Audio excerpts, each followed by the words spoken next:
Hi, I'm Nellie Steele, Sovereign of Suspense and author of Spirits, Tales, and A Body by the Bales. This is an original audiobook written by me, narrated by a human, and produced by Novel Idea Publishing. Enjoy the story. Spirits, Tales, and A Body by the Bales.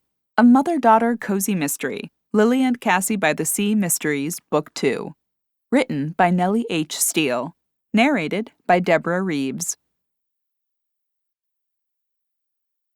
Chapter 1. Cassie raced down the darkened hall and into the cool fall night air. She gasped as she doubled over, glancing behind her into the building. The screaming face of a suspended specter sped toward her at an alarming rate. Its shrieking filled the air as it approached. Cassie gulped in another breath. Her hair escaped at every angle from her tight ponytail, and she smoothed it back as best she could. "Well?" Lily's voice questioned. Cassie leapt, pressing her hand against her chest and spinning to face her mother. She twisted to glance into the hall again. The ghost retreated, taking its shrieks with it. Cassie shook her head and waved her hand in the air. "It's still moving way too fast. People won't even get the full effect of the decorations with that thing zipping around." Cassie motioned emphatically toward the floating ghost, already on its return journey, racing toward them with its frightening face. She tugged her fabric ponytail holder from her hair before finger-combing it back into a sleek, high ponytail. Lily tapped her pencil to her lips. "Maybe we should trim his line and let him speed up and down a smaller section of the hall. Or we can loop him and let him run in a circle." Cassie pointed a finger at her. "Oh, there's an idea. Though I'm not sure how scary a ghost flying around in circles will be." You're right. Not effective. Well, we'll either need to find a way to slow him down or reroute him." Lily tugged a folded paper from her cardigan pocket, jotting a note on the paper in an unused margin. Just another thing added to the list. She shoved the paper into her pocket and slid the pencil into the messy bun at the nape of her neck. "That list is longer than the time we have left," Cassie groaned. Lily glanced at her watch. "It's already after 7. Maybe we should do one last run-through and call it a night. I am tired, sore, and starving." Cassie's shoulders slumped as she considered another walkthrough. With a sigh, she said, "Okay." She tugged a headlamp onto her forehead and flicked on the light. "Here we go." "Ladies! Ladies, yoo-hoo!" a familiar voice called. Cassie swung her head in the direction of the shout. The svelte form of Mayor Tinsley Thompson hurried toward them, wobbling on her suede mocha heels that matched her tan and mocha skirt suit. Tinsley winced, covering her eyes as Cassie's headlamp shined brightly at her. "Sorry, Mayor Thompson," Cassie said, clicking off her headlamp. "We were just about to head back in for a final run-through tonight." Tinsley let out a chuckle as she closed the gap between them, lowering her hand and showcasing her broad grin. "And how is it looking?" "Well," Lily said, tapping the paper in her pocket, "we've got a list of things we'd like to adjust. We're going to take one last look tonight before we head home and discuss everything over dinner." Tinsley gazed past their shoulders into the barn. "Any chance for a sneak peek?" "You're welcome to head through the hay bale maze portion, but no previews of the interior just yet," Lily said. Tinsley's smile faltered a bit before she answered. She rubbed her palms back and forth as she tensed her jaw. "Not even a little one for the mayor?" "Not yet," Lily answered. Tinsley waved a finger in the air. "You do realize the festival is Friday?" Lily bobbed her head up and down. "We are aware of that, yes. We'll have it ready. If you come by the day before, we can give you a pre-festival preview." Tinsley's eyebrows rose toward her hairline. "I suppose that'll have to work. I'm just dying to see what you've done." "And you shall," Lily promised, "after we've made the adjustments." "Well," Tinsley said with a forlorn glance into the building, "I suppose I'll let you get back to it." She took one final glance around Cassie, craning her neck to stare into the darkened hall before she sashayed away. We'll never finish this Halloween maze with all the interruptions," Lily murmured as she tugged her headlamp onto her forehead and clicked it on. At least we have interest, Cassie said as they rounded the building to the front.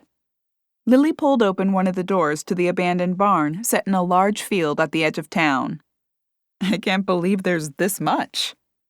I can't believe we have to lock this place up every night so the paparazzi don't sneak in for advanced photos, Cassie said as she tugged the door shut behind them, plunging the interior into semi-darkness, lit only by their headlamps and the eerie lightning they'd spent days perfecting.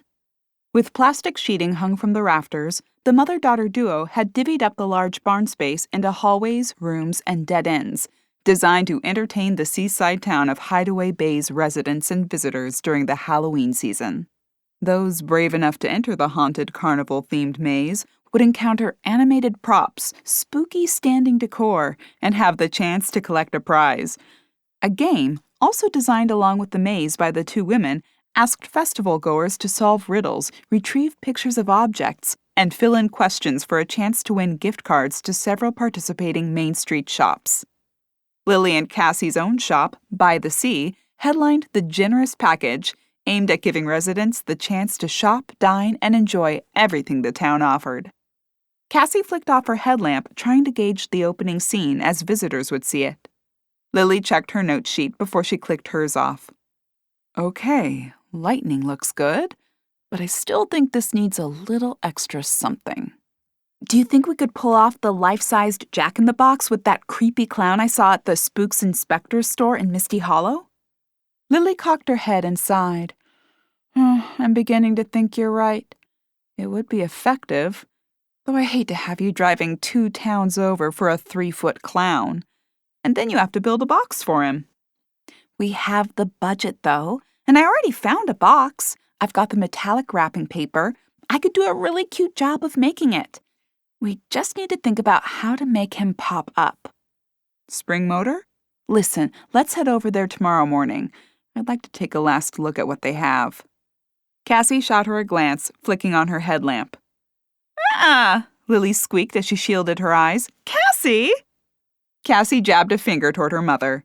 You want to go and look at that severed clown head again. Admit it! I will not, Lily said as they followed the hallway created by the sheeting past a vampire that hissed. You've been after that creepy clown head for weeks. I think it's effective. We'll create a blackout in the ceiling and make it look like it's popping through. Ugh, I'll avoid that room. The ladies completed their walkthrough, noting several things to adjust, fix, or change before they stepped into the evening air. Cassie pulled the doors closed behind them and locked the barn with a chain and padlock. I'm beat, Lily grumbled as she climbed into Cassie's Wrangler, peeling her headlamp off her sweaty forehead and dumping it in her tote. I'll be glad for the trip to Misty Hollow tomorrow. It'll be just the break we need before we start putting the final touches on the maze. Final touches, Lily said, her head slamming into the headrest behind her. I feel like we'll never get to those words. Cassie fired the engine and gave her head a shake. One way or another, we'll get there. Did you call in the order? Lily asked, as Cassie eased the car away from the barn. Cassie chuckled as she answered, glancing back and forth before pulling onto the road. No one calls things in anymore, Mom. I ordered on the app. Well, whatever. As long as I've got an order of stuffed shells and a bowl of soup waiting for me, I don't care which way you did it. With wide eyes, Cassie shot a surprised glance at her mother. Oh, you wanted stuffed shells? Cass! Tell me you didn't get the wrong order. I specifically said stuffed shells. I've been talking about it all day. Cassie's face broke into a wide grin. I know. I got your shells. Lily shook her head and gave her daughter a playful smack on the arm. Don't do that to your old mother. It's been too long of a day. You're not that old, Cassie said, pulling into the parking lot at the Italian restaurant on the edge of town. After tapping around on her phone, a woman in a crisp white shirt and black pants dashed from the restaurant, a takeout bag in her hand. Put it in the back, Cassie? She called as she circled the car. Yep, Cassie answered. The girl swung the hatch open and slid the bag inside. Enjoy! Can't wait to see the maze! She slammed the tailgate shut before she offered a wave as she hurried back into the confines of the eatery. I'm starting to get the jitters with this maze. We may have oversold it, Lily said. I can't believe how excited everyone is. Cassie pulled onto Ocean Drive, cruising past the seaside estates toward their infamous home. The lone light they'd left on earlier glowed through the living room window as Cassie's tires crunched the gravel of their driveway. The dark form of Whispering Manor rose in front of them, obliterating the rising moon. Cassie eased the car to a stop, tugging on her emergency brake before she swung her door open and collected her tote bag from the back. I'm gonna need the pain relievers tonight, she called, her muscles protesting when she pulled the takeout bag from the rear. Lily climbed the stairs to their wide wooden porch, squinting down at the alarm key fob in her hands. I never can see which one of these is the unlock button, she complained, turning the fob toward the light streaming from the living room window. Cassie mounted the first wooden step. It's the right. Are you sure? Lily inquired, her thumb hovering over the small key on the right. Yes-ish, Cassie said as her sneakers hit the porch's floorboards. The last time you were only kind of sure, we had Wyatt out here weapons hot, Lily said as she pressed the right button and strained for the electronic voice inside to announce the alarm system had been disabled. A crisp British accent mumbled unintelligible words from their foyer. It's off! I was right, Cassie said with a triumphant smile. Lily swung the screen door open and shoved her key into the lock. Cassie arched her eyebrows upward. And I beg to differ. Wyatt wasn't weapons hot, as you put it, but he did use the siren and the lights, and he screeched to a halt and nearly tripped himself getting out of the car. The front door swung open on creaky hinges, and the women stepped into the Victorian Rambler. A one-eyed tuxedo cat raced down the stairs, pausing as he reached one of the pair of carved wooden angel statues at the bottom. He rubbed his whiskers against the angel's robes before he sashayed across the foyer to Lily and Cassie. Hey, buddy, Cassie said, squatting down and giving him a swipe down his back. Did you miss us? I bet you're starved, Willie, Lily said to the cat. I know I am. He swung his single eye toward her and offered a meow before he spun back to rub against Cassie's outstretched fingers. We'll get you some food before I change and we settle down to eat. Don't be too long. I'm as hungry as he is, Lily called as she trudged up the squeaky staircase heading for her room at the top. Come on, buddy, Cassie said, hefting the takeout bag up as she led her one-eyed feline to the kitchen. She dumped the bag on the table near the bay window and grabbed a can of cat food from the pantry. Another meow escaped the dapper cat's mouth as the can popped open and the fishy aroma of Sea Captain's Choice filled the air. Willie stalked back and forth, tossing his body against Cassie's legs until she set his bowl down. With another stroke down his back, which the cat ignored as he chowed down, Cassie hurried from the kitchen and up the stairs to her bedroom. She wound the carousel that sat on her dresser as she peeled off her t-shirt and jeans, swapping them for a pair of pajamas, a plush robe, and a pair of fluffy cat slippers. Cassie gave the carousel a final glance before she left her room, smiling at it. After their theft a month earlier, she thought she'd lost the item. They were lucky to have it retrieved, found in the culprit's hotel room torn apart, but undamaged overall. Cassie shuffled down the stairs and swung around toward the kitchen. Plates clattered from within, and the microwave revved. Cold? Cassie inquired as she scooped Willie's bowl from the floor. Lily switched the plates, pressing a few buttons before the microwave sprang to life again. Not hot. Cassie laid 2 napkins and silverware on the table. Lily retrieved 2 pot holders and waved a finger in the air. I'm eating on the couch. Cassie wiggled her eyebrows in approval and swiped the items off the table. After retrieving 2 sodas from the refrigerator, she followed her mother to the living room. They settled on the couch, Willie leaping up between them for their meal. A small brown leather journal lay on the coffee table in front of them. Cassie eyed it as she propped her feet on top. I don't think you'll ever get to read that journal. Lily puckered her lips as she blew on her potato soup. I'd be surprised if I got to it before the maze opens, and it's driving me crazy. I'm really glad we got it back with the carousel. At least you'll be able to finish it at some point. Lily waved her empty spoon toward it as the warm soup slid down her throat. A week's delay is far too much. I'm really interested to see what else Henrietta has to say.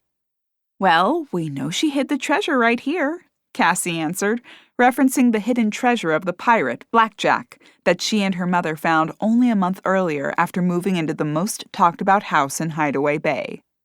Yes, and then became so despondent she threw herself to her death. Lily shook her head. It just doesn't make sense to me. I'm interested to see if her writing becomes disturbed. Maybe her brother died first. Didn't Wyatt say he died young? Maybe that made her so forlorn that she killed herself. We should look up the date of his death. You could be onto something. I'll try to find some information tomorrow after our trip. Oh, ambitious of you, Lily said, her eyebrows raised. I doubt we'll have a minute tomorrow after our trip. Cassie pulled her lips to the side in a display of thought before she palmed her phone in one hand and tapped around on it. There! She dumped the phone on the cushion next to her. Done! When did he die? Lily inquired as she snapped the lid onto her now empty soup container. I don't know. I sent a text to Pearl and asked her if she could find the information. Passing the buck, huh? Lily said with a wink. Cassie raised her chin and smiled. Delegating, like Daddy taught me. Lily bit her lower lip, her eyes turning misty as she reached out to clutch Cassie's hand. He'd be so proud of you. Cassie firmed her lower lip as memories of her late father flooded into her mind. She swallowed hard as she fought to keep the memory of the phone call announcing the plane crash that robbed her of both her father and husband from dancing across her mind. The chime of her phone pulled both women back to reality. Cassie glanced at her lit display. Pearl says she's on it. She'll let us know tomorrow. Lily closed her takeout container with half the stuffed shells remaining in the styrofoam rectangle. Whew! I'm stuffed and exhausted. Cassie blew out a long breath. Me too. I'm too tired to even finish my chicken parm. I'll save it for tomorrow. She closed the lid, snapping the tabs into place to secure it. I'm heading up, Lily announced as she stood from the couch. As soon as I drop this off in the fridge. I'll take it, Cassie offered, waving her hand at her mother for the container. I'm not going to make you ask twice. Lily passed the containers to her daughter. With everything balanced between her two hands, Cassie scurried from the room. Lily stretched and yawned before taking a step toward the foyer. The small brown journal caught her eye as she circled the coffee table. With pursed lips, she swiped the book from the wooden top and shoved it in her robe's pocket. She winced as she climbed the creaky staircase, her muscles protesting each movement. I'm getting too old for this, she murmured as she passed through her bedroom to her ensuite bathroom and downed 2 over-the-counter pain relievers. She shuffled over the hardwood floor, patting onto her area rug and plopping onto her bed. After tugging the journal from her pocket and setting it on the nightstand, she peeled the robe off and tossed it at the foot of the bed.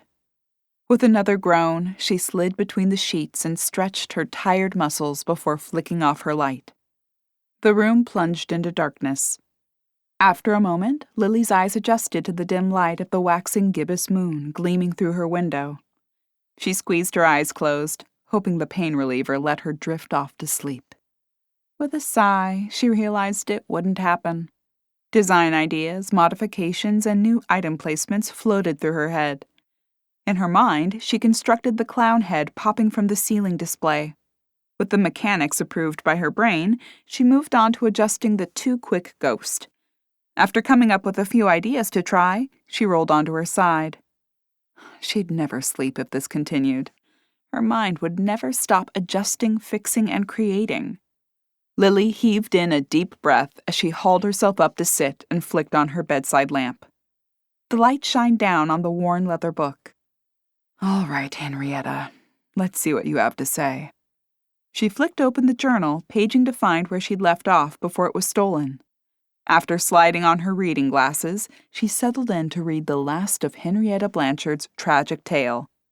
Her eyes scanned the first few words, discussing their plans to prepare for the arrival of the treasure. After reading 2 sentences detailing the modification of the library bookshelf and digging of a tunnel, Lily froze. Her forehead crinkled and her eyes flicked away from the handwritten page. She stared into space, trying to place what had distracted her. Her stomach dropped and a chill raced up her spine as the noise sounded again. Footsteps creaked across the floorboards outside her room. They paced back and forth, hitting a squeaky floorboard just outside her door over and over. Lily arched an eyebrow.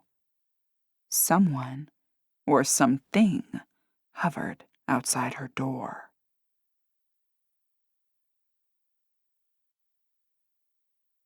Chapter 2.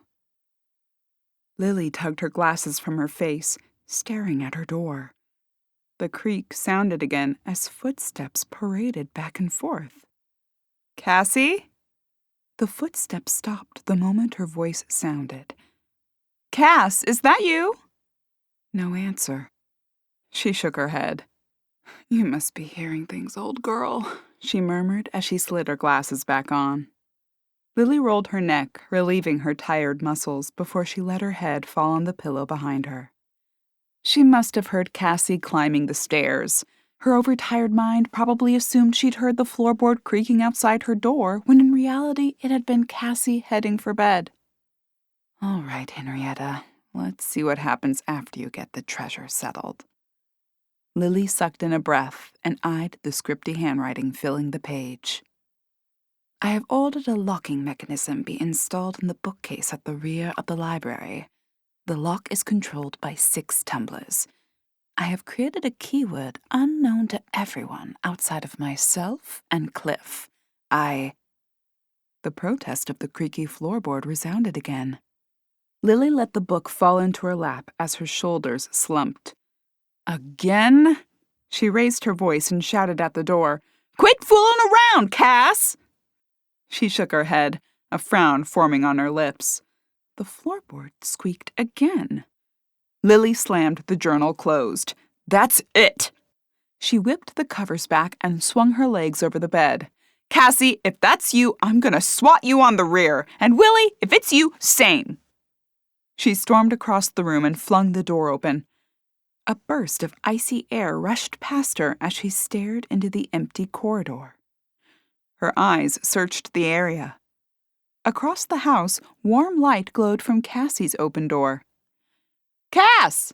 Perhaps she had been here moments ago. Or her cat, Willie. "Yeah?" Cassie's voice called from downstairs.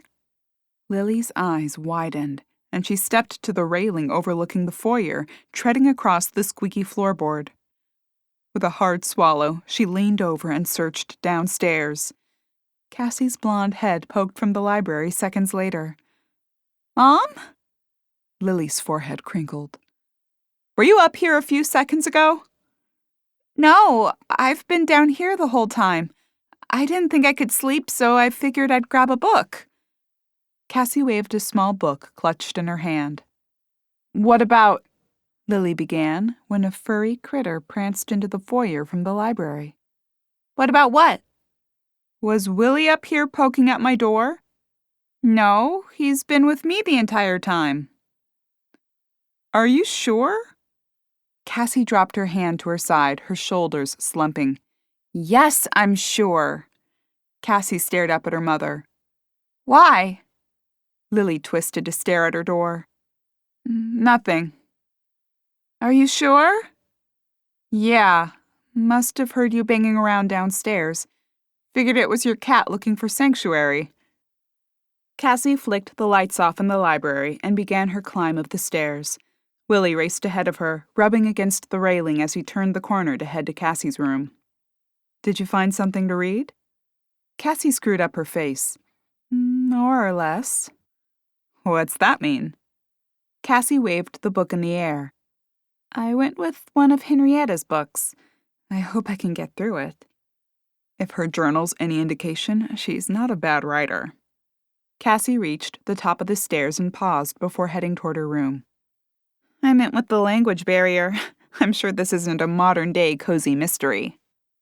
"Which one did you pick?" "The Adventures of Blackjack." Lily's eyes shot wide and her jaw fell open. Aw, I'm jealous. I wanted to read that one. Too late. I swiped it. I'll let you know if it's any good. Don't stay up too late reading about my man Cliff. Cassie shuffled away from Lily, her fingers grazing the railing as she chuckled. Your man, huh? You'll see, Lily called to her daughter. You're going to fall in love with that rogue. We'll see, Cassie called as she shuffled into her room and swung the door shut. Lily giggled as she retreated to her bedroom. Her foot trod across the squeaky board again, and she hesitated, swallowing hard. Who or what had been hovering outside her bedroom moments earlier?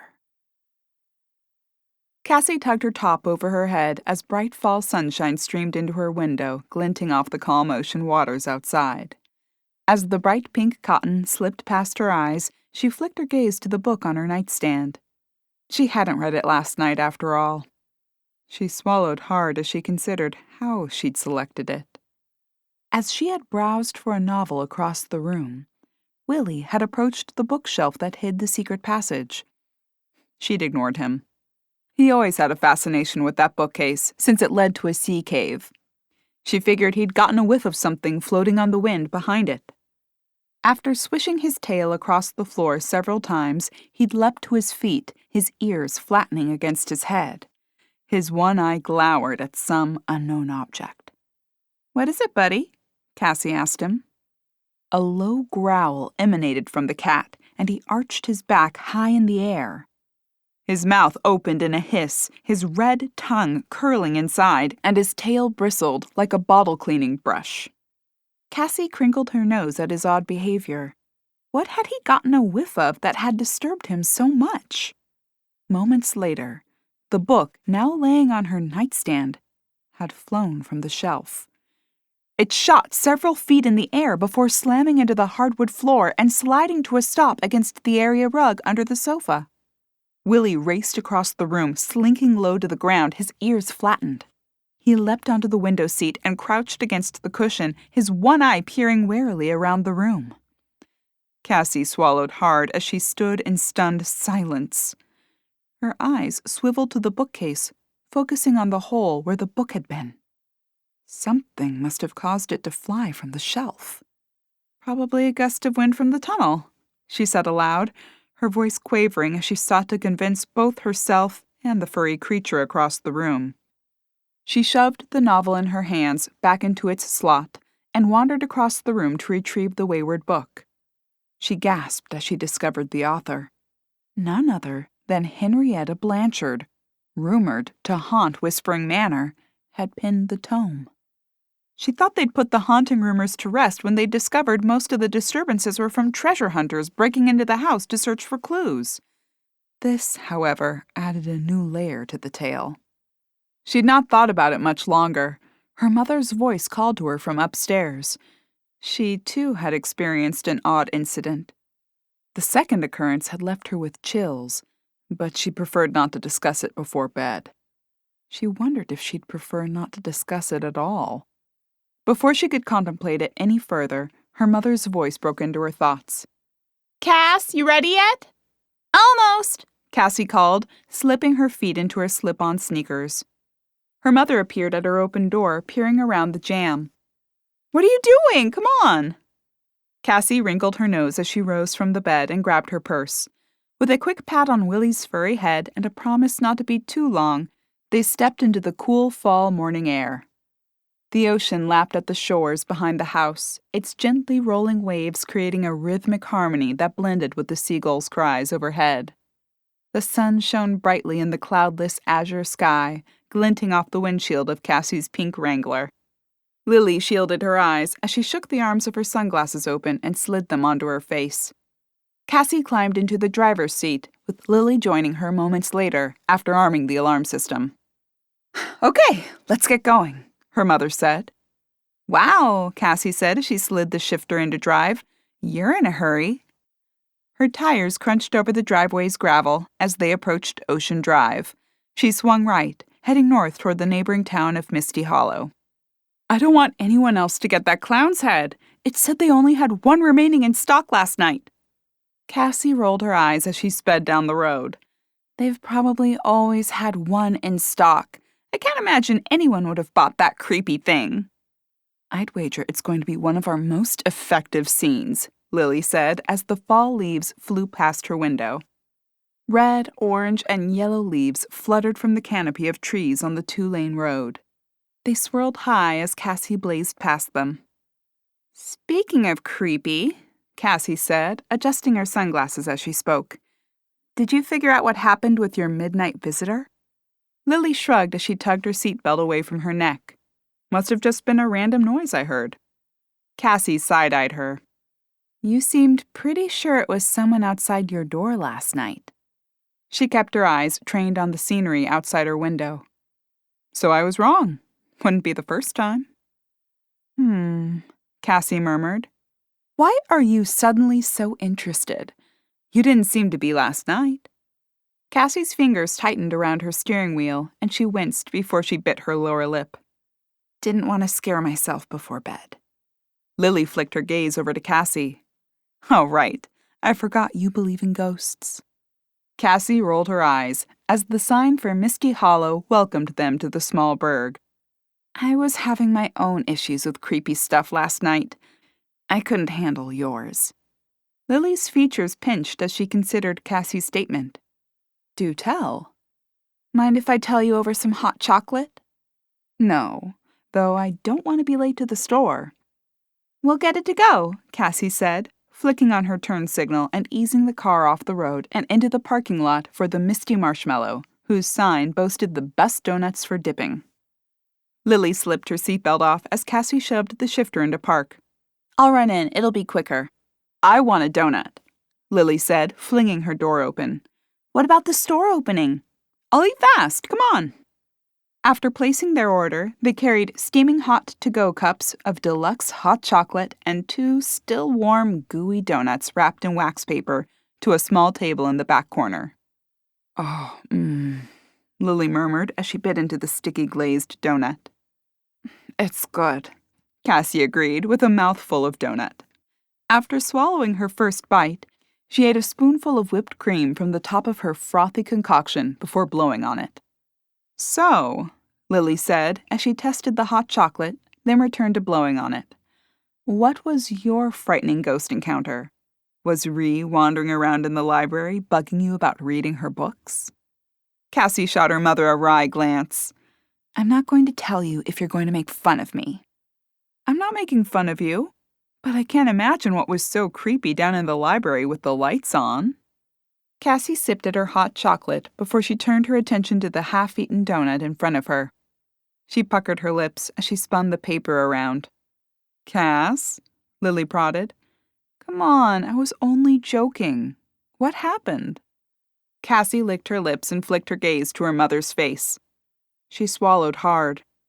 While I was looking for a book, Henrietta's book flew off the shelf and across the room. It landed near the sofa. Lily froze mid-bite, her eyebrows raising to her hairline. What? Cassie lifted a shoulder as she wrapped her fingers around her warm beverage. Willie was at the bookcase leading to the secret passage. I figured he caught a whiff of something. But then he scurried away. His tail was huge, and his ears were flat against his head. He hissed at something, and then the book flew off the shelf and across the room. Did he catch it with his claw? Maybe it hurt his foot and it flung off the shelf when he tugged his paw away. Cassie shook her head and bit her lower lip, her eyes rising to meet her mother's. He was already away from the bookcase without a book attached when the book flew from the shelf. Well, there has to be some explanation, Lily said. Same as for your phantom visitor. Lily sipped at her still steaming hot chocolate. Yes, I'm sure there is. Must have been a creak somewhere else that sounded like it was outside my door. But that doesn't explain how a book flew off the shelf. Gust of wind from behind the bookcase? Lily proposed, before she slid her last bite of donut onto her tongue. Cassie gave her a stony glance. Really? A gust of wind blew a single book? No, not a single book, a particular book. Off the shelf and across the room? Lily chuckled as Cassie chewed her last bit of donut. What are you suggesting, Cass? That Henrietta really is haunting Whispering Manor? If the shoe fits, Cassie answered, wide-eyed as she wiped her hands on a wad of napkins. Lily rolled her eyes and rose to stand. Oh, come on. You can't be serious. Cassie offered a shrug, balling her napkins up and tossing them in the nearby trash can before she clicked the to-go lid onto her cup. They exited into the bright morning sunshine and strode to Cassie's SUV. As they slid into their seats, Lily said, "Let's get to that Halloween shop. I'm sure they've got way more ghosts than we do." "At least theirs are fake," Cassie retorted. Cassie clutched the 3-foot-high clown closer to her as she stared at the video playing on the display. A white-clad wisp of a woman wandered across a dilapidated room. After a moment, the video skipped, streaks of white fuzz skittering across the screen. When it corrected, the woman stood staring at the viewer with unblinking eyes and a grimace on her pale lips. "Watching Henrietta haunt someone else?" Lily questioned from behind her. Cassie leapt, pressing her hand against her chest and squeezing her eyes shut as she blew out a breath. "Stop scaring me like that!" "Oh, Cassie, there are no such things as ghosts," Lily said. "We'll see," Cassie murmured as she wandered away from the display. "I saw a Ouija board over there if you want to grab it for a quick conversation with her." "Very funny," Cassie said, "though I'd prefer to start with a medium. Maybe Henrietta's angry that we found her treasure and removed it. The hauntings didn't start until after that." "How do you know?" Lily questioned, eyeing a doll with a broken face that screamed when she touched it. "Maybe some of the disturbances we had when we first moved in were ghostly." "Maybe. I thought all that would die down once we found the treasure. I really thought everything we experienced was a direct result of the treasure hunters. But now..." Cassie's voice trailed off as she offered a slight shrug. "I guess time will tell, though I still maintain everything has an explanation." Cassie stopped in the middle of the aisle and fixed her gaze on her mother. "And what if that explanation is a ghost?" "Then I guess we'll have to figure out a way to deal with her. Or him." "Him?" Cassie questioned. "What if it's Cliff?" Cassie pulled her lips back in an overemphasized wince. "Yikes, that's even worse." "How is it worse if it's her brother?" "He was a ruthless pirate. Who knows what he'll do to us? I had a nightmare when we first moved in that he shot me." Lily puckered her lips as she stacked another 2 red-colored strobe lights into her basket next to her creepy hanging clown head. "I'd prefer Cliff to Ree. He seemed quite friendly. Henrietta is a bit less forgiving." Cassie crinkled her nose at her mother's assessment. "A guy who killed every member of a ship's crew except one seems friendly? I'll stick with crabby Henrietta, I think." "If we even have ghosts." Lily halted mid-aisle and pressed a hand to her forehead. "Okay, stop this nonsense talk and let's think before we leave. Is there anything else we need? Lights, props, spinning motors, anything?" "Well, you got your creepy clown head and I got my 3-foot jack-in-the-box clown, which is what we came for." "Yeah, but I don't want to get back to the maze and think, oh, we should have gotten blank." Cassie's eyes scanned the store in search of anything that triggered an idea. Her eyes settled on her mother. "How much budget do we have left?" Lily's eyebrows raised and she cocked her head. "What did you have in mind?" Cassie raced around the store, adding items to their cart before they approached the cashier. She spilled her armload of items onto the counter as Lily unloaded her basket. She flicked her gaze to her daughter, reaching up to give Cassie's ponytail a playful tug. "How did I know you'd want a dozen more things if given the chance?" Cassie's lips formed an amused grin as she studied the book with the feather quill that moved on its own, the automated Ouija board, the creepy woman on a swing, and the animated fortune-teller's ball. She stuck her hand on her hip. "I like the electronic stuff, and since we had some money left over, I figured we'd splurge on a few items. Plus, a few of these are coming out of my own pocket for Whispering Manor." Lily arched an eyebrow at her. Cassie went back to sorting items, shrugging. "I thought the animated books would be fun on the bookcase." "We already have those, remember? Courtesy of our resident ghost." "And I liked the creepy Victorian doll that walks around." "Uh-huh. You could have made one of those with your old walking Wendy and a Roomba." Maybe I'll make her a friend next year. But she'll be mute. Stick an echo dot on her and then she can talk and even sing. Cassie offered her mother a wry glance. Looks like you'll be helping me with this project. If we ever finish this maze, Lily said with a grumble. The cashier rang out their purchases, bagging the smaller items and wishing them a spooky holiday season. Cassie pushed their cartload out to the parking lot. With a quick tug, she rolled her back seat forward, making room for their bounty.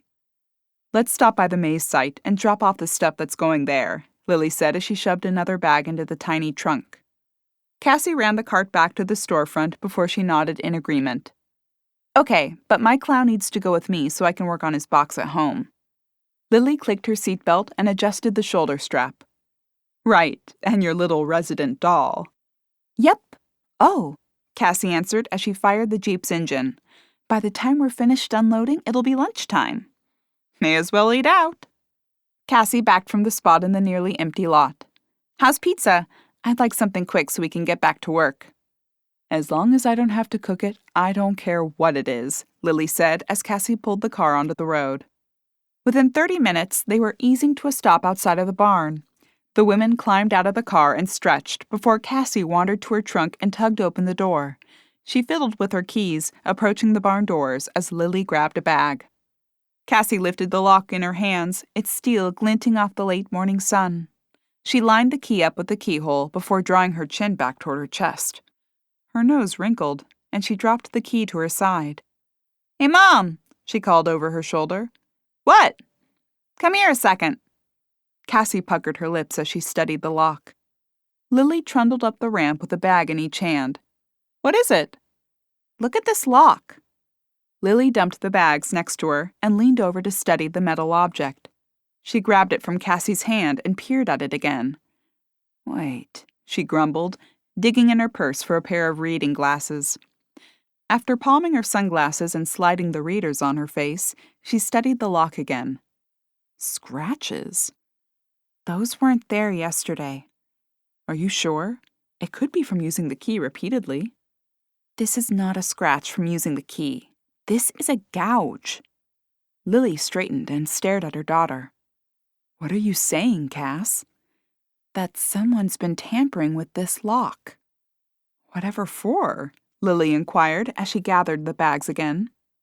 Cassie slid the key into the lock and turned it. I can't believe they're so desperate for a sneak peek that they'd try to pick the lock. I guess it's big news around here. This is a little extreme. Cassie tugged the big barn door open. Heat wafted from inside the large space. As she retrieved a bag to carry it inside, she froze. OMG! What? Lily inquired, still fiddling with shoving her reading glasses back into her purse as the 2 bags of purchases dangled from her arm. Look! Cassie exclaimed, waving her arm at the barn's interior. A few walls hung limply from the rafters, torn down from several holders. Decorations had been tossed from their original locations in a heap. All their hard work had been trashed, and the almost-built Halloween maze stood in ruin before them.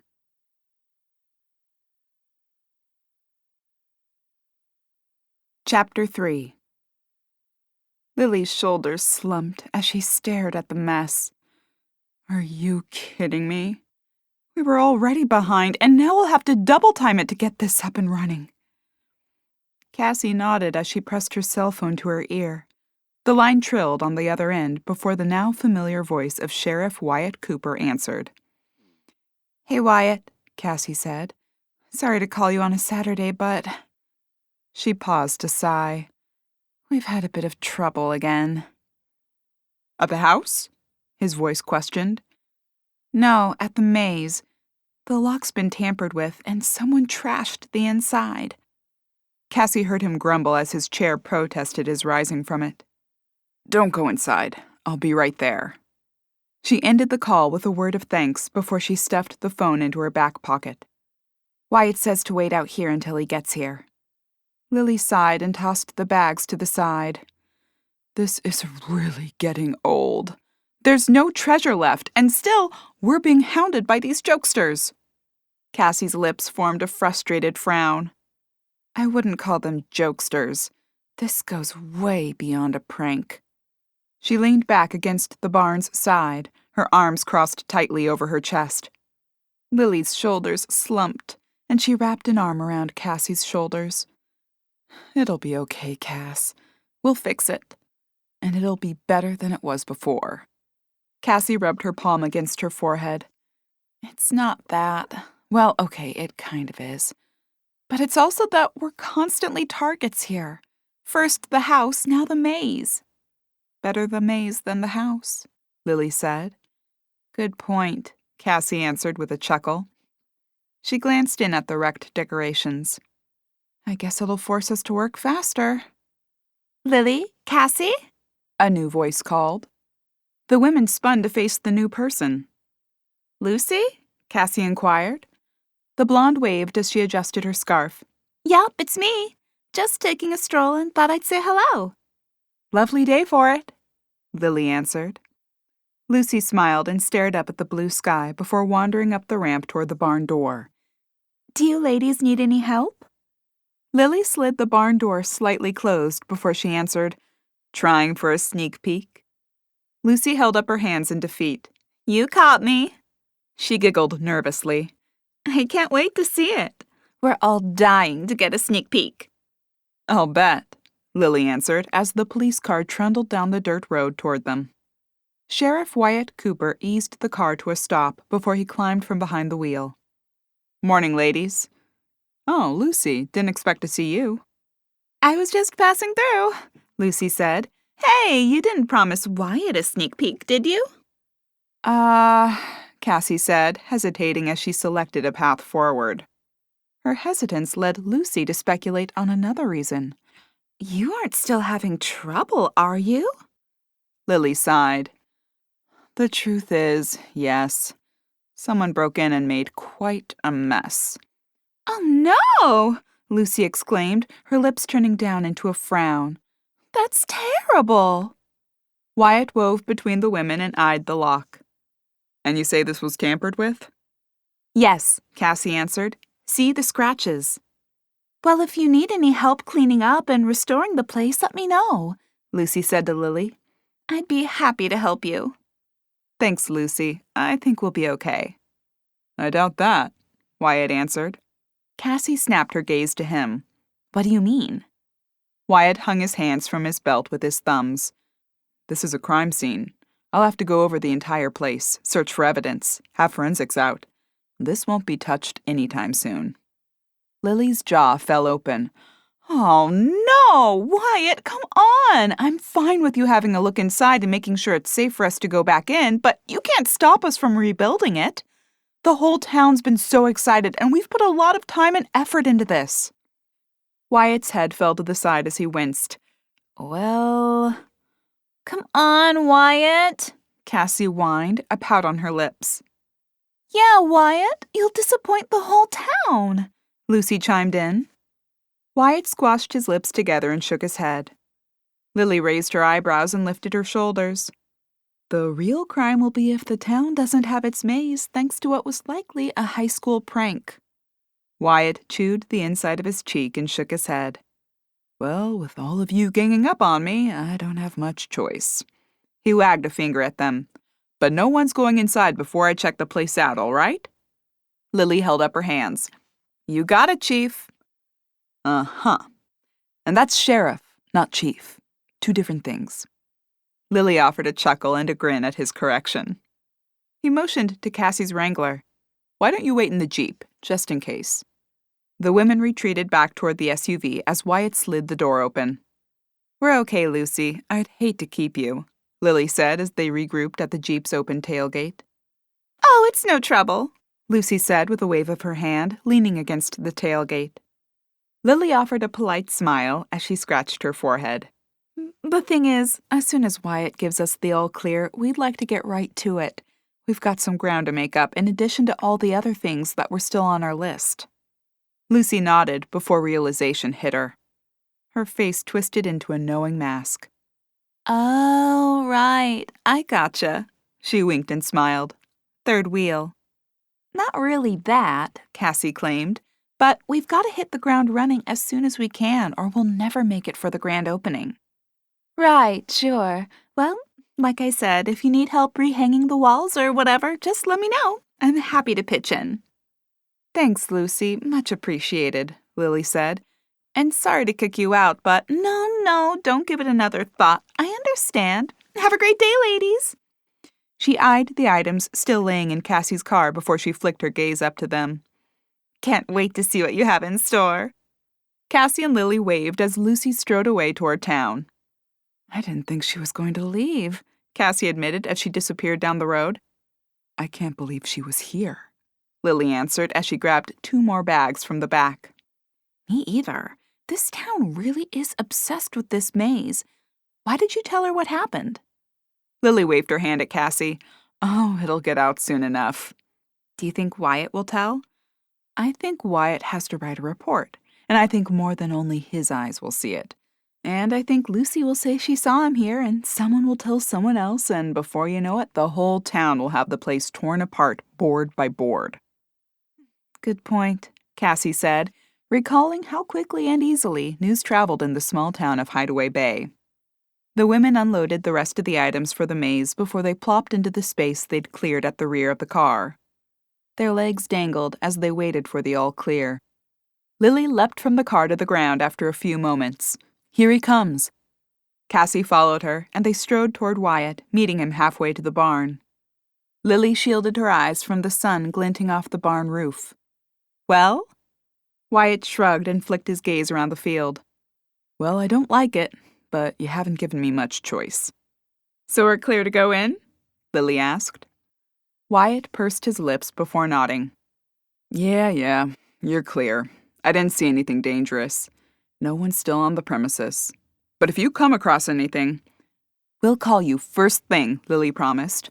We won't even touch it, Cassie added. Good. I don't want any vigilante justice. He paused and flicked his gaze at Lily.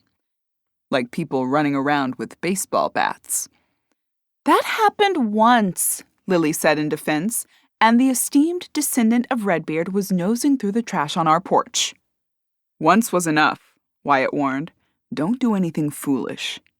He paused for a second. And just to be sure, I'm sending a deputy out here while you are on site. Give him your schedule so we make sure we have someone posted here while you're here. Lily glanced toward the barn. It seems more dangerous when we're not. Good point, Wyatt answered. I'll have someone patrol regularly. Thanks, Wyatt, Lily said. We appreciate that. He nodded as he stepped back toward the patrol car. Call me if there's even a whiff of trouble. The 2 women smiled and waved as he turned the car around and pulled away, dust trailing behind him. Cassie blew out a long breath. Well, I guess we'd better get to it. Lily murmured. We've got a lot of ground to cover. They grabbed more of the items from Cassie's vehicle before they climbed the ramp and entered the barn. Cassie grabbed the other 2 bags Lily had discarded at the barn door earlier. I hope we don't have to make new walls. I'm with you. I hate the wall making. They carried their purchases inside, and Cassie tossed the bags into a corner before she wandered over to assess one of the partially torn down walls. She studied the top. I think we can fix it.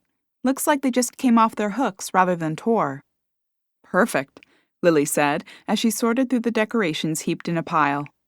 I'll grab a ladder and rehang these, and then we can replace the decorations and set up the new ones. Looks like they got the lights too, Lily said with a sigh. I'll try to reset those while you're hanging from the rafters.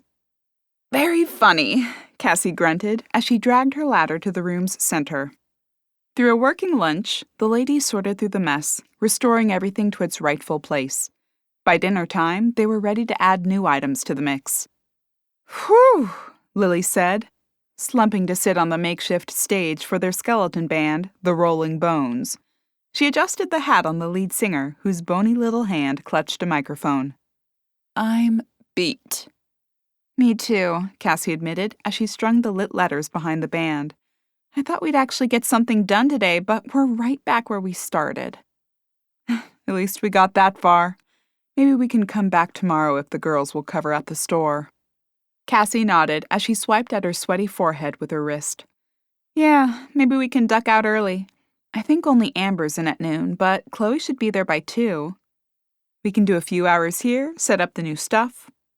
Cassie leapt down to the wooden floor below. It groaned under her weight as she shuffled across and eyed the words. Look okay?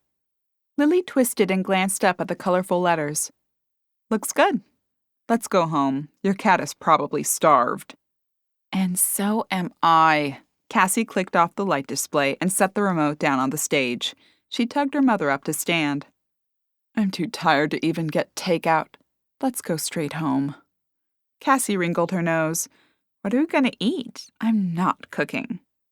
I'll eat cereal, Lily said with a groan. That's all I have the energy for. They gathered their things, locked the barn, and headed to the car. In the distance, a patrol car sat near the corn maze. They waved as Cassie eased the car toward the road. I hope there's no more trouble, Lily said as the tires climbed onto the pavement.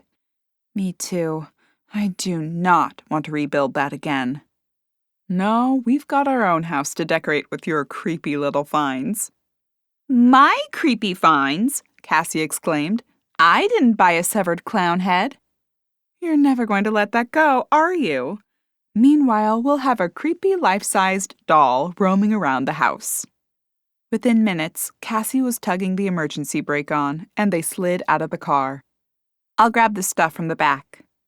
Leave it until morning, Lily said with a tired wave. There's not much. Besides, I don't want to leave Bessie in the car. Lily squinted down at the alarm key fob. Bessie? Cassie swung the tailgate open. The doll. You named her? Cassie loaded the box under her arm and lined the bags up her other arm. She kicked the tailgate shut and waddled to the house. Yeah, she needs a name. We can't call her Creepy Doll all the time. Lily slid the key into the lock and twisted. We could. It seems appropriate. She swung the door open. A screeching scream filled the air.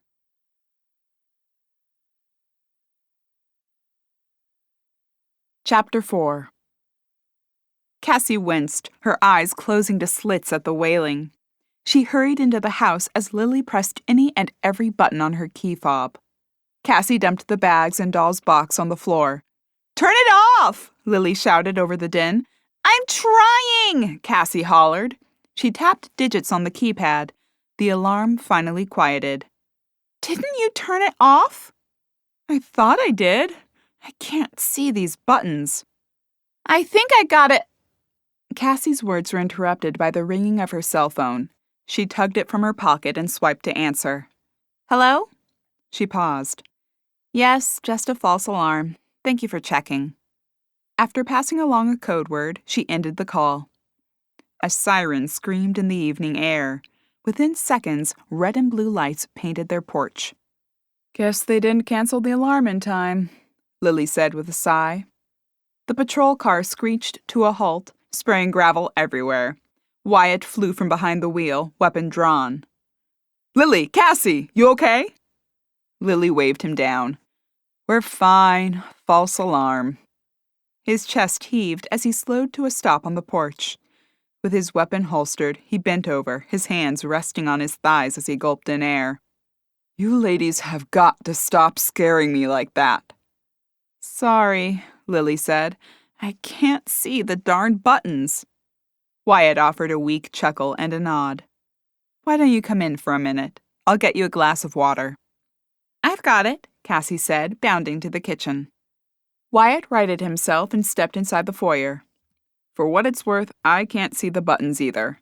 Set the alarm off at the station at least once a month. After a while, Ruby taped green paper over the unlock and red over the lock. Now I only set it off every couple of months. Lily chuckled at his ineptitude with technology. That may be an idea for me. I can't be bothered to get out my reading glasses. Cassie returned with a large glass of water. Here you go. Thanks, Cassie, Wyatt answered, raising the glass as he accepted it. He took a sip. Any trouble at the maze? None while we were there, Lily answered. You want to sit down? No, Wyatt said with a shake of his head. Looks like you just got home. I don't want to intrude. You're not intruding, Cassie said. Not at all. And if you'd like to stay for dinner, we're having cereal. Wyatt crinkled his brow at the statement. As tempting as that sounds, I think I'll pass. We've got the kind with marshmallows, Cassie said, cocking her head. Chocolate or plain? Chocolate, the women answered together. Oh, well, if you can spare a bowl, maybe I'll stay. Lily chuckled and waved him toward the kitchen as she closed the door. It's the least we can do, considering you've worked harder than you ever have in your life since we moved to town. Wyatt poked his thumb toward the porch. Give me a second to close the patrol car's door. I think I left it open. We'll be in the kitchen. Come on back when you're finished. Lily and Cassie made their way to the kitchen at the back of the house. How embarrassing, Lily muttered as she tugged open the pantry. Cassie fished 3 bowls from a cupboard and 3 spoons from a drawer. At least we know we have good police protection. She set the table with the limited items they'd need for their meager dinner before retrieving milk from the refrigerator. As she placed it on the table next to the Choco Count cereal, Wyatt returned. Help yourself, Lily said, motioning to the table as she filled glasses of water. Willie wandered into the kitchen, murmuring a hello to Wyatt before he stalked to Cassie and rubbed at her legs, meowing loudly. Yes, I will get your dinner first, Cassie promised the vocal kitty. Lily delivered the waters and sank into a chair across from Wyatt. Cereal clinked against the ceramic bowl as he shook the box before sliding it toward Lily and splashing milk over the brown bits and chocolatey marshmallows. Cassie cracked a can of cat food and spilled it into Willie's red bowl, placing the feast in front of the cat. As he chowed down on the fishy food, Cassie circled the table and eased into the chair near the window, reaching for the cereal box. Sorry about the misunderstanding again, Lily said as she passed the milk to Cassie. No problem. The cereal more than makes up for it. Lily chuckled at the statement. I'm not sure that's true. Wyatt offered a shrug as he chomped on the sweet cereal. It was this or a hungry man's steak. And you picked this? Cassie inquired. Steak is a kind word for what you get in that package. The women chuckled at the sentiment. So, Cassie said, what made you change your mind? You were about to pass up this wonderful offer. The chocolate, Wyatt mumbled between spoonfuls of cereal. I thought you ladies would have some healthy cereal that tastes like cardboard. Definitely not, Cassie said. We always keep a sugary cereal in the house. They fell into silence for a few moments, each of them enjoying their small meal. Wyatt helped himself to a second bowl. So did you get everything set up at the barn? We did, Lily answered. And tomorrow, Cassie added, we'll be adding the things we were supposed to add today, assuming the girls can handle the store and we can sneak out early. Will you finish in time for the grand opening? Gosh, I hope so, Lily said. Cassie chased a marshmallow around her bowl. Did you find any clues as to who could have done this? Wyatt shook his head as he fished a few marshmallows from his milk. Didn't see a thing. Did either of you? Nothing, Lily admitted. Who would do something like this? The O'Rourke guy is still in jail, right? Cassie inquired, shooting a wide-eyed glance at Wyatt. Yep. I checked as soon as I got back to the station. Serving a very long term upstate. Well, that rules him out, Lily said. Wyatt's head bobbed up and down, and he loaded his spoon with more cereal. Maybe it's the curse. The curse? Cassie asked as she snapped her gaze to him. Wyatt murmured as he munched on the cereal. Lily widened her eyes. Another curse? Or the same curse? Isn't this house cursed? Are we carrying it with us, or are there 2? Another one. Barn's cursed. You're kidding, Lily said, with her shoulders slumping. Nope. Whispering Manor is haunted. Well, supposedly was, but we seem to have solved that. But the barn is cursed. How did it get cursed? Lily inquired. Farmer built it on an ancient Indian burial ground. Weird stuff happens there all the time. Such as? Cassie prompted. Things out of place, animals acting strangely, fires, deaths. Cassie blinked her eyes and shook her head in disbelief. Wow, this town is full of strange tales. You can't actually attribute anything that happened to an Indian curse, right? Lily inquired. Wyatt shot her a dubious glance without answering. Oh, Wyatt, come on, Lily pressed. There are unexplained happenings. Things I can't attribute to anything else. Like unexplained deaths? Cassie asked. Sort of, Wyatt answered, standing with his bowl in hand and crossing to place it in the sink. Old Farmer Brown died on that property, right in that barn, trampled to death by his own horse. Well, that's explainable, Lily answered. The horse trampled him. But why? Wyatt asked, sinking back into his chair. What spooked the horse? Lily shrugged and let her spoon fall into her empty bowl. Could have been anything. Rat in the barn, some kind of ailment, or the curse. Cassie slumped in her chair as she listened to the conversation unfold around her. Was this house built on an Indian burial ground? No, Wyatt answered. This one was cursed by that pirate gold, but we solved that. Cassie gathered up her bowl and her mother's. Or did we? Wyatt twisted in his chair to follow her across the kitchen. What do you mean? Cassie shot a glance over her shoulder as she rinsed their bowls and dumped them into the dishwasher before scooping up her cat and settling at the table. We've had a few incidents. Lily rolled her eyes. Wyatt tapped his fingers on the table and cocked his head. Incidents? She's being overly dramatic. Wyatt's gaze flicked between the two women before settling on Cassie, who continued to stroke Willie's tuxedo fur. She offered a slight shrug. Mom heard someone walking outside her room, but no one was there. Random grown at the house, Lily said. Cassie shot her a glance. How do you explain the book, then? Book? Wyatt inquired. Henrietta's book flew off the bookshelf and across the room when I was there last night. Wyatt's eyes went wide and he shook his head. I told you when you moved here the house was haunted and cursed. Curses don't exist, and neither do ghosts. This is ridiculous, Lily said. Wyatt shrugged again. Is it? Unexplained things here, unexplained things at the barn. Bull, Lily said, slapping her hand against the table. Everything has an explanation. Everything. And I'm not going to accept that our incident at the barn was ghosts or an old Indian curse. Some real live human beings did that. Wyatt's lips turned down at the corners and he lifted his shoulders in a shrug. I'm not letting you off the hook that easy, Lily said to him, her eyebrows raised. Someone did this, and I'd like to know who. We worked hard on that maze, and to have someone trash it, well, it stinks. That much we agree on, Wyatt answered, and I'll do everything I can. But you may need to accept that not everything that happens in Hideaway Bay is explainable. Cassie shivered as she stroked Willie's fur. Well, I hope whoever did it doesn't do it again before we open. We won't survive another trashing at the place, Lily said. Wyatt rose from his chair with a nod.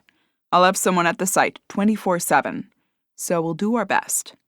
In the meantime, if you have any other incidents here, he said, his gaze flicking to Cassie as he said the words, let me know, okay? Lily stood and nodded. We will. Thanks for getting here so quickly, and again, sorry for the false alarm. No problem. The cereal was well worth it. I'll walk you out, Lily offered. Their footsteps receded to the front door, and their murmured goodnights reached Cassie's ears. Lily returned to the kitchen and plopped into the chair next to Cassie. She sank her chin into her palm and gazed at her daughter. Well, what do you say, kid? Cassie sucked in a deep breath as she let the cat slip to the ground and stalk away. With a shrug, she grasped the chair, tapping its bottom with her fingernails. I'm tired, but not ready for bed. I feel the same, but I'm not sure I want to do anything except stretch out in bed. Looks like you can spend some time with your journal. The corners of Lily's mouth turned up as she bobbed her head up and down. I'm interested to keep reading it. Are you heading up to read Reeves' book? Cassie smashed her lips together and gave a slight shake of her head. No, I think I'll play with my new toys first. Lily rose from her seat and kissed the top of Cassie's head. Don't stay up too late. She shuffled from the room, and after checking the front door's lock again, she climbed to the second floor. She sank onto the edge of her bed with a groan and tugged off her shoes. They rolled across the floor as she tossed them down and flopped backward into the satin duvet. Ugh, she groaned as her eyes threatened to close. She pulled herself up and pushed herself to rise and change into her pajamas. She finished her nightly routine and flicked off the bathroom light as she shambled back into her bedroom. Her gaze flicked outside, and she caught sight of a figure. She approached the window and leaned closer, her eyes scanning the landscape outside. She squinted into the darkness, unable to locate the figure she'd just spotted. With a confused sigh, she left the window behind and slid between the sheets. After plumping her pillow behind her, she slid reading glasses onto her nose and pulled the little brown journal onto her lap. "Okay, Henrietta, what happened to you?" she questioned. A creak responded, and Lily's muscles stiffened. She bit her lower lip as she scanned the room over her half-glasses. With a shake of her head, she muttered, "You're being ridiculous, Lily." She wiggled her shoulders and settled back into her pillows, tugging the cover open on the book and paging to her spot. "I've ordered a locking mechanism be installed in the bookcase at the rear of the library. The lock is controlled by 6 tumblers. I have created a keyword unknown to everyone outside of myself and Cliff. I set the tumblers myself, so not even the builder is aware of the word. Cliff found the prospect of me performing manual labor amusing. He stumbled upon me working to set the lock, a dirty smudge on my cheek as I toiled. "Well, Ree, you look a bit worse for wear," he said, as his thumb rubbed at the dirty spot on my face. The cheeky grin on his lips betrayed his faux concern. With a roll of my eyes, I shoved his hand away. "I am working." "You working?" he said, his voice taking on an incredulous tone. "And I assumed miracles to be fake." "Really, Cliff, if your pirating does not pan out, perhaps you could tell your jokes at the local pub for donations." Cliff offered me another cheeky grin, his teeth gleaming in the candlelight that flickered in the room. "I am quite serious," I informed him. "I dismissed the staff for the evening and am finishing the locking mechanism myself. You see, I have set the code so that only you and I shall know it." "Well, I am pleased to see you taking such an active role in our joint venture." I popped the brass plate back onto the rear of the mechanism and pounded it in with a hammer, then raised my hand for him to pull me to stand. "Did you expect anything less?" "Certainly not," he answered as he righted me. "Which is the sole reason I hired you." "And I am worth every piece of gold you shall pay me." "I have no doubt." I pushed the bookcase shut. The satisfying click of the locking mechanism echoed throughout the room. Cliff wandered toward the shelf and tugged on it. I arched my eyebrow at him. "You did not expect it to open, did you?" "Of course not," he answered smartly. "What is the code?" Our conversation was interrupted by the opening of the Manor's front door. "Hello!" Mother's voice called into the house. My eyes threatened to roll in their sockets as a sigh escaped my lips. Cliff drew his into a thin line, whispering, "Humor her, Ree. She does care for you." "She cares for you far more," I retorted as Cliff called to her. "In the library, Mother." My wisp of a mother appeared at the doorway, clasping her hands in front of her as she eyed us. "Ah, there you both are. How lovely. I am so pleased to see my children reconciled rather than sniping at each other." Father joined her, wrapping an arm around Mother's shoulder, and smiled at the scene. Carolina skirted around them, heading for the bookcase near the window seat to peruse the selection.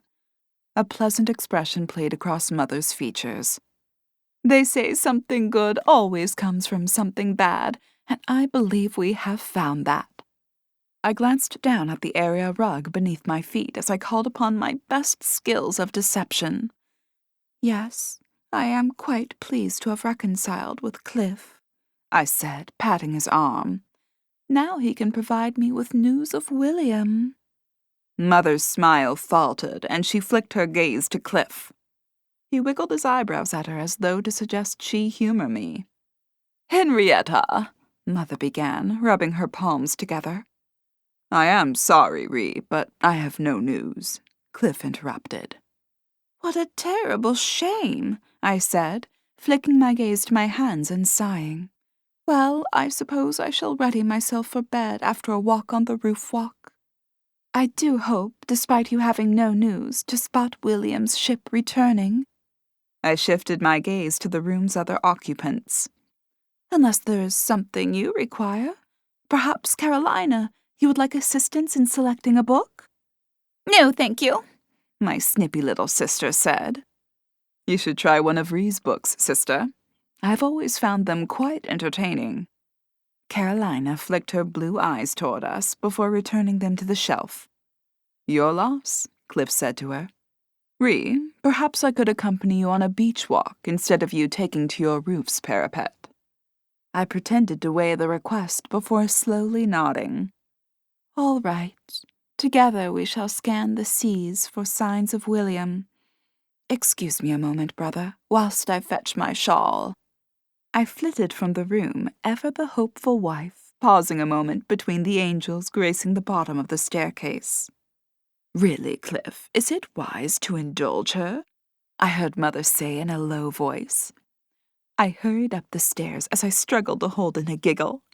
After fetching my royal blue wrap, I pounded down the stairs, calling to Cliff. Cliff, Cliff, I am ready. Coming, Ree. His voice lowered. Really, Mother, it is nothing to worry yourself over. I have the matter well in hand. Clifton strode from the confines of my library, meeting me in the foyer. I lifted my eyebrows at him, and he pressed a finger to his lips before responding in a loud voice. Ready? I hope the walk proves pleasant and tires you enough to rest comfortably. He slammed the door shut behind us as we exited to the porch beyond the door and descended the stairs, circling the house to the beach. You're laying it on rather thick, aren't you?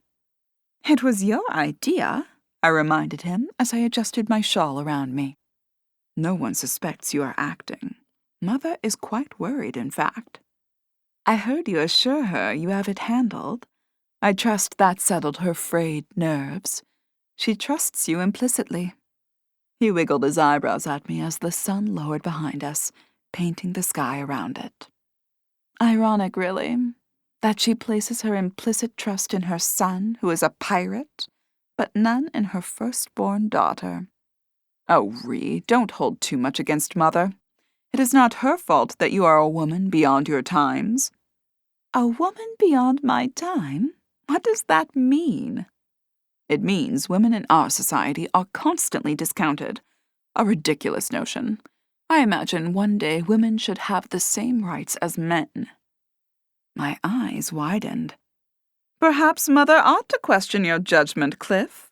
If she heard talk like that from you, she may have you committed. You do not agree? I considered the question. A society where I, as a woman, could own property, make laws, and otherwise direct myself through life as a man does?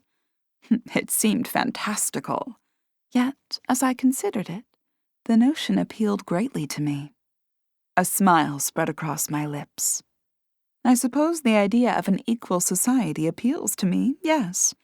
I hope this is the case one day. We walked along in silence for a few moments as the water ebbed and flowed against the rocks and sand. After a moment, I inquired, Do you imagine we shall live to see that day? An eerie giggle interrupted any further reading. The high-pitched chuckle set Lily's nerves on edge. Her muscles stiffened, and her heart skipped a beat. She raised her eyes from the yellowed pages, her gaze darting around. The creepy laugh cut through the air again. Lily sucked in a sharp breath, her eyes widening. She leaned forward, snapping the book shut. The floorboard outside her bedroom door creaked. Her heart pounded against her chest, and her mouth went dry.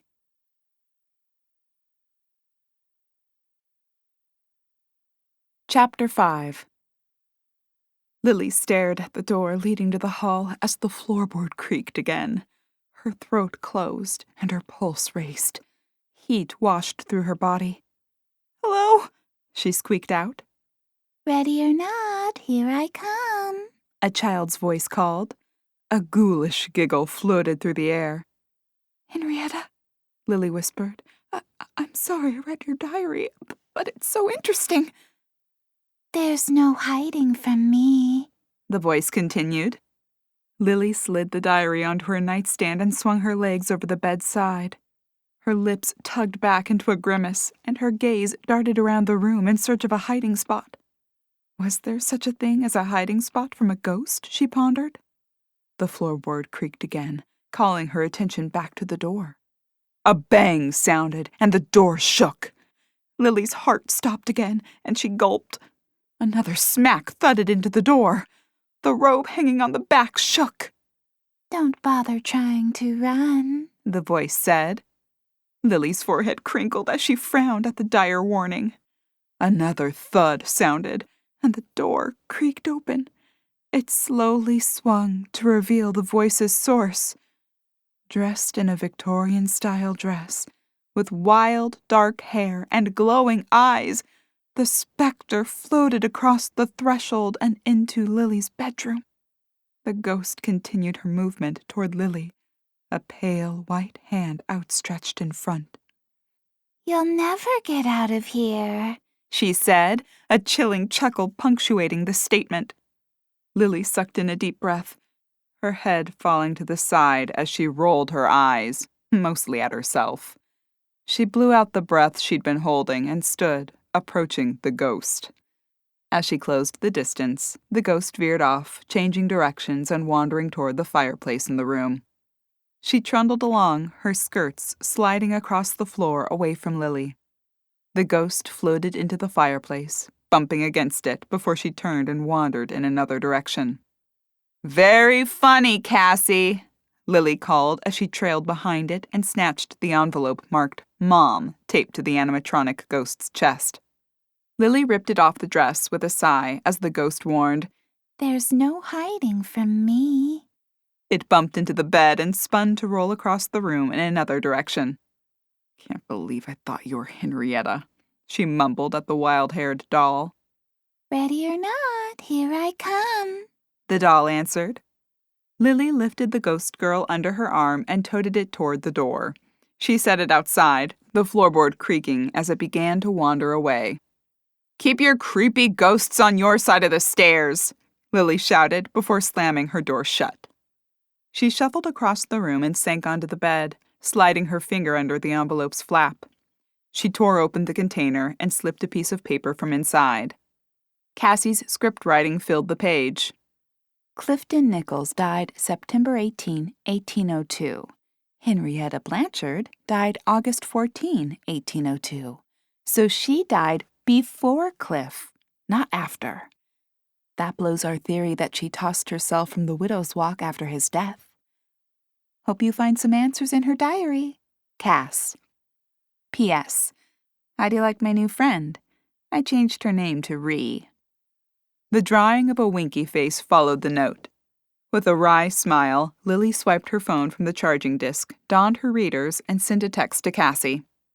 You could have delivered that information in so many other ways. As she swung her feet onto the mattress and under the covers, her phone chimed. The message from Cassie began with another winky face and continued, "But that was the most fun way. What do you think? She's creepy, right? She fits right in." Lily's thumbs tapped out a response. Don't let Wyatt see her. He'll think she's real. She shook her head at the response. So did you. A tongue sticking out emoji followed. With a shake of her head, Lily texted a good night and slouched down on the mattress as she dumped her phone on the charger. She eyed the brown journal, considering reading more. Instead, her mind did a little math. Henrietta and Clifton hid the treasure in 1798. They died about a month apart in 1802. 4 years. For 4 years, they'd had the treasure. For 4 years, she'd known of her husband's death. Her brother had died second, not first. Lily eased into the pillows and turned the light off. Moonlight gleamed from the window, and Lily stared at the shadows on the ceiling as she pondered one burning question. What had made Henrietta throw herself from the widow's walk? Cassie's fingers traced the dark grain in the circular wooden table as her mother shuffled from the room. She needed a distraction from the latest conversation. Maybe she'd spent too much time trying to figure out the best way to scare the pants off other Hideaway Bayers that she now searched for spooks and specters in every dark corner. Or perhaps she'd watched too many scary movies. Or maybe she just wasn't quite as sure as her mother that otherworldly creatures didn't exist. And she wasn't alone. Wyatt believed the house's curse explained their recent happenings, and there was a similar explanation for the trouble they'd experienced at the barn. Cassie sucked in a breath. In any instance, they had no other explanation. And if she went to bed right now, she'd lay awake dwelling on it. Instead, she'd let her mind relax by playing with her new toys. The corners of her mouth turned up as she rapped her knuckles against the table before she stalked from the room. The pile of purchases still sat next to the front door. Cassie plopped onto the entryway mat, cross-legged, and pawed through the bags. A warm fur ball rubbed against her back, his purr vibrating against her spine. She twisted a hand behind her, grasping his tail and swiping upward. "Hey, buddy." Willie reversed his direction, a meow escaping from him. Cassie wrangled open the box containing the magical books. "Did you miss me today?" Another mewling cry answered her as she freed the animated item, tossing the box to the side and unwrapping the plastic and foam protecting the books. Willie left her side to dive at the cardboard container, chasing it across the floor until he smashed it into the corner. He stuck his head inside, his tail swishing as he explored the box's interior. Cassie smirked at his enthusiasm for the so-called toy. She flicked a gaze to the toy bin in the living room, filled to the brim with items supposed to entertain a cat for hours. Instead, they sat untouched while Willie wandered around with a box on his head. Cassie teased the plastic tab from the battery compartment and switched on the item. Books clattered back and forth as though they were alive. She climbed to her feet and shuffled into the library. She scanned the space before she crossed to the bookshelf near the window seat. After clearing a spot, she squeezed the decoration between the other books on the shelf. As she stowed the removed books in the drawer at the bottom of the shelf, the animated decoration triggered. Books slid forward and back as if possessed by a spirit. Spooky noises floated through the air. Cassie slid the drawer shut and eyed the contraption. Her smile faded as she recalled Henrietta's book flying off the bookshelf only last night. She swallowed hard and backed away from the bookcase. "Maybe this wasn't the best choice," she mumbled. Cassie shook her head and spun on her heel, returning to the bags in the foyer. She rummaged through, finding the ghostwriter book she'd purchased. She wrinkled her nose, dumping it back in the bag. Why did I get so many ghostly book things? Her eyes flicked to the large box laying across the floor. An image of a ghostly woman in a Victorian dress stood with cobwebs hanging around her. Cassie tugged open the flap and flipped the box's top off. A mass of curly black hair poked from the protective styrofoam. The protective wrap squeaked against the sides as Cassie shimmied it up. She reached in and grabbed the ghost's bony shoulders, struggling as she wrapped her feet around the box to hold it on the ground. After a fight, she wrangled the figure from the container, setting it down next to her. She slid the box into a corner and returned to the ghost woman. With a crumpled dress, the lady stood no taller than her waist, her hands pinned to her sides. Cassie stared down at the figure before she grasped it and tugged it upward. The ghost woman flew toward the ceiling. Cassie made a face and tried again, this time keeping a foot on the ghost's base. She pulled her up to normal height. The ghost's hazy white eyes stared blankly back at her. With parted gray lips, dark circles rimmed her eyes and gray veins decorated her delicate porcelain skin. Cassie stared at her for a moment before she started to adjust her posable arms.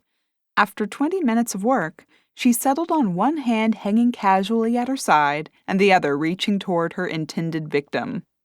She fussed with her hair for a few moments, her eyes falling to the ghost's face again. With a lick of her lips, she pulled her phone from her back pocket. She pulled up her internet browser and ran a search on Clifton Nichols. A Wikipedia article detailed a small amount about the infamous pirate. Cassie scanned the side panel listing important dates. She found the date of death listed as September 18, 1802. With another gaze at the ghost, she ran a search on Henrietta Nichols Blanchard. After a few useless clicks, Cassie stumbled upon a website detailing the tragic life and death of Henrietta Blanchard, the ghost of Whispering Manor. She skimmed through the more sensational details to find the date of death, August 14, 1802. Cassie crinkled her brow. Henrietta died before her brother. Her brother's death couldn't have been the reason she committed suicide then. Cassie rested her chin against the top of the phone as she clicked off the display. In front of her, the ghost shuddered, its head lolling to the side, eyes staring forward at Cassie. Cassie stumbled back a step, smacking into the foyer table. It screeched across the floor as her heart pounded at the movement. Her breath caught in her throat, and she stared, her jaw hanging open and her eyes wide at the ghost. She hadn't turned it on. It shouldn't have moved. The fabric of her dress swished as she stuttered forward, hand outstretched to Cassie. The ghost teetered back and forth before toppling toward Cassie. Her hand grazed Cassie's face, landing hard on her shoulder. Cassie's lower lip trembled as a terrified scream caught in her throat. With shaking hands, she flung the ghost backward. It collapsed backward, crashing onto the floor. Willie scrambled from its path, racing up a few stairs and whipping around to stare at the wayward ghost. Cassie slid her eyes closed and pressed a hand against her heart. "Willie!" she exclaimed. The details of the spooky incident became clear. The cat had rubbed against her inanimate friend, sending her careening toward Cassie. It had not been a case of the doll becoming alive with a spirit, but just a clumsy cat. She chuckled at her own silliness as she shuffled over to the animatronic and righted it, staring at the spooky eyes again. I think I'll rename you Ree after that. Before heading upstairs, she jotted a note to her mother and taped it to Ree's chest. She hefted the doll up and climbed the stairs, setting her down at the top. She bent over and flicked on the ghost's switch. The woman rumbled across the floor toward Lily's room, yammering spooky phrases as she went. Willie arched his back as the ghost trundled across the hard wood. After a moment, he spun and retreated into Cassie's room. "I'm right behind you, buddy." Cassie gave one final glance to the ghost as she wandered toward her mom's room before she skirted the railing and disappeared into her bedroom. With the carousel playing, Cassie tugged off her clothes and pulled on her cozy jammies. She sprawled under her duvet and glanced at the clock. Given the hour, she grabbed her remote and toggled on the television across the room. She surfed through the channels, finding a horror movie, a TV program about witches, a haunted house film, and The Exorcist playing.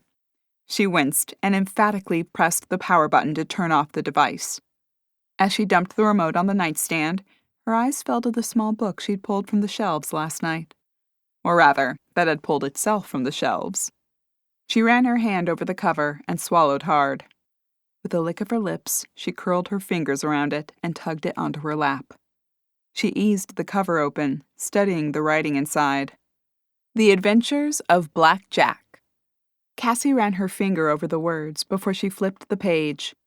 A numeral graced the top. She read the first words under the chapter indicator. A massive wave slammed into Neptune's servant, rolling her until her masts nearly kissed the ocean. Water sloshed over the deck, foaming and pooling as the ship threatened to capsize. Black sails, wet and whipping in the wind, sprayed water across the deck. High above the crow's nest, the Jolly Roger flew proudly, snapping in the wicked winds. A man cowered in the corner, clinging desperately to the railing as he emptied his stomach's contents over the rail. Most others on the massive ship were tucked below deck, riding out the storm in the safety of the ship's bowels, all except for one man. A bolt of lightning streaked through the night sky, illuminating him. He stood tall at the ship's wheel, guiding her expertly through the storm. Water poured from the brim of his worn tricorn hat as rain pounded around him. Thunder boomed overhead, and the ship rolled again. The only other man above board clutched the railing as he dragged himself up to the helm area. "Sir," he shouted over the rain hammering against the deck, "we'll never make it! We must turn back!" The man narrowed his eyes and flicked his gaze sideways to his first mate. A sly grin crossed his rugged features. Oh, we'll make it, Johnson. Or my name isn't Black Jack." A boom of thunder punctuated his statement. A loud bang resounded, and Cassie snapped the book closed, jumping. Her eyes rose, wondering if a storm was blowing up the coast, similar to the one Henrietta detailed in her opening scene. Her mother's voice floated through the air moments later. "Keep your creepy ghosts on your side of the stairs." A slam sounded, signaling the closing of Lily's door. A sly grin creased Cassie's lips, and she crawled out from under the covers, discarding her reading material on the duvet. In bare feet, she darted across the hardwood and into the hall, hurrying toward the specter she'd named Ree, and flicked the switch on her base.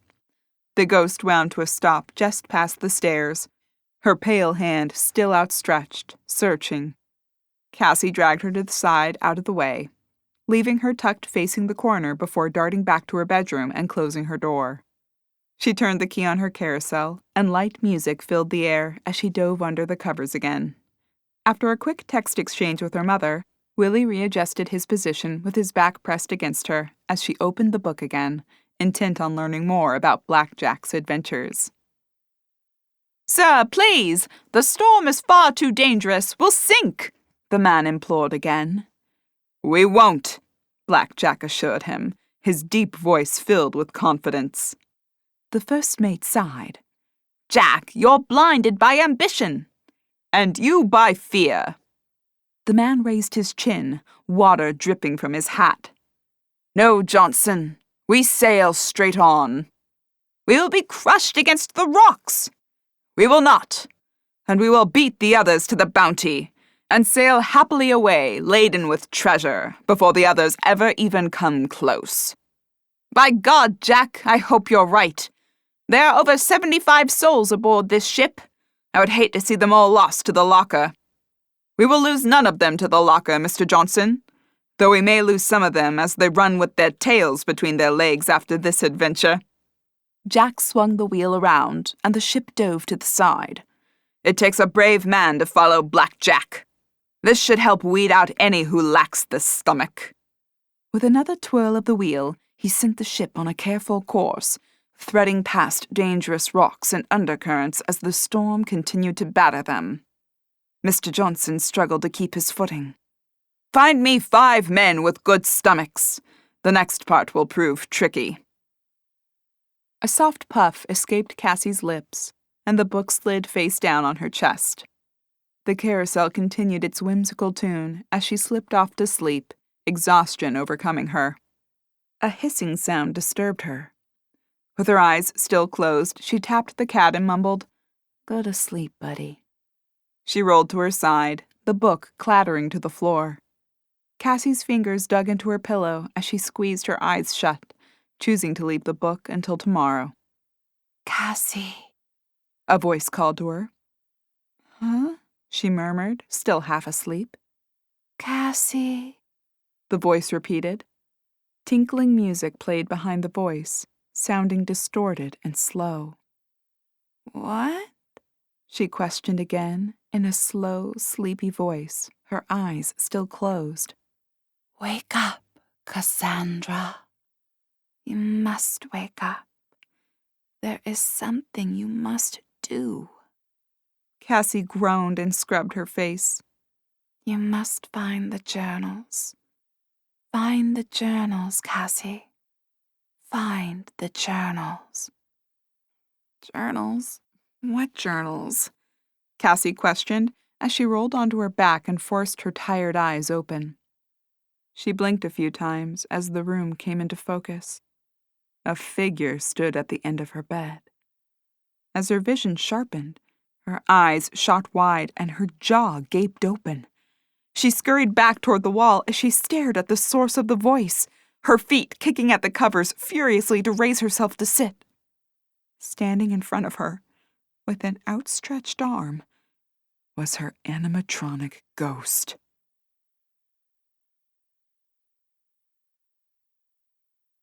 Chapter 6. Cassie shot up to sitting, her heart pounding. She sucked in a sharp breath as sweat beaded on her forehead. Her gaze scanned the room in search of the phantom. She swallowed hard, her heart settling into a normal rhythm when she found her room devoid of the specter.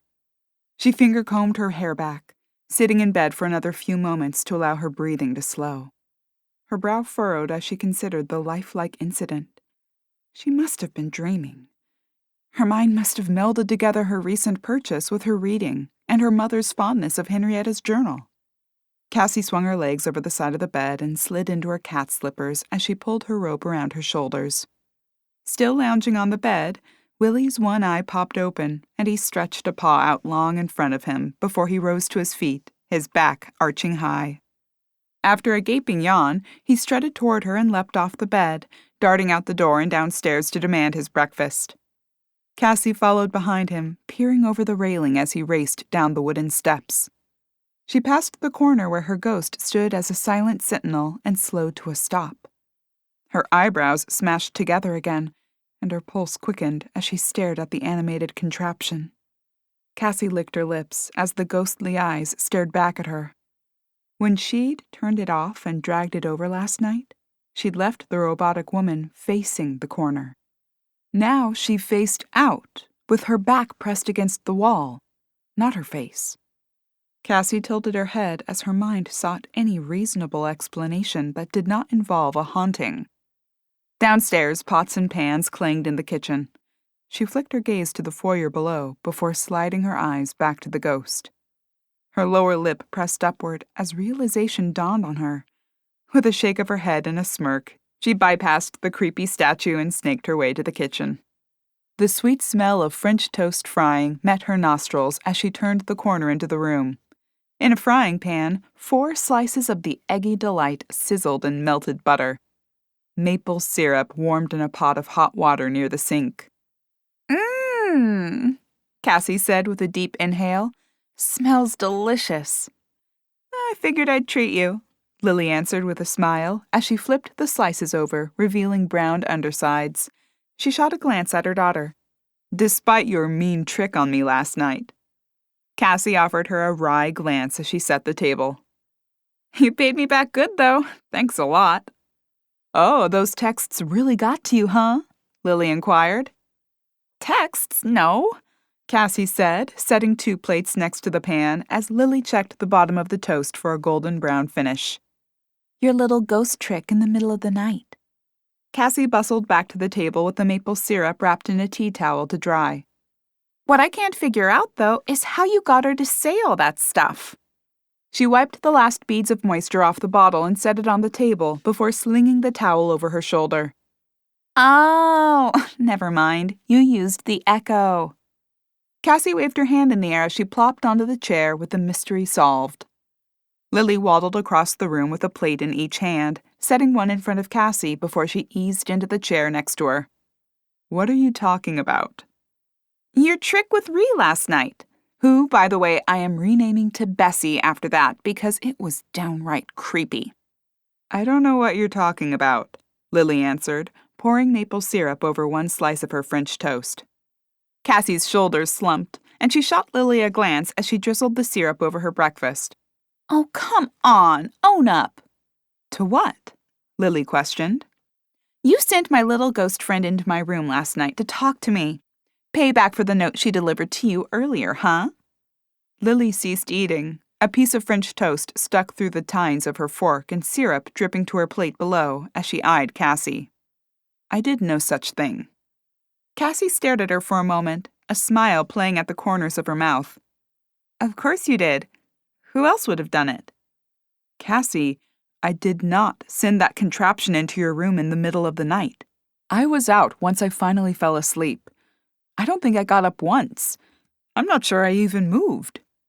Cassie's brow crinkled again, and she recalled the ghost's new posture this morning. Someone had sent the thing into her room and then replaced it in its spot in the hall. She swallowed hard, flicking her gaze to her mother. "If you didn't do it, then who did?" Lily squashed her lips together and shook her head. "Oh, Cassie, are you being serious or is this a joke?" Cassie's eyes widened. "It's not a joke. Last night the ghost wandered into my room and spoke to me. When I opened my eyes, it was standing at the bottom of my bed. She told me something about a journal. Cassie tapped her forehead with her fingers as she tried to recall the exact words. Lily chuckled as she cut another piece of her meal and swirled it around in the syrup. It's not funny! That ghost came wandering into my room last night, yammering on about finding a journal. Lily's eyebrows shot up, an amused expression on her lips. Sure she did. I'm not kidding! Cassie exclaimed. Well, if the thing just roams around at random, I'm sure she did wander into your room. I'm surprised she wasn't banging on my door again last night. Cassie shook her head as she answered. No, I turned her off after you tossed her out last night and put her in the corner next to the wardrobe. Isn't that where she was this morning, too? You probably dreamed the whole thing. Cassie shook her head, worry etching her features and shining in her blue eyes. I put her facing the corner. This morning, when I came past her, she was facing me. Cassie shot her mother a terrified glance, swallowing hard as her fork clattered onto her plate. She let her eyes rise up to the floor above them, as though she expected a ghost to descend through the ceiling. Cassie, Lily said, placing her hand on Cassie's and patting it. You probably thought you put her that way, but you didn't. Or maybe you didn't turn it off and it shifted around. No! Cassie said, her voice rising an octave higher. No, I know I put her that way. Well, Lily began, as she searched her mind for an explanation. Which means she did wander into my room last night and speak to me. And then what? Put herself back in the corner before you woke up? I guess, Cassie insisted. Lily pursed her lips and gave her head a slight shake. Okay. Mom! Cassie whined. I saw her! I was asleep and I heard someone calling my name. The voice told me to wake up and called me Cassandra. She told me there was something I had to do and then told me I had to find the journals.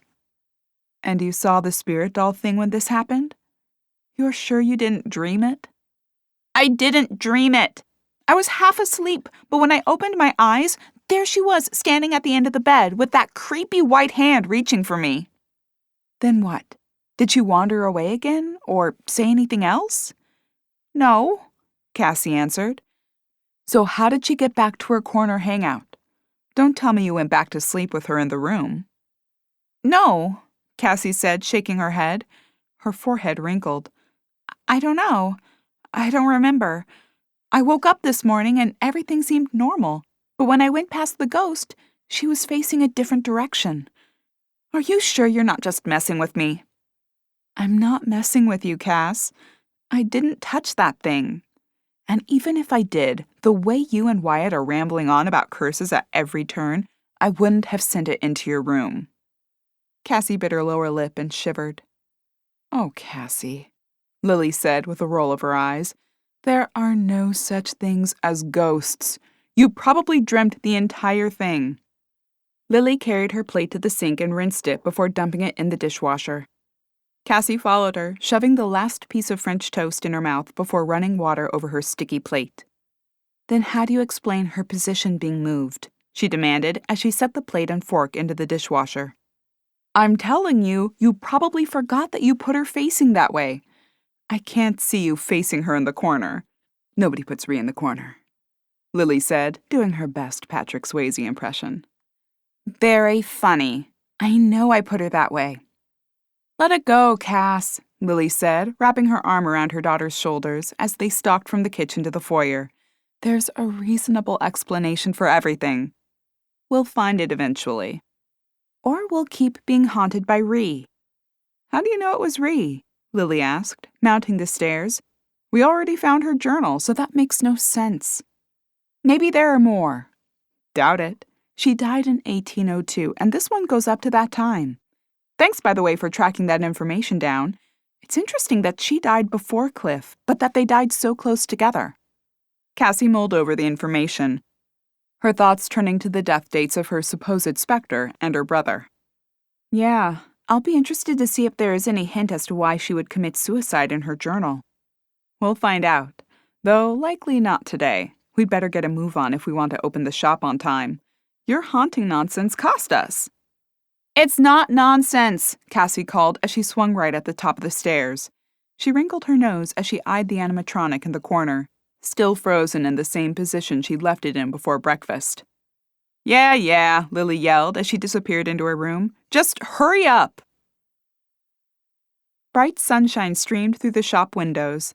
The quaint By the Sea logo with its choppy waves and sailboat for a bee created unique shadows across the wood floor. Cassie sprawled in the store's back storeroom with a variety of tools spread around her. She eyed the tall box in front of her as she planned how to transform it from a brown storage container into a whimsical jack-in-the-box. With plastic spread across the floor under her, she took a deep breath and flipped over one of her metallic decorative sheets and sprayed it thoroughly with spray glue before positioning it on one of the box's sides. She smoothed the blue sheet across the rectangular surface and spun the box, repeating the process with a new sheet in a different color. After she papered each of the 4 sides, she used smaller pieces to create diamond patterns on each side in contrasting colors. After decorating the lid, she attached it with a piece of elastic. With a spring motor attached to her 3-foot clown, she tucked him into the box. Only his wild orange hair peeked out over the top. She closed the lid and stepped on the step pad trigger. The lid popped open, and the clown sprung upward with his fingers stretched as though reaching for something. After a moment, the clown descended back into his box. The lid, however, remained open. Cassie wrinkled her nose at it. That would need to be fixed. She brainstormed a way to close the lid on her new creation as she heard Chloe's bubbly voice wishing Lily a good morning. "How's that maze coming?" she asked as she stowed her bag behind the register counter. "Okay, I think," Lily answered. "Cassie's working on a new toy for it now. Hey, would you mind if we ducked out early today once Amber gets here? We'd like to work on it more, and we're behind schedule thanks to a mishap." "Sure, no problem at all," Chloe said, waving Lily's concern away. "I heard about what happened from Uncle Wyatt." Cassie poked her head out the door. "Thanks, Chloe." "That stinks. He said they don't have any idea who did it. Everyone's looking so forward to it, I can't even imagine who would do it." The bell above the door jingled, announcing the arrival of newcomers. "I come bearing gifts," Megan called. Cassie stuck her head out of the door, spotting a drink caddy in Megan's hands. "Is that hot chocolate from High Grounds?" Cassie inquired, her lips turning up at the corners. "It is," Megan announced. Cassie scrambled to her feet and hurried to the register, where Megan plunked the drinks down. Lily tugged one from the cardboard caddy. How much do we owe you?" "On the house," Megan said, a perk of being the owner. "Are you sure?" Cassie inquired as she freed a cup of the chocolatey concoction and sipped it. "Absolutely." Megan pursed her lips before she let her gaze flit between the 2 women. "So..." Her words were interrupted by the jingling of the bell. "Saw Megan bringing hot chocolates and thought I'd pop in with some cookies." Jenny, owner of the Cake My Day bakery next to By the Sea, waved a white box filled with goodies in the air. "Aw, thanks, Jenny," Chloe cooed as she tugged the box open and pulled a frosted cookie from within. "Did you really bring the cookies to go with the hot chocolate?" Megan asked. Jenny adjusted her tortoise-rimmed glasses and offered an uncertain chuckle. Megan arched a perfectly made-up eyebrow over her heavily made-up eye. "Or were you hoping to get the scoop, too?" "Scoop?" Lily inquired. Megan flicked her gaze to the woman, her features twisting into an amused expression. "We heard there was a ruckus at the maze site." "That it was trashed," Jenny added. Lily pulled one corner of her mouth back, balancing the chocolate drink against her shoulder as she shook her head. "There really are no secrets in this town, are there?" "Well, there is one," Jenny said. "Who trashed the infamous maze?" Cassie nodded as she chomped on an oatmeal scotchie. "Yes, that one seems to not have any answers yet." "So how bad is it?" Megan asked, biting her glossy ruby-red lower lip. Cassie swallowed another sip of hot chocolate, washing down the last bite of her cookie. "It wasn't a total loss, but we had some repairs to do. We spent yesterday getting everything back together." Jenny shoved her hands in her back pockets. "Will you still be ready in time to open?" "I think so," Lily said. "We're getting close to finishing. Of course, we didn't expect to spend yesterday redoing things, but we'll just have to spend a little extra time over the next few days." Gosh, I hope it's ready. I can't wait to see it, Chloe said. Me too, Megan squealed. Half the reason I came over here wasn't to assess the damage, but to make sure you'd still be opening. Cassie took another sip of her hot chocolate and nodded. Oh, we're still opening, although I'm not sure anyone will be all that excited. Everyone's excited, Ginny said. Megan bobbed her head up and down. Definitely, and with the drama of someone trashing the place, we're even more excited. Oh, so we've acquired some street cred with the mishap, huh? Cassie inquired. Yep, Megan said with another nod. Add the break-in on top of the barn being haunted, and everyone is dying to see this. Cassie flicked her gaze to Lily, who shook her head. We heard about the curse or whatever. I didn't realize that was widespread knowledge, though. Oh, sure, Megan said with a wave of her hand. Everyone knows about the haunted Hunter barn. Haunted, huh? Lily said. Is every place in Hideaway Bay haunted? Nah, just a handful of places, Chloe said, the barn included. I thought it was cursed, not haunted, Cassie said. Chloe shrugged as she freed a duster from under the counter and waved it over the window display. Cursed, haunted, same thing. Not really, Lily said. Well, I guess it's both, Ginny answered, her hands shoved in her back pockets. Tragic things happen there, hence the curse. And there's supposed to be a ghost running around there too, Megan said. Or more than one ghost, Chloe contended. Megan waved her hand at Chloe's statement. Yeah, whatever. One ghost, bunches of ghosts, either way, haunted. Who are the ghosts there?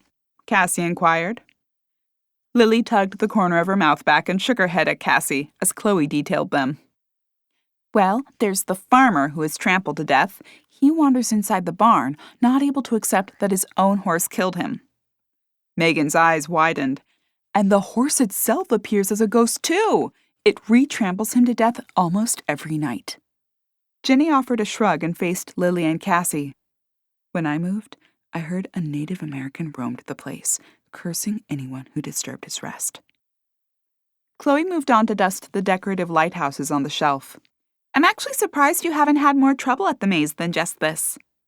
Megan leaned forward toward Lily and Cassie and lowered her voice. Have you? Have we what? Lily questioned. Megan lifted her eyebrows. Had more trouble. Chloe spun to face them. Any ghost run-ins? Spooky stuff happening? Weird vibes? Ginny lifted her shoulder in a partial shrug. Spine-chilling screams from nowhere. Icy cold blasts of wind with no windows open. Lily crinkled her brow. Ladies, the only spine-chilling screams in that barn are coming from the animatronics we've installed to scare the pants off our patrons. Amber pushed through the door of the shop, studying the scene in front of her. Did I miss all the good scoop? Lily flicked her gaze to Amber. There is no scoop to miss, she said. We don't know who trashed the maze, but we are sure it is a living, breathing human. We also managed to repair the damage, and, with your help, we hope we'll finish in time. With my help? Amber's eyes lit up. Do I get to help decorate? Do I get to see it early? Lily chuckled at the girl's enthusiasm. Sorry, no one's getting a sneak peek. But if you can hold down the fort here with Chloe, Cassie and I can duck out early and do some more work. Oh, Amber answered, her lips puckered in a deflated expression. Sure, I can do that. Would have been way more exciting the other way, but I guess I can make this contribution. Lily winked at her. Thanks, Amber. And we wouldn't want to ruin the surprise for you. Everyone will get to see the inside soon. All right, ladies, Cassie said. I hate to break up the party, but we'd better get going if we want to make any progress on the maze. Lily glanced at her watch. Gosh, you're right. It's already almost 1. We spent too much time talking about the fake haunting. I hope we'll have enough time to finish our own haunting. Megan and Jenny wandered to the door, calling their goodbyes and reminding the ladies how much they were anticipating being scared out of their wits at week's end. Give me a minute to load my little creation into the Wrangler, and I'll be ready, Cassie said, darting into the storeroom. Within 10 minutes, she'd cleaned up her area and slid the new animated device into the back of her SUV. Lily climbed into the passenger's seat, twisting to eye the new animatronic. How's he look? She asked as Cassie slid behind the wheel. I think he's good. One final adjustment to make sure he pulls his lid closed when he retreats into the box, and he'll be all finished up. Lily buckled her seatbelt, adjusting the neck strap. I can't wait to see him. Cassie eased the car down the alley before pulling onto the main road. I'm setting him up first thing when we get there. Okay, I'll work on my clown's head display. I think you should put a sign on that warning people it was your creation. I don't want to be blamed for people's nightmares. Very funny, Cassie, Lily said with a wry glance at her. Cassie wove through the streets toward the outskirts of town, pulling onto the 2-lane country road that led to the barn. As she swung the Wrangler onto the gravel path, her brows knit. Is that a car? I see the police cruiser, Lily said, glancing out the window. No, over there. Cassie waved a finger to the left side of the barn. Oh, yeah, Lily said, craning her neck for a better view. Wonder who that is and why they're here. Maybe Wyatt put double protection on the place. Lily slid her seatbelt off as Cassie killed the engine. She stepped from the car and eyed the police cruiser.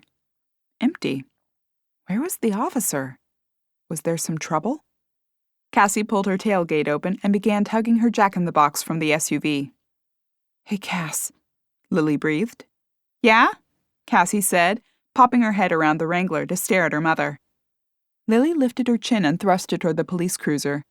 Cassie twisted a glance at it before whipping her head to stare at her mother again. Lily shrugged, palms up, and tapped a finger in the air toward the barn. Cassie tiptoed toward her mother, leaving her animated creation sticking halfway out of her trunk. Do you think there's trouble? She whispered. Lily shrugged again. Only one way to find out.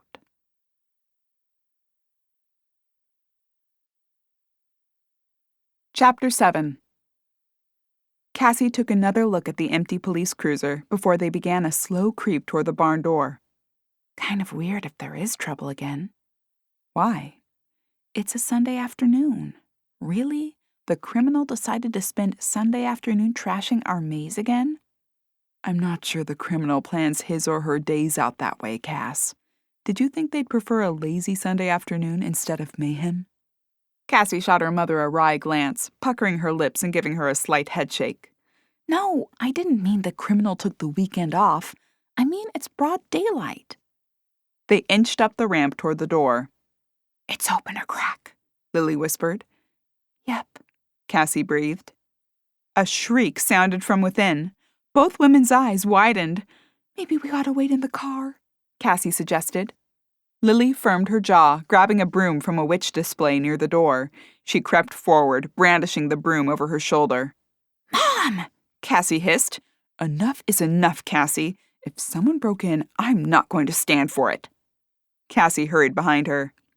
Maybe we should wait for the officer to chase the person away. And maybe he needs a hand. Lily reached the barn door and wrapped her fingers around the handle. She shoved it open, raising the broom high as a cackle emerged. Lily's posture stiffened, and her eyes went wide at the scene inside. She squashed her lips together, letting the broom fall to her side. Cassie's jaw dropped along with her shoulders. Inside the space, a small group of people huddled, expressions of shock on their faces at being caught.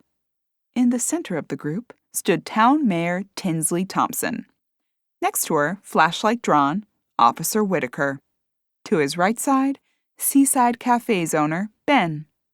Penny Whitlock, Lucy, and a few other of the town's residents rounded out the group. Tinsley pulled her lips back in an amused grimace. Lily! Cassie! She exclaimed, throwing her hands in the air in mock surprise before she ran her palms down her black leggings. Paired with a black turtleneck, boots, and a dark Halloween-themed vest, she appeared as though she'd dressed in a catsuit for her trespassing trip. Fancy meeting you here. Mayor Thompson? Cassie questioned. Officer Whitaker, Lily asked. Oh, hi. We didn't expect you, the uniformed man answered. Clearly, Lily said with a raise of her eyebrows. What's going on here? Well, Tinsley said, drawing the word out as her eyes darted around. We heard about the trouble and... We twisted Officer Whitaker's arm to show us around because we couldn't stand the wait any longer. Penny burst, drawing in a ragged breath after and raking the back of her hand across her forehead with relief. Penny! Tinsley squealed. Lily and Cassie's eyebrows both shot up. Lily stuck her hands on her hips. Really, ladies, it's only a few more days. She flicked her gaze to the uniformed officer. And Officer Whitaker, I'm surprised at you. The man winced as though his mother scolded him. Technically, Mayor Thompson is my boss, so when she said open it up, well, I opened it up. Lily stood the broom against the barn's side and crossed her arms. So have you gone over it with a fine-toothed comb? Tinsley chuckled, waving her hand in the air. Of course not. We barely saw anything. She began leading the group from the barn into the autumn afternoon air. As she passed Lily and Cassie, she leaned closer to them, lowering her voice. There were a few things, though, that looked off in the area with the band, just in case you didn't know. Thanks, Mayor Thompson, Cassie said. We didn't quite finish with our cleanup from the last incident, but we'll get there. Tinsley offered a knowing nod and winked at her. The others filed past them. Penny offered a whispered and penitent, I'm sorry, as she passed. Lily patted her arm and smiled at her. It's okay. I hope you liked what you saw so far. Oh, it looks fabulous, Penny said. I can't wait to see it all pulled together with the lights and effects. It really looks great, even not all lit up and working, Lucy said as she swiped one side of her hair behind her ear. Thank you, Cassie replied. The group spoke for a few more moments, everyone expressing their excitement to see more before they shuffled off, some walking to their next destination, others piling into the car Lily had spotted earlier. Really sorry, Officer Whitaker said. Mayor Thompson said. Lily held up her hand to stop his comments. It's fine, Ted. I'm glad people are this excited, to be honest, though I really just want to get some work done and finish this thing up so it's ready to open. Well, it looks great so far. And for what it's worth, they didn't see the whole thing. The group split up and everyone went in different directions, so they only each saw snippets. Lily pressed her lips together and nodded. Ah, good. Well, at least there'll be something for them to be surprised by when we open. Officer Whitaker smiled and nodded, glancing around the space for another few moments. Ted? Lily prompted after a minute. Yeah? Could you maybe... She flicked her fingers toward the police cruiser. Oh, right. What am I thinking? Let me get out of your hair and let you work. He stepped toward the door. Oh, and by the way, outside of the unexpected visitors, no trouble. Good, Lily answered as Cassie returned to the car to retrieve her creation. Officer Whitaker offered her a wave, sliding into the police cruiser as she lugged the oversized jack-in-the-box from her Wrangler. Cassie hauled the item into the barn, setting it up to greet visitors as they stepped inside. At least no one has seen this little masterpiece. She smiled down at it, squatting in front of it to hide the step pad under the welcome mat. Give it a try. Lily studied the colorful box before she smacked her foot against the doormat. The grinning clown sprung from inside the shiny compartment, the lid flinging open as he leapt with his hands reaching toward Lily. Oh, nice, Lily said, commending her daughter on her creation. After a moment, the clown descended into the depths of his box, tugging the lid shut behind him. Very effective, Cass, just like my clown's head will be. We'll see, Cassie said as they donned their work belts, filled with tools, notes, and their headlamps, and set off into separate areas to add final touches. They spent the better part of the afternoon adding the new purchases, adjusting existing displays, and rearranging items, then called it quits. Tired and sore, they headed home, stopping to pick up chicken salad on croissants from the seaside cafe. The two women slogged through their front door as the sun hung low in the sky. Willie raced down the stairs to greet them. Cassie ruffled his fur. Not too late this time, bud. And we didn't set the alarm off either. Cassie tossed her keys into the bowl by the door. Thank goodness. I just want to change, eat, and relax. And here I thought you enjoyed those surprise visits from a gun-waving Wyatt. I could do without the gun-wielding, siren-blaring parts. Well, I'm glad to have obliged you and not set off the alarm tonight. Meet you in 10, Cassie called as they parted ways at the top of the stairs. She wandered past the animatronic ghost, still parked in the corner and staring out with her blank eyes. Cassie squinted at the ghost as she skirted past. She twisted to stare over her shoulder at the fake woman, swearing those glassy eyes followed her passage. Her footsteps faltered, grinding to a halt. Had the ghost moved? Cassie shook her head and pushed herself to continue to her bedroom. She was being ridiculous, of course. If it had moved, she thought, as she peeled off her sweaty t-shirt, it was likely a jerk of the mechanism, a burst of leftover power from the battery despite the switch being off. Cassie tugged her pajama top over her head and wound her carousel. She chuckled at herself as she recalled thinking the ghost had wandered into her room and spoken with her while she slept. Her mother was right. A ridiculous thought. She must have dreamt the whole thing. Cassie slid into her pants and donned her robe as the musical carousel played a jaunty tune. Across the room, the little horses bobbed up and down as the mechanism spun them around in a circle. While she pulled on her slippers, though, the carousel wound down, the horses freezing in their positions. Cassie sighed. "Again?" she called to it. "There can't be another piece of paper caught in your gears, can there?" She shuffled across the room and wound the device again. It wouldn't budge. An icy cold gust of air blew past her as she leaned forward, hands on her thighs to steady the item. Cassie straightened and shivered, tugging her robe tighter around her. Across the room, Willie narrowed his eyes at nothing. He issued a low-pitched growl and a hiss. Cassie swallowed hard as she spun to stare in the direction of the cat's gaze. She spotted nothing, but another shiver ran up her spine. A second icy blast gusted past her. Was someone here with her? Had a spirit entered the room? Cassie's pulse quickened, and she flared her nostrils as she tried to slow her breathing. "Hello?" she called. No answer came. She bit her lower lip as she stepped back, inching away from some unknown threat. Willie's ears flattened against his head, and he issued another hiss before slinking off the bed and hiding underneath it. "Thanks for the backup," Cassie grumbled as she worried about what she'd do next. Cold air caressed her cheeks again and ruffled her hair. Her heart skipped a beat as an unearthly groan tickled her ears. "Cassie," a tinkling whisper voiced. With a gasp, Cassie continued her trek backward, bumping into her window seat. Her knees hit it hard, buckling, and she collapsed onto her backside. "Who's there?" she squeaked. This time, her inquiry prompted a response from whatever had entered her room. The cold air disappeared as quickly as it came. Across the room, her door wobbled for a moment before slamming shut. Cassie issued a yelp before she leapt from her seat and raced to the door. She grasped the doorknob and twisted it, tugging as she braced herself against the door jamb. The door wouldn't budge. She was trapped. The question lingered in her mind as she spun, pressing her back against the door. Was she alone? Or was someone in here with her? Lily waved behind her in silent acknowledgement of Cassie's statement to meet in 10 minutes. She shambled into her bedroom with a deep sigh. The maze building took another toll today. Her muscles ached. She hoped she had the wherewithal to finish the task and open the maze in a few days. A few days, she reflected, as she shuffled across the room into her ensuite bathroom, kicking her shoes off. She hoped she could withstand another few days.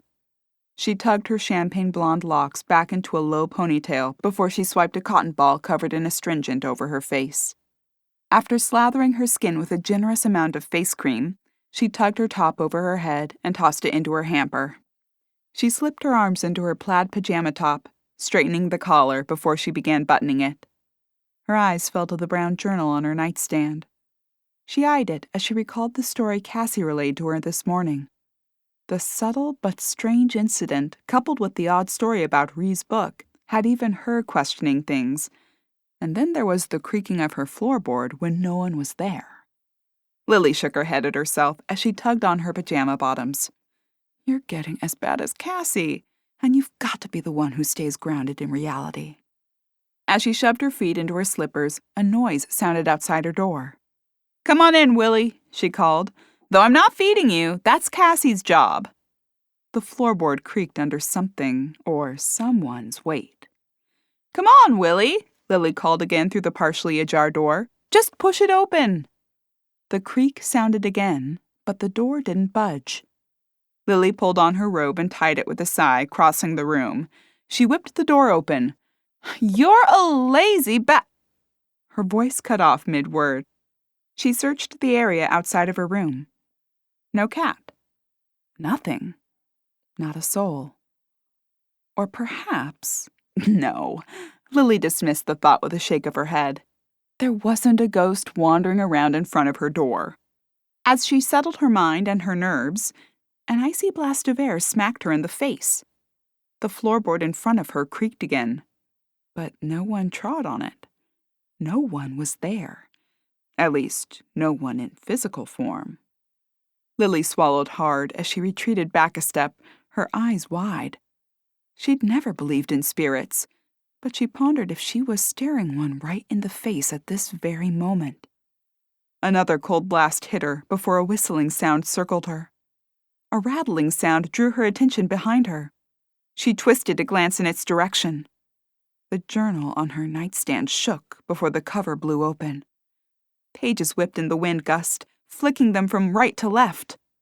The pages stopped moving, freezing the book open at a specific spot. Breathless, Lily inched toward the journal. With raised eyebrows, she eyed the writing scrawled across the page, though she could not make it out at this distance. She crept closer until the 3 words written on the page came into focus as she squinted at them. They made her eyes widen. Time for death. She swallowed hard as the words rattled through her mind. Another gust of air blasted past her. Across the room, her bedroom door slammed shut. Lily sucked in a sharp breath, her muscles tensing. She raced across the room and gripped the doorknob. She twisted it and tugged, fighting against the barrier that trapped her inside. With a gasp, she spun to face her room, leaning against her door. She rubbed at the back of her neck, wondering if the ghost had locked her in alone, or if 2 souls occupied the space.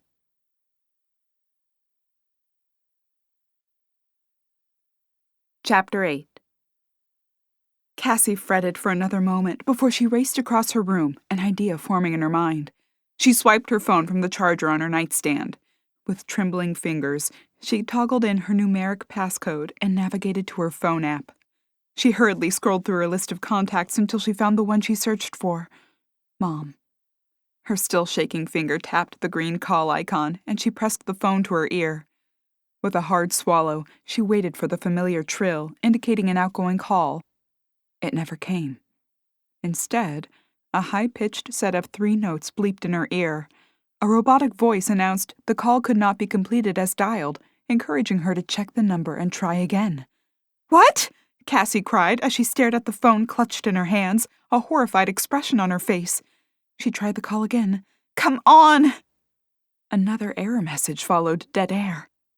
She stared at the phone. 4 bars. She had service. Why wouldn't the call go through? Panic laced her thoughts, and she sank onto the edge of her bed. With a labored breath, she tapped back into her phone, choosing the messaging app this time. Her fingers flew across the keyboard as she typed a message to her mother.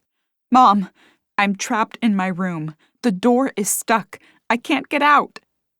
Cassie pressed the send button and waited, staring at the lit screen, awaiting a response. After a moment, a red triangle with a white exclamation point appeared next to the message. Cassie pressed it. Message failed to send.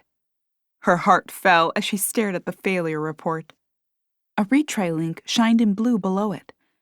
Before she could tap it, letters paraded across the screen. Cassie pulled her hand away, staring with wide eyes as her phone typed a message on its own. In the message box, words began to form. She swallowed hard as she realized what the letters spelled. Find the journals, Cass. Before the final letters could appear, Cassie dropped the phone on the floor. It thudded against her fluffy area rug before clattering face down across the hardwood floor. Cassie kicked backward, climbing onto the bed and hugging her knees to her chest. She didn't understand what was happening, but she felt certain that message had been typed by a ghost. Lily whipped around and gave the door another angry tug. "This is ridiculous," she muttered to herself. "I am not trapped in my own room because of a ghost."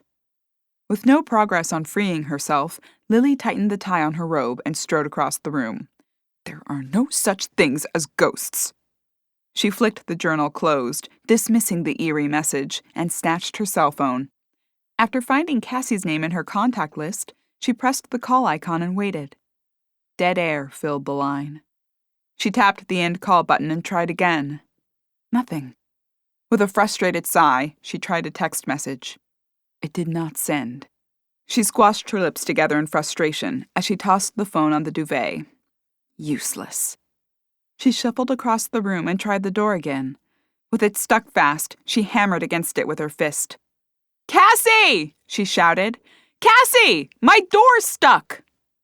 She pressed her ear against the door, listening for any sounds of life. Silence filled the air. She tried pounding again, but to no avail. With a mumbled curse, she spun in search of another way out. She eyed the windows, starting with the one overlooking the ocean. She peered out, wondering if she could shimmy down a drain pipe somewhere. The sheer drop to the deck below dashed her hopes. She tried the other window across the room. Nothing she could use to slow her descent. "Shoot," she breathed. As she stared out at the night sky, considering opening the window and shouting for help, but unsure anyone would hear her, something caught her eye. She squinted into the distance, trying to make out a form half hidden within the trees. Was it a person?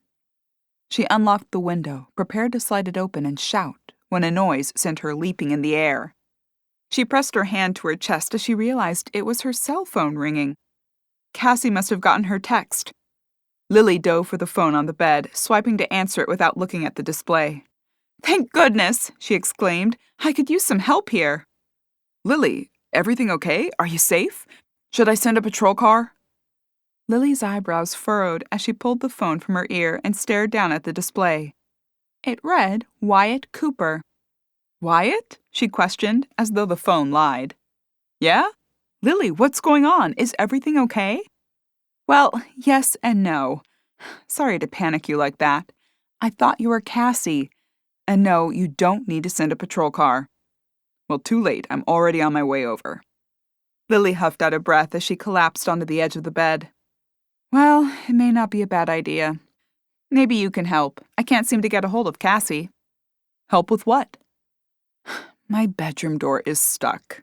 I'm trapped inside. I can't get a call out to Cassie or a text.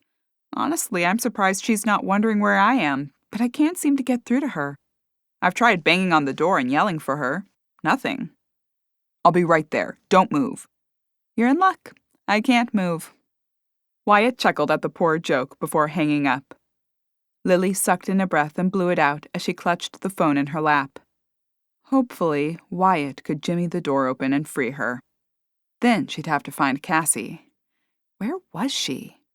As she toggled open the unsent message on her phone, a creak sounded behind her. She twisted to identify the source. Across the room, her door slowly inched open, its hinges creaking in protest. A shiver shook Cassie as chills raced up her spine. She buried her head between her knees as she held her legs tight to her. After a moment of panic, she raised her eyes, peering over her pajama pants and scanning the room. No movement. She lifted her head and glanced warily around. Her gaze fell to the phone, face down on the floorboards across the room. She grimaced at it, wondering if the ghost still typed a message on the screen. Her breathing sped and her pulse raced as she pushed herself to find out. She inched to the edge of the bed, her eyes never leaving the phone. Slowly, she lowered one leg down, her toes pointed like a ballerina until they touched the floor. With a fixed stare, she lowered the other leg and rose to stand. She took one step, then another, until she hovered over the phone.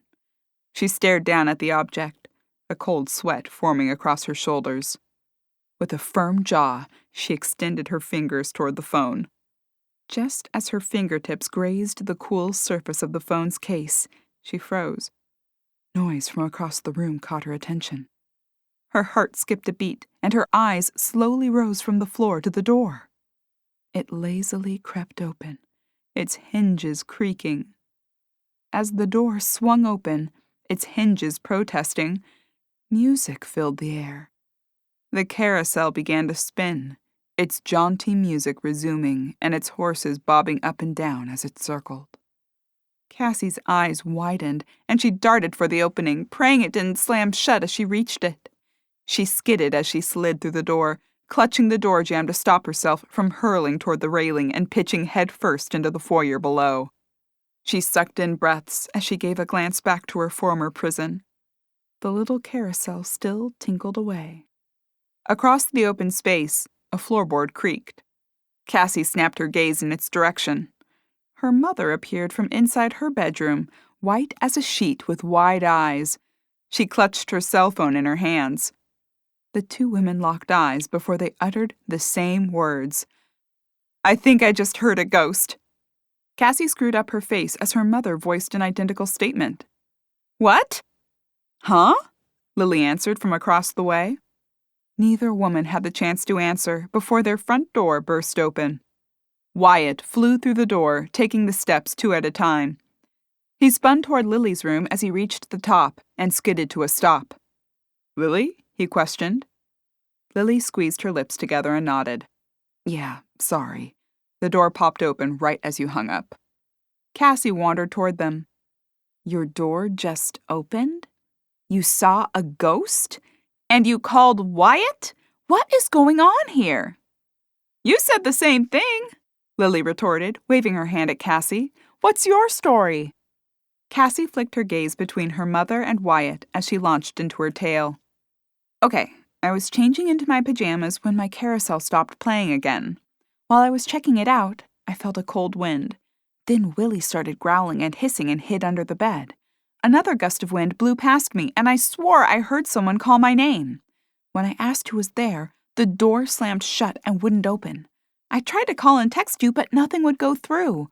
But when I was trying to resend the text to you, someone started typing on my phone. I got so scared that I dropped it on the floor and was just about to pick it up when my door opened. I made a run for it. That's when I found you in the hall." Cassie jabbed a finger at Lily. "What happened to you?" Lily's eyebrows shot up and she explained her earlier experience. "About the same. A cold blast of air, then my door slammed shut and I couldn't get out. Couldn't call or text you. I was considering climbing out the window when Wyatt called. I told him I couldn't get out of the bedroom and couldn't get a hold of you. Then suddenly the door opened." "Anything spooky while you were locked in?" "Being locked in was the spooky part, Cass," Lily said. "Anything else? Weird texts on your phone or a ghostly voice?" "No, though." "What?" Cassie prodded. Lily frowned and waved her hand in the air, dismissing it. "It's nothing." "What?" Cassie insisted. "Just when the wind was blowing around, it blew the journal open. But that's it." Cassie gasped, pressing her hand to her throat. "Did it say anything weird on the page it opened to?" Lily lifted a shoulder and shook her head. "Typical Henrietta stuff, very dramatic." Wyatt put his hands on his hips and narrowed his eyes. "What does that mean?" Lily flung her arms out to the side. "It said time for death, okay?" Cassie sucked in another breath. Wyatt flicked his gaze to Cassie. "Is that what yours said? The weird phantom text messages?" "No, mine said, 'Find the journals, Cass.' I don't know if there was anything else. I dropped my phone." "Whoa," Wyatt answered. "This is getting creepy." Cassie's head bobbed up and down. Lily flicked her gaze between her daughter and Wyatt before her head lolled to the side in disbelief. "Oh, come on, you two. There has to be a reasonable explanation for this." "A reasonable explanation?" Wyatt guffawed. "The reasonable explanation is the ghost." "Wyatt's right!" Cassie exclaimed. "Henrietta is the reasonable explanation." Lily stuck her hands on her hips and shook her head at them. "Not that." "Come on!" Cassie squealed. How else can you explain the creepy message she opened the journal to? I can explain that any page that the journal would have landed on would have likely contained some odd message that seems threatening. Okay, fine. Then how do you explain my message? It's the same message she gave me last night. Wait, Wyatt said as his gaze darted back and forth between the two women. Henrietta visited you last night? Yes, Cassie said with a nod, as Lily said, no. Cassie cocked her head, a set expression on her features. She did. She came into my room and told me to find the journals. What journals?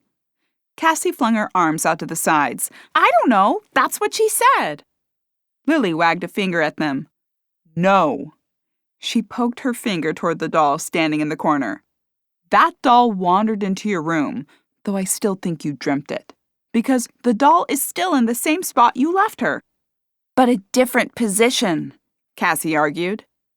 Wyatt glanced over at the ghost doll and winced. What is that? Cassie stepped toward it and flicked the switch at the base. An animatronic. I bought it at Spooks and Spectres over in Misty Hollow. The ghost toddled around the landing, her arm outstretched as she wandered aimlessly. There's no hiding from me. Wyatt screwed up his face as he followed the doll's roaming. Why would you buy that? I liked it. Look, there's an easy way to establish if Henrietta is trying to get a message to me. It should be on my phone. Well, let's see it then, Lily exclaimed. Cassie hesitated, chewing her lower lip. Well, Lily prodded. If I get stuck in there again, break down the door. Cassie flicked a glance at Wyatt, who still followed the movement of the Victorian doll around the landing. She pursed her lips as she skirted the railing and approached her room. She hovered in the doorway before she darted inside. She raced to her phone, swiped it from the floor, and ran back to the door, slowing to a normal pace as she crossed the threshold. She approached the others and flicked on her phone's display. It was on the screen with your text thread. Cassie input her passcode and the display showed the last screen she'd seen. Her failed text message still sat at the bottom of the screen. Underneath it, the message box where the ghostly text had paraded across the screen sat empty. Cassie's eyes went wide as she stared at the screen. What? No! It was right here! Lily tugged one corner of her lips back. Sure it was, Cass. It was right here, Cassie exclaimed, disappointment filling her voice. I believe you, Cassie, Wyatt said, wandering back to them after leaving the ghost girl roaming down the hall. He shot a glance at Lily. I didn't say I don't believe you. I believe you think you saw it there, but I also believe you were frightened and your mind may have played tricks on you. It wasn't a trick. It was here. The letters appeared one by one. Find the journals. That's what it said. Lily shrugged as she crossed her arms over her chest. But what journals? We have Henrietta's journal. Could there be more than one? Wyatt asked. Across the room, the doll rammed into a wall and spun to wander in a new direction. Ready or not, here I come. No, Lily answered after the distraction. This one goes up until her death. He said, his finger rubbing his chin. The doll rammed into another wall. Instead of pivoting, she continued to bang against the barrier. Her outstretched hand tapped the wall over and over. Cassie rolled her eyes at the doll as she stalked to it and switched it off.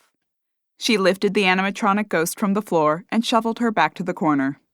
Lily let her hand slap her side. I'm not sure what's going on here, but I'm starved. I guess I should get out of your hair and let you eat, Wyatt said. Seems you have things under control for the moment. You're welcome to stay, Cassie answered, rejoining them at the top of the stairs. We picked up an extra chicken salad sandwich from the cafe. Wyatt lifted his eyebrows as he considered it. Well, if you have extra. Come on, Lily said with a wave. Your hungry man will have to take another night off. Wyatt followed them downstairs and into the kitchen. Cassie wandered to the pantry and retrieved a can of cat food. Oh, I forgot. Willie's still upstairs hiding under the bed. She cracked the lid open and emptied the food into his red bowl. I'd better go. Her words ceased when the cat darted into the room, drawn by the sound of the can popping open. That's Willie, Lily said as she unloaded the takeout from the bag. A fraidy cat until there's food around. Cassie set the dish in front of him and rubbed his fur. Did you see a ghost, buddy? The cat ignored her, intent on chowing down on his sea captain's choice. No, he didn't, Lily answered, taking a seat at the table next to Wyatt, because there are no such things as ghosts. Then how do you explain what we just experienced? Cassie inquired, sinking into a chair. Wyatt pulled a styrofoam container toward him and popped it open. I'd like to hear more about everything that's been going on. Lily sliced into her croissant, cutting it in half. Nothing's been going on. A few minor things that seem unexplainable, but I'm sure all of it has a perfectly reasonable explanation. A book flying off the shelf isn't perfectly reasonable, Cassie retorted, especially when it's her book. Henrietta's book? Wyatt asked. Cassie stared down at her croissant and nodded. Yeah, The Adventures of Black Jack, a novel written by the Widow's Walk ghost herself. It can't be coincidence or just some casual occurrence with a reasonable explanation. It can when it flew off a shelf that leads to a secret passage. That's been sealed off, Cassie reminded her mother. So it wasn't a random gust of wind from the ocean or something that traveled all the way up through and just happened to blow that book off the shelf. Wyatt polished off half of his chicken salad sandwich and wiped his fingers on a brown napkin from the takeout bag. And wind seems to be the culprit with the door incident. Yes, Lily said, we must have a draft problem in the house. Or a ghost problem, Cassie argued. Lily tugged the corner of her mouth back and shot Cassie an unimpressed stare. What? Cassie questioned, raising her palms. Come on! A rogue gust of wind blows Henrietta Blanchard's book off a shelf, and then a phantom wind whips through the house and blows both of our doors shut, trapping us in our rooms at the same time. I'm sure it's possible, Lily argued. A physics professor could probably argue about the wind currents in the house and how the placement of our rooms in opposite corners makes this plausible. Wyatt wrinkled his nose. I'm with Cassie on this one. You two always side with each other when it comes to ghosts, but I'm not willing to believe a spirit is roaming around these halls just yet. We could find out, Wyatt said after a momentary pause. Cassie straightened in her seat, her eyes set on him with an expectant stare. Lily arched an eyebrow. I'm not even sure I want to ask how, but I guess I will. How? Well, you know Ruby, my secretary, right? Uh-huh, Cassie said with a nod. She's a medium of sorts. Maybe she can come in and, see if she gets any weird vibes or anything. Lily's expression conveyed her surprise at his suggestion. What do you think, Mom? Cassie asked. I'm not even sure what to say, the woman admitted. What do you mean she's a medium of sorts? Wyatt snapped the lid on his takeout container as he finished the last bites of his meal. Well, she gets feelings and vibes. It's not like she hosts seances or goes to graveyards and communes with the dead or anything, but she has a sixth sense. Lily chewed the inside of her cheek as she attempted to formulate an answer that sounded rational but not dismissive. We'll think about it. Has she ever been in Whispering Manor before? Cassie asked. Wyatt gave his head a firm shake. No, never set foot inside the house. Said she wasn't sure her nerves could handle it. So what makes you think she'd want to try now? Lily questioned. Well, I'm sure she'd brave it to help out a friend. If she thinks it'll help, she'd do it, I'll bet. Give us some time to think about it, Lily answered. If we think we need her, we can ask then. All right. Well, I suppose I should. A loud bang cut off Wyatt's next words. All eyes rose to the ceiling above them. Cassie gulped. What was that? Another boom echoed through the house in response to her question.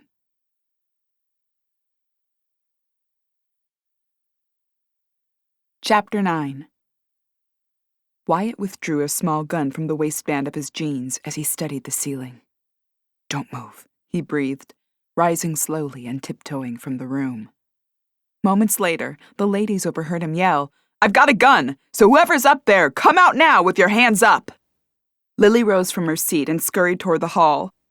Mom, he said to wait here. Lily waved the comment away as she continued.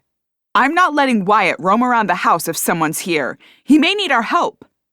Cassie heaved a sigh, but climbed from her seat and followed on her mother's heels. They stepped into the hall, finding Wyatt slowly climbing the staircase. Any answer? Lily whispered. Get back, Wyatt said, waving them away. No! What if you need backup? Lily eased the bat from the umbrella stand and held it over her shoulder. Wyatt squashed his lips together and shook his head at Lily. Someone's up there, he breathed. How do you know? Cassie whispered, palming an umbrella for defense. He motioned to Lily's door, then toward Cassie's room. Doors are closed. Again? Lily inquired. Wyatt raised his voice, hollering up the stairs. We know you're up there! Come out with your hands up! This is the sheriff! Another loud bang resounded. Everyone jumped, wincing and ducking down. What was that? Cassie whispered. I'm coming up, Wyatt called. I'll shoot first and ask questions later. Really? Cassie breathed.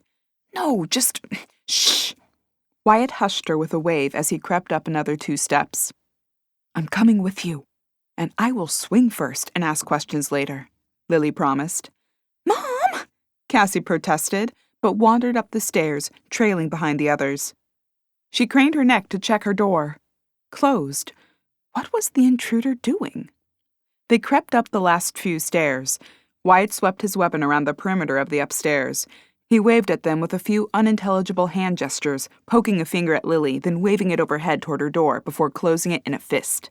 What? Lily asked, dropping the bat to her side. I'm going to go to your room first. Why didn't you just say that? Lily inquired. I just did, Wyatt answered. Shh, and stay back. They inched toward Lily's door, with Wyatt in the lead. He trod on the creaky floorboard as he wrapped his fingers around the doorknob and glanced over his shoulder at Lily and Cassie. With a nod, he shoved the door open and pointed his weapon inside. Empty. Slowly, he crept into the room, his weapon still at the ready. He peeked behind the door before he whipped the closet door open, then glanced in the bathroom. Clear, he called. On to Cassie's room, Lily answered. Wyatt squeezed past the women and into the hall. Follow me. They wandered across the squeaky floorboard again, crossing to the opposite side of the house. As they rounded the corner toward Cassie's room, Cassie spotted her ghost woman. The animatronic lay sprawled on the floor, her dark curls spread around her. Cassie eased the prop up to standing and continued behind the others. They reached Cassie's door, and Wyatt began his complicated signaling. Just say it. I can't understand that, Wyatt, Lily complained. I'm going to open the door. Stay back. Lily nodded, but readied her bat. Wyatt lowered his chin to them as he wrapped his hand around the knob and pushed the door open.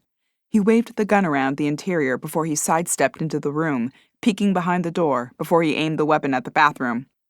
He checked the closet. Nothing. Empty, he called. Lily lowered her bat and stepped inside along with Cassie. We could try the office. There's also the spare bedroom over the... Another loud bang resounded, and wind whipped through the room. Oh no, Cassie murmured. Another gust blasted them, blowing her hair back from her face. The door slammed shut again. Cassie raced toward it, grasping the knob and twisting as she tugged. No! Wyatt stowed his gun in his waistband. Let me try. Cassie stepped back and allowed Wyatt to try the door. He pulled against it, but couldn't budge the door. We're trapped, Cassie exclaimed. Lily wrapped her arm around Cassie's shoulders. This is ridiculous. This can't be caused by a ghost. Wyatt steadied the door, his fingers following the edge. Here's the problem. What? Lily asked. Wyatt grabbed the knob again and jiggled the door as he pulled. After a moment, he lifted upward, then tugged. The door swung open. Door was caught on the jamb. It must get stuck at an angle when it blows shut. Or when Henrietta pulls it. Wyatt stepped out into the hall again. He stared across the space. Lily, your door is closed again, too. There has to be a reasonable explanation. Another clap sounded, followed by another burst of wind. Lily grabbed the door as it swung on its hinges, threatening to close again. Not again. Cassie scurried from the room. The breeze came from this way, Wyatt said, heading toward Lily's room. Do you have a window open? No, Lily said. Wyatt pushed her door open, scanning the room again. Then where? Another slam and another burst of air. Lily's shoulders slumped, and she let the bat hit the floor as she lowered her arm. With a shake of her head, she swung it upward and pointed at the door leading to the widow's walk. There's our issue. The dang door is unlatched. All eyes floated to the door at the top of the narrow wooden stairs. It swung open, then banged shut. A burst of wind swirled around them, and Lily's door banged shut again. Wyatt yanked it open and emerged into the hall. Lily climbed the stairs and grabbed the door as it threatened to swing open again. She hooked the latch before she descended down to the others. Now, let's see if we have any more ghostly encounters. How did that get open? Cassie inquired. You were the last one up there. Did you latch it when you came in? Of course, Cassie said, crossing her arms over her chest defensively. I think. Lily matched her stance. Do you think, or do you know? I think. Maybe I forgot. She flung her arms out. I don't know. Well, there you have it, Lily said, flicking her gaze to Wyatt. The widow's walk is the culprit for the slamming and stuck doors. Cassie is our ghost. Wyatt raised his eyebrows at the statement. Well, I suppose that's one way of explaining it. That's the only way of explaining it, Lily countered. Looks like Ruby is off the hook. That doesn't explain the creepy words on my phone or the ghostly visit during my sleep. I really think those are just the product of an overstimulated mind, Cass, Lily said. I'm not making this up. I didn't say you were.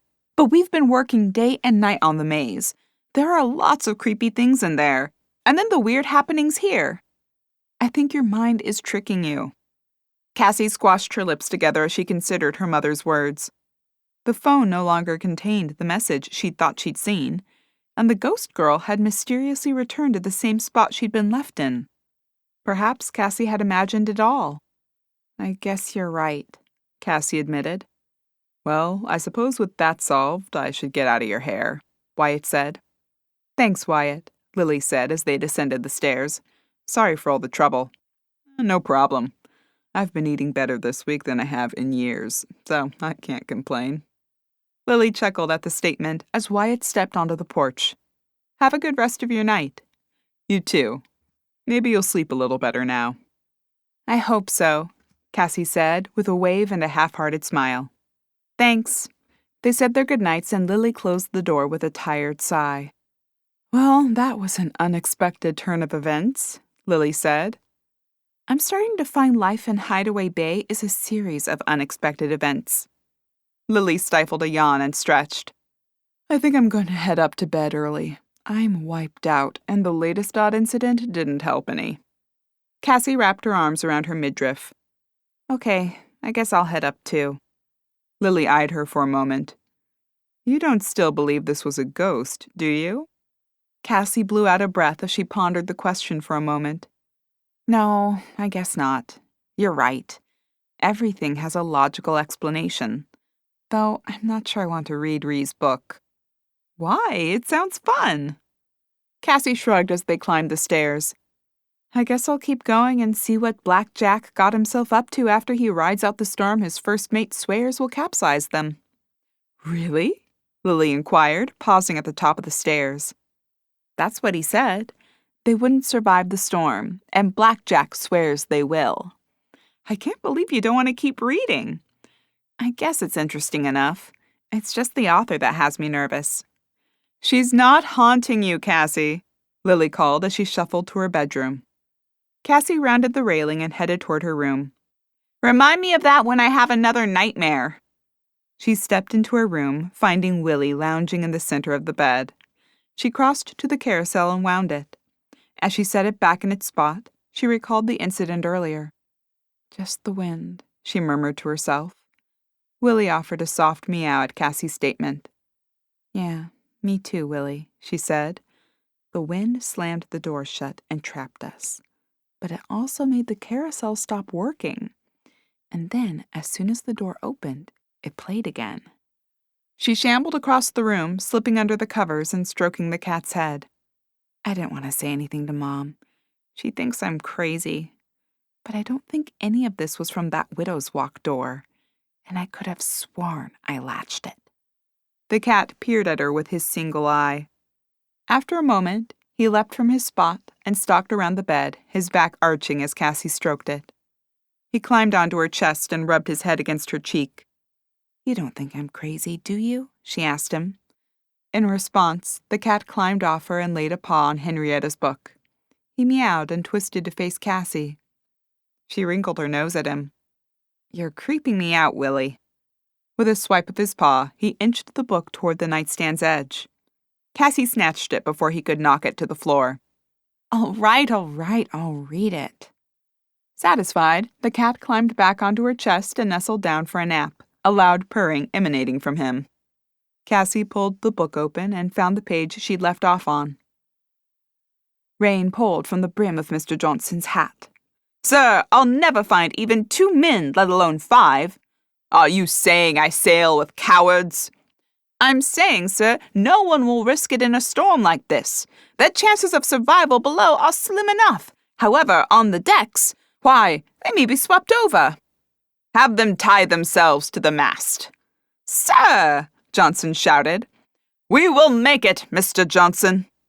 Johnson shook his head, flinging water in every direction. Jack kept a steady hold of the wheel and eyed him. We'll make it, or my name isn't Black Jack. Technically, sir, your name isn't Black Jack. Jack twisted the ship's wheel, spinning it in a dizzying circle until she responded, pulling starboard. Very funny, Mr. Johnson, but I assure you, we will make it. Sir, the sea is too angry. If we turn back, the angry sea may still swallow us, Jack shouted over the pouring rain pounding against the deck.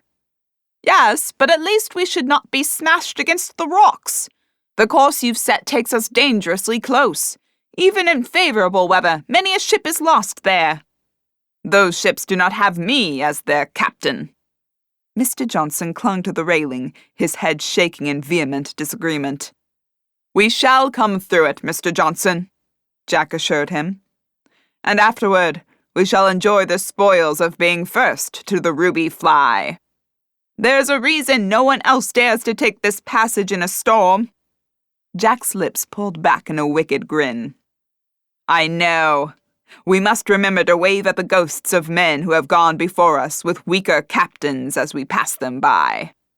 The ship rolled to the side, and Jack whipped the wheel again. All right. Forgo the 5, but find me 3.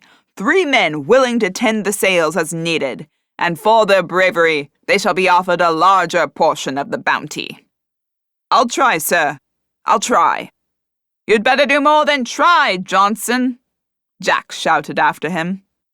The man stumbled down the stairs, weaving his way across the deck until he disappeared below. Jack eyed the stormy horizon. The ship pitched and rolled, groaning as it fought to stay afloat in the turbulent waters. He'd sailed these waters many times before. Treacherous, yes. Impossible, no. He'd taken ships both larger and smaller through the tricky passage in all manners of weather. And he'd do it again. Neptune's servant would emerge victorious, and their bounty would be plentiful. His lips formed another smile as 4 huddled forms climbed from below deck. Rain pelted their backs as they hurried to the mainmast, tethering themselves to it. The wiry body of his first mate, Johnson, hastened toward him, climbing the stairs while clutching the railing on each side. I found them, sir. Who? Jack inquired. Evans, Collins, and Harper. Excellent. Then Evans, Collins, and Harper shall be richer than the others. Now, when I give the signal, trim the sails back immediately. And then on my second command, let them out full. Yes, Captain, Mr. Johnson said. I shall watch for your signal. He wobbled down the stairs, fighting the violent rocking of the ship and crossing to the men who awaited orders. Jack eyed the dark horizon, searching for the point where he'd need to maneuver carefully.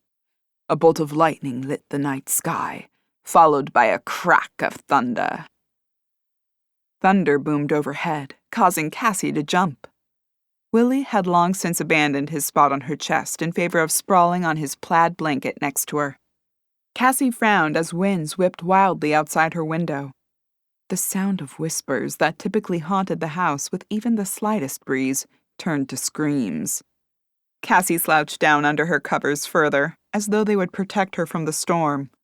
She stared down at the book clutched in her hands, unable to focus on the words as lightning lit the night sky. She bit her lower lip as thunder rumbled again. The light on her nightstand flickered. Cassie snapped her gaze to it. "Please don't go off," she whispered. A second later, the room plunged into darkness. Lily wandered into her room, heading straight for the bed. She pulled her robe off and tossed it on the bench at the foot before she climbed under the covers. She piled pillows behind her and plumped them before settling back. With a long, deep sigh, she eased into their forgiving firmness, letting her head fall back. Her mind wandered to her daughter, Cassie. Did she really believe a ghost haunted Whispering Manor? Then again, could Lily be sure they didn't? Some of Cassie's story couldn't be explained, but perhaps her imagination had run away with her. With a sigh, Lily grabbed Henrietta's journal and pulled it onto her lap. "Maybe you'll ease my nerves." She paged it open, a shiver running up her spine as she recalled the words scrawled across the page when the journal had blown open earlier. Time for death. What was it in reference to, she wondered? She found her page, but stared blankly at the words written on it. Instead, she decided to find the page with those 3 words. They had stood alone. Why had they been written? What preceded them? What came after them? "One way to find out," Lily muttered. She flipped through the journal to the approximate location it had opened to earlier. Writing filled the pages. With her finger holding her place, she flipped forward, going to the last entry without finding the words. She tried going back without finding it. Maybe it was after the last entry, she mused aloud. Lily fanned the pages until she found the first blank one, then paged through one by one. She found no trace of the 3 words. "This is ridiculous," she grumbled, returning to the first page of the journal.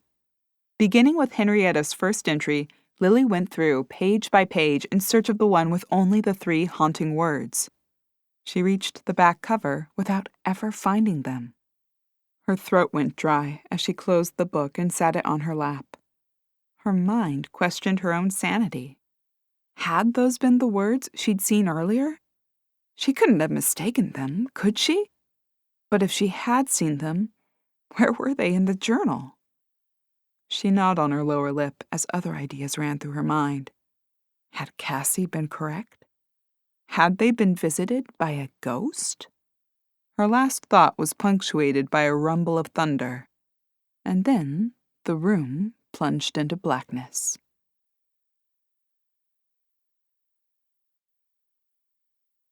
Chapter 10.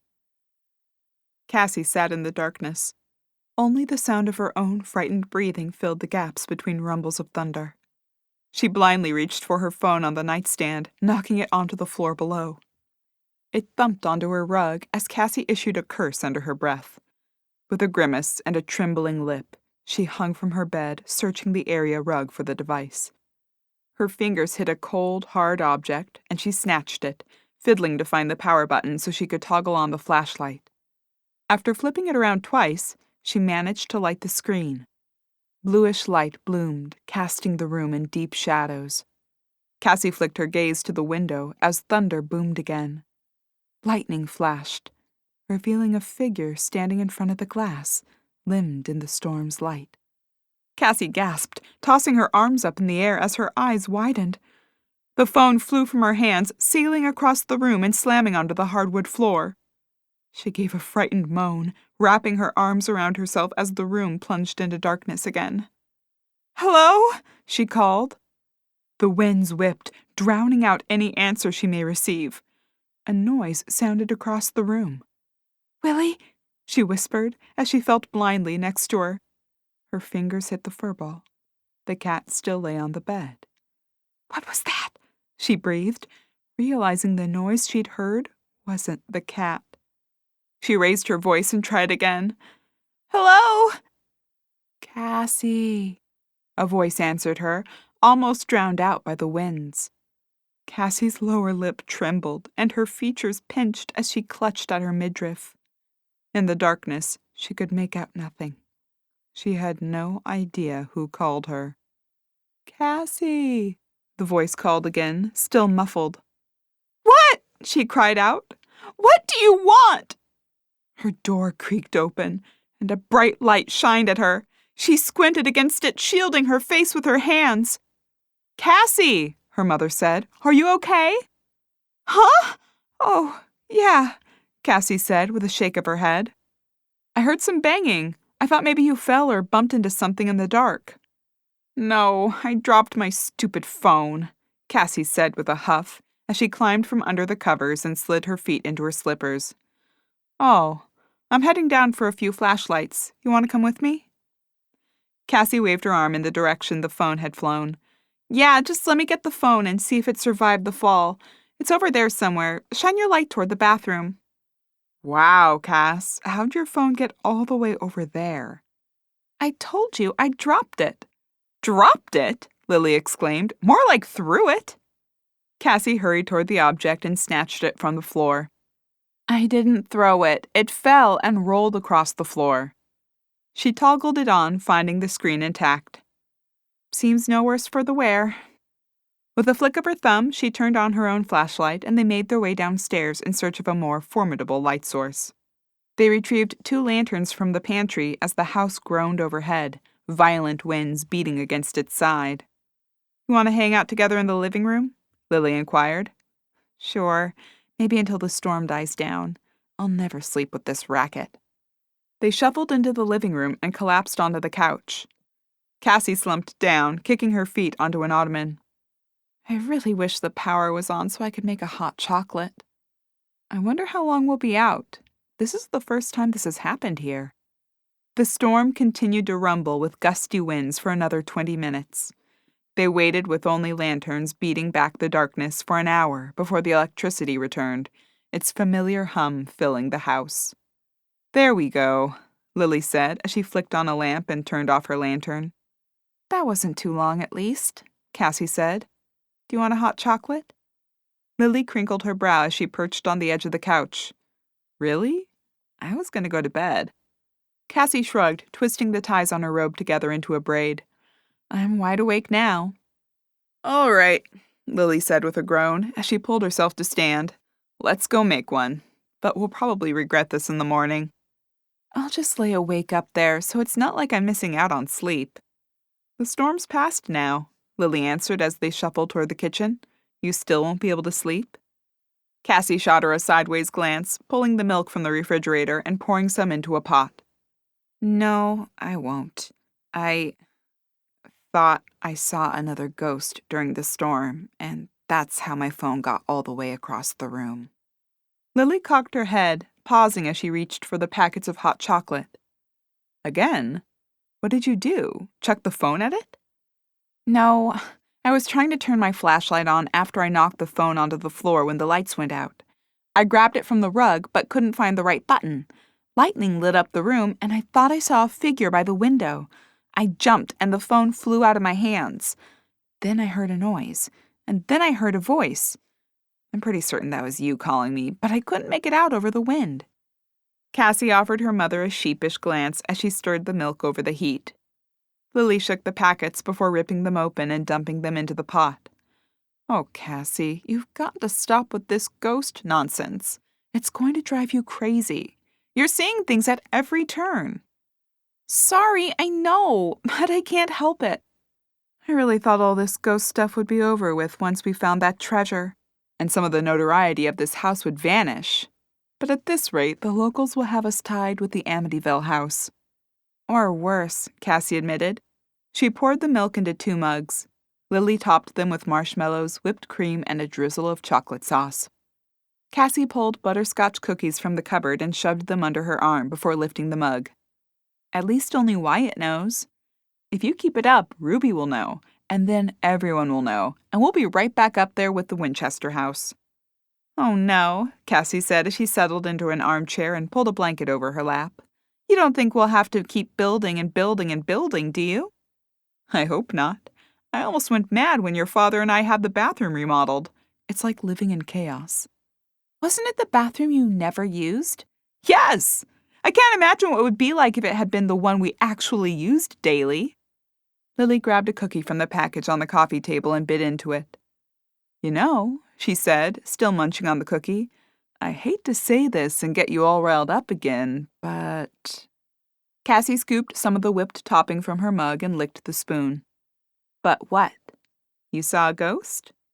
"Nothing quite that dramatic," Lily assured her after a sip of her chocolatey drink. "But I did have something strange happen before the lights went out." Cassie shifted in her seat, perching her mug on the arm as she leaned forward. "What happened?" "Well, remember I said when I got locked in my bedroom earlier that the book blew open to a page with the words, 'Time for Death'?" "Yeah," Cassie said with a nod, reaching for another cookie. "Well," Lily began, her eyes slowly raising to Cassie's, "I wanted to see what the words were in reference to, so I paged through the book to find them." Cassie dunked her cookie into the whipped cream before biting off a piece. "And?" "I couldn't find them." Cassie froze, considering the statement. "Maybe you missed them." Lily shook her head. "They were the only words on the page when I saw them earlier. I thought she was being dramatic. I went through every page of the book and found no pages with only those words." "Are the words anywhere in the book? Maybe you thought they were the only words on the page." Lily shook her head vehemently. "They were the only words, Cassie. Honestly, I can't believe you're telling me I mistook a blank page with 3 words for a page filled with them after you've been insisting something odd is going on here. Now I have experienced something odd, and you're dismissing it." "I'm not dismissing it," Cassie said. "I just can't believe it. This is even more definitive proof that something strange is going on here." Lily slouched further down on the couch as she sipped at her hot chocolate. "Maybe I was mistaken. Maybe I panicked and thought I saw those words on the page. Just like at almost the exact same moment, I panicked and thought I saw words on my cell phone?" "Yes," Lily said with a nod. "Don't you think that's just a little too coincidental?" Lily drained the last sips of her hot chocolate. "I'm not sure, but I'm not ready to fully jump on the ghost bandwagon with you and Wyatt. I need something more than this to call Ruby in for a seance or whatever she's going to perform." Cassie pulled her arms closer to her body as she shivered. "Gosh, I hope not a seance. That's creepy." Lily climbed to her feet and offered a hand to pull Cassie to stand. "Well, that's just another reason to stop telling Wyatt we have ghosts." Cassie shook her head as they plodded to the kitchen to dump their mugs in the dishwasher. "Now I'll never sleep thinking about Ruby doing a seance here." "Don't think about it," Lily suggested. "Easier said than done." "Want to sleep in my room again, like when you were a kid and watched a scary movie?" Cassie considered it as they climbed the stairs. "No, I'll try to sleep in my own room." She yawned and stretched. "Maybe I will fall asleep without any trouble." Lily nodded and headed for her room as Cassie rounded the bend toward hers. She eyed the ghost standing in the hall as she passed it, jabbing a finger at it. "You stay out of my room tonight." She plodded past, stopping just outside of her bedroom. Squashing her lips together, she strode back down the hall and hefted the doll under one arm. "I'm not taking any chances with you, Ree," she said as she rounded the railing and descended the stairs. She tucked the animated prop into a corner of the living room. With her cell phone still in her robe's pocket, she snapped a picture of it. "Just in case I have to prove you moved," she warned the doll. The doll stared back with blank eyes. Cassie gave it one last glance before she headed upstairs. With the doll tucked safely away, she slipped between the sheets and dozed off for the night. The alarm screamed through Cassie's odd dream about a pirate ship attached to a cinema. She opened her eyes to slits and peered at the offending device. With a slap, she silenced it and closed her eyes again before rolling onto her back. With a heaving sigh, she forced her eyes open. Bright sunshine streamed in through the windows, a stark contrast to the stormy night they'd rode out. Cassie stretched as she contemplated the big day. Her actions prompted a curious meow from her bedmate. Willie's one eye popped open as he stretched. He gazed at Cassie, trying to ascertain if he needed to leap up and prepare for his breakfast, or if he still had time to lounge. "A few more minutes, buddy," Cassie said as she stroked his fur. Her mind ran over the list of tasks she needed to complete. They'd taken the day off from the shop so they could focus on readying the maze for its first visitors. Opening night jitters swept through her already. The build-up had been epic. Would the town be pleased with their efforts, or would the maze be a flop? "What do you think, Willie?" Cassie asked as the cat groomed his face with a moistened paw. "Will we be invited back next year, or will everyone hate it?" His eye flicked to her, and he offered a trilling sound in response. "Yeah, I guess we'll find out. Well, I'd better get going, I guess." With another long stretch, Cassie shoved the covers off and tugged on her fluffy robe. She headed downstairs for a hearty breakfast before anything else. Quietness filled the house. Her mother must still be sleeping, she assumed, as she tiptoed down the wooden stairs. She reached the bottom, swinging toward the kitchen. After a moment's hesitation, she retreated across the foyer and into the living room. The animated doll still stood where she'd placed it in the wee hours of the morning. Had it moved? She tried to recall the exact position it had been in when she'd left it. A curse escaped her lips as she realized she'd left her cell phone upstairs. She waved a hand at the doll, trying to dismiss it. She'd likely not moved, and she could check on it later. As she shuffled from the room, she did a double take. Had the doll blinked its eyes?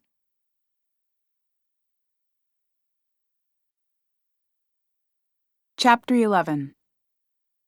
Cassie stepped back, warmth washing over her. Sweat beaded across her forehead as heat shot through her. She swallowed hard, staring at the face.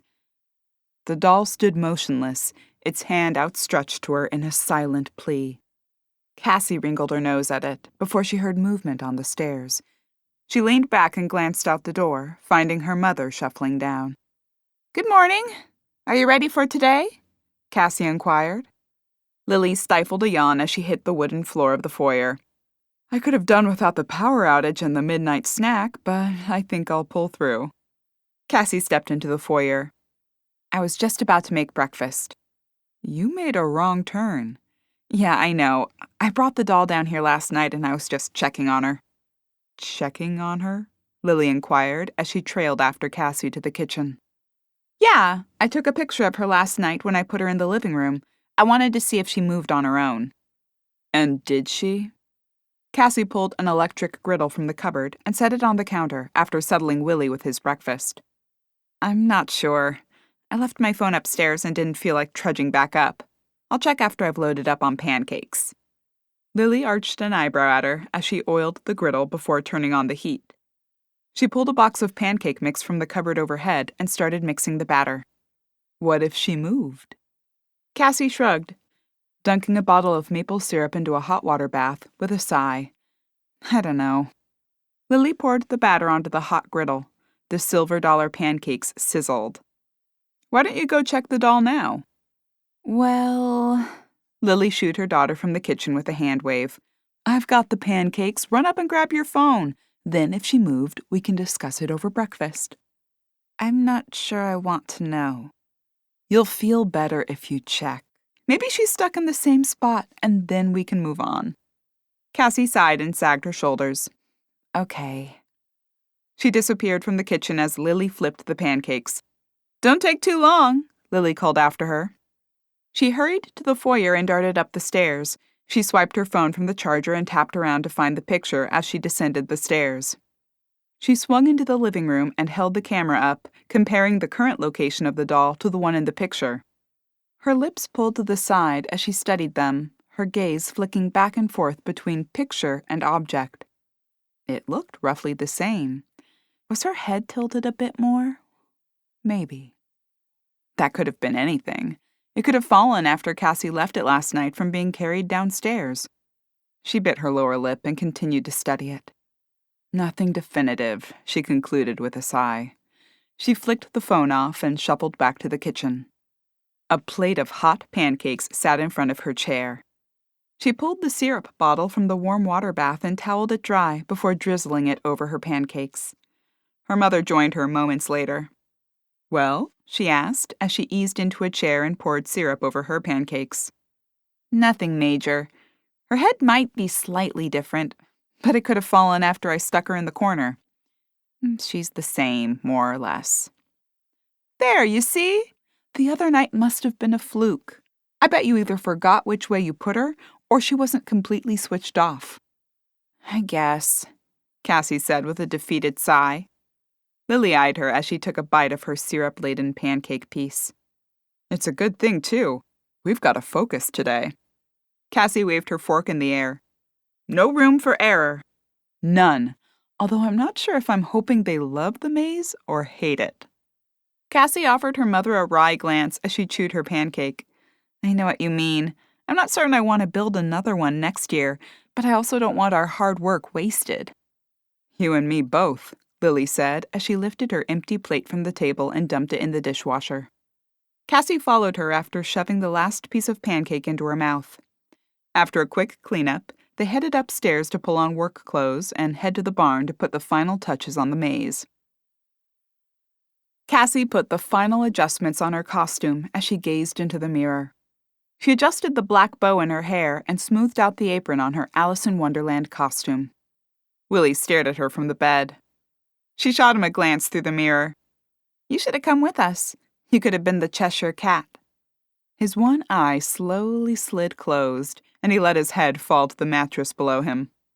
"I'll take that as a no," Cassie said, adjusting her ribbon one last time before she left the room. With 1 hour to go before the maze opened, they'd have just enough time to turn on all the gadgets for the grand opening. She approached the stairs as Lily emerged from her room. "Wow," Cassie exclaimed at her mother's costume. A floor-length green and black dress swished across the floor. A pointy witch's hat topped Lily's blonde hair. Lily held her arms out to the sides. "What do you think? Do I look like a storybook witch?" "Yeah. I should have done something more fun like that," Cassie said with a pout. "I told you Alice was boring."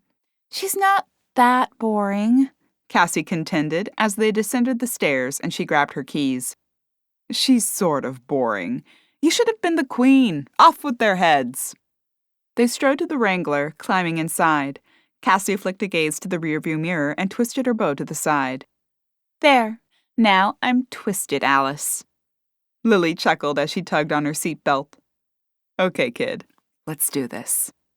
A grin formed on Cassie's face as she threw the shifter into drive. "Haunted hay maze, here we go. Let's make a killing." Red, yellow, and orange leaves swept past their feet as Cassie and Lily stood at the entrance of the maze. The lighted sign above them pronounced the entrance to the indoor component of the magical carnival. Families wandered through the outdoor portion, formed by hay bales, before approaching the barn. The cool breeze sweeping past them sent a shiver up Cassie's spine as they waited for the first patrons to enter. Mayor Thompson led a large group of people from the exit of the hay maze, marching the group toward them. "Well, ladies, it's here! The big moment!" Lily and Cassie each offered nervous chuckles. "We certainly hope you enjoy it," Lily said. "Oh, I'm sure we all will," Tinsley answered. She turned to the crowd gathering behind her, walking backward up the ramp to the barn door. As she hovered above them, she waved her hands in the air. "Folks! Folks! Gather around!" The crowd pressed closer, and a hush fell over the group. Tinsley clasped her hands together in front of her and offered a broad smile as she scanned the group. "I'm so happy to see so many of you here to celebrate our fall festivities." Applause broke out, and Tinsley allowed them to continue for a few moments before she waved her hands to hush the crowd again. "Our little town's fall festival has grown leaps and bounds since the first time we offered it, way back during my first year as mayor.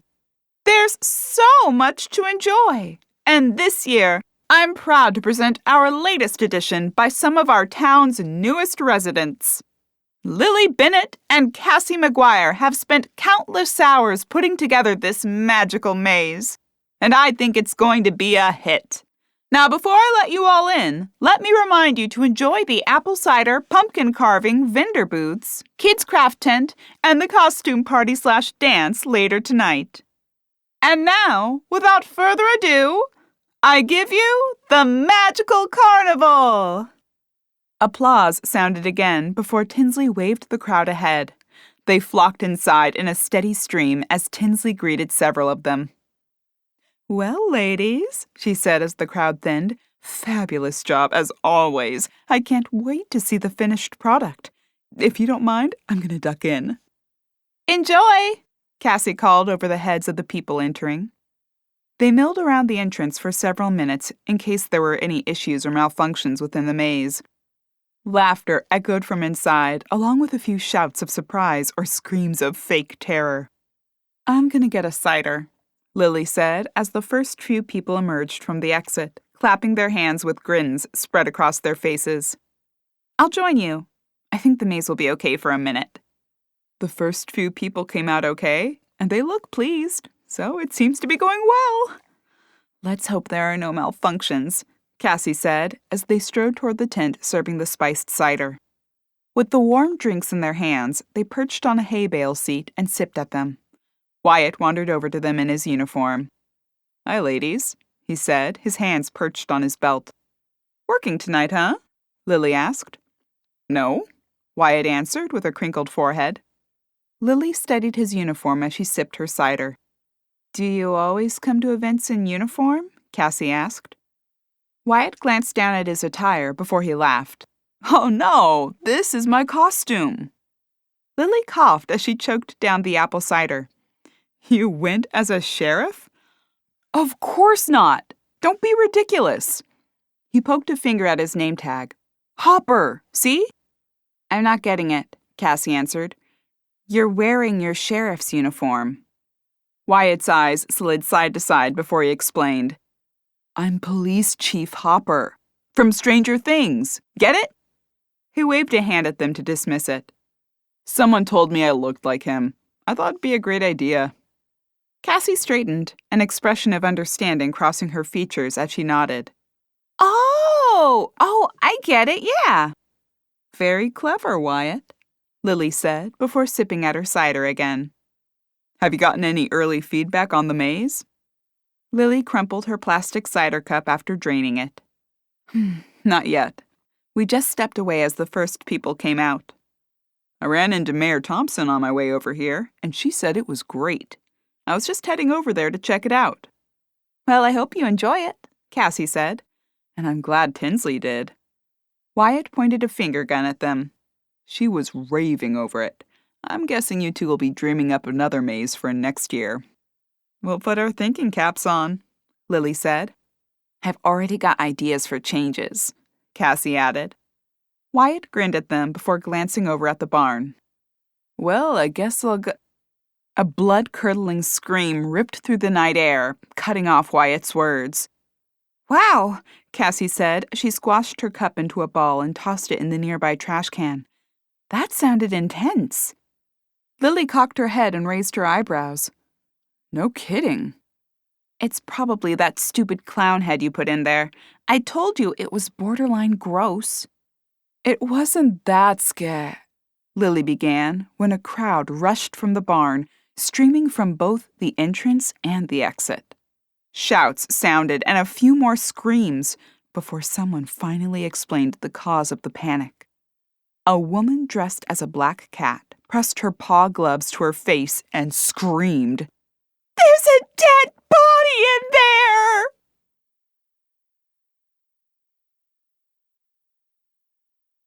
Chapter 12. Lily and Cassie shot to standing, their eyes wide. "What?" Lily questioned. "Well, yeah," Cassie said. "There's a lot of dead bodies in there. It's a haunted maze." The woman across the way continued her hysterics as people grouped around her. Others continued to stream from the inside, many of them shouting the same thing. Tinsley emerged, her face a mask of worry. She scanned the crowd, locking her gaze on Wyatt. She strode across the field toward him. "Wyatt, we have an emergency," she said. "Emergency? What's going on?" Tinsley clenched her jaw. "There's a dead body," she said, pointing discreetly at the barn. "Surely there's some mistake," Lily said. "There are a lot of props in there. Maybe someone thought—" "No," Tinsley said with a flick of her hand to cut Lily's words off. "It's not a prop. It's a dead body, and it's a fairly gruesome scene. It's in the fortune-teller's room."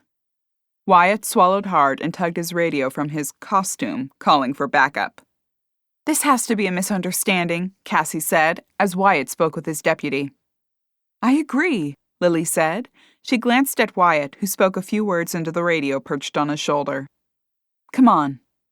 Lily strode toward the maze, leaving the mayor and sheriff behind. Cassie trailed behind her. "Mom," she breathed, "where are you going?" "I'm going to check this out. This must be a mistake." "Maybe one of the props got moved," Cassie said, as they climbed the ramp to the barn and slipped through the door. "We'll soon find out," Lily said, expertly navigating through the halls, her witch's costume flowing behind her as she twisted through the maze, the walls billowing behind her. The two women wound around to the back corner housing the fortune-teller's display. Cassie pushed through the beaded curtain cordoning off the square space. Across from the opening, a veiled fortune-teller sat behind a round table draped with a purple tablecloth. Her outstretched hands reached for a crystal ball surrounded by tarot cards. On the ceiling, stars and moons floated in a mystical display. A new decoration adorned the space. One Lily and Cassie had not been responsible for adding. Cassie covered her mouth as she stifled a scream. A groan escaped from Lily's lips, and she pressed a hand to her forehead. Against the barn's back wall, a body lay sprawled. The dead man's mouth gaped open in a silent plea for help. From his slashed throat dripped rivulets of blood. Cassie and Lily stood in stunned silence, both of them staring at the dead body across the room. That's not one of our props," Cassie stammered. "No," Lily said with a sigh. "No, it's not." Cassie wrapped her arms around her midriff as she stared at the man. A shiver ran up her spine, and she shuddered. Lily slipped her arm around her daughter's shoulders. "Come on, let's tell Wyatt." Cassie didn't budge, her eyes fixed on the man's face. Her eyebrows knit as she studied him. "Cass, come on." Lily tugged her away from the gruesome scene, and they wound their way through the makeshift halls to the front entrance. With Tinsley, Wyatt strode to the entrance of the barn, climbing up the ramp. He pulled the door slightly closed. Lily and Cassie joined him as he spun back to face the growing crowd. "Folks, our apologies. We've got a bit of a situation. We'll need to close the maze as we check it out. Thank you for your cooperation." "Is it true that someone's dead?" a shout rose from the crowd. "We have no confirmation of anything, but we are asking you to keep back and let us do our work. Thank you." "Someone said there's someone gutted in there. What's going on?" "Yeah, what's going on, Sheriff?" Wyatt held his hands up. "We don't have any information at this time. Now please, folks, let the deputies through so we can do our job." Wyatt waved to the two deputies at the rear of the crowd as they fought their way through. The crowd cleared a path for them, and they joined everyone else near the door. "Secure the exit and make sure everyone's out of there," Wyatt murmured to them, sending them to the other door around the side of the barn. "There's definitely a body in there," Lily said to him. His eyes bulged. "You went inside?" "While you were organizing, we went to check in case it was a mistake." "Unfortunately, it wasn't," Lily explained. Wyatt shook his head and held a hand out in front of him. "All right, well, just stay here now, okay? We'll handle this." He motioned for one of the deputies to follow him inside. "It's by the fortune teller in the back corner," Cassie said. "Right," Wyatt answered. "We'll show you," Lily said. "No, absolutely not." Lily tilted her head and drew her lips into a thin line. "Wyatt, it will be much faster for us to show you where it is. It's a crime scene that dozens of people have trampled through at this point." Wyatt squeezed his lips together and nodded. "All right, fine. Just take me the fastest way and don't go inside the space with the body, okay?" "Fine." Lily answered, holding up her hands in defeat. Together, the foursome wound through the maze again, with Lily and Cassie in the lead. When they reached the beaded curtains, Lily tugged them back and motioned for Wyatt to enter. With his flashlight shining, he ducked through the makeshift doorway, his beam sweeping the space. It settled on the body. Under the flashlight's light, the body appeared even more gruesome than in the dimly lit room. His ashy gray skin, blank stare, and gaping mouth created a horrible horror scene. Lily pursed her lips as she averted her eyes, while Cassie scrubbed her face with her hands. Wyatt radioed to the other deputy. "We've got a crime scene. We're going to need to call forensics." As he finished his request, flashes of light lit up the space. Wyatt's eyes grew wide, and he waved his hands in front of him. "Hey, what do you think you're doing? Get out of here!" 3 teens scurried from the maze, disappearing around a corner. Wyatt cursed under his breath. "Whitaker, you've got to secure the door. We just had 3 people in here taking pictures." The radio crackled to life. "Sorry, Sheriff. They must have been in there before we shut it down." "Well, we've got to make sure this place is clear. Call Carter and Miller and get them to man the doors so we can do a sweep and make sure no one is in here." "You got it, Sheriff," Whitaker answered. Wyatt let his arm fall from the radio and faced Lily and Cassie. "I'm going to have to ask you both to step out." "We'll take over watching the door so Whitaker can come in and help you clear the place." "Send him in. But let Carter take over as soon as he gets here." Lily nodded and wrapped her arm around Cassie, who stood staring at the body again. She led them to the exit, sending the deputy inside as they took over, barring the door to any entrance.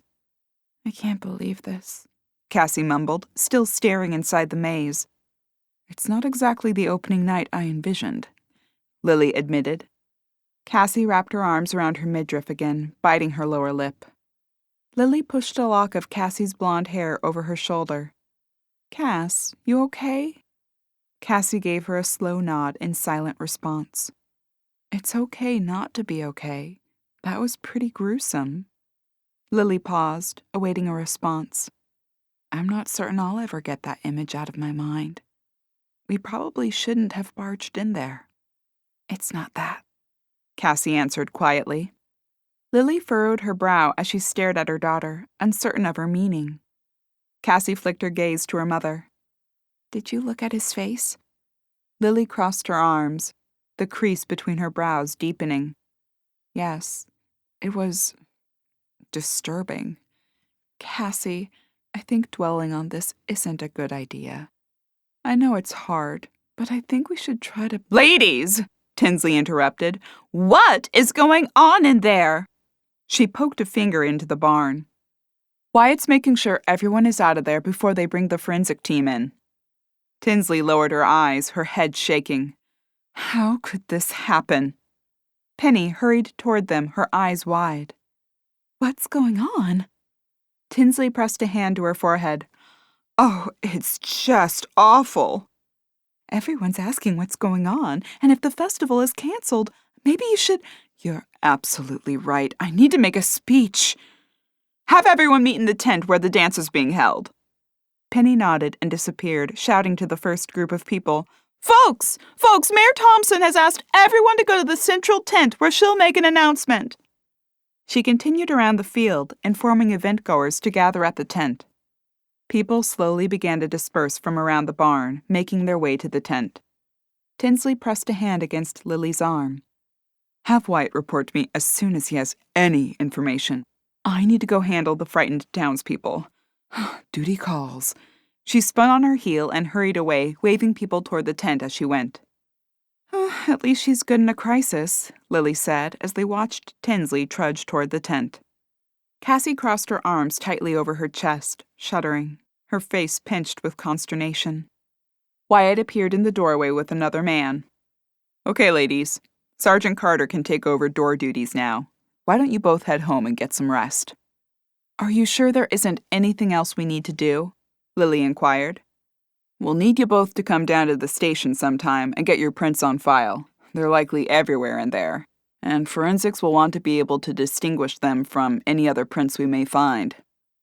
Lily blew out a long breath. "There should be no shortage of our prints. I certainly hope that doesn't present a problem." Wyatt didn't respond directly, a fact that didn't escape Lily. "There's no rush on the prints, though if you have a chance tomorrow." Lily offered a tight-lipped smile. "We'll come in tomorrow, no problem. Are you sure there's nothing else we need to do?"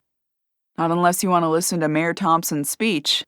We're just waiting on forensics to arrive. Until then, the maze is closed." Lily and Wyatt said their goodnights, and he disappeared into the depths of the maze. "All that work," Lily lamented as she spun to leave. Cassie remained silent, lost in her own thoughts. "I suppose at least most of the town got to see it before the body appeared." They stalked across the field to Cassie's Wrangler and climbed inside. Cassie fired the engine, and they headed back to Whispering Manor. The two tired ladies slogged through the front door, greeted by a one-eyed tuxedo cap. "I bet you're happy, Willie," Lily said. "We're home much earlier than expected. I know I'm happy. I can't wait to get out of this costume. How about it, Cass? Cuddle up on the couch with a hot chocolate?" "Sure," Cassie said, already climbing the stairs to her room. The two women changed out of their costumes and into cozy pajamas. Lily already had the milk heating when Cassie rejoined her downstairs. She poured it into 2 mugs, topped it with whipped cream and marshmallows, and handed one off to Cassie. They shuffled into the living room and plopped down on the couch. "Want to watch a movie?" Lily asked. Cassie shook her head as she sipped at her hot chocolate. "What's wrong, Cass? You were quiet all the way home. I know it was hard to see that body, but—" Cassie shrugged as she scooped a dollop of whipped cream from her mug. "His face. I didn't really study it. The scene was pretty gruesome." Tears welled in Cassie's eyes as she spoke. "He looked like Trevor."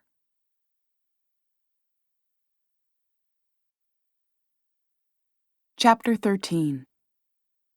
Lily coughed, choking on her sip of hot chocolate. "What?"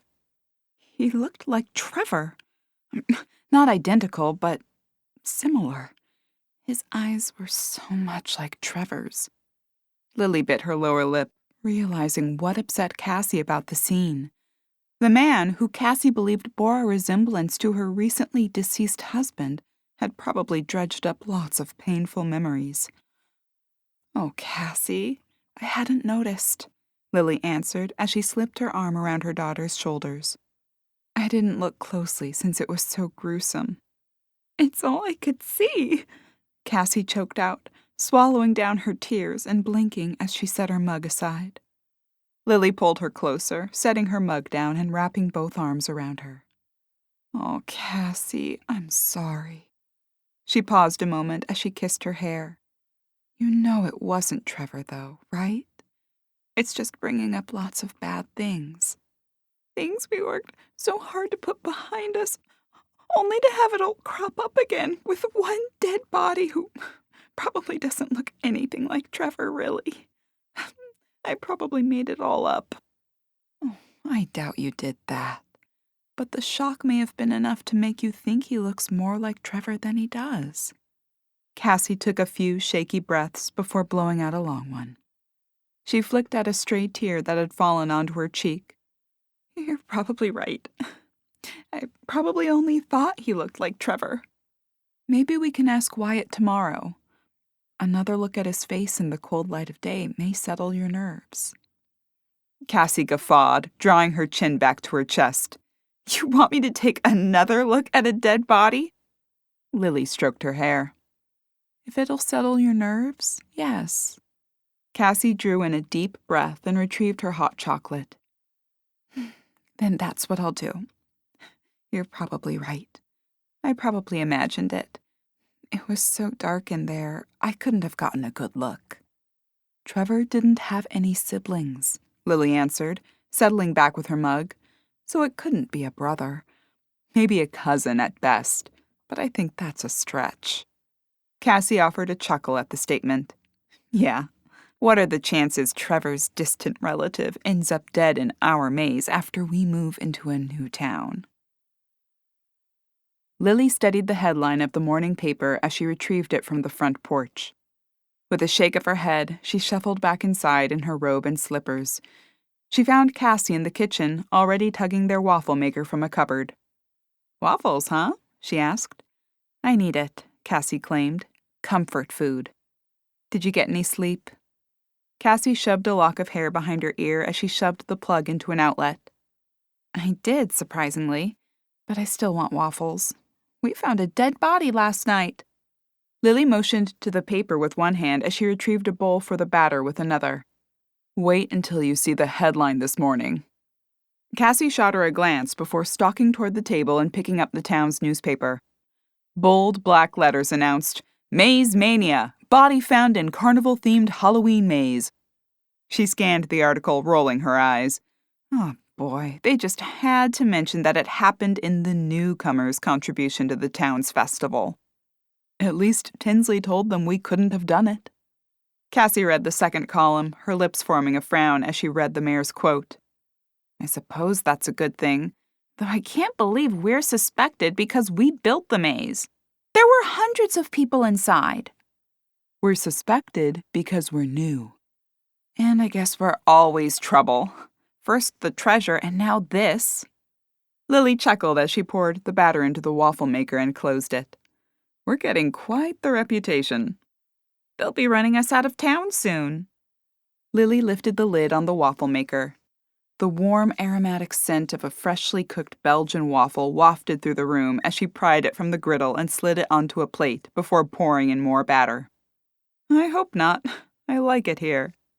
Cassie carefully filled each pocket of her waffle with maple syrup. "The town, the house, or both?" Both. But I simply adore the house and its location." Cassie chewed on a piece of her waffle as she considered the answer. "I like living by the sea, too." "But not the house?" Lily inquired as she settled next to Cassie with her waffle. "I like the house. I'll like it better when I know it's not haunted." "It's not haunted. Isn't your little doll still in the same place you left her days ago?" "She is, though I still think she could have moved. And now that we're onto her, she'll probably be discreet."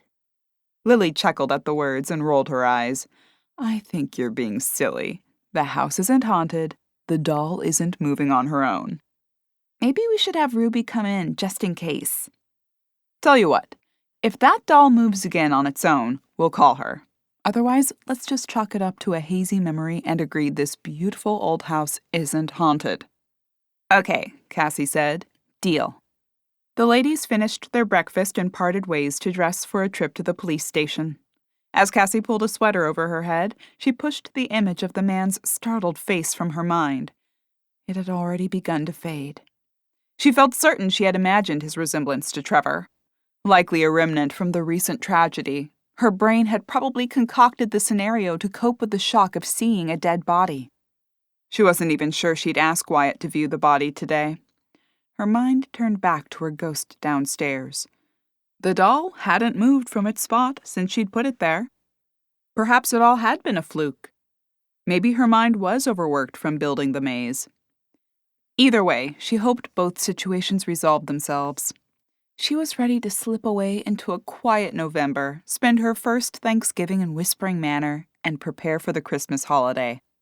As a distraction, she imagined decorating a large Christmas tree in the living room with hot chocolate and White Christmas playing in the background. Holiday tunes filled the air as they trimmed the massive tree placed in front of the bay window. Could she convince her mother to get a live tree? Or would they use one of the fake trees they had in storage from their previous residences? She finished tying her shoes and pushed the thought from her mind as she stood and smoothed her jeans. They had plenty of time to decide between now and Christmas, she thought, as she grabbed her purse and slung it over her shoulder. Emerging from her room, she spotted her mom's door still closed. She descended the stairs, figuring she'd wait by the door. As she waited, she wandered into the living room and stared at the Victorian woman frozen in place. She chuckled at the doll's face. "And to think, I imagined you were Henrietta trying to tell me something." She stepped into the foyer as her mother's footsteps sounded on the creaky stairs. "Ready?" she inquired. "Yep. Gosh, I hope they don't use the ink here still." "I'm sure everything's digital now. Although I'm also sure Wyatt won't know how to use the machine." "I hope Ruby's working. Lily said as she swung the door shut behind her. Cassie meandered to the Wrangler in their gravel driveway. Me too. Otherwise we may be stuck with the ink. Lily wrinkled her nose, climbing into the pink car and pulling on her seatbelt. Cassie eased the car onto Ocean Drive and headed for the police station. They arrived within 10 minutes and slid to the pavement below before climbing the few stairs up to the door. Ruby sat behind the desk at the entrance. Her ruby red lips formed a smile as they swept in, leaving the cloudy October day behind. She wiggled her ruby-tipped fingers at them. Hi, gals. Hi, Ruby, Lily said, reporting for fingerprinting. Ruby arched a perfectly made-up eyebrow at them. Sheriff told me this morning. What a crazy set of events. Don't worry, though. We'll get you printed and out of here in no time. She offered another smile before she rolled her chair backward several feet and spun to face the back. Hey, Sheriff! Lily and Cassie are here. Okay, send them back, Wyatt answered. Ruby rolled her wheeled office chair back to the counter. You can go ahead back. Thanks, Lily said with a nod. They skirted around the desk and disappeared into the hallway leading to the conference room and Wyatt's office. He emerged from his office looking beleaguered. Morning, he mumbled as he waved for them to enter the conference room. Long night, huh? Lily asked as she settled into a chair. Definitely, Wyatt lamented, plopping into a chair and setting a folder down in front of him. He rubbed his face with his hands before he faced the two women. I just wanted to explain to you that we're fingerprinting you both since we expect to find your fingerprints within the barn and the crime scene. That does not mean we think you're guilty or that we're ruling you out as the guilty party either. And you don't have to do this.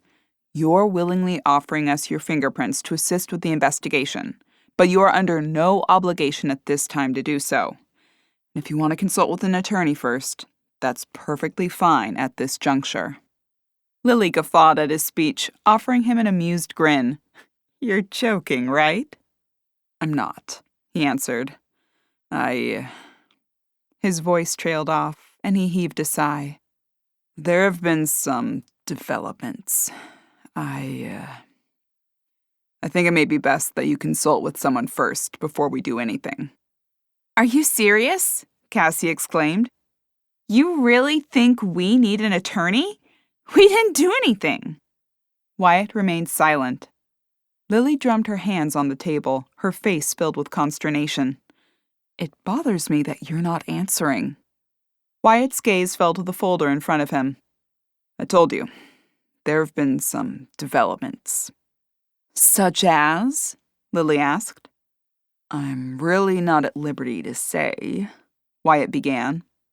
Lily's eyebrows shot up and her jaw dropped open. You're not at liberty to say, but you're hinting that we're guilty. So what is it, Wyatt? Do you think we did this? No, heck, this is really... He blew out a long breath as he focused on the manila folder. Yeah, Lily said, her head bobbing up and down as her features pinched. This is really... insane is what it is, Cassie finished. We haven't done anything. We're just offering our fingerprints so you can rule them out in the investigation. Look, ladies, I can't... He sighed and started again. My hands are tied here. Lily flung her hands out. Why? What developments could have made you think we did it? Did you find the murder weapon or some evidence that points to us? Wyatt shook his head, his lips drawn into a thin line. No. We ID'd the victim, though. And? Lily inquired. And the identity makes you think we did it? It's not that it makes me think you did it, but... Well, you had a connection to the victim. Damn it, Lily, why didn't you say something to me last night? Cassie's eyes widened. Perhaps she hadn't been crazy to think he'd resembled Trevor. But Trevor had no family to speak of, so who could it be? I have no idea what you're talking about. I don't know the man. Wyatt flicked his gaze to Cassie, his eyebrows raising to prod a response from her. I didn't recognize him either, Cassie said. She had only recognized a resemblance to Trevor, but she'd never seen the man before in her life. Wyatt's forehead crinkled as he stared down at the folder again. But then... His face pinched in confusion. Why don't you tell us how you think we know this person, and maybe we can sort this all out? It's got to be a simple misunderstanding, Lily suggested. Wyatt flicked the folder open. Cassie spotted a picture of the deceased man paper-clipped to the top of the document. We identified him as Kyle McGuire. Cassie swallowed hard as he spoke her married last name. Wyatt flicked his eyes to Cassie. That's the same as your name. Her married name, Lily reminded him. Right. So are you saying you didn't recognize your brother-in-law? Cassie's jaw dropped at his words. Brother-in-law? She gasped. Now wait just a minute, Lily said, waving a finger in the air. It's just as I suspected. This is a huge mistake. Trevor didn't have a brother. Except he did, Wyatt argued. Kyle McGuire was Trevor's younger brother. No, Cassie murmured as she shook her head in disbelief. No, that can't be. Mom's right. Trevor didn't have any siblings. That's not what the records say, Wyatt answered with a shake of his head. Are you joking? Lily questioned. Wyatt continued his head shake. ID came back as Kyle McGuire, born to Jonas and Kendra McGuire on February 17, 1980. Brother Trevor McGuire. Trevor's even listed as his emergency contact with the hospital. Wyatt screwed up his face as he leaned back in his chair. Are you saying neither of you was aware that Trevor had a younger brother? Both women wore masks of shock. I had no idea, Cassie stammered. She sucked in a shaky breath, pressing trembling fingers against her forehead. She shot Wyatt an incredulous glance. Are you sure? He licked his lower lip and gave a slight nod. Yeah, we're certain. The body we found belonged to one Kyle McGuire, your deceased husband's brother.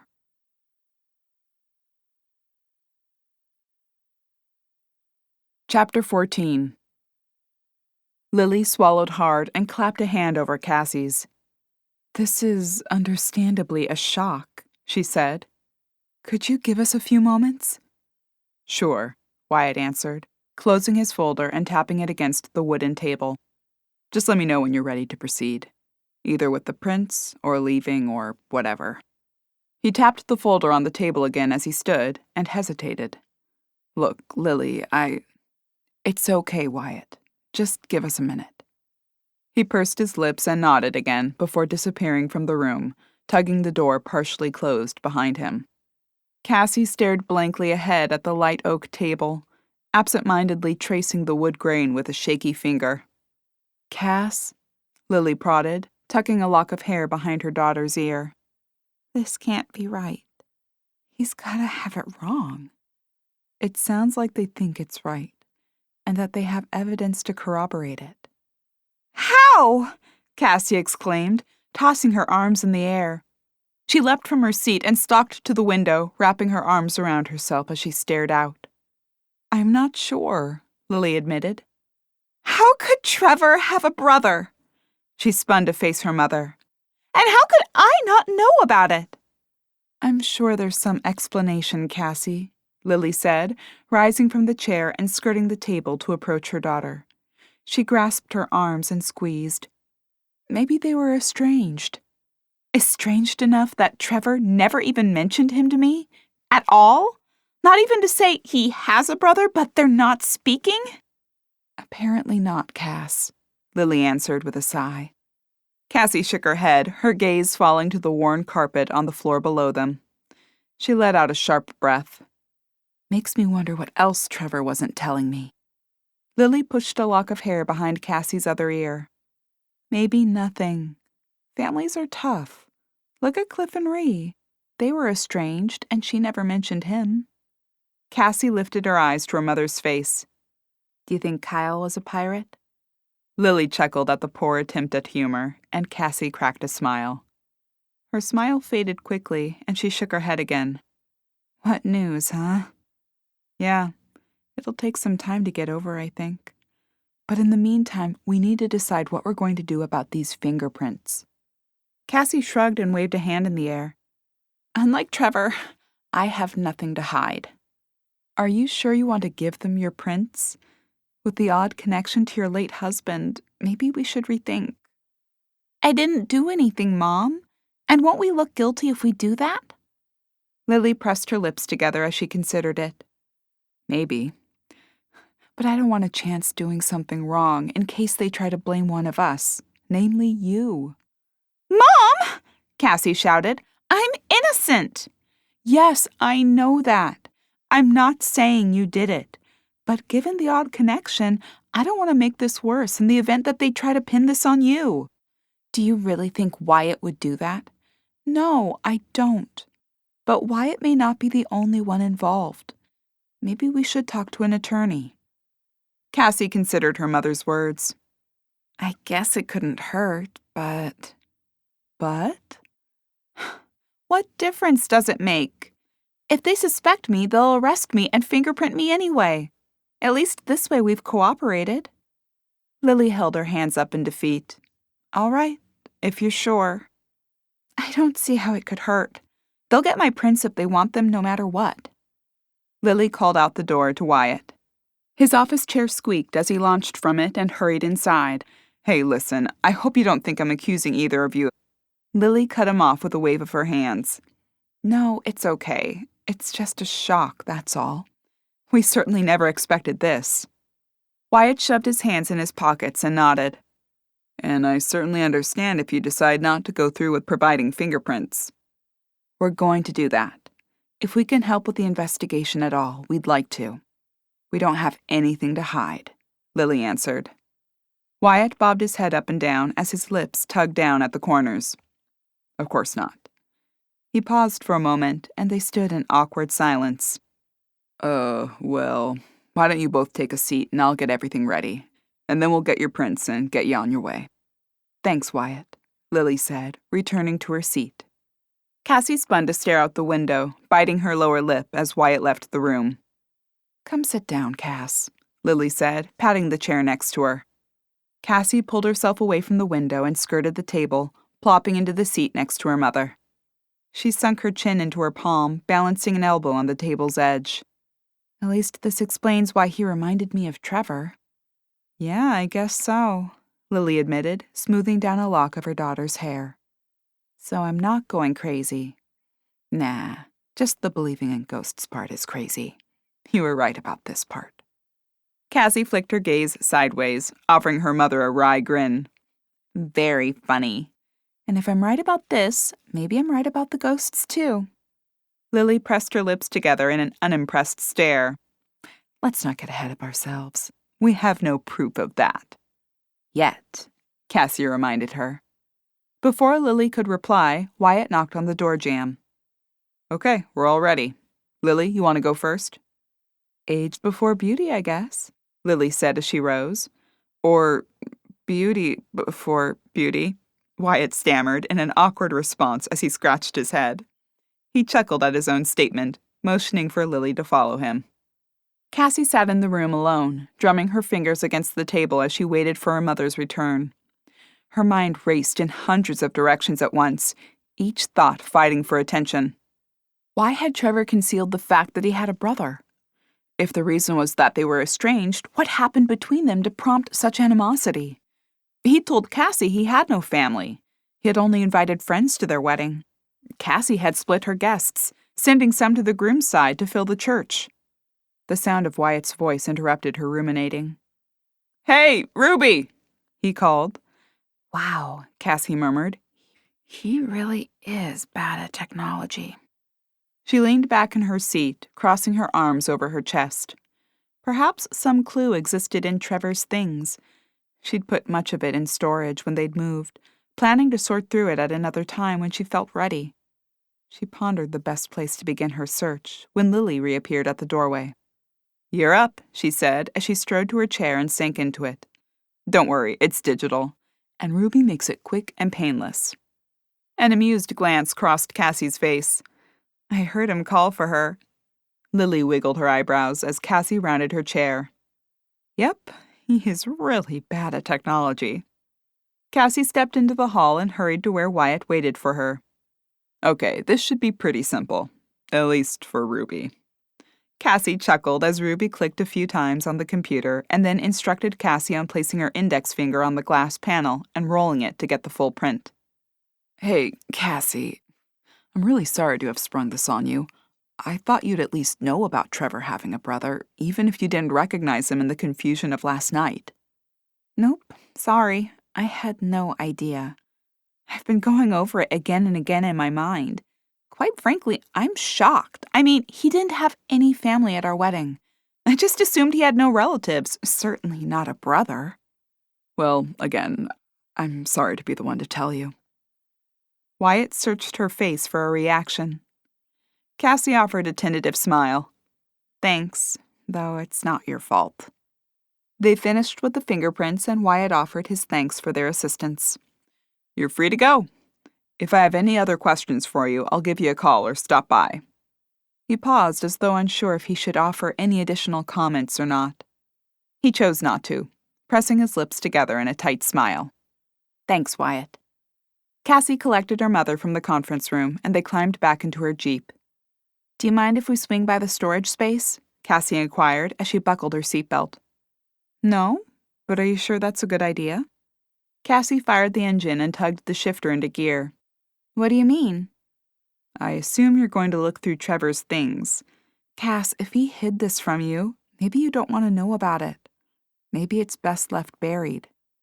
It's not buried though, Mom, Cassie said as she swung the car onto the road. It's lying in the morgue with its throat sliced open. Lily flicked her eyebrows up and aimed her gaze out the window. Her daughter had a point. I just can't believe he kept something this big from me. That's what I mean, Cassie. Maybe it's best to just forget it. Trevor is gone. Why dredge all this up? You may never have answers, and it may only upset you and the happy memories you have with him. I can't forget it. I married this man, and the whole time he had a huge secret. I'm not sure a wayward brother is a huge secret. He said he was an only child. He said it. Second date while we ate ice cream next to the carousel in the park. He lied. He could have just said, I have a brother. It's complicated. We don't speak. Maybe he was afraid you'd try to push them to make amends. Who knows why he did it? We may never know, but I have to at least try to find some answers.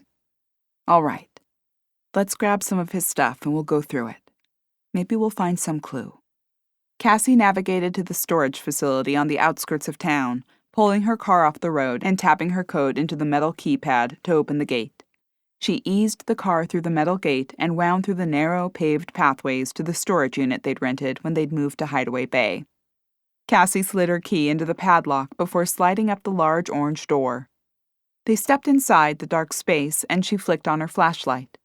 She swept the beam across the boxes stacked near the front, ignoring the furniture piled in the back. Here, she called, finding a box labeled Trevor's Personal Effects in the second stack from the door. This is probably the best starting place. Lily scrunched her nose at it. Of course it would be buried under 2 other boxes. I'll get the ladder, Cassie said, dragging the metal contraption from the opposite corner and setting it up. She climbed up, tugging one box onto the top step before she handed it off to her mother. She descended a step and pulled the next one over, passing it off. Lily set them on a covered armchair nearby. Cassie yanked Trevor's box from the stack. Do you want to go through it here? Cassie shook her head and hefted the box up onto her hip. No, I'll take it home. Then I can go over it with a fine-toothed comb. Or put it off some more. Lily offered Cassie a consoling glance and a rub on her shoulder. You can't just leave this to the police, Cass. You don't have to do anything. Cassie lifted her shoulders and sighed. I'll see how I feel when I get home. Lily closed and locked the storage unit while Cassie shoved the box into the back of the Wrangler. They climbed into the car and drove the short distance to their home. Cassie lugged the box from the back while Lily unlocked the door after making certain she disabled the alarm system. They slogged through the front door, finding Willie sitting on the 3rd step. He stared at them with his single eye. What's the matter with you, Willie? Lily asked as she dumped her keys into the bowl on the entryway table. Cat got your tongue? She chuckled at her own joke. What a terrible pun, Mom, Cassie said, shifting the box from one hip to the other. What's up, buddy? This isn't like you.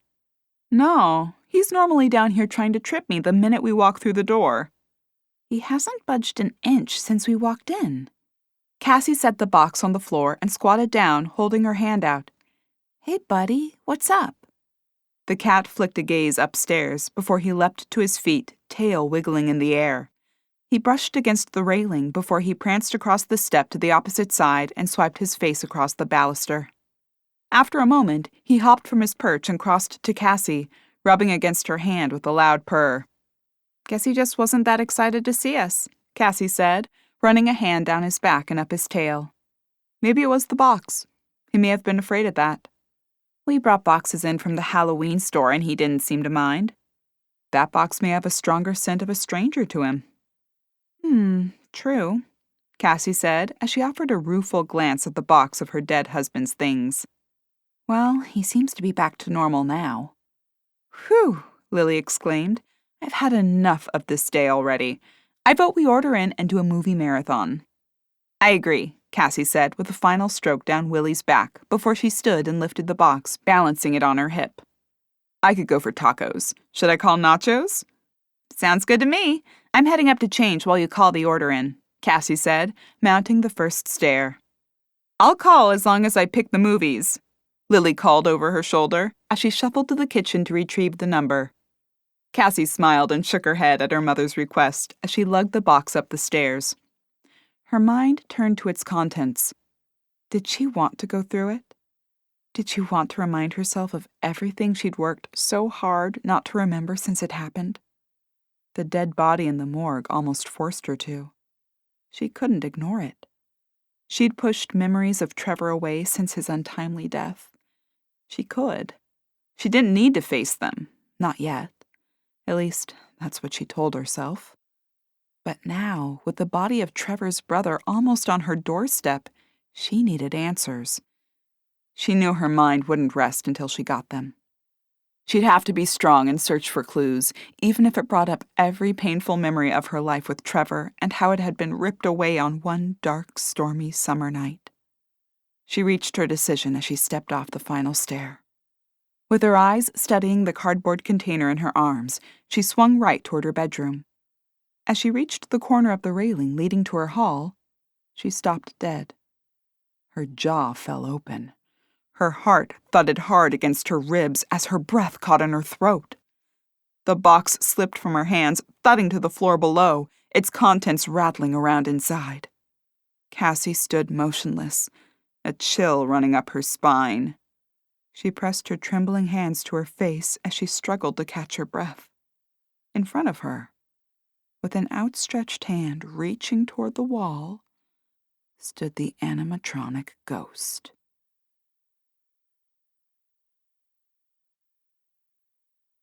Chapter 15. Lily's voice floated up the stairs, growing louder with each syllable. Cassie? Cass, what was that? Are you all right? Cassie stared ahead at the ghost woman, unable to voice a response. Cassie? Her mother called from the foot of the stairs. Up here, Cassie breathed. Lily pounded up the stairs. What happened? Is everything okay? Cassie spun on her heel and retreated to the top of the stairway. Her pale face, 3 shades lighter than normal, betrayed her shock. She shook her head at her mother, pressing her lips together in a thin line. Lily stopped her ascent, staring at her daughter for a moment. She flung her arms out to her sides with an exasperated sigh. What is it, Cass? What's wrong? Cassie sucked in a shaky breath. I think you'd better see for yourself. All right, Lily answered with a shrug and a headshake. Lead the way. Cassie motioned for her to follow and strode to where the box still sat on the floor, one corner smashed from the impact of being dropped. She pointed a trembling finger at the ghost woman ahead and turned to face her mother. Lily's brow furrowed as her footsteps slowed. She cocked her head, her eyes flicking between the prop and Cassie. I didn't move her, Cassie said preemptively. When we left for the police station, she was in the living room. Lily stared at the scene a moment longer before she spoke. Then, she began, no other words following. How did she get up here? Cassie shrieked in a frightened voice an octave higher than normal. That's exactly what I'd like to know. Maybe she's defective and doesn't turn off all the way. Cassie's eyes shot wide and her jaw fell open again. She can't climb stairs, Mom. She rides around on a glorified Roomba. Are you sure you didn't? I'm sure. I'm 100% certain I did not move her upstairs before we left. She was downstairs in the living room in the corner I put her in 2 nights ago. Lily swallowed hard and stared ahead at the Victorian ghost. Then how in heavens did she get up here? They stood in silence, each of them staring at the perplexing location of the supposedly inanimate object. There has to be, Lily began, her voice sluggish and low. Please don't say a reasonable explanation, Cassie said, cutting her gaze to Lily. Because there isn't. There is no explanation for why a Halloween prop went from being in the living room corner downstairs to being upstairs in the hall to my bedroom. And why here? Lily questioned, tilting her head as she studied the doll. Why anywhere? Cassie shouted, waving her arm at the doll. What difference does it make if she was hovering at the top of the stairs or standing there? Well, if someone put her there, why pick this spot? Did you turn the alarm on when we left? Yes, Lily said with a nod. Then no one put her there, or the alarm would have gone off. So it moved up here by itself. Lily crossed her arms and shook her head.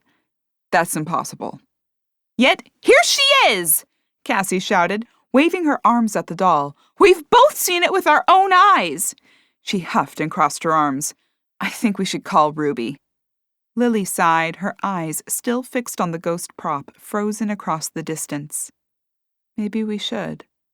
She twisted to face Cassie, wagging a finger at her.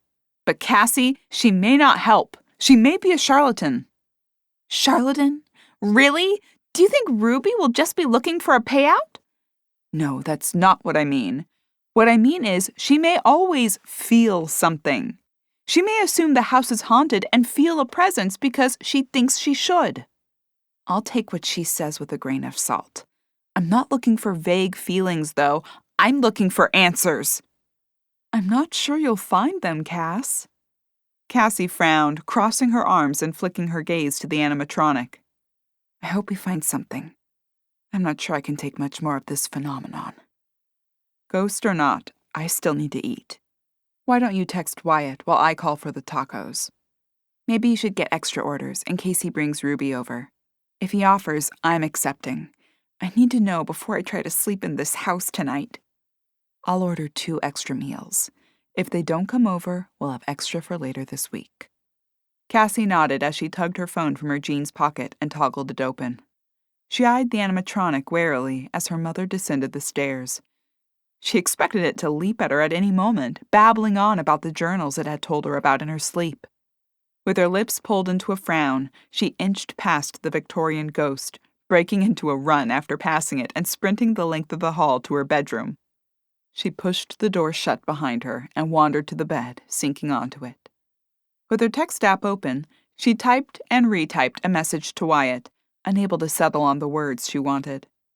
After the oddity with Trevor's brother earlier, she didn't want to sound crazier than she probably already did. What kind of woman didn't know her husband had a brother? She narrowed her eyes at her reflection in the mirror across from her and shook her head at herself. Who did you marry, Cassie? With a deep inhale, she returned her attention to her phone and tried again with her message, settling on, Sorry to bother you. I know you have a lot going on with the investigation, but does your offer for Ruby to stop by the house still stand? Cassie blew out a long breath, tapping her fingers against the back of her phone as she bobbed her leg up and down. Her phone chimed moments later with a response. Yeah, sure. I'm sure she'd be happy to stop by. I'll ask her. Something happen? Cassie stared at the words on the screen. How much should she tell him? Anything? The whole story? Would it be best if Ruby came in without knowing the creepy tale? Another message popped up as she weighed her response. Do you need me to come over right away? Cassie quickly typed a response. No, it's not urgent. But yes, something happened that we can't explain, and we'd like to see if Ruby can offer any insight into what may be happening here. 3 dots popped on the screen as Wyatt typed a response. Cassie blew out another sigh of relief as she saw the dots appear. At least he wasn't racing over to Whispering Manor, sirens blaring. I'll talk to Ruby now and let you know, as long as you're sure it's not urgent. Cassie smiled at the message as she typed back, Not urgent, just uncanny. She clicked off her phone and gave herself another look in the mirror. How would she sleep tonight? Visions of her tying the Victorian prop to a chair danced in her mind. No, she mused, if the spirit of Henrietta lurked inside the doll, she'd just drag the chair with her and then berate Cassie for daring to confine her. She set her phone on the charger and crossed her room, inching her door open. She peered into the hall. The ghost stood sentinel, its outstretched hand still touching the wall. Cassie flicked her eyes to the box she'd dropped earlier. She should drag it into her room. She pressed her lips together and pulled the door open fully. Swallowing hard and squaring her shoulders, she strode down the hall and past the ghost. She heaved the box up and, with a wrinkled nose, skirted past the doll again, dumping the box on the hardwood floor of her bedroom. Across the room, her cell phone's notification light blinked, indicating a new message. Cassie hurried toward it and swiped open her lock screen. A message from Wyatt awaited her. Ruby said she'd be happy to help if she can. We can drop by in about an hour if that's okay. If not, let me know a good time. A smile crept across Cassie's features as her thumbs flew across the virtual keyboard, confirming the visit today. She bit her lower lip as she rested her chin on the phone after pressing send. She hoped this meant answers would be forthcoming. A beep sounded, calling her attention back to the device. A new message from Wyatt popped on her screen, asking if they'd like him to pick up anything for dinner. Cassie responded, Mom's got it covered. Tacos from Nacho Average Restaurant. I hope Ruby likes tacos. Wyatt's response was immediate. Ruby loves tacos. She'll be thrilled when I tell her. See you soon. Cassie dumped her phone on the charger, noting the time before she stepped into the hallway and peered over the railing. Mom? She received no answer. Mom! With no response, Cassie's mind raced ahead of her. She should be able to hear her call from the kitchen, and she should be done placing the order by now. Did something happen? With her heart in her throat, Cassie swept past the creepy doll and started to descend the stairs. Mom! She shouted again as she hastened down the creaky boards to the floor below. Mom! Cassie rounded the corner, grabbing the railing and spinning herself in a circle to face the kitchen. Mom! She began, when Lily appeared at the rear of the house, stepping in from the deck. Cassie blew out a sigh of relief, pressing her hand to her heart. Oh, there you are. Yeah, everything okay? Lily asked, noting the consternation on Cassie's face. Did the doll move again? Or talk to you? Cassie shook her head as she caught her breath. No. Wyatt and Ruby are coming in an hour. I called down to let you know and you didn't answer. I thought something happened to you. Like what? The ghost got me. No, of course not, Cassie said with a rueful shake of her head. Like you fell or fainted or something. Fell? Cassie, I'm not 80. People in their 60s fall, Mom. This lady in her 60s is not frail and does not fall. I'm fine. I just stepped onto the deck to take a call after I ordered the tacos. Cassie's eyebrows rose to her hairline. Who called that you had to step out for? Wyatt, Lily said, waving the phone in the air. Cassie crinkled her brow at the comment as her mother explained further. He called in a panic asking if you were okay, said you sounded cryptic in your message. No, I didn't, Cassie claimed. Lily shrugged and wandered toward Cassie. He wanted to make sure we really were able to wait the hour before he came with Ruby. Cassie followed her mother to the living room and plopped on the couch next to her. I told him you ordered tacos. He said Ruby will be thrilled. Lily aimed the remote at the television and powered it on. I ordered 6. 6? After thinking about it, I wanted to have 2 orders for later this week, regardless of whether or not Wyatt and Ruby came over. So I ordered extras. Cassie eyed the screen as potential titles flew past on the streaming app. Nachos is going to think we're huge eaters. Oh well, you'll thank me for this later this week. I'm sure I will, Cassie said, settling back into the cushions. Her mother stopped scrolling, dropping her hand to the cushion below her and arching an eyebrow at Cassie. Cassie stared at the screen for a moment, then shot her mother a glance. No, are you serious? Lily shrugged as she pressed the center button to select the show.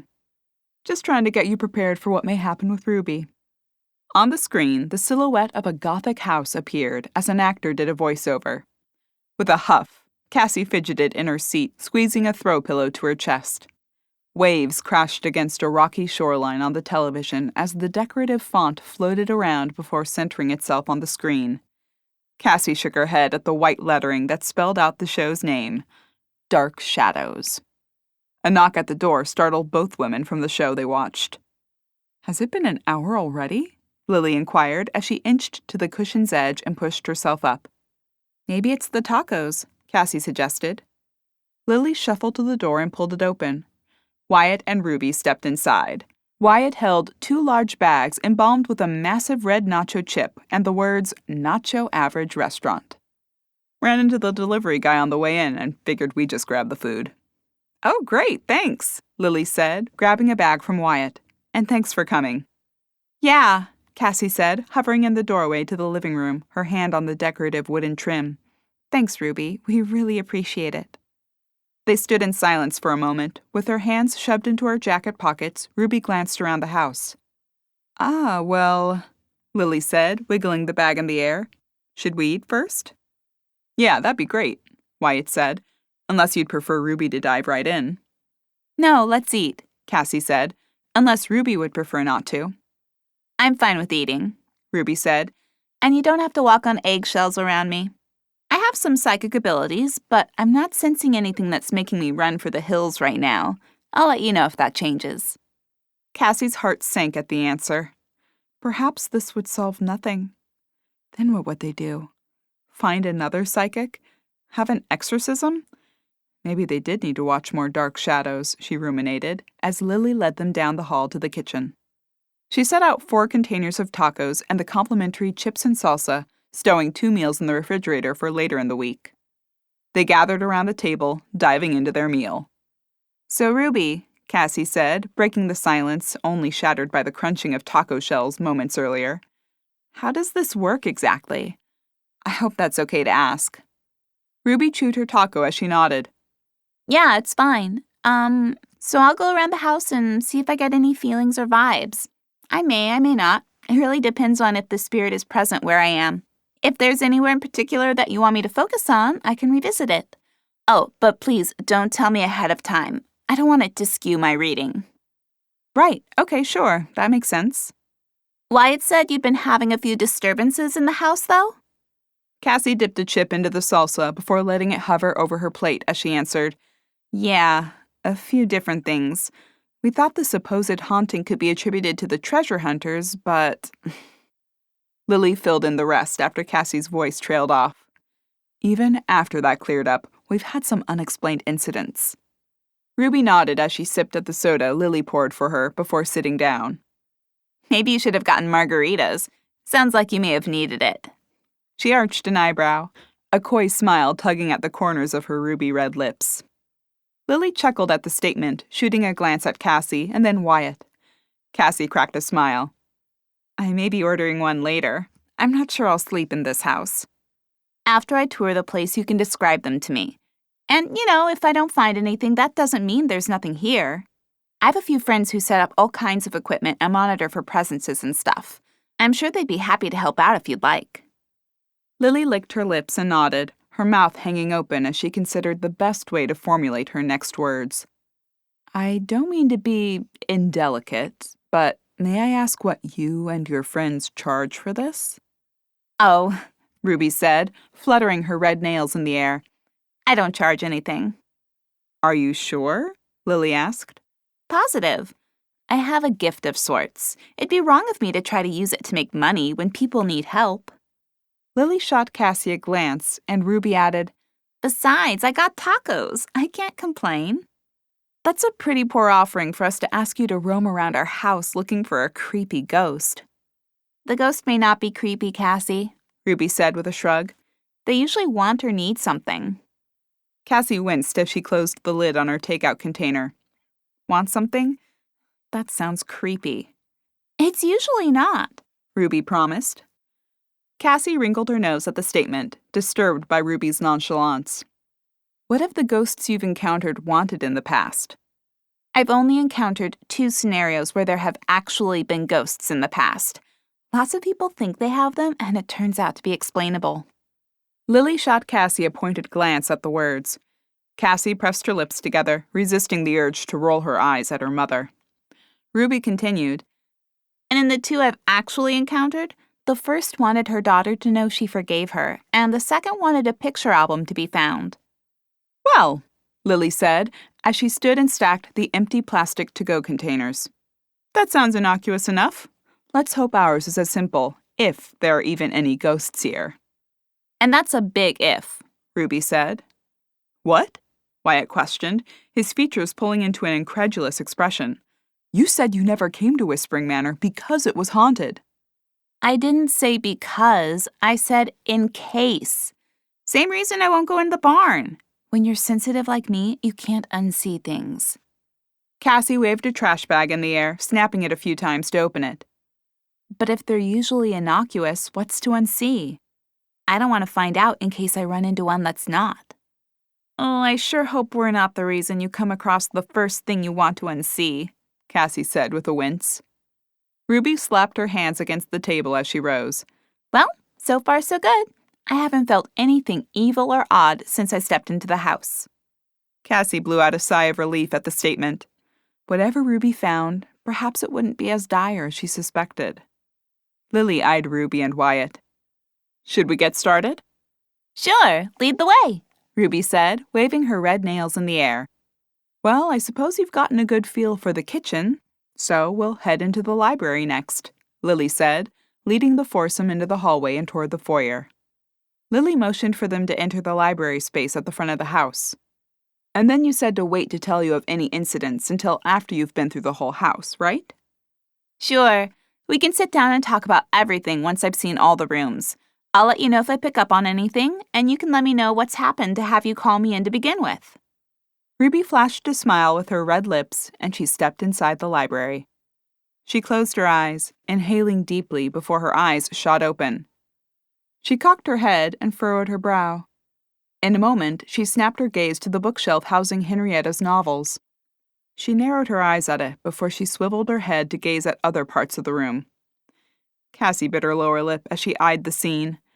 Did Ruby sense something? It would fit, given this was one of the rooms where an odd occurrence had plagued her. With a sniff, Ruby nodded her head and said, Okay, next room. They worked their way around the house, touring from room to room downstairs before mounting the creaky wooden staircase leading upward. On the top level, they began with Lily's room and made their way through each of the other spaces. Ruby paused several times in different areas, her brow furrowing and her interest piqued. As they passed down the hall to Cassie's room, their last stop, Ruby ground to a halt, her hands shoved into her back pockets. She wrinkled her nose at the Victorian doll standing against the wall. What's up with this creepy character? Oh, that's a Halloween prop we found at the store over in Misty Hollow. I thought she looked pretty cool, Cassie said. Kinda creepy. Not sure I'd want that thing hanging around my hallways when I'm afraid my house is haunted. Cassie shot Lily a glance, her features wrinkling. Lily put her arm around her daughter's shoulders and squeezed her closer. Well, we can discuss that once you've finished your perusal of the house. Cassie's room awaits. Lead the way, Ruby said, with one last glance at the creepy doll. They led Ruby down the hall to Cassie's bedroom. With her red lips puckered, she stepped over the threshold, her eyes scanning the space. Oh, I like your carousel, she said, her ruby red nails tracing one of the horses' backs. Thanks, Cassie said, as Ruby took another step into the room. She pressed her lips together and closed her eyes for a moment. After a deep inhale, she opened them and glanced around again. Cassie's eyes bore into her as she searched her face for even the slightest clue as to what she may or may not perceive. Across the room, Ruby's eyebrows squashed together for a moment, and she shivered all over. Her eyes shot around the room again before she let out a long breath and offered a tight-lipped smile at Lily and Cassie. Okay, I'm all set. Ready to discuss what's been going on here and anything I may have picked up on?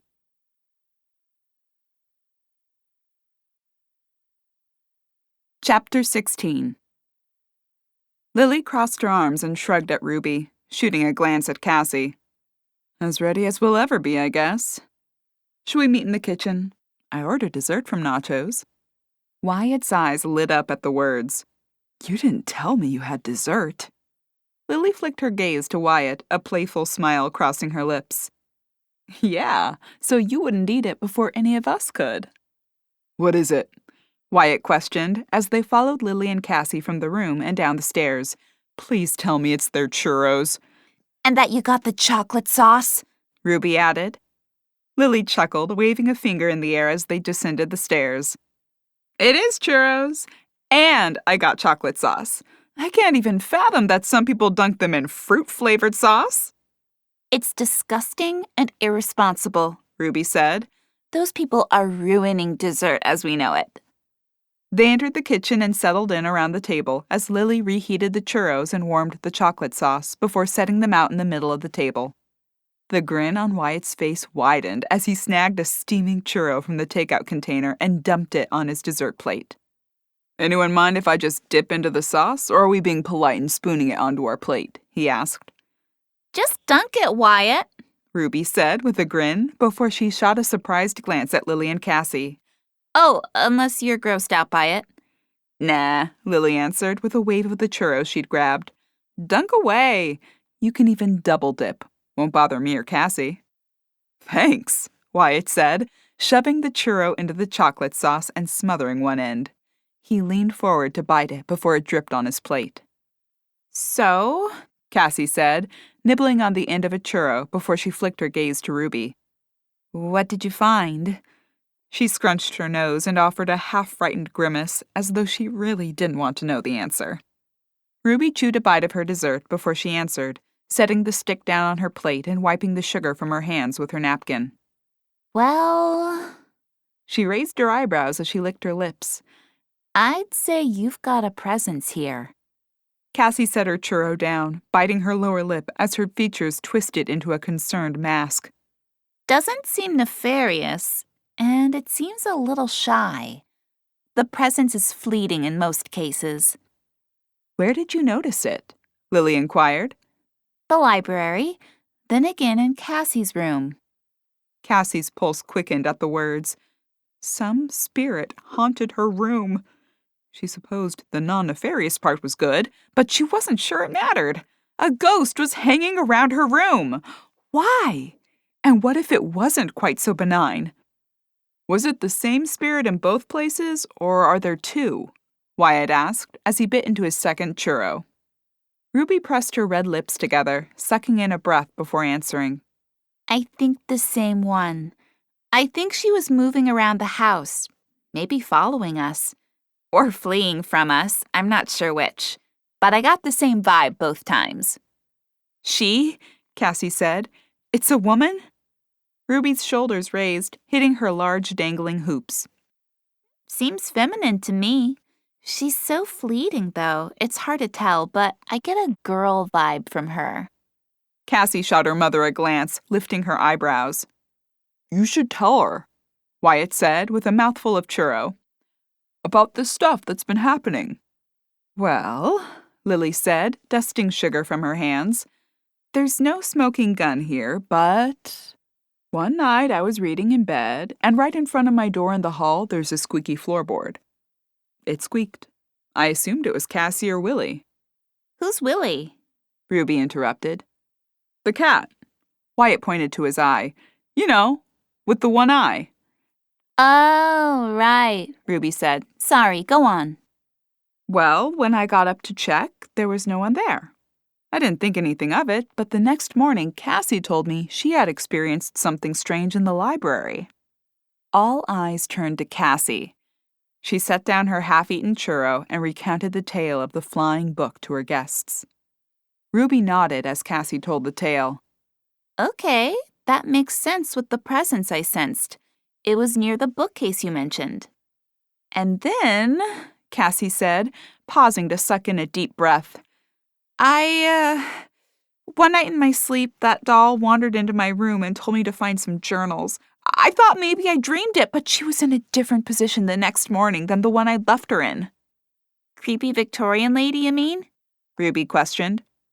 Yeah, creepy Victorian lady. Tell her about the time you called me for help. I didn't call you for help. You called me. And then I asked for help, Lily corrected. She flicked her gaze to Ruby. Anyway, one night Cassie and I ended up locked in our rooms at the same time. We chalked it up to the widow's walk door being unlatched and the wind blowing the doors closed. But we both experienced some strange incidents while locked in our rooms. Do tell, Ruby said with a wiggle of her eyebrows. I had the journal of Henrietta Blanchard, Lily began. The one who offed herself from the widow's walk? One and the same, Lily confirmed. During the windstorm, her journal blew open on my nightstand. It blew to a page containing 3 words. Time for death.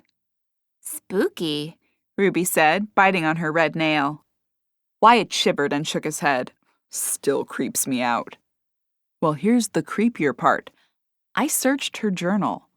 Those words aren't in there. I thought maybe I was seeing things. Maybe it was a figment of my imagination. But Cassie said while she was locked in her room, a ghost typed a message on her phone. It too was gone when we tried to find it. Ruby's perfectly shaped eyebrows shot up. The plot thickens. And then there's the reason we called you, Cassie said. And this is the real icing on the proverbial cake. All eyes turned to Cassie again. When we left to come into the police station earlier, the creepy Victorian doll was in the living room. She paused, her eyes flicking between Ruby and Wyatt, watching for a reaction as she spoke her next words. And when we came home, she was upstairs. Wyatt's eyes widened and he dropped the last bite of his 3rd churro onto his plate. What? Are you serious? Cassie pressed her lips together and nodded. Yeah. Lily nodded as she pressed her lips together. Even I can't explain that one away. The doll is designed to move on its own. You know, it wanders around the house and says random spooky things. But it can't go up steps. There's no way to explain how it got from the living room to the upstairs hallway. Ruby slapped her hand against the table. Well, I'd say you've got a bona fide haunting here. Cassie shook her head. What should we do? I can give my friends a call, Ruby said, but that'll just confirm what we already suspect. So there's nothing we can do about this? Cassie exclaimed, the fear in her voice forcing it an octave higher. I didn't say that, Ruby answered. I have a suggestion, but you may not like it. Shoot, Lily said. Ruby adjusted her glasses and flicked her gaze between the 2 women. We should have a seance. Cassie's jaw dropped open at the words. Are you serious? Yes, Ruby answered. It's a perfect way to reach out and see if we can determine what this spirit may want, why it's here, or if it'll leave. Cassie grimaced, shooting a pleading glance at her mother. We'll have to think about this, Lily answered. Wyatt shifted in his seat, the wooden chair creaking under his weight. You can't do it now, anyway. Why not? Ruby asked. Wyatt searched the air for a moment, his lower lip bobbing up and down. Well, I'm here. Ruby screwed up her face, her nose wrinkling in confusion. So? So, I don't want to be here. No way am I going to sit in a circle and summon a spirit. No way, no how, Ruby's eyebrows shot up and an amused grin crossed her face. Wyatt, you big fraidy cat. I never knew you were scared of ghosts. You bet I am. It creeps me out thinking there's a spirit roaming around in here, but to try to talk to it? He drew his chin back as he straightened in his seat and shook his head, waving his hands in front of him. No way, hard pass. Ruby lifted a shoulder in the air as Wyatt's phone rang. He held a finger up as he tugged it from the holder on his belt. Cooper, he said after swiping to accept the call. His face fell and his eyebrows scrunched. Okay, yeah, I'll be right there. He ended the call and snapped the phone back into its holster. Well, sorry to cut this short, though it may be for the best. He shot Ruby a distrustful glance. I need to get back to the station. Oh, sure. Hope everything's okay, Lily said. More or less. They found the murder weapon. Cassie's eyebrows shot up and Lily straightened in her chair. Oh, good. Maybe this whole thing will wrap up faster than you anticipated. I sure hope so, Wyatt answered her. Mind if I grab a churro for the road? Go ahead, Lily answered, as Wyatt snagged another from the to-go container and dunked it in the chocolate sauce. Well, sorry to cut this short. I'd love to talk more about your ghost, but I came with Wyatt. Cassie shot a glance at her mother before focusing on Ruby. Oh, well, we could take you home if you'd like to stay and chat longer. The corners of Ruby's mouth turned down, and she eased back into her chair. If you don't mind, sure. I'm just gonna go home to talk to my cat. Sure, no problem, Cassie said. Lily pushed up from her seat. I'll walk you out, Wyatt. Wyatt followed her from the kitchen, palming his keys as he approached the door. Thanks for bringing Ruby over, Lily said, tugging the door open. Wyatt flicked his gaze out to the darkening skies. I'm sorry it wasn't better news. Lily drummed her palms against her thighs as she sighed. It's what I expected, I guess, though I'm still not certain I can get on board with the whole ghost thing. How else can you explain the creepy doll moving upstairs? Lily shook her head, her eyes floating up to the floor above. I don't know. I'm starting to wonder if this is another string of break-ins. You had the alarm set, right? Lily lifted her eyebrows for a moment and nodded. Yeah, we did. So, theoretically, it should have gone off if someone came in. Motion cams would have been triggered by someone moving the doll. Lily mulled over his statement, squashing her lips together. Or by the doll moving on its own, she murmured. Lily tugged her phone from her pocket and toggled it on. Wyatt hovered over her shoulder, glancing down at her screen. Checking the feed? Yeah. Lily glanced over her shoulder before pulling up the video of the foyer. I don't want Cassie to see this. She's pretty upset about it, huh? She is. She hates watching scary movies because she can't sleep after. If she sees that doll floating through the halls on camera, she's going to lose it.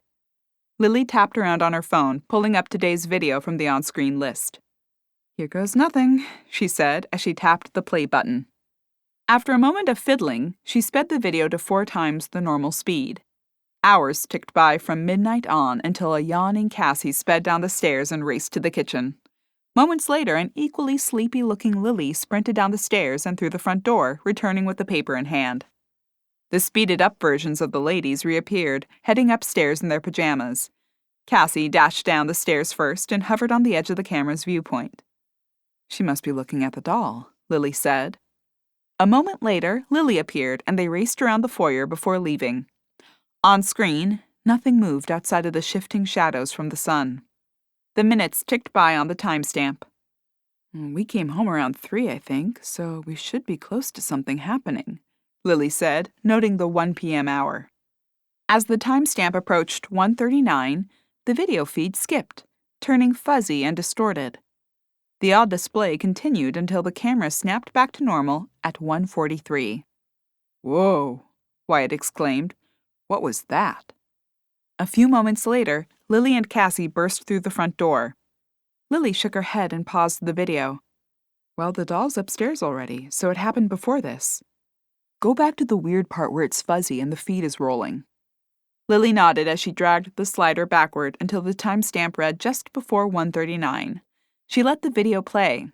After a second, it glitched, the feed turning fuzzy and rolling on the screen. They went back several more times. Lily knit her brows, narrowing her eyes at a specific spot on the screen. Did you see that? What? Wyatt asked. Up here, just at the edge of the view near the doorway leading to the living room. Lily rewound it and let it play again. A flutter of fabric appeared in the doorway just as the camera went haywire. Did you see it? Yeah. Looked like something was moving, but then the camera cuts out. Lily sighed as she clicked off her camera display. Well, outside of a possibly moving piece of something in the doorway, there's nothing definitive. No, Wyatt agreed, his hands on his hips. But the glitchy camera in and of itself is suspect. That has to be when the doll moved. So did someone mess with the feed and move the doll? Or did the doll's ghostly movement interfere with the camera? Lily sucked in a breath as she considered admitting they may have a ghost roaming the halls of Whispering Manor. I don't know. But either way, I'm not showing this to Cassie. I won't say anything either, Wyatt promised, especially not after the whole Kyle McGuire thing earlier. Gosh, I still feel really bad about that, Lily. Lily patted his shoulder. It's okay. She'll be okay. But? Lily hiked her eyebrows upward, surprised he'd read the unspoken words in her mind. But she's understandably disturbed by the fact that her husband kept a secret that big from her. And she's determined to try to find the reason, or some clue about this brother of his. Wyatt shook his head and bit his lower lip. I wouldn't do that. It's probably best if she just lets us handle this. Lily shrugged her shoulders and flung her arms out as she leaned against the open front door. I tried to tell her that, but she wants to find answers. I'm a little concerned about what this will do to her memory of Trevor, but then again, what will not knowing do? If I come across anything, I'll shoot you a text. Thanks, Wyatt. I appreciate that. Have a good night, he said, stepping onto the porch. He spun back to face her again. Oh, and if you need anything, just call.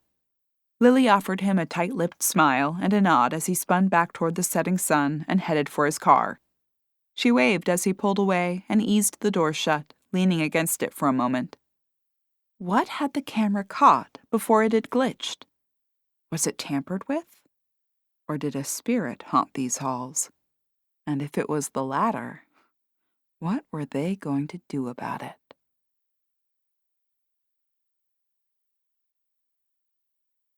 Chapter 17. Cassie returned her gaze to the blonde sitting across the table from her as her mother and Wyatt shuffled from the room. The lightened tips of her pixie cut were tugged closely around her expertly made-up features. She offered the woman a lopsided smile. I really appreciate you coming out to do a walkthrough of the house, Ruby. And thanks for staying. Ruby's red lips formed a warm smile. No problem. Like I said, I'm only going home to my cat. If he's anything like our Willie, you'll be in for it if you're too late. He's a big, lazy lug. I'm not sure he'd drag himself off the couch to notice I'm missing, Ruby said with a chuckle. Silence fell between them, and Cassie offered an awkward smile. She clasped and unclasped her hands a few times before she spoke again. So, can you tell me more about this séance you suggested? Oh, sure, Ruby said, her eyes lighting up at the prospect. It's probably just what you'd imagine. We'd sit in a circle and try to make contact with the spirit world by concentrating, staying quiet, and letting the spirit come to us. Cassie swallowed hard at the prospect. My only experience with séances is from watching that old TV show, Dark Shadows. I think they had them regularly. Ruby chuckled as her fingers toyed with the long beaded necklace she wore over her jean jacket. It's usually a little less dramatic than the ones on TV. So, no passing out and speaking in another voice or anything like that? Ruby crinkled her nose and shook her head. Nah, I've never seen anything like that happen. The craziest thing I've ever experienced was communicating through knocks. Knocks? Yeah, you know, Ruby said, rapping her knuckles against the table. 1 knock for no, 2 for yes. Oh, right, Cassie said, as realization dawned on her. Lily rejoined them in the kitchen, plopping back into her seat. We were just talking about the séance Ruby suggested, Cassie informed her. Right, Lily said. Do you imagine we'd find anything out that way? Ruby shrugged her shoulders, her earrings swinging wildly as she wagged her head back and forth. Hard to say. Your ghost seems shy, but not shy enough that she hasn't been reaching out to you. So you may get somewhere. And you could do it? Lily inquired. I could, yes. I'm not sure we'd get much. You may want someone with a stronger sense or more experience. But if you'd like to just try quickly to see if there's anything you can learn, I'd be happy to serve as the medium. Lily chewed the inside of her lower lip as she nodded. How long would you need to prepare? Nothing to prepare, really. I could do it right now if you'd like. Cassie's eyes widened at the thought. As much as she wanted answers, she wasn't certain how she felt about speaking with a spirit. Really, Mom? Lily shot her daughter a glance.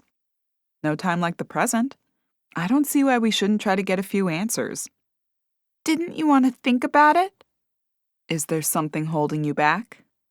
Cassie let her gaze fall to the table below, tracing the wood grain with her fingertip. After a second, she shook her head. Nothing outside of my own fear. Well, if it'll help us solve this or set your mind at ease, I say let's do it. I don't want to send poor Ruby home and then have her traipsing back out here in another day or so. Cassie squashed her lips together and offered a tentative nod as her leg bobbed up and down under the table. I thought you wanted to try it, Lily exclaimed. I do. I just would rather have no ghosts show up. Or a kindly spirit of a gentle librarian who just wants us to read more. Ruby burst into laughter. Well, I don't think your spirit is that unkindly, but I do think someone's trying to tell you something. Should we try for it here? Lily asked, patting the tabletop. Ruby narrowed her eyes and glanced around in thought. What about in the library? You said you had an incident in there, and I felt something earlier. It may be an ideal spot to contact your ghost. Okay, Lily said with a nod. They climbed from their seats to head to the room suggested by Ruby. Oh, you may want to grab your creepy doll friend. If you think she's being used as a conduit, it may help us contact the spirit. All right, I'll get her, Cassie agreed. She darted up the stairs and approached the doll, still standing with its fingers grazing the wall. With a frown, she grabbed hold of its waist, wrapping her arm around the Victorian-style dress and tugging it upward. She lumbered down the steps with the doll in tow, finding her mother and Ruby rearranging the library's furniture to create a space for the séance. Lily lit a candle in the middle of the table. Should I place her anywhere specific? Cassie inquired. Here, by the table, Ruby said, motioning toward an empty spot at the round table. Cassie stood the doll in the space and slipped into the chair next to her. Her eyes slid sideways in a suspicious glance as her mother doused the lights. Lit only by the flickering flame of candlelight, the doll gained a sinister countenance.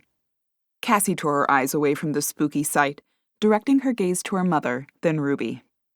What now? Everyone put your hands on the table with your fingers outstretched.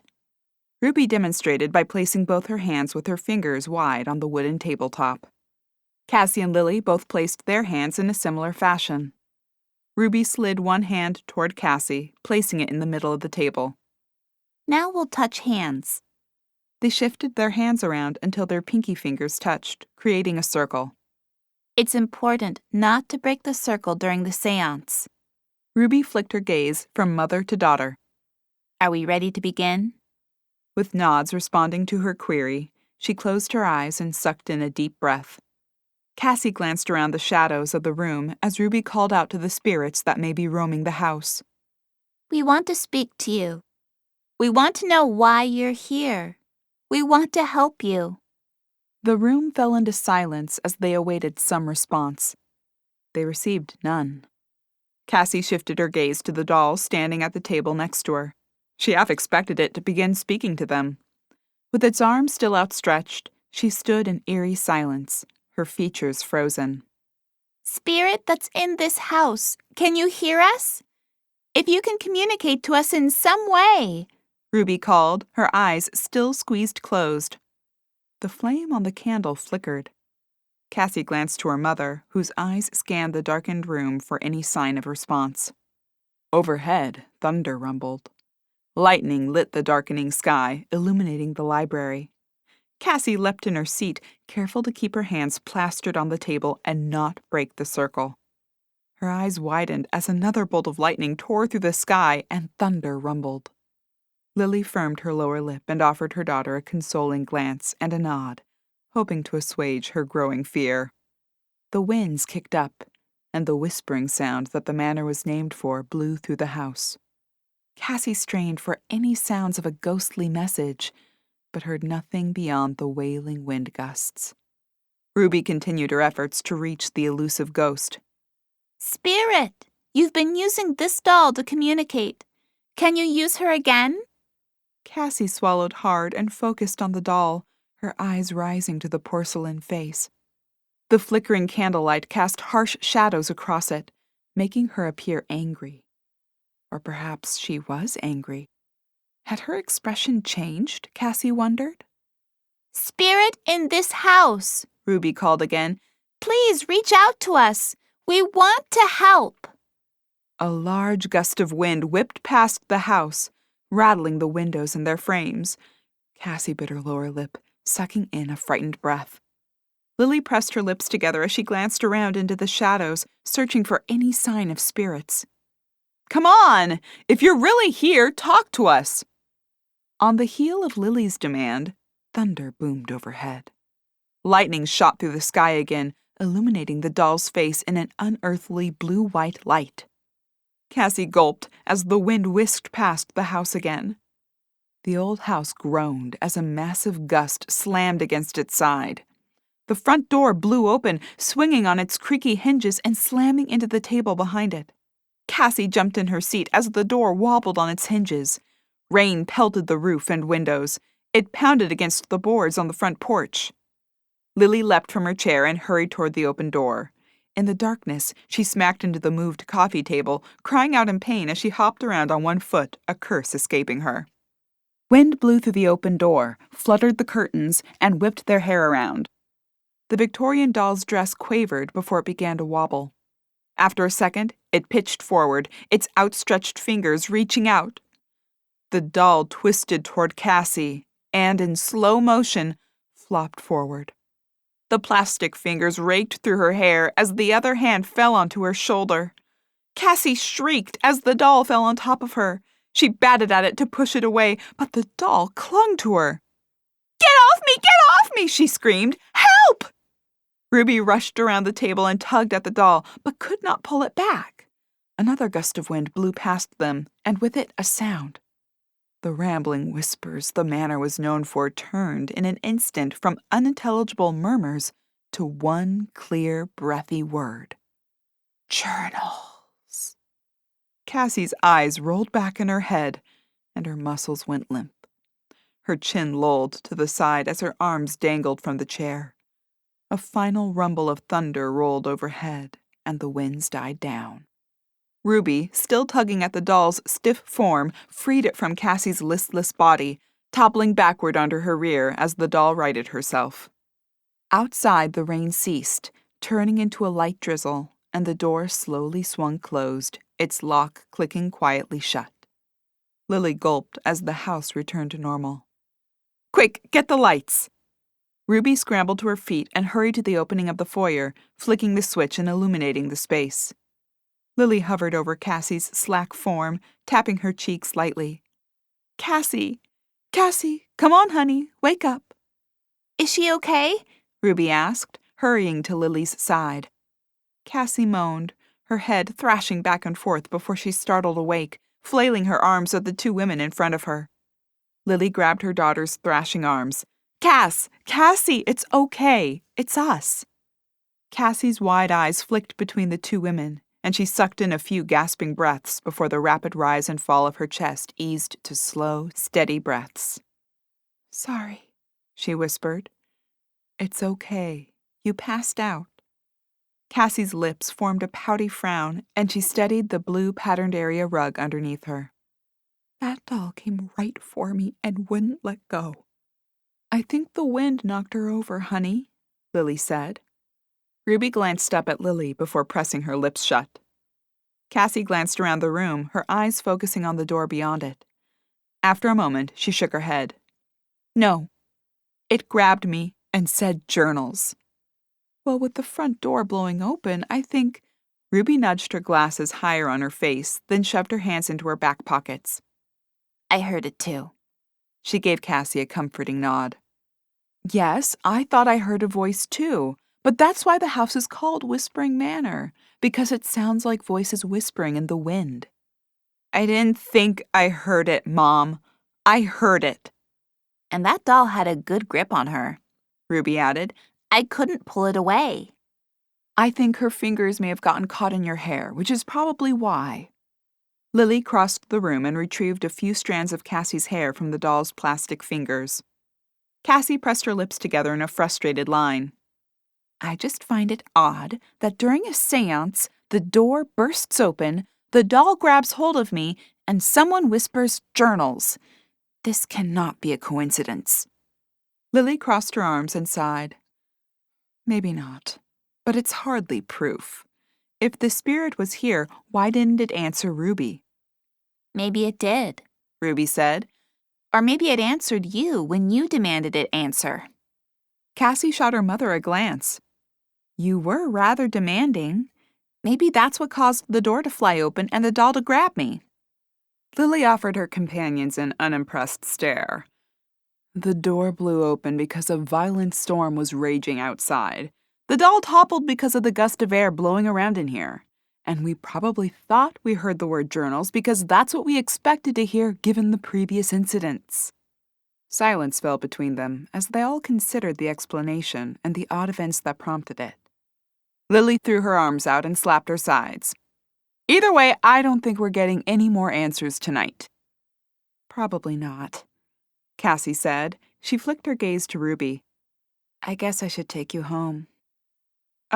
Maybe I should drive her home. You just passed out. I'm not sure you should be driving. Okay, Cassie agreed. She climbed from her seat and headed for the front door. Where are you going? I can take her, Lily said, confusion crossing her features. Cassie wrinkled her forehead. I'm not staying here alone after that. Lily set her mouth in a mock, unimpressed display. Okay, come on, fraidy cat. She grabbed her keys and they headed for her car. Sorry I couldn't get you any more information, ladies, Ruby said as they made the short trip from Whispering Manor to her townhouse. Thank you for trying, Ruby, Cassie said from the back seat. Ruby slid her seatbelt off as Lily eased the car to a stop in the driveway. No problem. If you'd like to try again in a few days, we can. Maybe we'll pick a day with better weather. Cassie climbed from the car, switching seats from the back to the front as Ruby stepped toward her front door. Okay, we'll see how things go after tonight and let you know. They waited for Ruby to unlock and enter her front door, giving them a wave. Cassie blew out a long breath as Lily backed the car from Ruby's driveway. She let her head fall back against the headrest. What a night. Lily glanced both ways before pulling onto the small street on the edge of town. Want to talk about it? Privately? Cassie swung her head toward her mother. You mean really get it all out without Ruby present? Yeah, that's what I mean. Cassie glanced out the window, letting out a long breath that fogged the glass as she watched the cute townhouses roll past. I don't know. Lily flicked her gaze to her daughter before focusing on the road ahead, swerving the wheel to avoid a huge puddle. All right, I won't push. Cassie sank her chin into her palm, puckering her lips before she cocked her head to glance at her mother. But you'd prefer we discuss it. Well, yeah. You passed out, Cassie. Clearly, you were terrified, and I'd like to at least talk about it. Cassie tossed her hands in the air as they pulled onto Ocean Drive. I don't know what to think anymore. Maybe you're right, and I just think I heard the word journals, but it sure sounded like journals. The whole thing could have been a series of odd chance happenings, or it could have been a spirit trying to tell us something. It's so frustrating. Yes, it could have been, though the doll moving wasn't. Lily fell silent for a moment, clicking on her turn signal and swinging the car into their driveway. They bounced down the gravel drive, the tires crunching the limestone. She threw the shifter into park and tugged on her emergency brake. Instead of opening her door after releasing her seatbelt, she twisted to face Cassie, putting her hand on Cassie's arm and squeezing. Cassie, Wyatt and I reviewed the security footage from the house.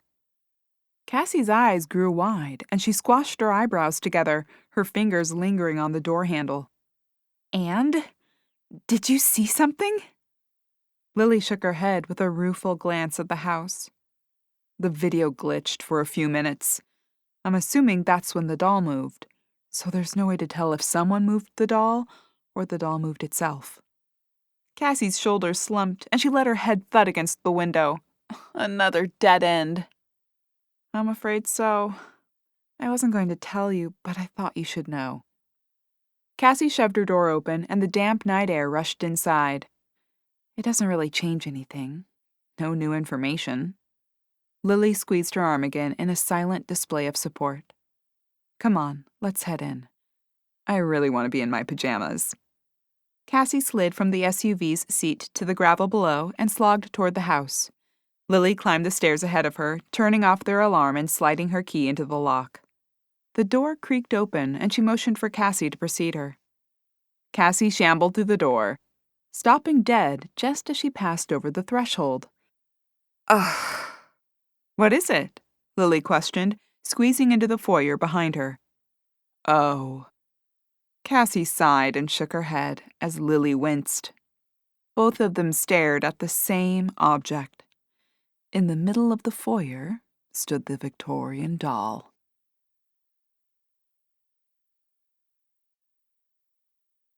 Chapter 18. Cassie eyed the doll standing in the middle of the entryway. This is really getting old.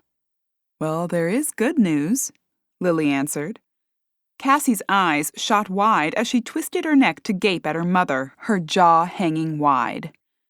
Lily shrugged and motioned to the doll. I'm not sure we can keep chalking this up to chance. I would say there are way too many coincidences for that anymore. Looks like we may need to have Ruby back in soon. We need to find some answers. Cassie narrowed her eyes at the doll's porcelain face. What are you trying to tell us? Without warning, the doll lurched forward, its outstretched arms reaching toward Cassie. Cassie's jaw dropped and her eyes widened as her heart pounded against her ribs. Ah! She screamed as she scrambled backward, falling out the door and hitting the porch's wooden floorboards with a thud. Lily reacted to the falling doll, reaching out and grabbing it before it could latch onto Cassie. As the doll swooned into her arms, she glanced behind it, an amused expression playing on her features. The smile on her face broadened, and she started to giggle. The giggle turned into a full-blown belly laugh as she stood the doll up again. The panicked expression still covering Cassie's features turned to annoyance. Her eyebrows knit, and she frowned at her mother. What's so funny? She almost attacked me again. Sure she did, Lily choked out between giggles. She crooked a finger and pointed at something behind the doll. Cassie craned her neck to glance behind the doll's blue dress. A one-eyed tuxedo cat sashayed from behind it, his tail flicking in the air.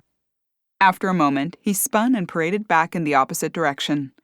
The doll pitched forward again as he brushed against it.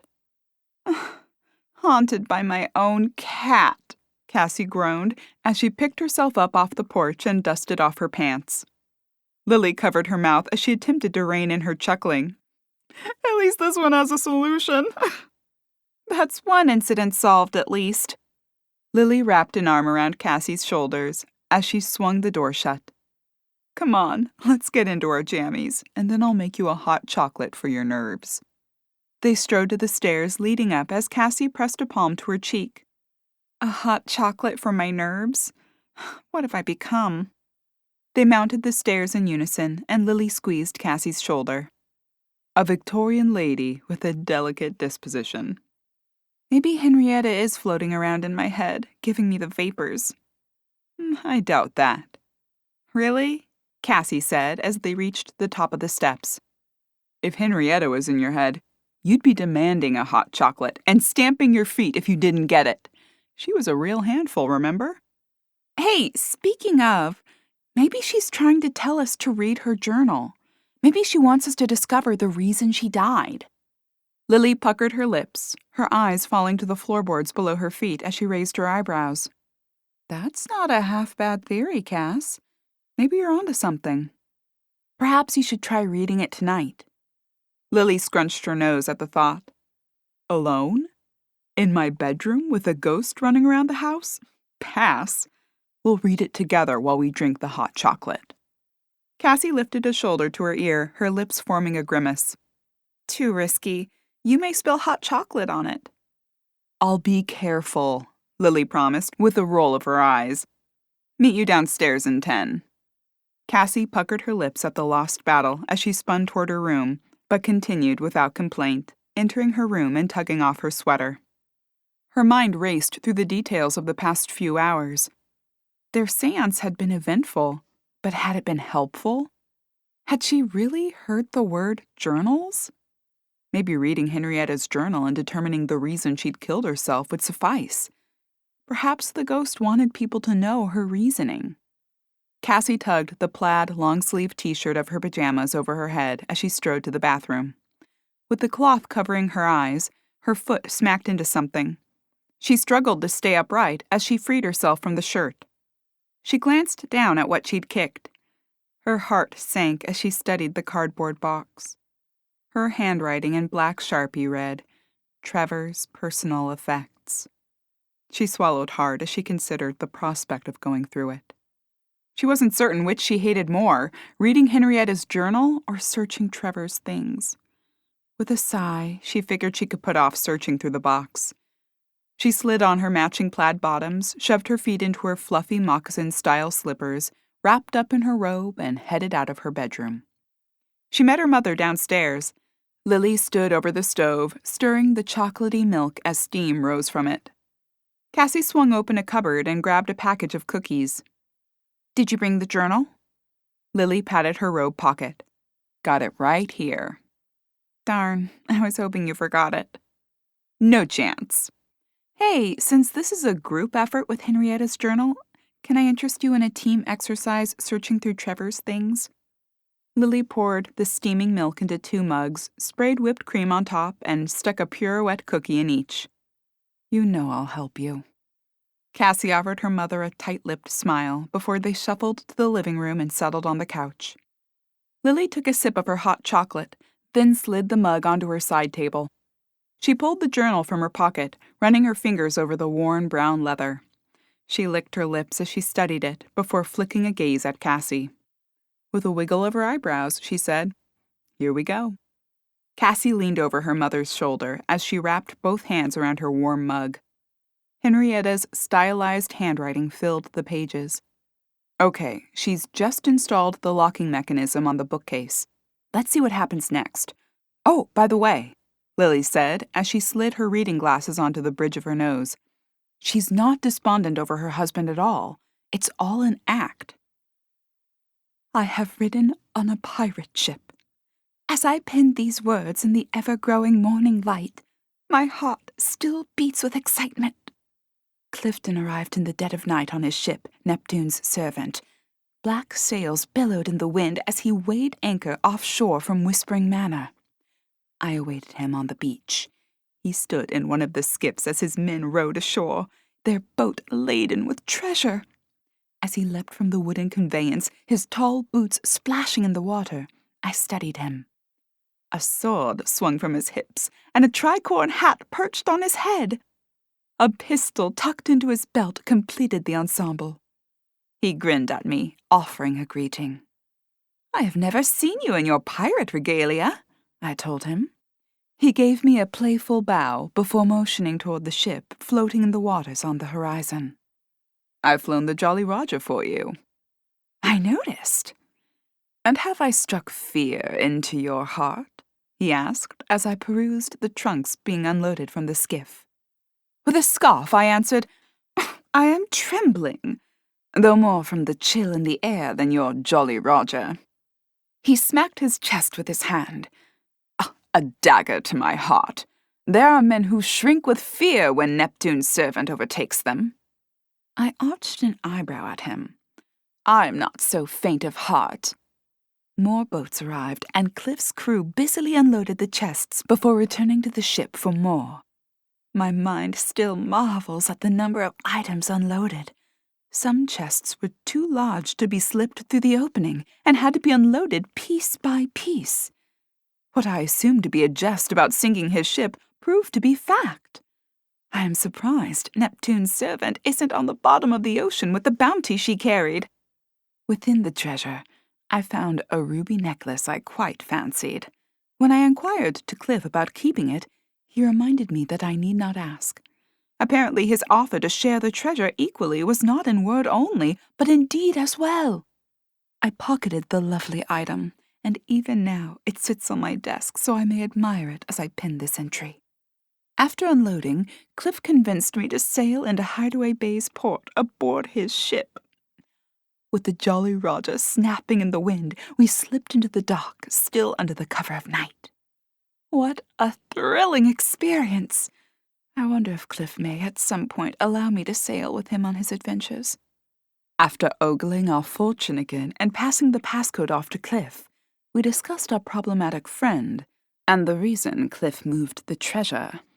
Redbeard, Cliff's pirate nemesis, has not been in contact, though Cliff assured me he continues to search for the treasure. I worried he may suspect Hideaway Bay as the chosen hiding spot. Cliff cleverly picked up on my apprehension, swearing to protect me. To that end, he has promised to leave me with a pistol and train me to use it. I have felt the weight of it in my hands already earlier. I must say it is heavier than I imagined, though I felt quite secure holding it. As I practiced my aim, I found myself pondering if I could take a man's life if needed. I decided the answer is yes.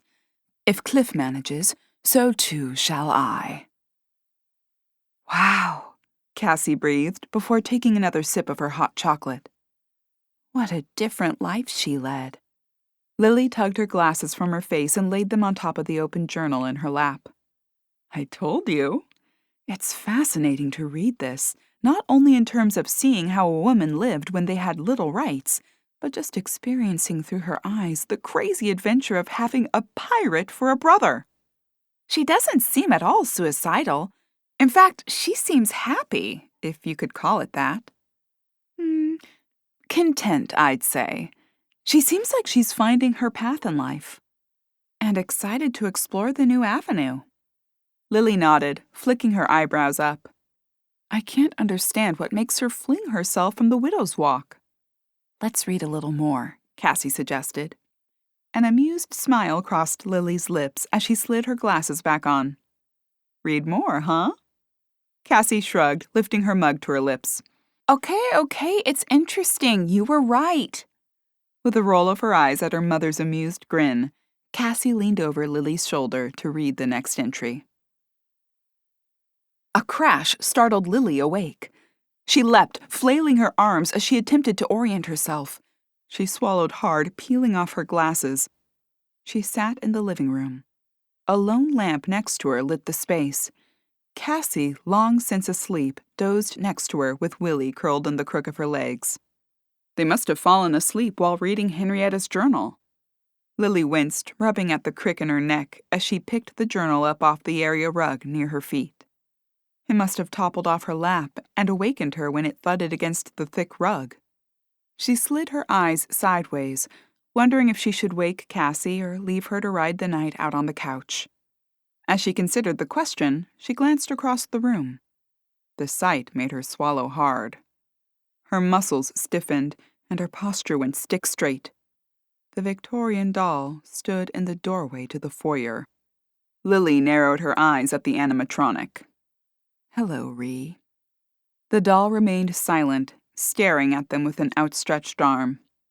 I'm starting to think you really are possessed. Cassie murmured, fidgeting in her sleep. After a moment, her eyes fluttered open, and she sucked in a breath. With droopy eyelids, she pushed herself up. Did you say something? A chuckle escaped Lily's lips as she eyed Cassie's hair, sticking out at odd angles from her nap on the couch. Yes, I did. We must have fallen asleep reading the journal. Cassie stretched and yawned. Yeah, and still, nothing on why she killed herself. She's only talked about Cliff's adventures and their trouble with that Redbeard guy. She didn't even... Cassie's voice ceased as she spotted the doll at the door.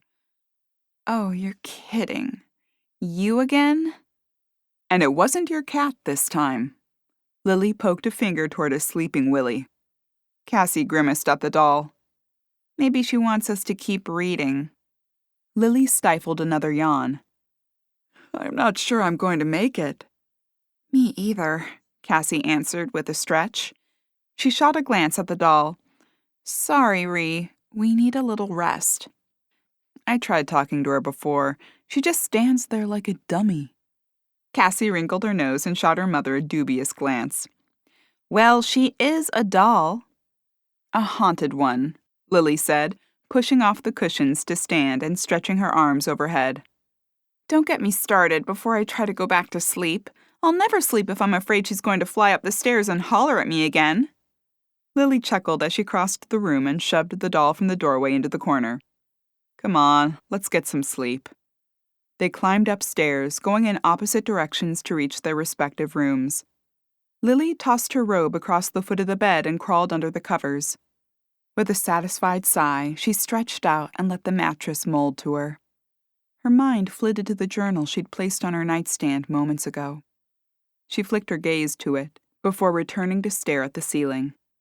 With a grimace, she gave the brown journal another look. Its worn surface reflected the dim moonlight coming through her ocean-facing window. She shook her head and rolled onto her side, facing away from the small book. Cassie'll kill me if I read ahead, she murmured. She squeezed her eyes shut in the hopes of falling asleep. After a moment, her eyes popped open. She sighed and tugged the covers closer to her. Wind gusted past her window, sounding like the whispering voices for which the house was named. She stared out the window at the trees limned in moonlight. Their branches didn't move. The whispering wind failed to rustle even one of the few remaining colored leaves clinging to the branches. Lily furrowed her brow, propping herself up on an elbow for a better look. The whispering sounded again. Not a twig moved on the tree. How is it windy, but the trees aren't moving? Lily questioned aloud. The whispering noise became clearer, sounding like a woman's voice. Lily, the lilting voice called to her. Lily's eyes went wide, and she glanced over her shoulder at her closed bedroom door. The voice called again. Lily's heart beat faster, and she sat up, scanning the room to find the source. The voice seemed to come from everywhere and nowhere at the same time. Lily, the whisper called again. What? Lily answered. What do you want? The journals, Lily. Lily swallowed hard, blood rushing into her ears as her pulse pounded. She flicked her eyes to the brown leather on the night table. I'll read it, I promise, she called. A thud sounded at her bedroom door, and Lily issued a startled cry. Her breathing turned ragged, and she stared at the wooden barrier, hoping it kept out whatever spirit sought her in the dead of the night. Another pound against the door. The articles of clothing hanging on the back shimmied as the door rattled in the jam. Lily's chest rose and fell in rapid succession. Go away! She yelled. The thudding quieted, and her breathing slowed, though her gaze remained fixed on the door. Just as her heart settled to a normal rhythm, it ratcheted back up as the crystal doorknob handle twisted and turned. Lily gulped as a high-pitched squeal of the old mechanism filled the air. She flung the covers back and raced to her door, spinning the key that sat in the lock. With trembling hands, she shoved a lock of hair from her face as she inched backward, her eyes trained on the door. The knob stopped spinning. A shadow moved in the pale light that flooded from under the door. The dark spot disappeared after a moment. Had the spirit left? Lily wondered. She eyed the door suspiciously, afraid to unlock it and peek into the hall. She took an unsteady step forward, determined to investigate, when she stopped. Her brows knit together, and she stared incredulously at the bottom of the door. White smoke poured in from under it. Lily sucked in a sharp breath and hurried toward the door. She unlocked it and flung it open, expecting to find a hallway full of smoke or a fire raging. Only quiet darkness met her gaze. With her heart pounding hard, She sucked in a few breaths, her eyes scanning the hall and peering over the railing to the floor below. Finding nothing, she eased the door shut and spun to return to her bed. Once again, she stopped dead in her tracks. A wisp of white smoke hovered in front of her. An echoing whisper filled the room. Channels. Lily licked her lips as the white smoke wafted in the air. I'll read it. I promise. The foggy form shifted shape, becoming more human-like. Lily's eyes bulged as she stared at the ghostly figure. It floated across the room and hovered over her night table. The journal flicked open. Pages fluttered by, one after another, until the book lay 2/3 of the way open. The smoky wisp darted back across the room. Lily began to move as though shoved from behind. She gasped in breaths as her feet skidded across the floor. She stretched her arms out in front of her in a desperate attempt to stop her forward progression. It did little good. She continued her forced flight forward until she crashed into the nightstand. The impact bent her at the hip, and she stared down at the open journal, lit only by moonlight. 3 words were scrawled across the page. Time for death.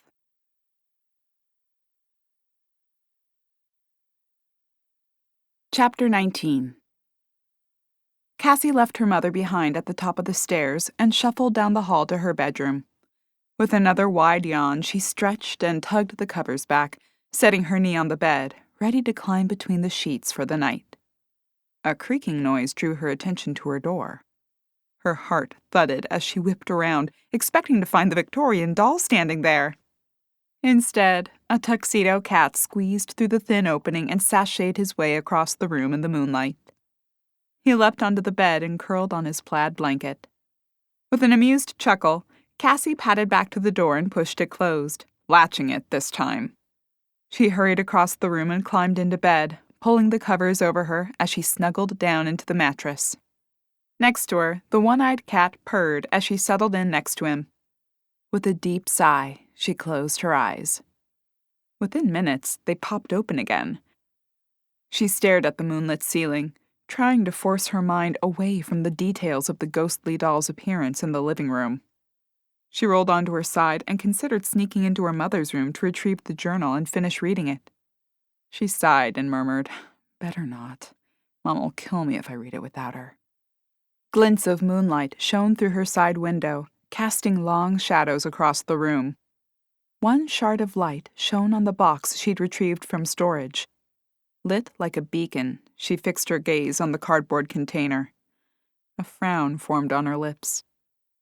She'd have to go through the items. Though she could put the task off until they finished the journal. Appeasing a disturbed spirit was more important, right? Cassie assured herself it was, as she rolled in the opposite direction. She stared out at the moonlit sky as her hand absent-mindedly stroked Willie's soft fur. His purring grew louder, but he did not stir, one white paw wrapped around his head to cover his eye. Cassie let her eyes slide shut, but after a moment she fluttered them open again. It was no use. She'd never sleep. The odd encounter with the doll rattled around in her brain, making her uneasy every time she closed her eyes. With a sigh, she flopped onto her back for a few moments before rising and stalking to the carousel on her dresser. Her fingers found the winding key in the dark and turned it until the little musical device sprang to life. Lights lit, and the horses bobbed up and down in a circle. Music floated through the air. Cassie shambled back to her bed and propped a few pillows up on the headboard. She slid under the covers and leaned back into the pillow wall. She let her head sink back onto the padded headboard as weariness overcame her. Though she was still too restless to sleep, exhaustion coursed through her. She focused her attention on the dancing carousel across the room as it spun. The lights blinked on and off once. Cassie cocked her head at the device. It continued to spiral around, playing its jaunty music. A glitch, she assumed. Until it happened again. The lights blinked on and off twice, and the music slowed. Cassie's shoulders slumped forward as she wondered what could be wrong with the item. Perhaps the mechanisms were wearing out. She could look at the gears tomorrow. Her thoughts were interrupted by the whispering wind outside the window. Indistinct voices floated on the breeze. She slid further down, clutching at the duvet and tugging it up over her. With a ghost on the loose, the whispering winds unsettled her more than she already was. The wind whipped again, spreading the hushed tones of whispers through her room. Cassie's brow furrowed as the whispers sounded more realistic rather than vague. A woman's voice stood out to her. "Cassie," the voice called. Cassie's eyes widened, and her pulse sped up as the voice spoke her name again. She gulped, reaching for her phone and snatching it from the charger. Too afraid to move from her bed, she swiped into her phone app, intent on calling her mother. The phone nearly flew out of her hands when it started to ring. Her heart thudded against her ribs as she checked the display. It read, "Restricted." Cassie flicked a finger across the screen, sending the call to voicemail and fiddling with the touchscreen to return to her contact list. Before she could scroll to her mother's entry, the phone rang again. The restricted display returned to the screen. Cassie frowned at it as she swiped to dismiss the call for a second time. Her annoyance grew as she wondered who was calling in the middle of the night. Cassie tried again to reach her mother. She swiped through her contact list and pressed the green phone icon as quickly as she could. The screen turned black as the call connected. Cassie pressed the phone to her ear and waited. No trilling filled the air, and she pulled the phone away to check the connection. The phone showed Mom on the display and connected a call. With a wrinkled forehead, Cassie lifted the phone to her ear again. "Hello?" she inquired. "Cassie," a raspy voice answered. "Mom?" "Cassie," the voice said again. Cassie's eyes widened as the woman's voice called her name again. It was not her mother's voice. Who is this?" Cassie stammered.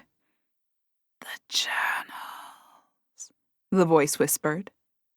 Cassie gripped the phone with white knuckles. "Henrietta?" The breathy voice repeated its original request. "The journals." "Okay, I'll read it, but I fell asleep. I'll read it tomorrow." A click sounded as the call disconnected. Cassie pulled the phone from her ear and stared down at it, swallowing hard. With trembling fingers, she attempted to access her text app, hoping to send a message to her mother since a call seemed problematic. The message thread with her mom appeared on the screen, and Cassie tried to type, but no letters appeared. A bubble containing 3 dots popped up, indicating her mother was typing a message. A new text appeared on her screen moments later. It read, "Time for death." Lily thrashed her arms wildly, clawing at the air as she shot up to sit. Her heart pounded against her ribs, and she gasped for breath. After a moment, she scanned the room. She sat in her bed. Next to her, the journal lay on her nightstand, still closed. Across the room, her door remained shut. No wisps of smoke or ghostly figures prowled in any corners, and no hint of whispering voices filled the air. Lily sucked in a breath, attempting to steady her racing pulse and pounding heart. She must have fallen asleep and dreamt the entire thing with her ghostly visitor.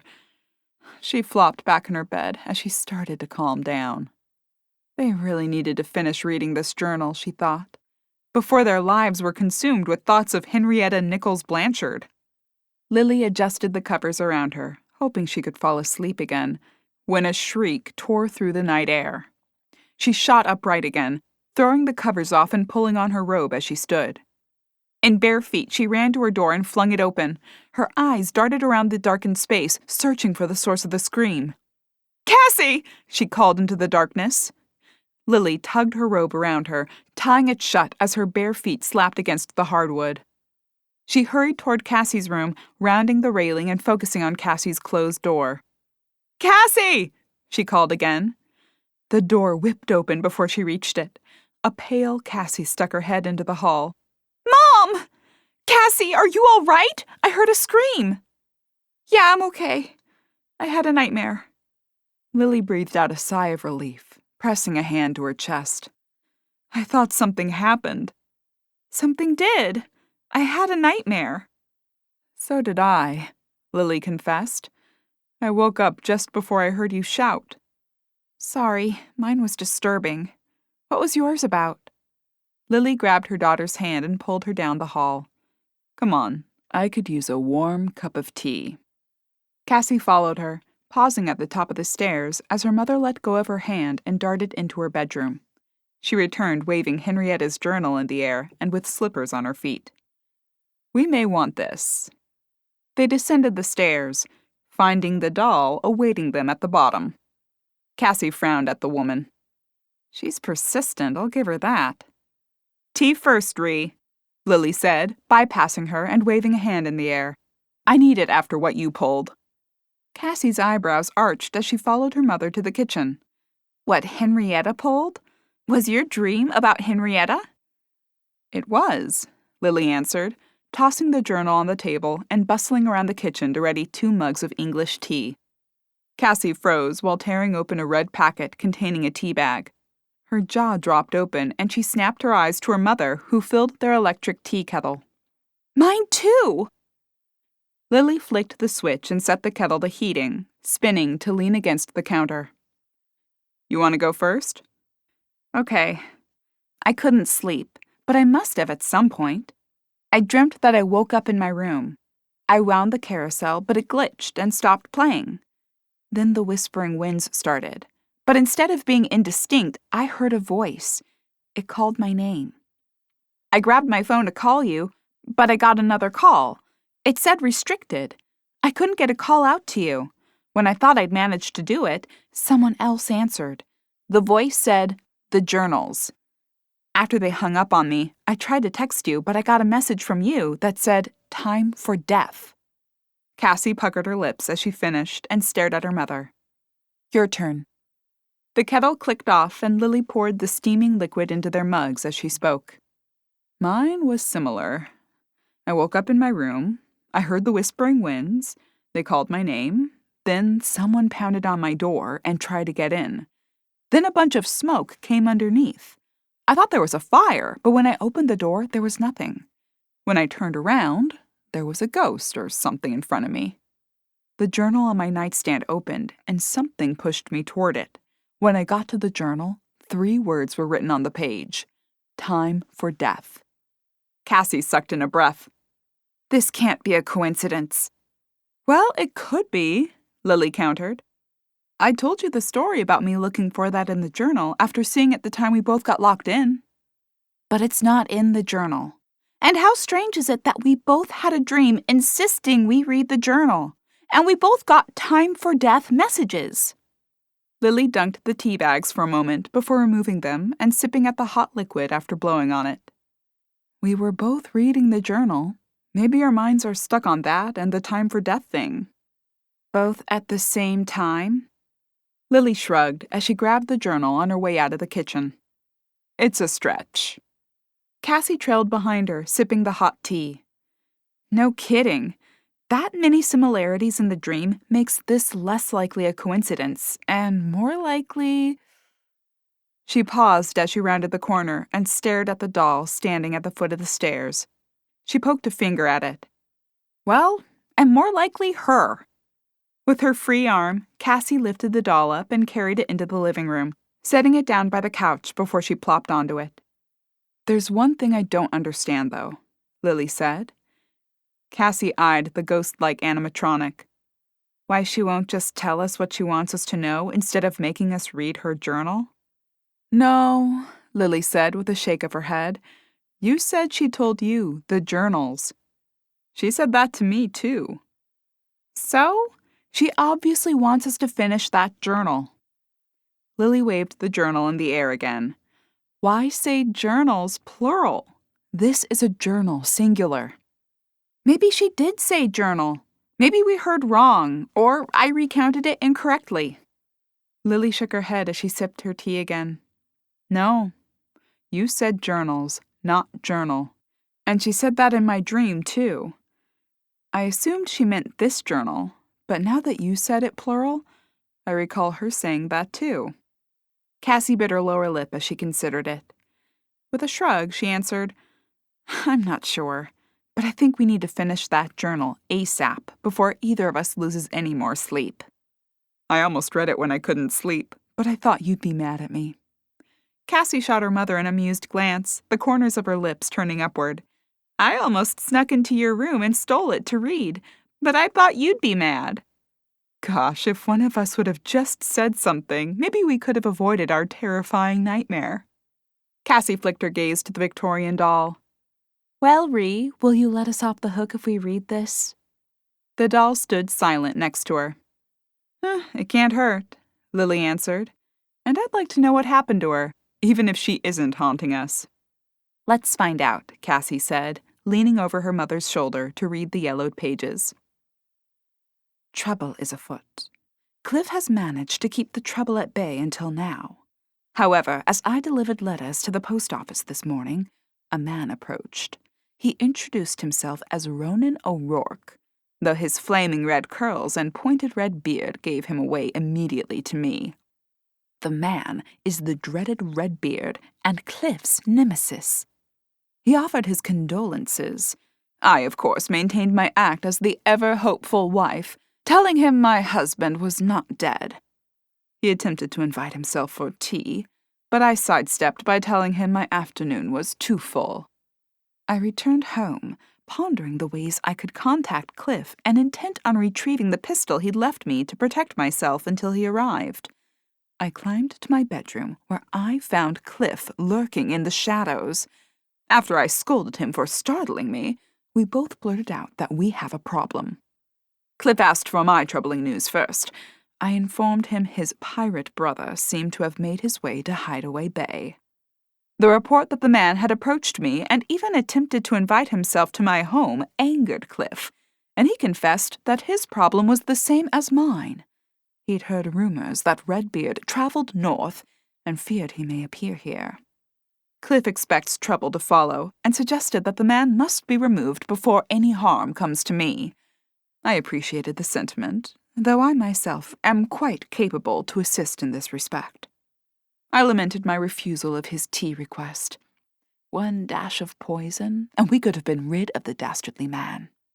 Cliff would not hear of it. I handle my own problems, Ree, he told me. Of course, I balked. Are we not partners? I inquired. I will not allow my sister to do my dirty work. Besides, it takes the fun out of it, really. Fun? I asked. Yes, I shall quite enjoy sinking his ship. He offered me a coy glance when I raised my eyebrows at his response. It can be quite fun blowing holes into things. We discussed a plan to lure him to a location where Cliff could ensure a victory over him. Our plot involves a fictitious bounty of gemstones arriving via a specific route. The supposed path will allow Cliff's ship to lie in wait and overtake Redbeard's vessel. I do not feel entirely comfortable with the plan, particularly since Cliff skimped on the details, claiming it to be his affair. I held back, rolling my eyes, and allowed him to proceed. He promised to return within a month. I threatened if he did not, I should seek him out and kill him a second time. He promised victory, flashing me a salute and a grin as he disappeared through my door. As I write, I solidify the memory of his smiling face in my mind. As I worry, it may be the last image of him I ever see.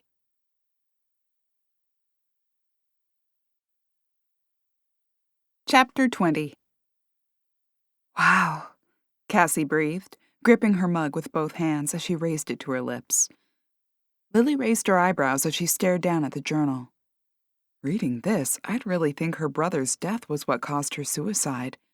If you hadn't told me she died before him, I'd have guessed this Redbeard character killed him. But we know he doesn't. At least, not until after Henrietta throws herself from the balcony. Both women glanced at the doll, still a silent sentinel next to them. Let's press on, Lily said. Cliff has returned to me safe, and he has brought fantastic news. Redbeard will trouble us no further. He has succeeded in removing the man from this earth. He shared with me the details of his rousing battle and the subsequent sinking of the Black Death. The battle seemed quite epic, and I recorded the details below. They should make a nice addition to my writing. I wonder if I should one day have the rush of sailing the 7 seas and engaging in a daring battle. I should think not, though one never knows what life may hold. Lily and Cassie scanned over the details of the exciting pirate battle as told by Clifton Nichols to his sister Henrietta. Wow, sounds like a humdinger of a battle, Lily said as they finished the entry. Cassie sipped the last of her tea. No kidding. I can't even imagine this going on. Cannons firing from ship to ship and men swinging across to the other deck. It sounds like a movie. Yeah, it really does. I wonder how much he embellished and how much was true. We may never know. Cassie slid her empty mug onto the side table. Well, what we do know is he lived. And Henrietta has no reason so far to be despondent enough to throw herself off the widow's walk. Lily scanned the remaining pages with writing scrawled across them. 2 more entries. Cassie flicked her eyebrows up. Let's get to the bottom of this. Lily nodded and held the journal between them to read the second-to-last entry. Cliff returned without warning today. When he does that, there is usually a problem. And this is no exception. Redbeard, his cursed enemy, is dead. We thought ourselves rid of the trouble. But a new, more deadly trouble has reared its ugly, red-haired head. Redbeard's son has threatened Cliff. While I thought the threat to be containable, Cliff assures me we must take it more seriously than even Redbeard's threats. Beyond the threat outstanding against my brother, the contemptible man has threatened both me and Carolina. While I can understand his hatred toward me, I cannot understand nor tolerate the threat to my sister. There is certainly no love lost between Carolina and me. However, I do not wish to see her life snuffed out because of our war with another pirate. Cliff and I have spoken at length on the matter, and I proposed a solution. I do not believe giving the man the treasure he demanded will suffice. Cliff agrees. He believes the man's threats to be revenge-motivated. The only solution, then, is to kill him, or allow him to kill us. I, however, have proposed an alternative to both of these. Cliff agrees it is risky, but is our best course. It ensures Carolina's safety and removes us from danger as well. I shall not include the details here, for fear that we may be found out. Cassie's shoulders sagged as the entry came to an end. Really, Ree? Lily rubbed her forehead as she turned the page to the final entry. Oh, she's always this coy. I wonder if her plan didn't work out, and Pearl was right when she told that story at our store opening. Was she killed? Maybe. Maybe that's what she wants us to know. That she didn't kill herself, but that she was murdered. Cassie arched her eyebrows and leaned closer to the journal. Let's find out. Lily offered her a closed-mouthed smile and a nod as she tugged the book open to the last entry. The time has come. The situation must be resolved, and tonight we will begin resolving it. I am prepared. I realize what I am doing. Cliff has asked me more than once if I am certain. I am. His checking on my choice has almost become aggravating. While I am a woman, and most discount my opinion, I have a mind, and I have made it up. I will not be questioned and will not have my decisions reversed. After an impassioned outburst on my part, Cliff finally realizes this and has questioned me no further. So we shall begin tonight. Everything is readied. Nothing stands in my way. Tonight, I shall take the first steps in cementing my destiny. Cassie bit her lower lip as she read the chilling last words penned on the paper. She cemented her destiny, all right, Lily said. Cassie shook her head as she stared up at the doll. But we still have no idea what happened. No reason for her to kill herself. No inkling that it wasn't suicide, but murder. What was she hoping we'd gain from this? Lily scanned the last entry a second time before paging through the rest of the book. No other entries. That's it. She flicked her gaze to the Victorian doll. What were you hoping we learned, Ree? The doll stood silently, staring ahead with a blank expression. Cassie sucked in a breath. Well, we did what she asked. We read the journal. Maybe now she'll allow us to get some sleep. Lily flipped the book closed and ran a hand over the leather cover. Maybe. Maybe we should get Ruby back to see if she'll be more communicative now that we've read the journal. We can try, Lily said. Maybe this will die down, though. Cassie stood from the couch and grabbed both mugs. Maybe, though I doubt it. She isn't haunting us for no reason, and we haven't figured anything out yet. Here's to hoping we figure it out before we're both sleep-deprived and crazy. Cassie chuckled as she hovered at the entrance to the living room. She eyed the doll standing across the space. I guess I'll leave her there. Lily shot a glance over her shoulder and shrugged. Don't worry, if she doesn't want to stay there, she'll move herself. That's so creepy, Cassie said with a sigh. Get some rest, Cass. Try not to think about it. Lily kissed her daughter's forehead before she headed up the steps, leaving Cassie to return the mugs to the kitchen before heading to her bedroom. Lily opened her eyes to bright sunshine streaming through her windows. She'd managed to get some sleep after their marathon reading session the previous night. With a yawn, she stretched, and her gaze fell to the leather journal on her nightstand. She reached out and ran her fingers over the worn binding. They'd finished the journal, and still had no idea what drove Henrietta Blanchard to throw herself from the widow's walk, nor if she had been murdered. They also had no idea why the spirit that seemed to be haunting them insisted they read it. With a sigh, Lily sat up and pulled her robe around her shoulders before swinging her legs over the edge of the bed. She could use a cup of tea. The limited amount of sleep she'd managed wasn't nearly enough to face the day. She shuffled across the room and made her way downstairs. With a peek into the living room, she found the Victorian doll still standing where Cassie left her in the wee hours of the morning. Maybe finishing the journal was all she wanted, Lily murmured to herself as she crossed the foyer and headed for the kitchen. She shambled around the space, making a morning cup of hot tea. After retrieving the newspaper from the front porch, she settled on the deck, letting the morning sun warm the cool fall air. She snuggled her robe tighter around her and sipped at the hot liquid in her mug, watching the waves lap against the beach. With a deep inhale of the crisp seaside air, she pulled the newspaper closer to her and flipped it open to peruse the headlines. The letters at the top of the page caused her heart to skip a beat. Her jaw dropped open as she read them again, certain she had been mistaken on her first round. Lily gripped the paper and pulled it closer as she read the black letters printed on the page. Local realtor arrested for May's murder. A picture of a stunned Lucy being led away in handcuffs by Wyatt and a deputy followed the bold letters. No! This can't be! Lily gasped. Lucy? Lucy what? Cassie asked from behind her. Lily jumped in her seat and swiveled to face her daughter. Cassie stood in her robe and slippers, a steaming mug clutched in her hands and a messy bun poking from the top of her head.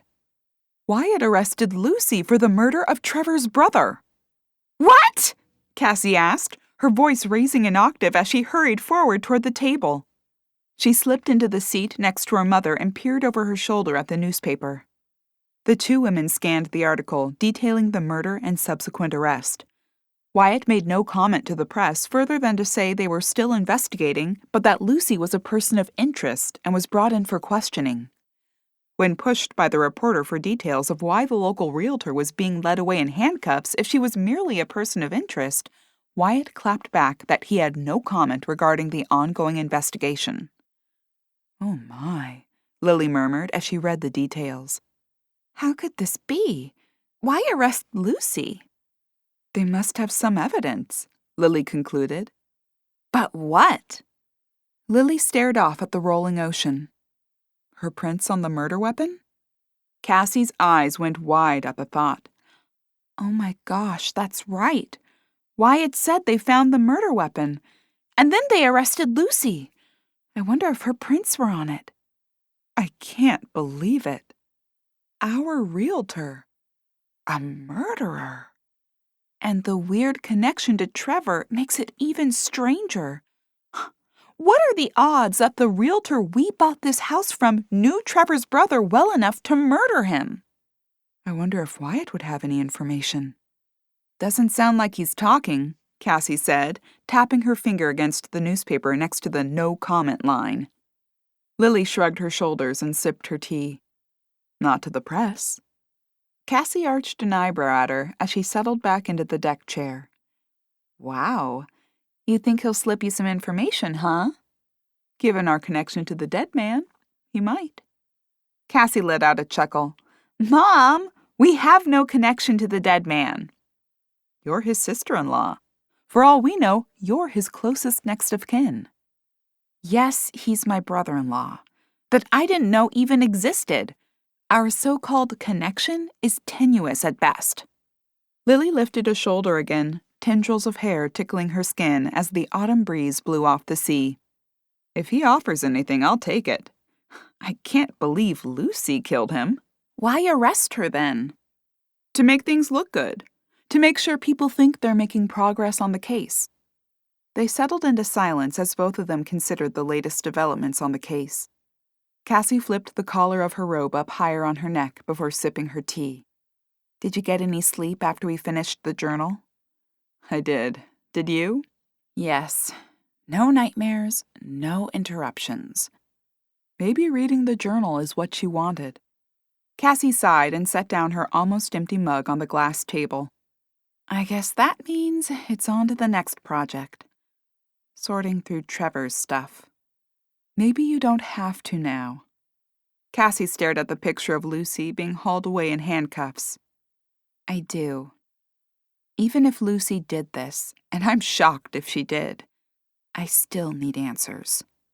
All right. We'll tackle it together when we get home. Okay. I'll drag the box down when we get back from the shop this afternoon, and we can go through it.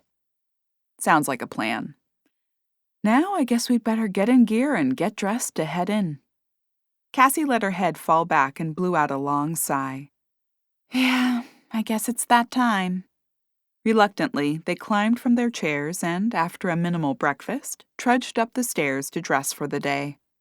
Cassie eyed the box of Trevor's things as she pulled on her ballet flats and gave Willie another rub on the head. Just a half day today, buddy. I'll be home before you know it. With one final pat and one last rueful glance shot to the box, Cassie slung her purse over her shoulder and headed out her door. Lily waited for her downstairs, peering into the living room. Still in the same place, she reported as Cassie swung the front door open. Good. Maybe one of our problems is solved. Cassie slid her sunglasses on as she stepped into the bright morning. Within minutes, they were pulling into their usual parking spot behind their Main Street shop, by the sea. Lily slid her seatbelt off and grabbed her purse. Good thing it's just a half day today. I'm too tired for anything else. Cassie slid out of the car and shot her mother a glance over the bright pink hood. Maybe we should stop by the seaside cafe on the way home so we don't have to cook. Lily poked a finger in Cassie's direction. Now you're getting smart, kid. And if you don't mind, I'll stop at Cake My Day and get some cookies for dessert. I don't mind at all, Cassie said with a grin. Make sure you get some of the oatmeal scotchies. They're my favorite. I didn't forget, Lily said, pushing through the shop's back door and into the packed storeroom. Boxes rose from floor to ceiling in some places. Other cartons packed shelves and large decorations stood against the wall.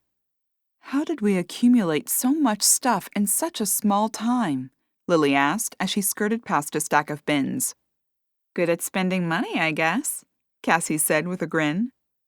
You always had a talent for it, Lily answered with a chuckle as they pushed into the shop. 4 women huddled at the register. Silence fell between the group as they entered. Lily arched an eyebrow at them. Good morning, ladies. Are we interrupting? Chloe grabbed a feather duster and flitted to the shop's front window, waving it over the display. Amber busied herself fiddling with the register. Ginny shoved her hands into her back pockets with a slight shrug, and Megan bit down on her perfectly lipsticked lip. Not really, Megan answered after a moment. We were just shooting the breeze. Shooting the breeze, huh? Lily asked as she stowed her purse behind the counter and shot a glance at Amber. It's just that, well, Megan began, her voice trailing off. We were hoping someone had more information on what went down with Lucy, Ginny admitted. Her eyes flicked to Chloe, who continued to dust the displays. I'd like to know the same thing, Lily admitted. All eyes turned to Chloe, who concentrated hard on her task.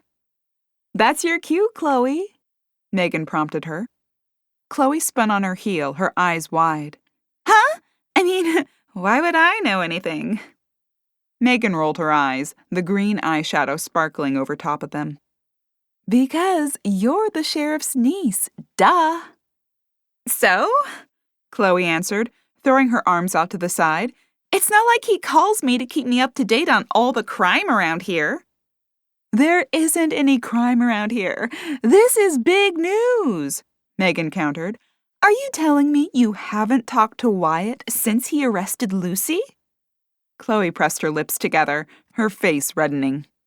Okay, she exclaimed. Of course I talked to him, and yes, he told me stuff.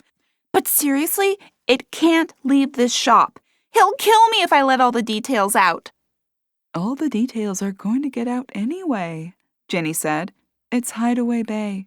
Ruby's probably telling everyone she comes across. Yeah, just blame Ruby, Megan said with a shrug.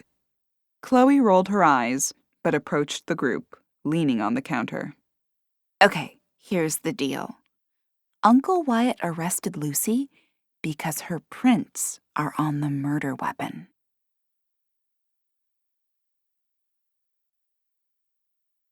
Chapter 21. Megan's eyes grew wide at Chloe's statement. What? Are you kidding? Ginny chimed in, adjusting her tortoiseshell glasses. Amber slammed the cash register drawer shut after counting a stack of 5s. So did she confess and everything? Why did she do it? Chloe shook her head, biting her lower lip. Oh, no. She says she's innocent. Says she doesn't know how her prints got on that knife. But it's her, right? It has to be. Her prints are on the knife, Megan exclaimed. Chloe arched her eyebrows, waving the feather duster around as she flicked her gaze around the room. That's where it gets really interesting. What do you mean? Ginny asked. I mean, Chloe answered, Lucy's prints aren't the only ones on that knife. Amber gripped the counter and leaned toward Chloe. No way! Way, Chloe said, resting her chin in her palm as she leaned against the counter again. Who else's prints were on the knife? Cassie inquired. Chloe pursed her lips, an amused expression on her features. Frida's, Pearl's, and... She paused, glancing around again. Mayor Thompson's. Megan slapped the counter with her hand. No! OMG! Mayor Thompson? Ginny shouted, her jaw unhinging. None other than Tinsley herself, Chloe said, her chin rising in the air triumphantly. So wait, Lily said, holding up a hand and narrowing her eyes. Why did they arrest Lucy if there are 4 sets of prints on the knife? Gotta start somewhere, Chloe answered with a shrug. And why was she the best place to start? Lily prodded. Because she knew the victim. She dated him. No! Jilted lover, Megan sang. Could be, Chloe said. Maybe he dumped her and she got super mad and killed him. Or maybe it was something else, Ginny suggested with a shrug. Such as? Megan asked. Yeah, what else causes someone to snap and kill their boyfriend? Amber asked. Maybe he attacked her and she defended herself, Ginny answered. Then why not say that? Megan argued. No way. She offed him probably because he was a cheating louse or something. Silence fell between them as each of them mulled over the information. After a moment, Megan slapped her hand against the counter. Well, I guess we've solved it. Better get back to high grounds before the afternoon rush hits. Yeah, I've left the bakery unattended for too long, Ginny agreed. Thanks for the gossip, ladies. Megan pushed her way through the door, jangling the bell overhead. Tell your uncle we've solved the case, Chloe. I'll let him know. Jilted lover, Chloe called over as she waved the feather duster over the nearest shelf. Megan pointed a finger gun at her and winked. Lily waved a hand at the departing ladies. Ginny, I'll be over before we head home. Save me some scotchies and some of those Spanish cookies. Ginny pointed a finger in the air as she stepped into the autumn sunshine. You got it, Lil. Silence fell over the shop as the two other store owners departed. Chloe shot a few discreet glances at Lily and Cassie, but continued her dusting. So, did your uncle say anything else? Lily inquired as she stalked more wooden lighthouses decorated with ghosts and pumpkins. Chloe shot her a frightened glance, her eyes wide.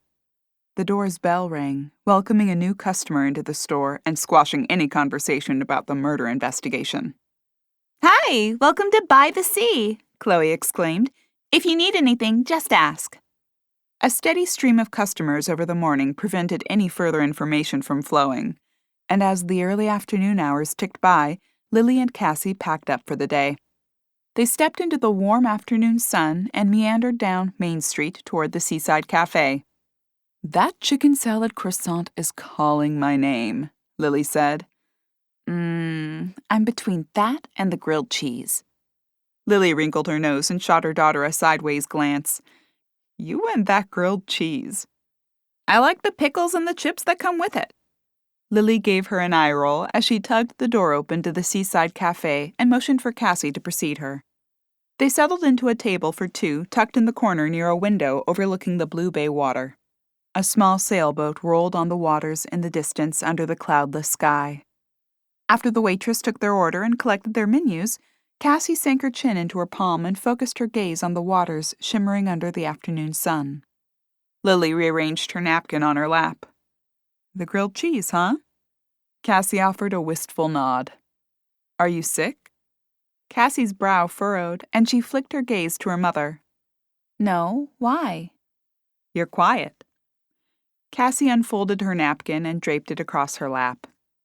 I'm just curious to know if Chloe knows anything else. They fell silent as the waitress dropped off 2 ginger sodas. Lily took a sip before she answered. Didn't sound like she held back when she spilled the beans about Lucy being the jilted lover of the deceased. Cassie rolled her eyes as she bobbed her straw up and down in the light amber liquid. It's odd that she knows all that, but that she doesn't know that Kyle was Trevor's brother. My brother-in-law. Lily squashed her lips together as she nodded slowly. Ah, I see. Come on. She knows all the rest, but not that? I'm just waiting to get the weird looks and the whispering every time I walk into a room. Look on the bright side, Lily said, leaning back in her chair. Cassie took a sip of her soda. What's that? At least your prints weren't on the knife. The waitress arrived with their orders, setting down a chicken salad croissant with a side salad for Lily and a grilled cheese with chips and bread and butter pickles for Cassie. Have you heard whose prints were on the knife? The woman inquired. We have, yes, Lily said. I can't believe Lucy killed him, but I'm not entirely surprised. Anything else I can get you? I think we're good, thanks. Cassie bit into a pickle as the waitress smiled and spun on her heel, darting across the room to wait on another table. Ugh. Once the news gets out about my connection, people will have me in a cell next to Lucy. Lily drizzled dressing on her salad, waving her free hand in the air. It's a small town, people talk, and everyone knows everything. I think half of what Chloe supposedly knows is from her own imagination. So you think Wyatt didn't tell her anything? Lily stabbed a grape tomato with her fork. Oh, I'm sure he told her the facts. I'm just not sure he told her any more beyond that Lucy had a personal connection to Kyle. Cassie stared out the window again, her food sitting untouched. Do you think she knew Trevor? Lucy? Cassie eyed her mother and nodded. Yeah. Do you think she knew Trevor? Do you think she knew us? Does it matter? It matters to me, Cassie exclaimed, tears welling in her eyes. I suddenly feel like my husband was a stranger to me. He had a brother I didn't know about. Did other people know? Did Lucy know? And if she did, why did she get to know and I didn't? Lily pressed her lips into a thin line and reached across the table to grasp her daughter's hand. I don't know, Cass, and I'm sorry this happened, but there must be a reason. I have to see her. Lily snapped her head back. Who, Lucy? Cassie nodded as she flicked away a tear that had fallen to her cheek. I need to know if she knew. You may not get in to see her. Can't hurt to ask. Cassie picked up half of her grilled cheese sandwich and took a bite. Okay, if you feel you need to see her, we'll go before we go home. Cassie popped a chip in her mouth. Thanks, Mom. Lily offered her a smile before biting into the croissant. Of course, honey. A shadow hovered over their table, and both women snapped their gaze at the figure approaching.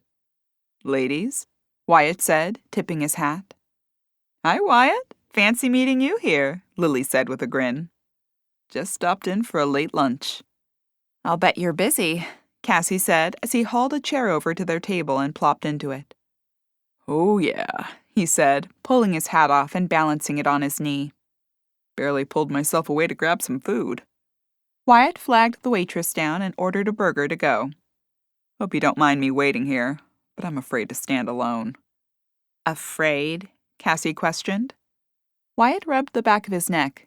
Yeah, people won't leave me alone. Everyone wants to know everything about this case. I'll bet. Especially with the set of suspects you have. I can't believe Mayor Thompson's not beating down your door to make a statement about her innocence, Lily said as she stabbed at her salad. Wyatt opened his mouth to respond. He crinkled his brow and shot Lily a confused glance. How did... He squeezed his eyes closed and sighed, his head wagging back and forth. Chloe. If you don't want the town to know, maybe you shouldn't tell her all the details of the investigation, Lily suggested with a shrug. Wyatt waved the comment away. The whole town will know anyway. Given the set of people whose prints are on the knife, I'm surprised there hasn't been a press conference held yet.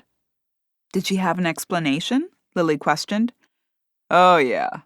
Said Pearl gave her the knife and asked her to give it to you or Cassie to return to wherever it came from. They figured it was a prop with fake blood on it. How did Pearl get it? Cassie asked. Pearl says she got it from Frida, who says she kicked it across the floor while going through the maze and picked it up, assuming it was a prop, right? Lily said before sipping her soda. And Lucy says she didn't do it? Cassie asked. Swears she didn't, but her story's got inconsistencies. Cassie bit into a chip, wiping her hands on her napkin before she spoke. Would it be possible for me to see her? What? Why? Look, if you want to get the scoop from her... Cassie waved her hand in the air. No, it's not that. I'd like to know if she knew Trevor. Chloe said she knew Kyle, that she dated him. And I'm wondering... Cassie's voice trailed off. You're wondering if your husband knew her and never told you. Or she knew you, Wyatt said. Right, Cassie answered. The sheriff sucked in a deep breath. Can I wait until tomorrow? I'd really prefer no visitors until we can sort out a few things. Cassie nodded in understanding. Sure, it can wait. I'd just like some answers at some point. Wyatt nodded his head as he spun his hat in his hands. How are things at home? With the, you know. He wiggled his fingers in the air, his mouth forming an O as he imitated a haunting spirit. Cassie's eyebrows lifted for a moment before she answered. We may have made some progress on that front. Wyatt cocked his head, flicking his gaze from Cassie to Lily. We finished Henrietta's journal last night. So far, no new incidents with our spirit, Lily answered. That's good. How long of a streak? Cassie blew out an amused breath.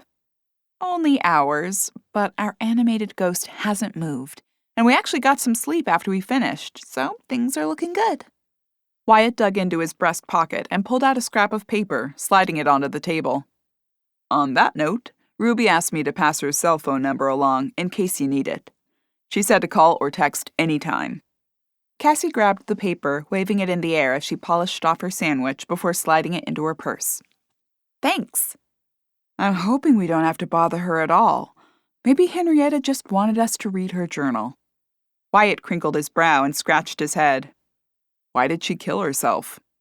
Lily shrugged as she wiped the corners of her mouth. Never said.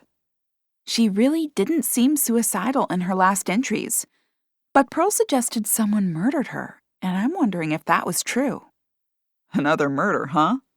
Please don't mention it to anyone. I'm not sure this town can take any more murders right now. Lily chuckled at his statement as the waitress dropped a takeout bag off with Wyatt, patting his arm. I put an extra slice of pie in there for you. I'll bet you could use it. You look thinner. This investigation is really taking a toll. Thanks, Susie. I appreciate that, Wyatt said with a smile. Susie flitted away, and he turned to face Lily and Cassie. Okay, maybe murder's not so bad. It did score you an extra slice of pie, Cassie admitted with a grin. For all that weight you lost in the last 2 days, Lily added, an amused smile playing on her features. The trio stood as Lily laid a few bills on the table. I probably did. 2 days of being pestered by Tinsley and... A shout across the room interrupted his statement. One of the patrons waved frantically at the television mounted in the corner of the room. The waitress raced toward it, emphatically pressing a remote control as she aimed it at the device. The volume rose, and a familiar voice filled the air. Mayor Tinsley Thompson stood behind a podium, a bevy of microphones surrounding her. With a grim expression, she let her eyes rise to the camera and began reading from her note cards. Citizens of Hideaway Bay, it is with a solemn heart that I address you this evening.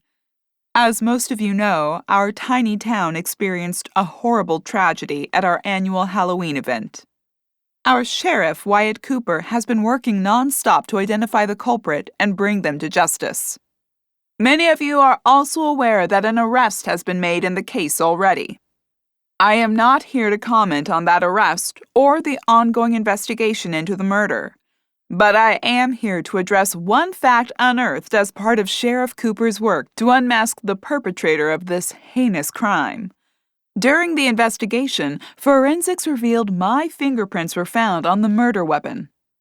Ugh, Wyatt groaned as he rubbed his eyes and shook his head. Gasps rang out throughout the restaurant, and on screen, Tinsley paused as reporters glanced at each other with shocked expressions or eyebrows raised. She nodded before she continued. Yes, I too was shocked when I learned this, but there is a reasonable explanation. Another reveler at the festival handed me the knife. I assumed it was a prop from the maze. I hoped to return it to its correct place, not realizing it had played a part in the night's tragedy. As your mayor, I felt it was my duty to inform you of my involvement and give you my solemn word that I played no part in the tragic events of Friday night. Rest assured that I am cooperating with the police in every respect to help them as much as I can. I thank you for your time and understanding, and let us all support our local law enforcement as they wade through the details of this case in their valiant efforts to remove crime from our normally safe streets. Thank you. With a nod, she grabbed her note cards as a flurry of activity erupted behind the podium. Reporters frantically hollered in an attempt to ask follow-up questions. An assistant from the mayor's office waved a hand at the camera. No questions. There will be no questions or further statements. She escorted Mayor Thompson from the room as the questions continued to fly. The feed cut to the local news reporter, who raised a microphone to her mouth, a surprised yet solemn expression on her youthful features. Well, there you have it, folks. Mayor Tinsley Thompson admits her fingerprints are on the murder weapon found at the scene of Friday night's crime. Local law enforcement have made an arrest, but as we reported earlier, continue to be baffled by this grisly murder in our normally quiet hamlet. Oh, seriously? Baffled is hardly the word I'd use, Wyatt said with a wrinkled nose. Lily patted him on the shoulder. Don't sweat it, Wyatt.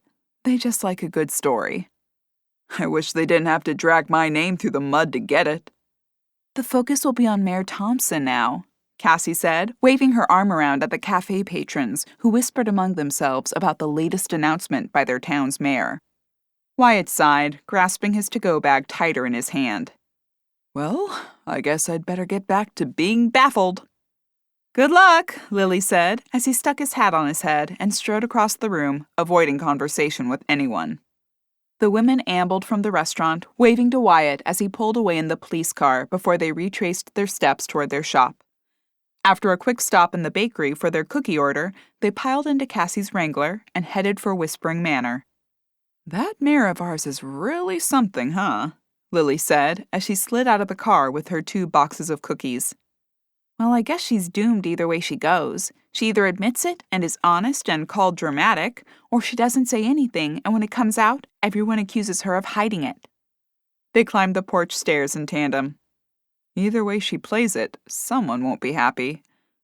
That's the way of the world. Cassie nodded as she switched off the alarm system and slipped her key inside the door. I suddenly don't feel at all like going through Trevor's things. I'd rather park myself on the couch, find a good movie, and eat these cookies. Well, it is our dinner, so I suppose we should throw a hot chocolate in on that deal. For the protein, Lily said with a wink. A grin crossed Cassie's face as she swung the door open and entered the foyer. The smile quickly faded, and she came to a dead stop. Lily plowed into the back of her, crushing the box of cookies between them. Cassie! Lily complained before she spotted the reason for Cassie's hesitance. Oh. Her shoulders drooped, and she frowned at the scene in the foyer. The Victorian doll stood with her outstretched arm, reaching toward them. Willie stood next to her, his tail wrapped around her dress. He offered a meow at their entrance, brushing against the doll as though she'd kept him company. So much for that problem being solved. Looks like Ree moved herself to the door to wait for us, Cassie said. Lily lifted her shoulders as she stared at the doll. Maybe Willie turned her Roomba on and she just wandered out here by pure coincidence. Cassie shot her an incredulous glance. And what? Her battery died at this exact moment? Cassie bent over and tugged up the doll's skirt. Nope. The switch is in the off position. So Willie didn't flip her on. She came here of her own volition. Lily arched an eyebrow at the doll. Well, I'll be darned if I know what she wants now. We read her journal. There's nothing more we can do. Maybe we ought to have Ruby over again. Lily pursed her lips as she slid the smashed cookie boxes onto the foyer table. Let's talk about it over our hot chocolate. After I slip into my jammies. I wouldn't have it any other way. And hey, don't dally. I'm always stuck making the hot chocolate. I don't dally, Cassie claimed as she darted up the steps. I can't help that I'm not as fast as you. Right, Lily said, trailing behind her. Sure, I can just see you slowly pulling on those cat slippers as you watch the time tick by, wondering if you waited long enough for me to have already warmed the milk. I'll hurry, Cassie said with a roll of her eyes before she turned right at the top of the stairs and wandered along the railing to her bedroom. Willie trailed behind her, but stopped short, not following her into her room. Cassie hurried around, whipping off her clothes and throwing on her pajamas. Her eyes fell on the box of Trevor's personal items as she pulled on her fuzzy slippers. She shook her head at it, not wanting to get lost in thought and miss out on the milk warming. She wrapped her robe around her and tied it as she strolled down the hall. Willie sat facing a corner, his tail swishing across the hard wood. What'd you find, buddy? Cassie asked. The cat stared up at the wall, leaping onto his hind legs and batting at it. I don't see anything, Cassie said. The cat descended to his hind legs slowly, his eyes fixed on the empty spot on the mint-colored wall. The cat mewed, his tail swishing again. Cassie rubbed his head, eliciting a purr. "Come on, we'll get your dish before we start that milk warming." The cat left the wall behind in favor of food, trailing behind Cassie as she descended the stairs and skirted past the doll standing at the bottom, giving it the evil eye. With Willie in tow, she hurried down the hall to the kitchen. After dumping a can of cat food into his red bowl and placing it on his mat, he dove in, devouring the food, before Cassie even set a pot of milk on the stove. He stalked across toward the table, sprawling on the rug underneath to clean himself. Cassie smiled at him as she gave the milk a stir before crossing to the cupboard to retrieve mugs. She swung the door open, blocking her view of the kitchen entrance. "Looks like Mom's the one dallying today, Willie," Cassie called as she rose to her tiptoes to grab the large mugs from the top of the cupboard. With 2 cups in hand, she lowered herself and swung the cupboard closed. Her eyes widened as she spotted the Victorian doll hovering in the entryway. "Hello," the doll said.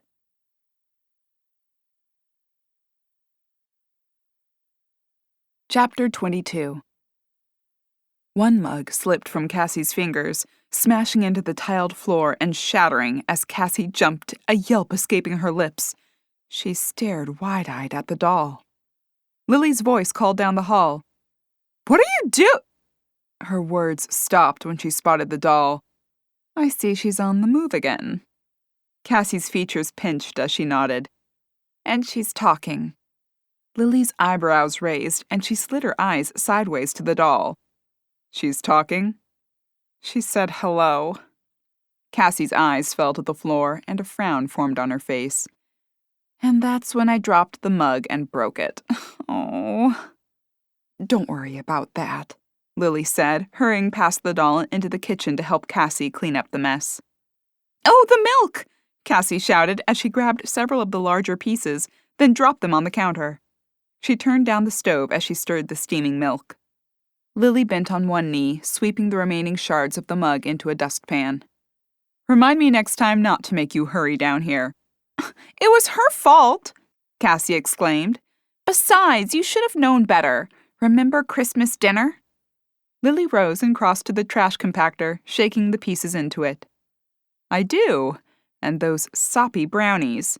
And the salmon burgers you tried to make that were awful." "I'm not domestic," Cassie said, stirring the hot chocolate mix into the milk as she eyed the doll. "I really think we need to call Ruby." Lily pulled another mug from the cupboard, then stuck a hand on her hip and stared at the doll across the room. "Well, Henrietta, if you've got something to say, say it." The doll stood silent, her outstretched hand reaching toward them. Lily arched an eyebrow at her. "Come on, don't be shy." Cassie's gaze flicked between the doll and her mother. "Maybe you shouldn't provoke her." "Provoke her? She hasn't said 2 words, and if she's going to keep jetting around the house, I'd like to just have this out."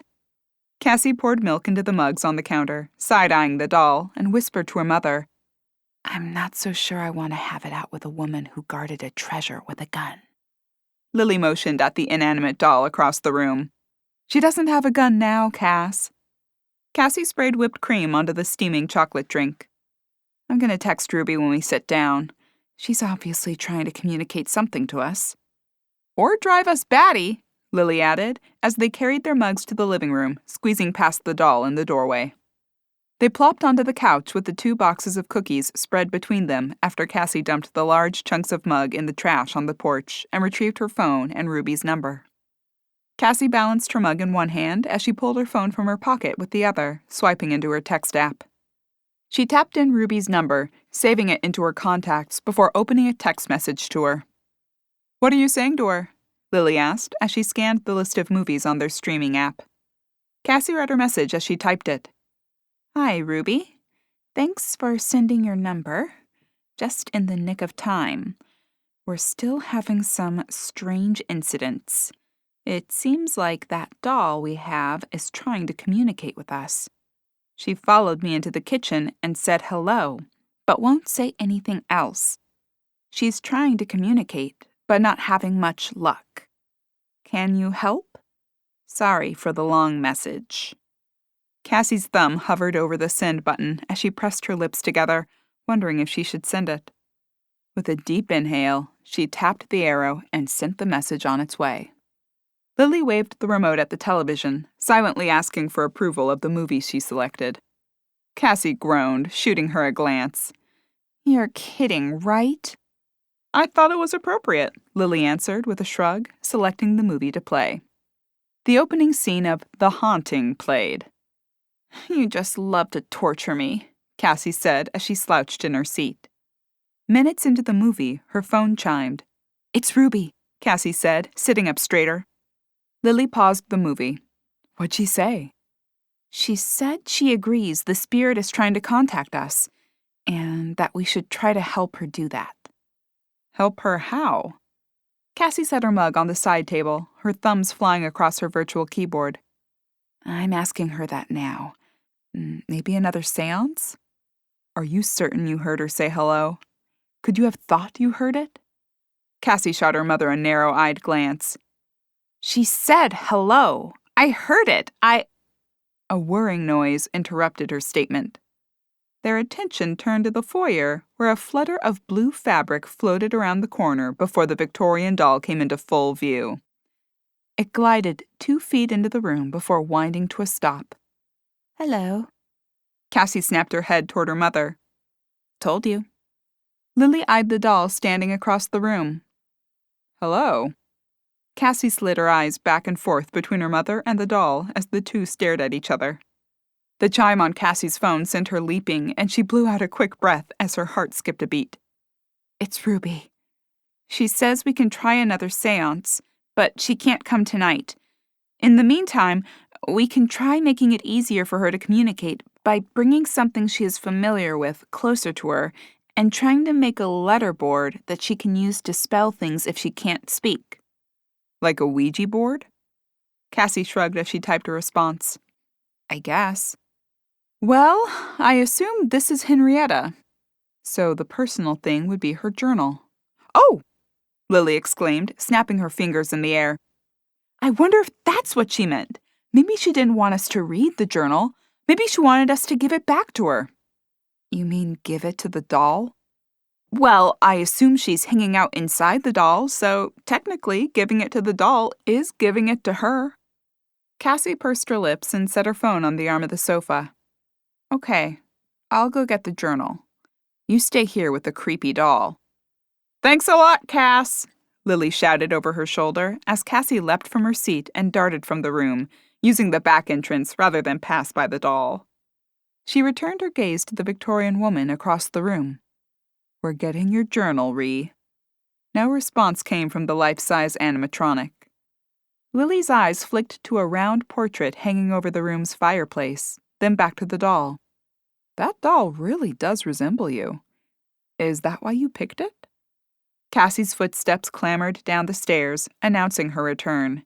She darted into the room through the back entrance again a moment later, waving the brown journal in the air. Got it! Okay, give it to her. Cassie winced and wrinkled her nose, shoving the journal toward her mother. You give it to her. Lily offered her an annoyed glance. Why should I do it? She's your friend. She isn't my friend. I don't even know the woman. Cassie shook the journal at her mother again. You read her journal? And you're the one she's haunting. I think it should come from you. Cassie let her arm drop and her shoulders slumped. Fine. She stomped across the room, slowing as she approached the doll. With pursed lips, she delicately placed the brown leather book onto the outstretched arm of the doll. It wobbled there for a moment before flopping to the floor below with a thud. Lily pushed herself to stand with a sigh. Oh, Cassie, you've got to move her arm. You move her arm! What if I hurt her? She's dead. You can't hurt her much more than she already is, Lily said, as she swept the book from the hardwood. She carefully placed it in the hand closest to the doll, then bent the outstretched arm to hold the book close to her chest. There, she said with a nod of her head after a few more adjustments to make sure the book didn't topple again. Okay, there's your journal, Ree. Is that what you wanted? The doll stood silent for a moment, stoically clutching the book against her blue dress. Lily's lips formed a mouth shrug, and she cocked her head. Maybe that did it. Yeah, she... The whirring noise sounded again, and the doll spun before lurching forward. She continued toward the fireplace, then spun and retreated toward the window. Lily tugged Cassie back a few steps as their eyes followed the doll's pacing back and forth. Cassie's fingers clamped onto her mother's arm, and she whispered, "What's she?" The doll spun again, and the journal launched from her arms, flying across the room and landing with a loud slap against the floor's slats. It slid toward the fireplace, coming to a stop near the bricks. "Journals, journals, journals," the doll repeated over and over. "We just gave you your journal!" Cassie cried. Lily cocked her head as the doll continued her back-and-forth trek across the room, repeating the same word over and over. Wait, she's saying journals, not journal. Cassie's face turned into a mask of confusion, and she glanced at her mother. Plural, more than one journal. "There are no other journals," Cassie said. "That's it. She said she started it at the beginning, and obviously the last entry is just before her death. There can't be more journals." The spirit's incessant babbling changed from repeating one word to a series of 3. "Find the journals, find the journals." Lily waved a hand toward the doll. "Find the journals. See? It's not that one. She's talking about something else. There must be other journals she wants us to find." The doll stopped on a dime, spinning to face them. "Yes." "This is getting creepy," Cassie said as the doll responded to Lily. Lily nodded at the doll before grabbing Cassie's hand and pulling her toward the foyer. "Come on, let's look in the library. Maybe we missed something in there." Cassie crinkled her nose, offering the doll the evil eye as they passed her on a mission to search the library. A glance over her shoulder as she crossed the foyer made her eyes go wide. The doll followed behind them. "She's following us," Cassie whispered. "Good. Maybe she can help us find whatever it is she wants." The doll stopped in front of the stairs, not continuing past them as Cassie and Lily stepped into the library. She stopped. Lily scanned the shelves that filled 2 walls of the room. Maybe she ran out of energy. "I'll start on this end. You start over there." Cassie nodded in the direction of her mother's pointed finger and crossed to the shelves hiding the secret passage. She scanned the books in search of handwritten journals. Across the room, Lily tugged books from the shelf, searching behind them for other hidden books. "What if they were in the treasure hoard?" Cassie asked as she shifted a few tomes around on the shelf. "We could email the museum and ask them, I guess, though I don't remember anyone mentioning that when they announced the find." They continued pulling books from the shelves in search of the missing journals their ghost sought. A voice sounded behind them. "Nitwits." Startled, the books Cassie held in her hands flew into the air, toppling to the floor below. Both women spun to face the doll, now standing in the doorway. Did she just call us nitwits?" Cassie asked. The doll spun and charged toward the stairs. Lily crossed to the foyer entrance. "I think she's trying to tell us something." Cassie followed her mother, hovering in the doorway as they watched the doll. She came to a stop at the stairs, turning to face them. "There." "Where?" Cassie asked. The doll spun in circles. "Upstairs, upstairs, upstairs." "That's definitely Henrietta, no doubt," Lily murmured to Cassie before raising her voice. "Okay, Ree, we get it." The doll ceased her motion and stared up the steps. With a deep sigh, Lily crossed to the stairs and climbed up too before she slowed and twisted to stare at Cassie. "Well, come on!" Cassie's shoulders slumped, and she let her arms fall limply to her sides as she shuffled across the foyer. "I can't believe we're listening to a doll." "You're the first one who insisted the doll was trying to tell us something," Lily said, climbing 2 more stairs before stopping again. She waved a finger at the Victorian woman's likeness. "Better take her with us. We may need her." Cassie huffed as she retreated back down the steps and stood next to the doll. She eyed it suspiciously before wrapping her arm around the waist and heaving it upward. She trudged up the steps with the doll in hand. "You made it up these steps once, Ree. Couldn't you have floated up?" She finished her comment as she set the doll on the landing at the top. As the doll's base hit the floorboard, she spun, her hand smacking Cassie in the cheek. "Ouch!" Cassie shouted, pressing a palm against her skin, an incredulous expression on her features. Lily pushed one of the drawers closed on the table in the hall leading to Cassie's room, resting a flashlight on her shoulder. "What?" "She slapped me!" Lily cocked her head, her eyebrows scrunching as she smirked. "She's a doll." "She's a spirit inside a doll, and she cracked me across the cheek because I asked her why she couldn't float up the stairs like she did the last time." "Maybe you shouldn't provoke her," Lily said with a smirk. Cassie offered her mother an unimpressed glance. Lily scanned the space. "Where should we start?" Cassie poked her thumb at the doll. "Why don't you ask Bride of Chucky over here?" "You're going to earn yourself another slap on the face with that kind of talk," Lily answered, before turning her attention to the doll. "All right, Henrietta. Now where?" The doll stood silent, staring blankly ahead. "Well?" Cassie inquired. She poked at the doll's shoulder. The action elicited no response. "Doesn't look like she's talking." "No. I guess she zapped all her energy with that slap." Lily offered a shrug. "Well, I guess we can check a few places up here and see what we find. But without her help, we may come up empty." Cassie nodded in agreement as she scanned the space at the top of the stairs. "I wonder which bedroom was hers. That may help," Lily said, her gaze flicking to the doll again. Cassie eyed the animatronic, too. "Maybe if I get her journal again, it'll energize her. She went nuts after we gave her that." "Doesn't hurt to try." With a nod, Cassie skipped down the stairs to retrieve the discarded journal. After climbing back to the second floor, she placed it in the doll's arms. Both women stared expectantly at the object. After a moment, Cassie flung her hands in the air. "Nothing!" She must be done for the night." Cassie rolled her eyes.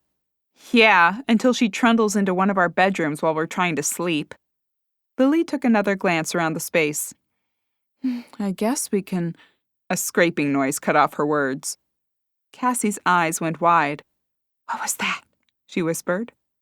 "I don't know," Lily answered, wandering to the top of the stairs and glancing down them. "Sounded like it came from down there." "Yeah, out on the porch," Cassie agreed. "Maybe an animal?" Lily suggested. "Raccoon or something?" "I'd better go check that it's not digging through the trash can on the side of the house."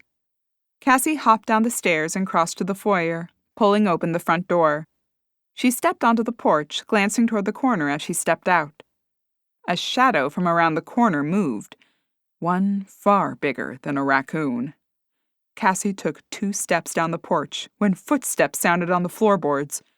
A dark figure charged toward her, a box in hand. The hooded individual barreled into her, knocking her backward as they fled past and pounded down the stairs. Cassie fell hard onto her backside, her arm breaking her fall.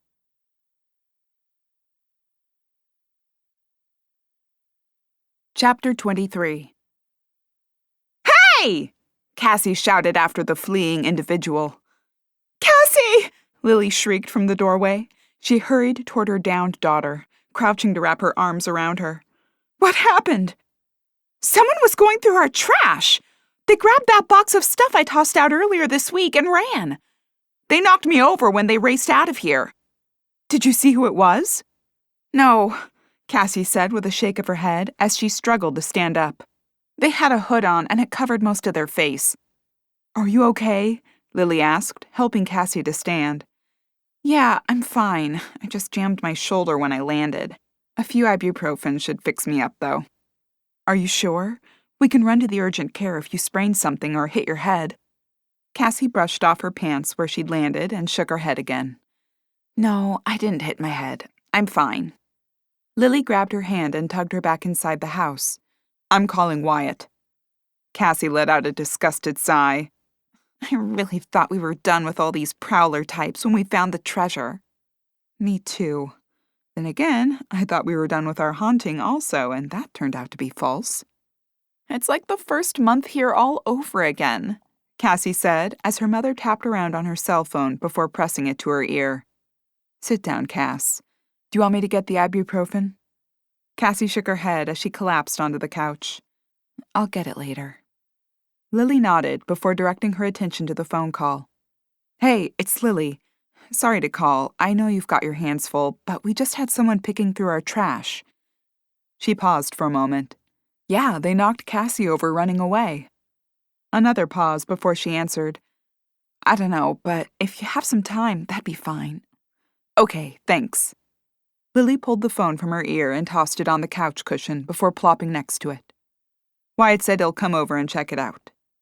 I'm not sure there's much to check out, Cassie answered, slouching further down the thick cushion. He'll know better than us, I guess. Well, unless this case baffles him too, Cassie said with a grin. Don't let him hear you say that. It's the first thing he said when I mentioned him having his hands full. Within minutes, the red and blue lights of a police cruiser flashed through the window. Lily waited at the door, welcoming the sheriff into whispering manner on police business for the umpteenth time. Hey, Lily, he said with a wince. More trouble, huh? Yeah, more trouble. I thought we were done with all this. You said they were going through your trash? Yeah, it's here on the side porch, Lily said, motioning for him to follow her out the door and around the corner. Cassie said they took a box of stuff she'd thrown out earlier this week. Anything important? Documents with sensitive information or anything like that? I don't think so. We can ask her to be sure. Wyatt shone his flashlight around the trash can in search of anything that may point to the ransacker's identity. He clicked it off after a moment. I don't see any scraps of fabric or buttons we could use to identify them. We can try for prints, but it may be a lost cause. Lily crossed her arms and shot him a weak smile. Sorry to give you another baffling case. He rolled his eyes and shook his head. Don't remind me. The entire situation with Kyle McGuire has taken a real turn for the worse. Want to talk about it? Wyatt stowed his flashlight on his belt and put his hands on his hips. I probably shouldn't discuss an ongoing case, but... But? I could be persuaded to let a few details slip for one of those cookies you bought from Cake My Day earlier. Lily smirked at him as she motioned for him to follow her. Come on, we have a few left. She led him into the foyer. The Victorian doll loomed at the top of the stairs. Wyatt's gaze hovered on it for a moment before he slid his eyes sideways to Lily. How's the whole ghost situation going? Don't ask. She wandered into the living room, finding Cassie with her fluffy slippers propped on the coffee table. Hey, Cassie, Wyatt said as he plopped into an armchair. How are you feeling? Didn't get hurt, did you? No, I'm okay, thanks. I just can't believe we've got another prowler. Lily pulled open a box of cookies, grabbed a cookie, then slid them toward him. Wyatt helped himself, biting into one before he spoke again. Was there anything sensitive in the box that was taken? Cassie pulled a cookie from the box, setting it on a napkin as she broke off a corner. No, just a few old knickknacks. Oh, and the big shards of that mug I broke earlier when Henrietta scared me. Henrietta? Wyatt questioned with a mouthful of cookie. Like the ghost? One and the same, Cassie said. She's talking now, Lily added. Not very much, but enough to have scared the daylights out of Cassie. Wyatt glanced toward the foyer and bit his lower lip. Does she give you any warning when she's about to jump out at you and talk? Lily shook her head as she polished off her cookie. Not really. Why? I'd rather not be here when she starts talking again. You're as big a scaredy cat as Cassie, Wyatt. And I'm not ashamed to admit it, he said with a grin. All right, well, you've heard our sordid story with the trash picker and the ghost. Now what's this about the case taking a turn for the worse? Cassie leaned forward, shooting an inquisitive glance in Wyatt's direction. Was there a break? Nope, that's just it. No breaks. Nothing. Nothing even makes sense. What do you mean? Lily asked, settling into the couch cushions. We arrested Lucy only because of her personal connection to Kyle. She says she didn't do it, and she has no idea how the prints got on that knife. Says she hasn't seen Kyle in over a year, didn't know he was even in town, and when they did date, it wasn't for very long. Cassie kicked her feet onto the coffee table as she considered his story. So she hasn't admitted to touching the knife yet? Nope, says she never touched it. Lily leaned forward to grab another cookie before pulling her legs underneath her. Wait, Frida said she picked the knife up off the floor. Wyatt nodded and pointed a finger at Lily. Right. And she gave it to Pearl. Correct. Who gave it to Tinsley, who says she set it down somewhere in one of the displays. Cassie traced the rim of her mug absent-mindedly as she thought through the scenario. Okay, so their story makes sense. Maybe Lucy picked up the knife from where Tinsley set it down. Why not say that? Lily countered. Cassie shrugged. Afraid it implicates her somehow? Wyatt shook his head, cutting off any further surmising on their part. Some of the prints were overlapped. Lucy's prints were underneath Frida's and Tinsley's. Cassie snapped her gaze to Wyatt as he snagged another cookie from the box. Which means she touched it first. And that she could have killed Kyle, tossed the knife away, and got out of Dodge. Bingo, Wyatt said. But her story never changes, and we can't catch a break on implicating her or anyone else. They fell into silence for a few moments as they contemplated the situation. Wyatt grabbed another cookie, waving it at Cassie. Hey, Cass, I'm really sorry to bring this up, but are you sure there's nothing you remember about this guy, Kyle? Anything, even the slightest mention. Cassie shook her head, fighting back tears. Trevor never even mentioned having a brother. I'm still in shock, and I've been going over and over everything in my mind, searching for even the slightest clue that he was keeping something from me. She shoved her hands between her knees and shrugged. I've got nothing. I'm sorry. Wyatt shook his head. You don't need to apologize. I'm sure this was a shock to you. I'm just grasping at anything that may give me some information to solve this, before the media accuses me of being a bumbling idiot again. They didn't really say that, Lily countered. Wyatt threw his hands in the air, letting them flop down against the chair's arms. They will. When Lucy's lawyer points out my case has more holes than Swiss cheese. If only there was some way. A noise over their heads made him stop. His eyes grew wide, and he shot a glance at Lily and Cassie. What is that? The rumbling noise continued, growing louder before it sounded as though it was right on top of them. You don't think... Cassie started as her eyes rose to the ceiling. Lily set aside the throw pillow she'd been clutching during the conversation. Only one way to find out. With her eyes trained on the ceiling above, Lily rose from her seat and tiptoed across the room, peering out into the foyer and up the stairs. After a moment, she crept further over. She's gone, she called from the foot of the stairs. Henrietta? Cassie asked, leaping from her seat on the couch. The ghost? Wyatt asked, wide-eyed as he launched out of his chair. Yeah, the ghost Henrietta, Lily confirmed as they joined her in the foyer. She waved a hand upstairs. See? Sounded like she was right above us, Wyatt said. Cassie gulped, and her nose wrinkled. Which means she's running around in my room. Maybe we should go see what she wants, Lily suggested. Cassie made a face at her mother, her fingers wrapping in a white-knuckled grip around the banister. You go. She likes you better. That's ridiculous, Lily answered with a roll of her eyes. If she's in your room, it's you she wants. Maybe she got lost, Cassie suggested. In her own house? Doubtful. Cassie shook her head, her fingers tightening on the wood. I'm not going up there alone. I'll go with you. Well, I guess you two ladies have this under control, Wyatt said. I probably should go. Lily arched an eyebrow at him. You don't want to see her in action? Wyatt murmured before his lips formed a frown and he shook his head as he backed to the door. Nah, I might frighten her. He continued his trek backward, bumping into the front door and feeling behind him for the handle. He swung it open and backed through. Take care now. With that, he pulled the door shut behind him, disappearing from view. Moments later, they heard the engine rev on his cruiser, and the gravel crunched as he pulled away. What a fraidy cat, Lily said with a shake of her head. Yeah, I'm not far behind him. What's she doing up there? Only one way to know.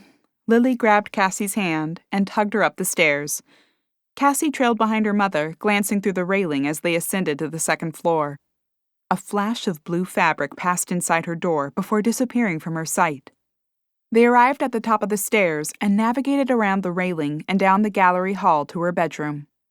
The doll circled around inside, pacing back and forth at the foot of the bed. Cassie and Lily hovered inside the doorway for a moment before Lily spoke. "Something on your mind, Henrietta?" The doll stopped at the mention of her name. "It is Henrietta we're speaking with, correct?" Lily questioned. Ree, The doll answered, still clutching her journal in her arms. "Ree," Lily repeated. "I like that nickname." Cassie scrunched her face, shooting her mother a glance. are you trying to be her best friend or find out what she's doing in here? A little friendliness never hurt, right, Ree? The doll resumed her pacing, trundling back and forth over the throw rug. Lily eyed the moving target. "Is there a reason you're in here? Is the journal you want us to find in here?" The doll continued her back and forth. The key. Cassie squashed her eyebrows together as she shoved her hands in her pockets. "The key? What do you mean? Is this room the key to finding the journals?"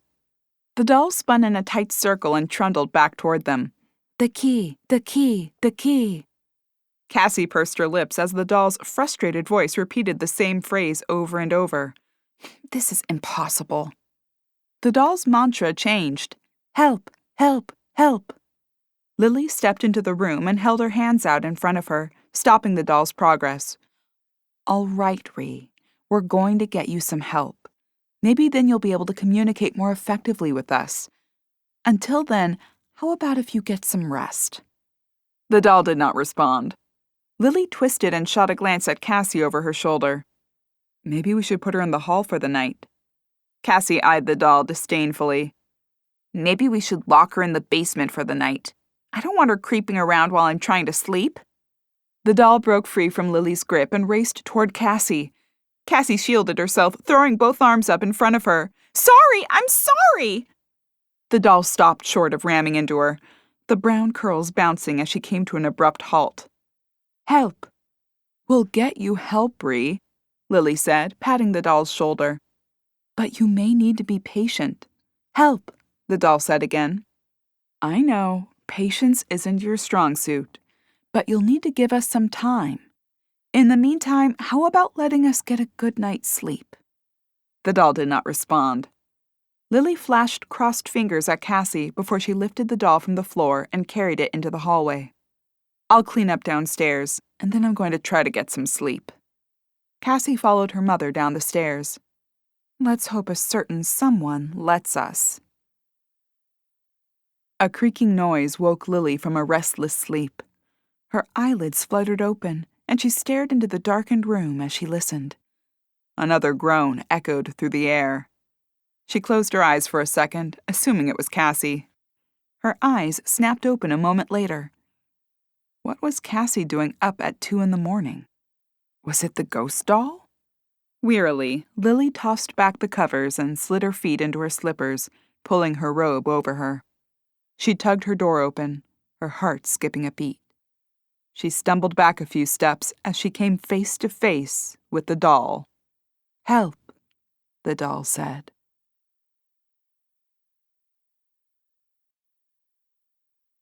Chapter 24.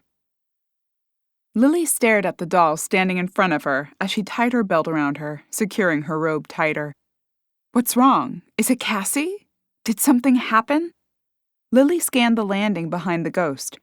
Downstairs, a light bobbed around. Unless Cassie was carrying a flashlight around in the library, it wasn't Cassie downstairs. "Help," the doll repeated. The light stopped moving, pointing toward the foyer. "Shh," Lily said, placing a finger to her lips. She stood frozen in silence as the light shone into the foyer. After a moment, it moved again. Lily's eyes grew to the size of saucers as a hooded figure emerged from the library. Her pulse quickened and blood rushed into her ears. The light swept up the staircase. Lily grabbed the doll and pulled it inside, easing her door closed. The first stair groaned under the weight of the intruder. She sucked in a breath as she slowly turned the key to lock her door before rushing across the room and swiping her phone from the charger. help. Cassie, the doll said. I'm trying, Lily whispered. Keep your voice down. Her hands shook as she swiped into her phone and scrolled through her contacts, pressing to initiate a call. The line trilled on the other end a few times. Lily bounced up and down on her toes. Come on, pick up! A scraping noise sounded on the other side of the line as the staircase offered another creak. Lily? Wyatt's tired voice asked. You okay? No, there's someone in the house. Another rustling noise sounded as Wyatt spoke again, the sleep in his voice replaced by shock. What? Are you safe? Can you get out of the house? Panic filled Lily's voice as reality set in. She ran her fingers through her hair, trying to steady her voice. I can't. He's on the stairs. I'm locked in my bedroom, but I can't get to Cassie. I'm on my way. I want you to hang up and call 911. Stay on the line with them until someone gets there. Lily bobbed her head up and down as she answered. Okay. The line disconnected, and Lily pulled the phone from her ear. She licked her lips as she tried to steady her hand and dialed the emergency number. Another creak caused tears to well in her eyes. The line trilled again, and she pressed the phone to her ear. 911, what is your emergency? This is Lily Bennett. I'm at 101 Ocean Drive. There's an intruder in my house. I'm dispatching units to you now. Are you safe? Yes, right now I am. Are you able to get out of the house? No, Lily moaned. I'm not. He's on the stairs and I'm upstairs. I locked my door, but my daughter is across the house and I can't warn her. Units are 2 minutes from your home, ma'am. I'm going to stay on the line until they arrive and secure the premises. Lily nodded, biting her lower lip as a tear fell onto her cheek. A siren rang out in the night air, and the footsteps creeping up the stairs ceased. Lily tiptoed to her door, easing the key backward to unlock it. She inched the door open, peering into the hall. No light shone up the stairs. She pulled the door open wider and stuck her head out. A scan of the staircase showed no one. She tiptoed further out, her trembling hand wrapping around the banister as she crept toward the staircase and peered downstairs. The front door stood wide open. Lily's heart hammered in her chest as she backed away from the railing and dashed down the hall, rounding the corner and racing toward Cassie's room. She reached the closed door and twisted the doorknob, throwing it open. "Cassie!" she hissed into the darkness. The lump in the bed with the covers pulled up to her ear squirmed. Lily pushed the door closed and hurried across the room, shaking her daughter's shoulders. "Cassie, wake up!" Cassie's eyes fluttered open and her brow creased. She clutched at her duvet and pushed herself up onto her elbow. "Mom, what's wrong?" Lily gasped out a response between ragged breaths. "There was someone in the house. I'm not sure if they're gone or not, but—" A loud banging caused them both to jump. "Hideaway Bay Sheriff's Department, is there anyone inside?"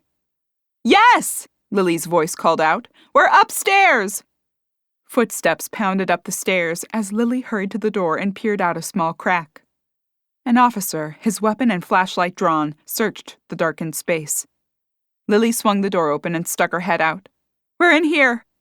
The officer hurried toward them, squeezing inside Cassie's room and closing the door behind them. "We'll wait in here for the all clear. Are you both all right?" "Yes, we're fine. Just a little scared." Cassie finished tying her robe around her and wrapped her arm around her mother's waist. Lily pulled her daughter closer as the officer with them radioed to his partner. After a few tense moments, his radio crackled to life. "We're all clear. Sheriff Cooper is here asking to see the residents." 10-4. I've got both of them with me. I'll escort them down now. The young officer twisted to face them, offering a weak smile. "Should be all safe now, ladies." He swung the door open and motioned for them to precede him. Lights blazed in the house, and the front door still stood open. Alternating blue and red lights bathed the front porch as they made their way down the stairs. Wyatt stood at the open door, speaking to another officer. His untied boots and untucked shirt tails suggested the haste with which he'd dressed. He caught sight of Lily and Cassie being led down the stairs. "Lily, Cassie, are you all right?" "We're fine," Lily answered with her arms still around Cassie. "I didn't even know it was happening. I slept through it," Cassie admitted. "Did you get a good look at the intruder? Can you give us a description?" Lily slid a piece of hair behind her ear as she shook her head. "Not really. It was dark. He had a hoodie on." "He?" So you think this was a male? Wyatt waved the other officer over toward them. Get this down. I would assume a he based on how the figure moved, the bulk under the sweatshirt, but I never saw the face. The officer jotted down a few notes as Wyatt continued to question Lily. Was he short, tall, skinny, heavy? Anything you can tell us may help. I'd say he was medium build, a bit on the stockier side, not tall and thin. Average height. Black hoodie, jeans, and heavy shoes. Wyatt cocked his head. Heavy shoes? Yeah, like boots or something with thick soles. Just based on the sound they made when he was walking, even though he was trying to be quiet. Wyatt placed his hand on Lily's shoulder and patted it. The officer jotted a few more notes. Okay, great. That's good. Wow, I can't believe you caught all that, Mom, Cassie said, snaking an arm around her mother's waist and squeezing. You must have been so scared. Lily nodded as she blew out a sigh. I could use a cup of tea. Anyone else? I'm good, thanks, ma'am, the officer said as he flipped his notebook closed. We're gonna head out unless there's anything else. He flicked his gaze to Wyatt. No, get on that description back at the station and see what you can find. I don't think we'll come up with much on something this vague, Sheriff. I don't want to hear your excuses. I want to see results. Now find me a perp. The man shoved the notebook into his pocket with a curt nod. I'll get on it. The two officers skirted past them and headed out the door. Wyatt pushed it shut with a long sigh. I'll take you up on that offer for that cup of tea if you don't mind. Lily nodded and started toward the kitchen before she doubled back. Wait. Henrietta's still upstairs in my room. Wyatt said, his eyes wide as they slid side to side. Like the ghost? Yes, the ghost. She warned me about the intruder. Cassie's jaw dropped and her chin dipped to her chest. Seriously? Yes. When I heard the noise, I opened the door and she was standing there. Cassie, would you mind running up to get her? I don't want her alone up there. Cassie's jaw remained agape. Are you serious? You don't want her alone? Yes! The poor ghost was scared too, and very concerned about you. She kept saying, help Cassie. The least you can do is go up and get her so she's not alone. Wyatt raised his hand in the air before speaking. I was kind of on Cassie's side on this. Leave her up there. This isn't a vote. Go get her, Lily said with a huff, waving her arm up the stairs. Okay, Cassie agreed, darting past Lily up the steps. She reached the top and hovered in the doorway to her mother's room for a moment. The Victorian doll stood a few steps away with her back to her. Cassie firmed her jaw as she stepped inside the room and approached the doll. Hi, Ree. I came to get you. The doll stood silent, and Cassie slipped an arm around her waist and lifted her up, carrying her down the stairs and into the kitchen. She set the doll next to the table before retrieving tea bags for the mugs Lily set out. Wyatt eyed the haunted animatronic sideways, his arms crossed over his chest tightly as he frowned at it. Lily filled the electric tea kettle and turned it on, glancing at the silent doll. Cassie's okay, Ree, see? She stroked Cassie's hair and shot a smile at the doll. Wyatt's eyes widened as he stared at the doll, then flicked his gaze to Lily. Does she normally talk back? The kettle's blue light clicked off. Lily lifted it from the base and poured steaming water into each mug. Sometimes. She's not really communicative yet. I'm not sure if she can't talk more or won't talk more. Did you ask Ruby about it? I did. She's going to come back out to see if she can help whenever she gets the chance, Cassie said, as she settled into the chair next to Wyatt with her steaming mug. Lily set a mug down in front of the sheriff before easing into the chair next to the doll. She ought to come out right away, Wyatt exclaimed. Do you have any cookies? Lily shot him an unimpressed stare as she slid the bakery box across the table. Is that the only reason you stayed? Wyatt pulled one from the white box and bit into it. Part of it. He waved the cookie in the air. Anyway, when is Ruby coming? I'm not sure, Cassie admitted, though it would be great if she could say more than only the few words she says now. What does she say? Journals, mostly. Oh, and then something about a key, Lily answered. Yeah, Cassie confirmed. That and called us nitwits.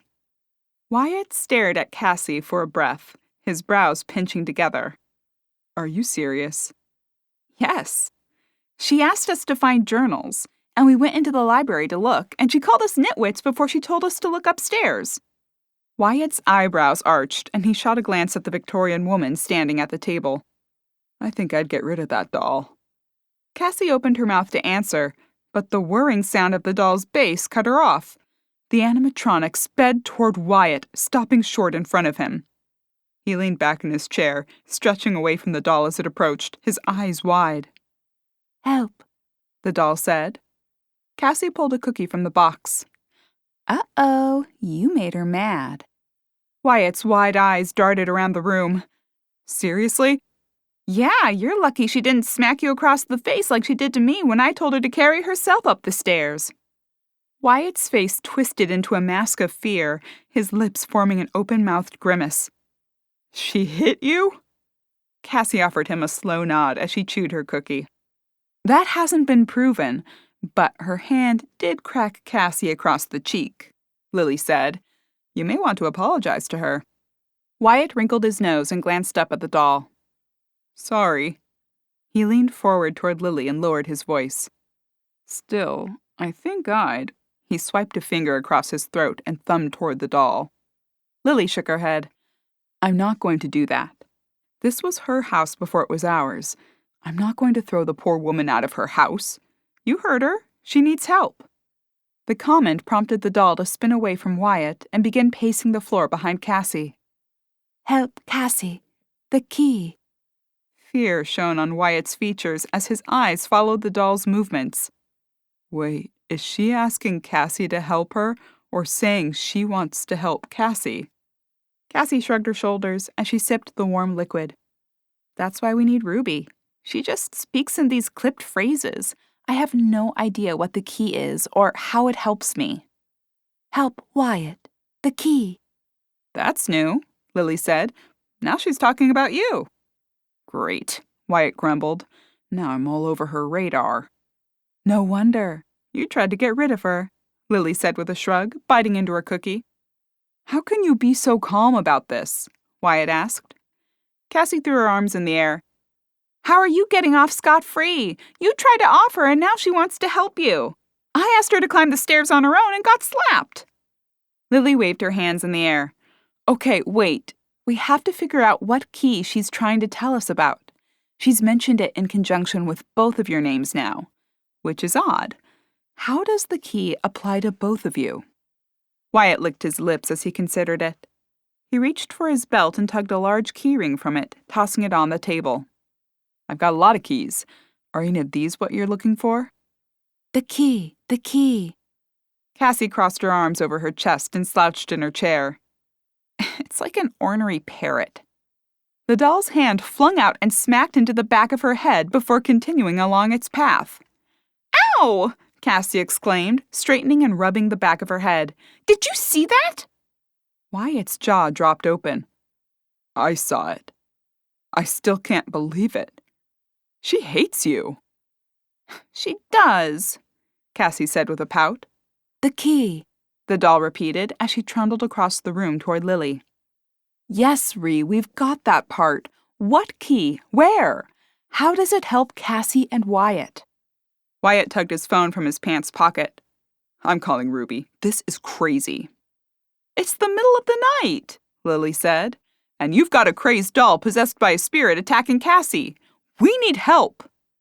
How are you getting away with saying this and not getting smacked? Cassie inquired. Can she only hear us? She heard him talking before, Lily reminded her as Wyatt threw his phone down on the table. No answer. It's the middle of the night. What did you expect? Lily questioned. We've got to figure out what she's talking about ourselves. Cassie tapped her fingernails alongside the side of her mug. What key could she be talking about? Lily rubbed a finger along her jawline. That helps both you and Wyatt. She shook her head and flung her arms in the air. I don't know. We need another way to attack this. Wyatt picked up his phone and tapped around on it. "I'll call Ruby again." Lily waved for him to stop. "No, let the poor woman sleep. Besides, there's no guarantee that'll help. It would be nice if she was more communicative, but this is what we're working with right now." Wyatt set the phone on the table. "So what do you suggest?" "Oh, maybe if I leave, she'll talk more." Cassie drained the last sip of her tea and collected the empty mugs from the table, ambling to the sink with them. "Trying to get away, huh?" "Honestly, it makes me uncomfortable." Lily wagged a finger at him. "You're part of this. She said help Wyatt." "I still don't understand what she meant. That she's going to help me or that I should help her?" "Either way, she mentioned your name. You're staying." Lily drummed her fingers on the table. "I wonder if we move her from room to room, if she'll give us a clue." Cassie finished rinsing the last mug and set it in the dish drainer, grabbing a towel to dry her hands. It's worth a shot. She seems to react to certain things. Lily stood from her chair and eyed the doll. "Okay, Ree. Let's see if we can figure out how you'd like to help."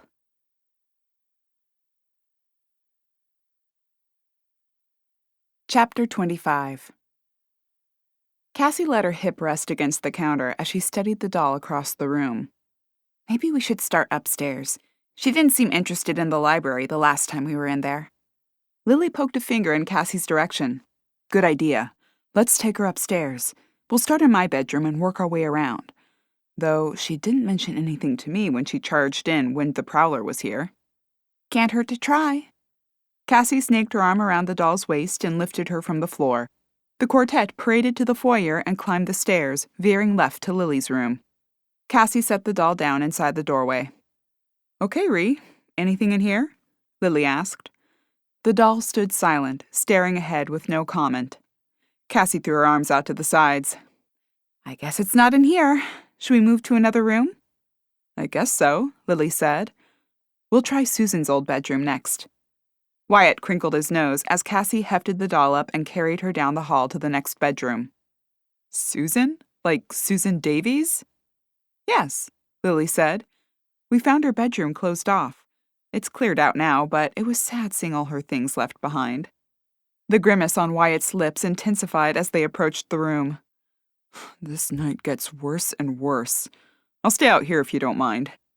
Lily rolled her eyes at him as she passed into the empty room. "Geez, you're worse than Cassie." Cassie set the doll down on the hardwood floor and flicked on the light switch. "How about this room, Ree? Is the key in here?" The doll did not move or answer. "Another strikeout," Cassie said, her voice echoing in the empty room. "Moving on," Lily announced as they exited the bedroom and moved to the next space, a spare bedroom in the same hall. Cassie set the doll down near the antique tallboy dresser and put her hands on her hips. "Is it here, Ree?" Lily questioned. No answer. "Maybe she left," Wyatt said, hope in his voice.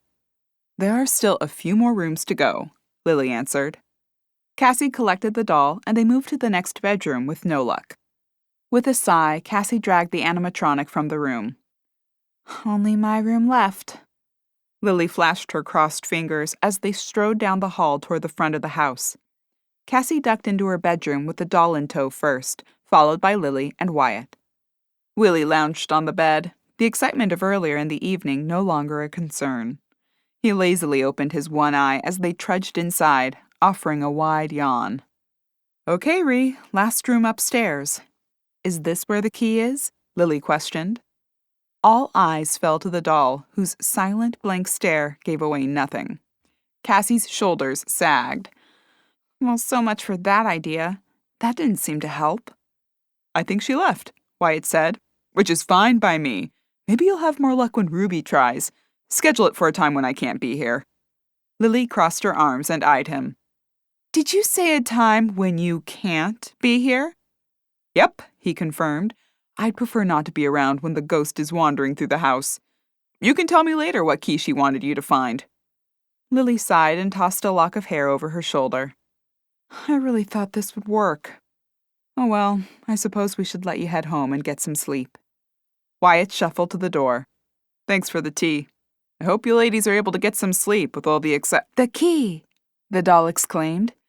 Everyone swung to face her, and Lily rushed toward her. Is the key here? Is it in this room? Find the key. Help Wyatt. Help Cassie. Yes, Lily said, her head bobbing up and down. Yes, we want to find the key, but we don't know where to look. The doll did not answer. Okay, everyone spread out and start searching for a key, Lily suggested. Willie propped himself up on one arm, eyeing the chaos of the search. Wyatt glanced around on the top of Cassie's dresser. Cassie dug into her purse and pulled out a set of keys. Here are my keys. Is this it? She jangled them in front of the doll with her eyebrows raised. No answer. Lily tugged drawers open on the dresser, shifting contents around inside. Maybe there's something in one of the dresser drawers left over from a previous occupant. The now familiar whirring noise filled the air as the doll trundled across the room. She headed for the tall dresser near the bathroom door. As she barreled toward the bathroom door, she knocked into the storage box containing Trevor's personal items. The doll stopped, bouncing backward a few inches. Shoot, Cassie mumbled as she hurried forward and tugged the box out of the way. The doll stood unmoving. Go ahead, Ree. I moved it. Cassie waved the doll forward. The doll did not budge. Cassie heaved a sigh and rolled her eyes. Great. She ran into the box and now she's stuck again. The doll spun and lunged forward again, smacking into the box before bouncing back a few inches. Ugh, Cassie groaned. I just moved that so you could go and you turn around and run into it again? The doll darted forward again, hitting the box and moving it several inches toward Cassie. Wait, I'll move it. Wait! Lily exclaimed, holding her hand in the air. What? Cassie asked. Lily cocked her head, her eyes on the box. I think she's trying to tell us the key is in the box. The doll whirled in a circle and faced Lily. The key. Cassie's eyes widened, and she stared down at the box by her feet. Her forehead crinkled as she gave it an incredulous look. The key to helping me and Wyatt is in Trevor's stuff? Cassie dropped to her knees and tugged the box's top open. She rifled around inside the cardboard container in search of any keys. With a confused expression, she shrugged, glancing up at the room's other two living occupants. There's nothing in here. Really? Lily inquired, making her way over. She plopped on the edge of the bed and peered into the box. After rooting around through a few things, she raised her eyes to the doll. Are you sure, Ree? With a sigh, Cassie collapsed onto her heels and began removing items, setting them on the floor around her. Check inside the valet box. He didn't keep keys in there, Cassie said as she pulled open the drawer and shuffled the items around inside. A pair of cufflinks and a few old driver's licenses. She slid up the miniature roll top concealing a cubby, and a picture of us at the park. No key. She set it aside and moved on, pulling out a worn ball cap. Tears welled in her eyes as she rubbed a finger along the brim. She sniffled and set it aside, mumbling an apology as she grabbed the corner of the box and turned it upside down. With a shake, she announced, Empty. No key.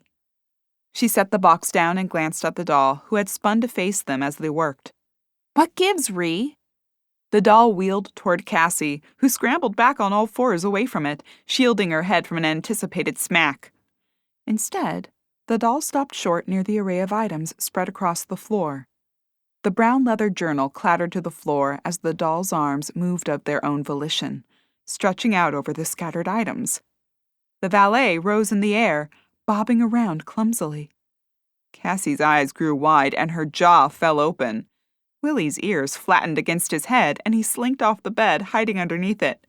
Wyatt stumbled backward, slipping behind the open door and using it as a shield, peering around it with eyes as big as saucers. Mom, look out! Cassie shouted as the wooden valet rose toward the woman. The drawer slid open and flew across the room, smacking off the dresser and clattering to the floor below. The contents sprawled across the hard wood as it landed face down. The valet crashed back to the floor, splintering into pieces as it hit. Oh my goodness, Cassie, look! Lily exclaimed, pointing a trembling finger at the upturned drawer. The key, the doll whispered, sounding winded. Help. Cassie crawled onto her hands and knees and clambered toward the small drawer. A silver key was taped to the underside. She ripped it away from the wood, holding it up in the air, her face a mask of surprise. A smile spread across her lips, and she glanced at her mother, then the doll. Lily bit her lower lip and stood, patting the doll's shoulder. Yes, you did help, Bree. You did it. You found the key. Cassie climbed to her feet, the key still clutched in her hand. Thank you, Ree. She swiped the journal from the floor and pressed it against the doll's chest, bending her arms back to hold it. Here's your journal back. You did a good job. Now, can you tell us how it helps us? Cassie, Lily said, patting the doll on the shoulder again. That took a toll on her. I bet she's tired. Wyatt crept from behind the door, his eyes still wide. Is she done? Is it over? He whispered. Yeah, I think that effort just about finished her for a bit, Lily answered. Why don't we head downstairs and take a closer look at this key? Cassie closed her fingers around the key. Sounds good. Do you want me to take... She nudged her head toward the doll and raised her eyebrows. Lily nodded at her. Yeah, I'm sure she'd like to be involved. Wyatt wrinkled his nose as Cassie lifted the doll and carried her from the room. I hope we can get you to a point where you can move around on your own, Ree. That would make things much easier. I wouldn't be hoping for that, Wyatt murmured as he trailed behind her. That whole thing was creepy. I don't know how you're going to stay in this house after tonight. It's not that creepy, Lily contended, leading the way to the kitchen. The woman's spirit is stuck here, that's all. And she's not harmful. In fact, she's going out of her way to help. Lily meandered to the sink and filled the electric tea kettle again. Anyone else want more tea? I do. Me, Cassie chimed in. Me, the doll parroted. Cassie snapped her gaze toward her, her eyebrows raised high, before she shot her mother a glance. Okay, 3 teas. How about it, Wyatt? Lily set the kettle on its base without skipping a beat. Any chance of a coffee? Wyatt inquired as he slumped into a kitchen chair. Lily pulled down the canister of coffee from the cupboard. Sure, tea for 3 and 1 coffee. Cassie wandered to the counter, setting out 3 mugs and spooning sugar into 2. She set the other mug in front of Wyatt along with the sugar bowl. Cream? Yeah, thanks, he said. Lily filled the coffee pot with water and a few scoops of the aromatic grounds. Cass, you forgot a mug. Cassie slowly swung the refrigerator door closed with the creamer in her hand. Are you serious? I'm really supposed to get a mug for the doll? Yes, Ree wants tea. I think she deserves it, don't you? Cassie squashed her lips together as she pulled another mug down from the cupboard and set it on the counter. Cream and sugar, the doll announced. Cassie shot her mother a sideways glance before she dumped 2 teaspoons of sugar into the mug. The tea kettle clicked off, and Lily poured steaming water into the mugs while Cassie grabbed the quickly filling coffee pot and poured Wyatt a cup. Cassie bit her lower lip as she returned the coffee pot to the coffee maker and eyed the 3 mugs of tea. What am I supposed to do with hers? Put cream in it and give it to her, Lily said, lifting her mug from the counter and shuffling to her seat at the table. Cassie poured a bit of cream and stirred it before inching the mug toward the doll at the corner of the table. If she starts drinking that, I'm out of here, Wyatt said. They sat in silence for a moment before Lily said, All right, let's take a look at this key. Cassie dug it from within her robe's pocket and set the silver item in the center of the table. Wyatt snatched it, holding it in the air as he studied it. Does it say anything? Cassie asked. Do not duplicate, Wyatt read. And a number. Like a phone number? Cassie asked, craning her neck for a look. No, just a string of numbers. Wyatt passed the key over to Cassie. Lily waved her hand in the air, curling her fingers toward her palm. Let me see it. Cassie slid the key across the table to her mother. Lily dug her glasses from her robe's pocket and slid them onto the bridge of her nose before eyeing the key. Looks like a safe deposit box key. Those usually can't be duplicated. You're right, Wyatt answered. Cassie wrapped her hands around her mug before taking a sip. What's the number mean? The box it belongs to? Trevor never said anything about a safe deposit box to me. Lily pulled her phone from her pocket and tapped around on it. Says here, safe deposit keys often have the routing number of the bank printed on them. How long are routing numbers? Cassie inquired. After a few taps on her phone, Lily reported, 9 digits. And how long is our number? Wyatt asked between sips of coffee.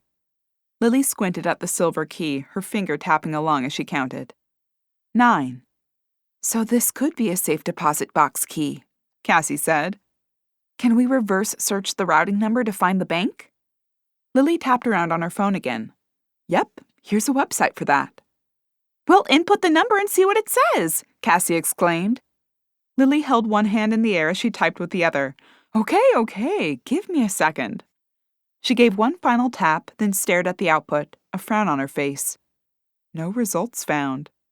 Cassie slumped in her seat as she tapped on her mug with her fingernail. Maybe it's not a safe deposit box key then. Oh, wait, Lily said, squinting her eyes. Is this a 6 or an 8? I can't see it. She slid the key toward Cassie. The third digit? It's a 6. Oh, that may be the problem. I put an 8. Sorry, my glasses need glasses. She adjusted the number in her search and tried again. Did it work? Cassie inquired, peering over at her mother's screen. Yes, I got a result. Where is it? Wyatt asked. Lily tapped on her screen. Let me see. It's loading. Her jaw dropped open, and she glanced up at Cassie and Wyatt. What is it? Cassie asked. It's for a bank called First Federal Savings and Loan over in Misty Hollow. Cassie cocked her head at the location. The neighboring town? Trevor had a safe deposit box in the town neighboring this one? Well, someone did, Lily said. Cassie let her fist slam onto the table, rattling the mugs. Trevor did! No one else had a safe deposit box and taped the key to the bottom of Trevor's valet drawer. I certainly didn't, and the only other people with access to our house was you and Dad. Unless someone broke in and left it there for safekeeping, Trevor had a safe deposit box. Cassie stared straight ahead for a few seconds before a sharp laugh escaped her. Another thing he kept from me. Could have been his brother's, and he hid the key for him, Lily said. Either way, he kept it from me. She shook her head as she drummed her fingers against the tabletop. What time does the bank open tomorrow? 10, Lily reported after consulting her phone. Cassie swiped the key from the table and eyed it. I'm going there tomorrow at 10 and opening that box.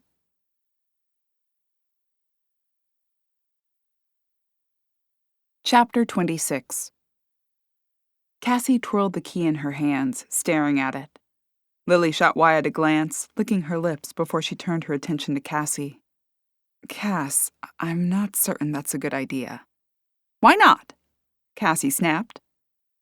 We have no idea why he may have had that box. Are you sure you want to know? It may change the way you remember him. And he's not here to defend himself. Cassie ground her teeth together, flexing her jaw.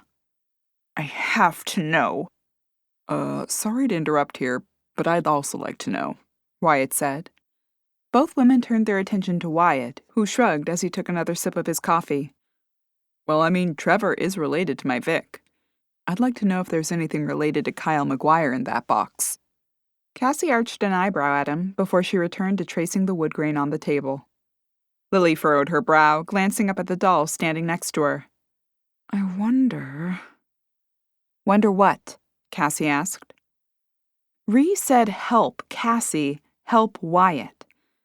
I wonder if there is something related to your case. Cassie smacked her hand against the table as she stood and collected her empty tea mug. That settles it then. We have to go tomorrow and see what's in the box, ready or not. Maybe I should go with you in my official capacity, in case there is something in there related to my case. Cassie nodded as she rinsed the teacup. Okay, sure. Might be nice to have the moral support, too. Lily rose and delivered her teacup to the sink. Well, I was going to go for moral support. Of course, Cassie said as she washed and rinsed the mug. But the more the merrier. I'll take the support wherever I can get it, moral and legal. Wyatt nodded as he stood and handed his empty mug off. Should we meet here around 9:30? We can go in my car. Sounds good, Cassie said. With a deep inhale, she added, Tomorrow, we start unraveling the secrets Trevor hid from me. We'll figure it out. Try to get some rest, ladies. Thanks, Wyatt. And thanks for racing over here with that intruder. Gosh, I hope that's the end of the excitement around here. Wyatt's eyes slid to the doll standing near the table. I doubt that with the, new house guest. But hopefully no new live occupants. Lily offered him an amused smile as Cassie meandered to the table for the last mug to wash. She stopped dead before she reached the table, her eyes going wide. "What's wrong, Cass?" Lily questioned. Cassie spun to face them, her lips moving but no sound coming out for a moment. She drank the tea. Lily skirted around Wyatt and pushed past Cassie, her eyes bulging as she stared into the empty tea mug. "And that's my cue to leave," Wyatt said. "Told you I'd skedaddle if she drank the tea." He hastened past the room's 2 living occupants and into the foyer. The front door slammed moments later. "Wow," Lily said. "Yeah, no kidding. I never expected her to drink it." "No, I meant Wyatt. He really is a scaredy cat." The 2 ladies chuckled over Wyatt's fear of ghosts as Cassie washed the last mug before they climbed the stairs to head to bed after Cassie tucked Henrietta away in the library. Cassie pulled her door shut, her fingertips lingering on the knob for a few moments. She shuffled toward the bed and plopped on the edge. Trevor's things were still spread in an array on the floor. With her foot, she slid several of the wayward items into a pile, vowing to clean it up tomorrow. She slid under the covers, shimmying toward the middle of the bed as far as a sprawled willy would allow. As the room plunged into darkness after she flicked the lamp off, she stared at the shadows. The chunky forms of Trevor's belongings filled her field of vision. Questions shot through her mind. What would she find in the safe deposit box? What had Trevor hidden from her, and why? The last question burned the largest hole in her brain and her heart. Why had her husband lied to her? A tear slid from the corner of her eye, dripping onto her pillow. She sniffled and wiped it away, rolling onto her back in favor of staring at the ceiling. She pushed the memories of Trevor and the curiosity over what she may find in the bank's deposit box from her thoughts, trying to focus on something else that may allow her to fall asleep. Her mind turned to the way they found the key. Visions of the valet rising from the floor at the doll's behest danced through her memory. The rumors about Whispering Manor had been correct. The house was haunted, and the ghost had found a new home in her doll. How would they move forward from here? And what would their lives look like now? Lily's eyelids fluttered open as rays of the bright morning sun shone through her ocean-facing windows. "Oh, I need to get room-darkening blinds," she lamented as she squeezed her eyes closed and stretched. She sat up, opening her eyes. She clutched at her blankets, tugging them higher as she spotted the sight at the end of her bed. The Victorian doll stood at the foot of her bed. "Help, Cassie." Lily blew out a long breath as she pulled her robe around her shoulders and swung her legs over the bed. "Good morning, Ree. Would you mind letting me get out of bed and get some breakfast first before any requests today?" Lily shoved her feet into her slippers before shuffling into her ensuite bathroom. The doll rolled behind her. "Help me." Lily turned on the water, testing the temperature with her fingers. "Help you? What do you need help with? Do you need more tea?" "Help me. The journals." She splashed water on her face, reaching blindly for her cleanser and gently scrubbing her skin with it and rinsing it away before she whipped the towel from the ring hanging next to the sink. She blotted the water from her skin and glanced in the mirror, grimacing at the dark circles under her eyes. Right, the journals. We haven't found them yet. But we will, I promise. Lily spun to face the doll. Right after we get a full night's sleep. The doll stood staring into the bathroom as Lily slathered lotion on her face and brushed her hair. She stepped toward the bedroom, blocked from leaving by the doll. She picked up the doll and stepped into the bedroom, setting it down a few steps away. "If you're going to stick around, we really need to have a conversation about privacy, Ree," Lily called over her shoulder, as she pulled open her door and stepped into the hall. Cassie's door remained closed, so she shuffled downstairs and into the kitchen. She sank to her knees, pulling open the cupboard and shifting things around until she retrieved the waffle maker. She plugged it in, painted some oil onto the griddle, and turned it on to heat. Within a few minutes, she had Belgian waffle batter ready to pour. After testing the heat, she poured the first waffle onto the iron and closed the lid, letting it cook. Cassie shuffled in as steam rose from the waffle maker, yawning and offering a sleepy, "Good morning." "Good morning, hon. Did you get any sleep?" Cassie covered another big yawn as she slumped onto a kitchen chair. "A little. You?" "I got some." Lily lifted the lid of the waffle iron, peering inside before she shut it again. "I had a visitor this morning." Cassie shot her mother an unimpressed glance. "Are you kidding?"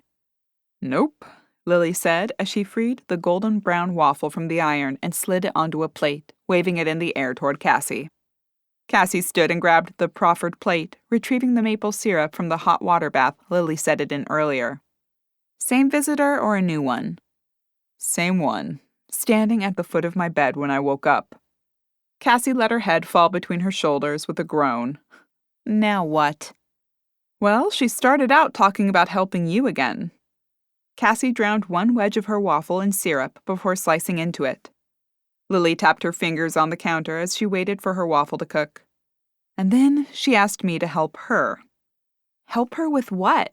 Cassie asked as she waited for the syrup to drip from her next bite of waffle. Lily lifted the lid on the waffle iron and pried the waffle loose. "The journals."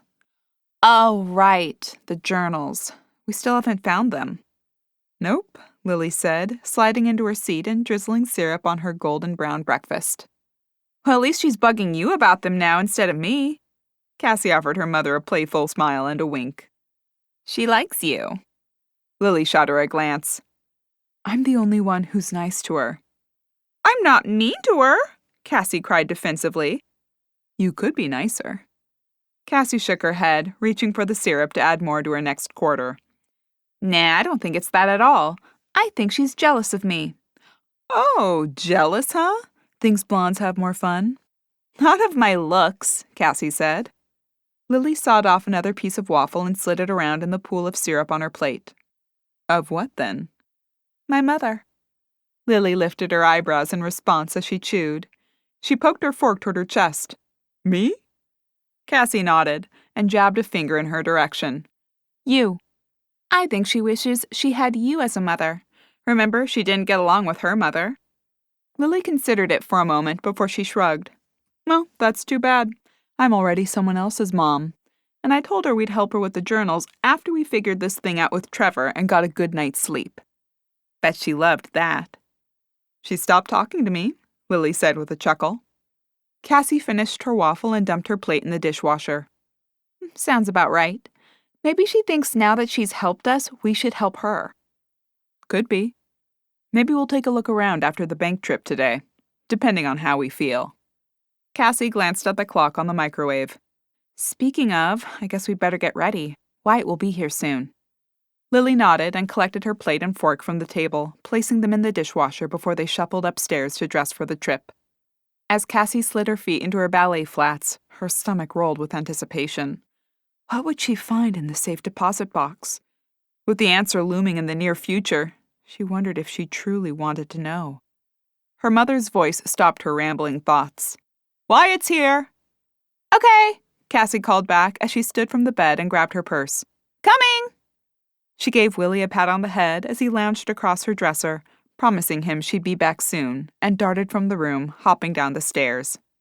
Lily swung the door open, finding Wyatt sitting in the porch glider nearest the door. "Good morning, ladies.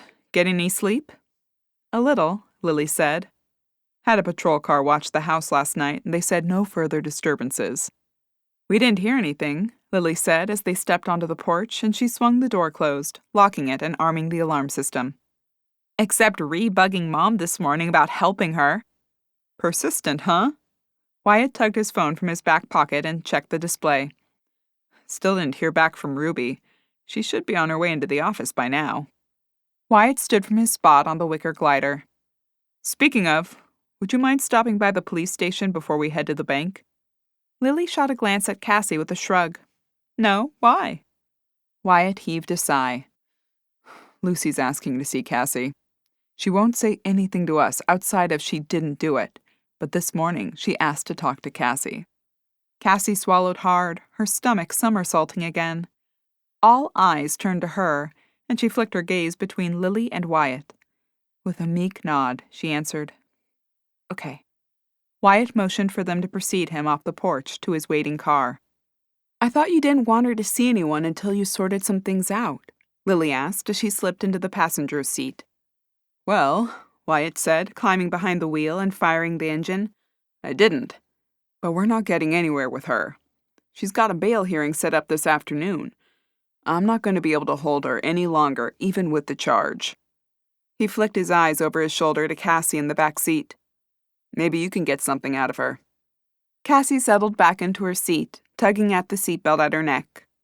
Already nervous about what she may learn from Lucy, she now added the worry of trying to elicit information from the woman about a crime she claimed she didn't commit. "I hope I don't say anything wrong," Cassie murmured. "You want me to go in with you, honey?" Lily asked, twisting to glance at Cassie in the back seat. "Maybe," Cassie said with a wrinkled nose. "You can't say anything wrong, Cassie," Wyatt assured her. "Sorry, I didn't mean to put pressure on you like that. I just meant maybe she'd open up to you. Woman to woman or something. Sorry, that was sexist." Wyatt wrinkled his nose and shook his head, wincing. "Maybe she'll say something that'll help clear this up." Cassie forced a smile on her face and nodded. "I hope she can clear a few things up on my end, too. Though I'm almost afraid of what she'll tell me." Lily squeezed her lips together and reached into the back seat for Cassie's hand. She squeezed it in a silent display of support. "Sorry, I just can't believe Trevor lied to me like this. And with every secret I uncover, I'm even further astounded instead of less so." Wyatt flicked a gaze in his mirror. "I can't imagine what this must be like. Sorry, Cassie." Cassie nodded at him, still clinging to her mother's hand as she sucked in a deep breath, trying to quell the surge of her emotions. Wyatt swung his car into the Hideaway Bay Police Department's lot and slid it into the parking space marked for the sheriff. Lily swung her door open, inches from the front door leading inside. "Wow, what a great parking space." "I know the sheriff," Wyatt said with a grin. Even Cassie cracked a smile at his terrible joke as she climbed from the car and stared up at the nondescript brick building. She swallowed hard as she followed her mother and Wyatt inside. Ruby's desk still sat empty, with her chair neatly tucked under the desk and a ruby-red sweater draped around the back. Wyatt bypassed the reception area, pushing open the door to the conference room and motioning for Lily and Cassie to enter. "If you wouldn't mind waiting in here for a few minutes while I get Lucy from lockup. There's tea and coffee if you can figure out the machine, and donuts." "Thanks," Lily said as he nodded and left them to settle into the chairs around the table. Lily grabbed Cassie's hand as she traced the wood grain pattern, her leg bobbing up and down under the table. She pushed a lock of hair over her daughter's shoulder. "You okay?" Cassie shot her a fleeting glance. "I can't wait until this is over." "What are you afraid she'll say?" "I don't know," Cassie said, flinging her hands upward before she drew them together, wringing them on the tabletop. "That's just it, I guess. I don't know what to expect. Did she know him? Did she know him well? Were they—" "What?" "Involved?" Cassie choked out. "Were they involved? Did she date Trevor? Did she have an affair with Trevor?" Lily rubbed her daughter's back, unable to provide any consoling words at the moment. "It'll be over soon, honey." Cassie nodded and slicked her hair behind her ears. A moment later, Wyatt knocked at the door. "She's ready.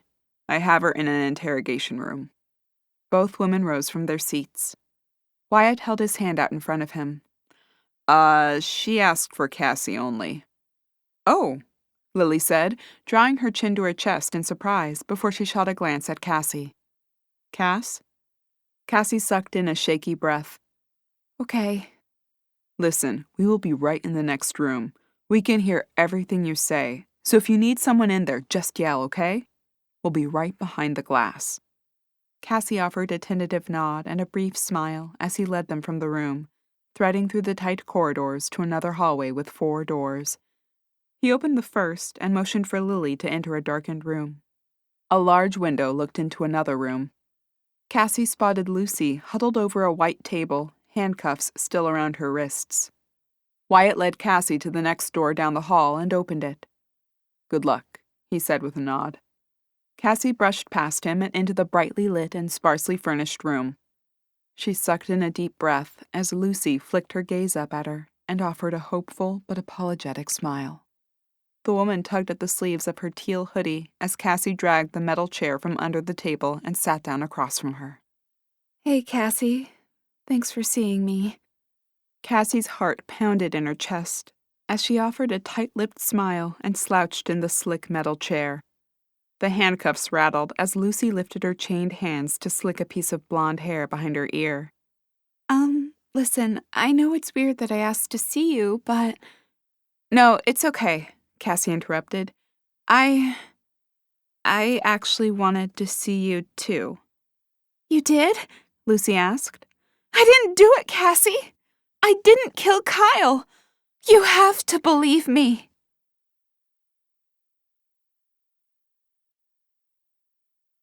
Chapter 27. Wyatt stood with a finger tapping his lips as he eyed the first bits of the exchange between Lucy and Cassie.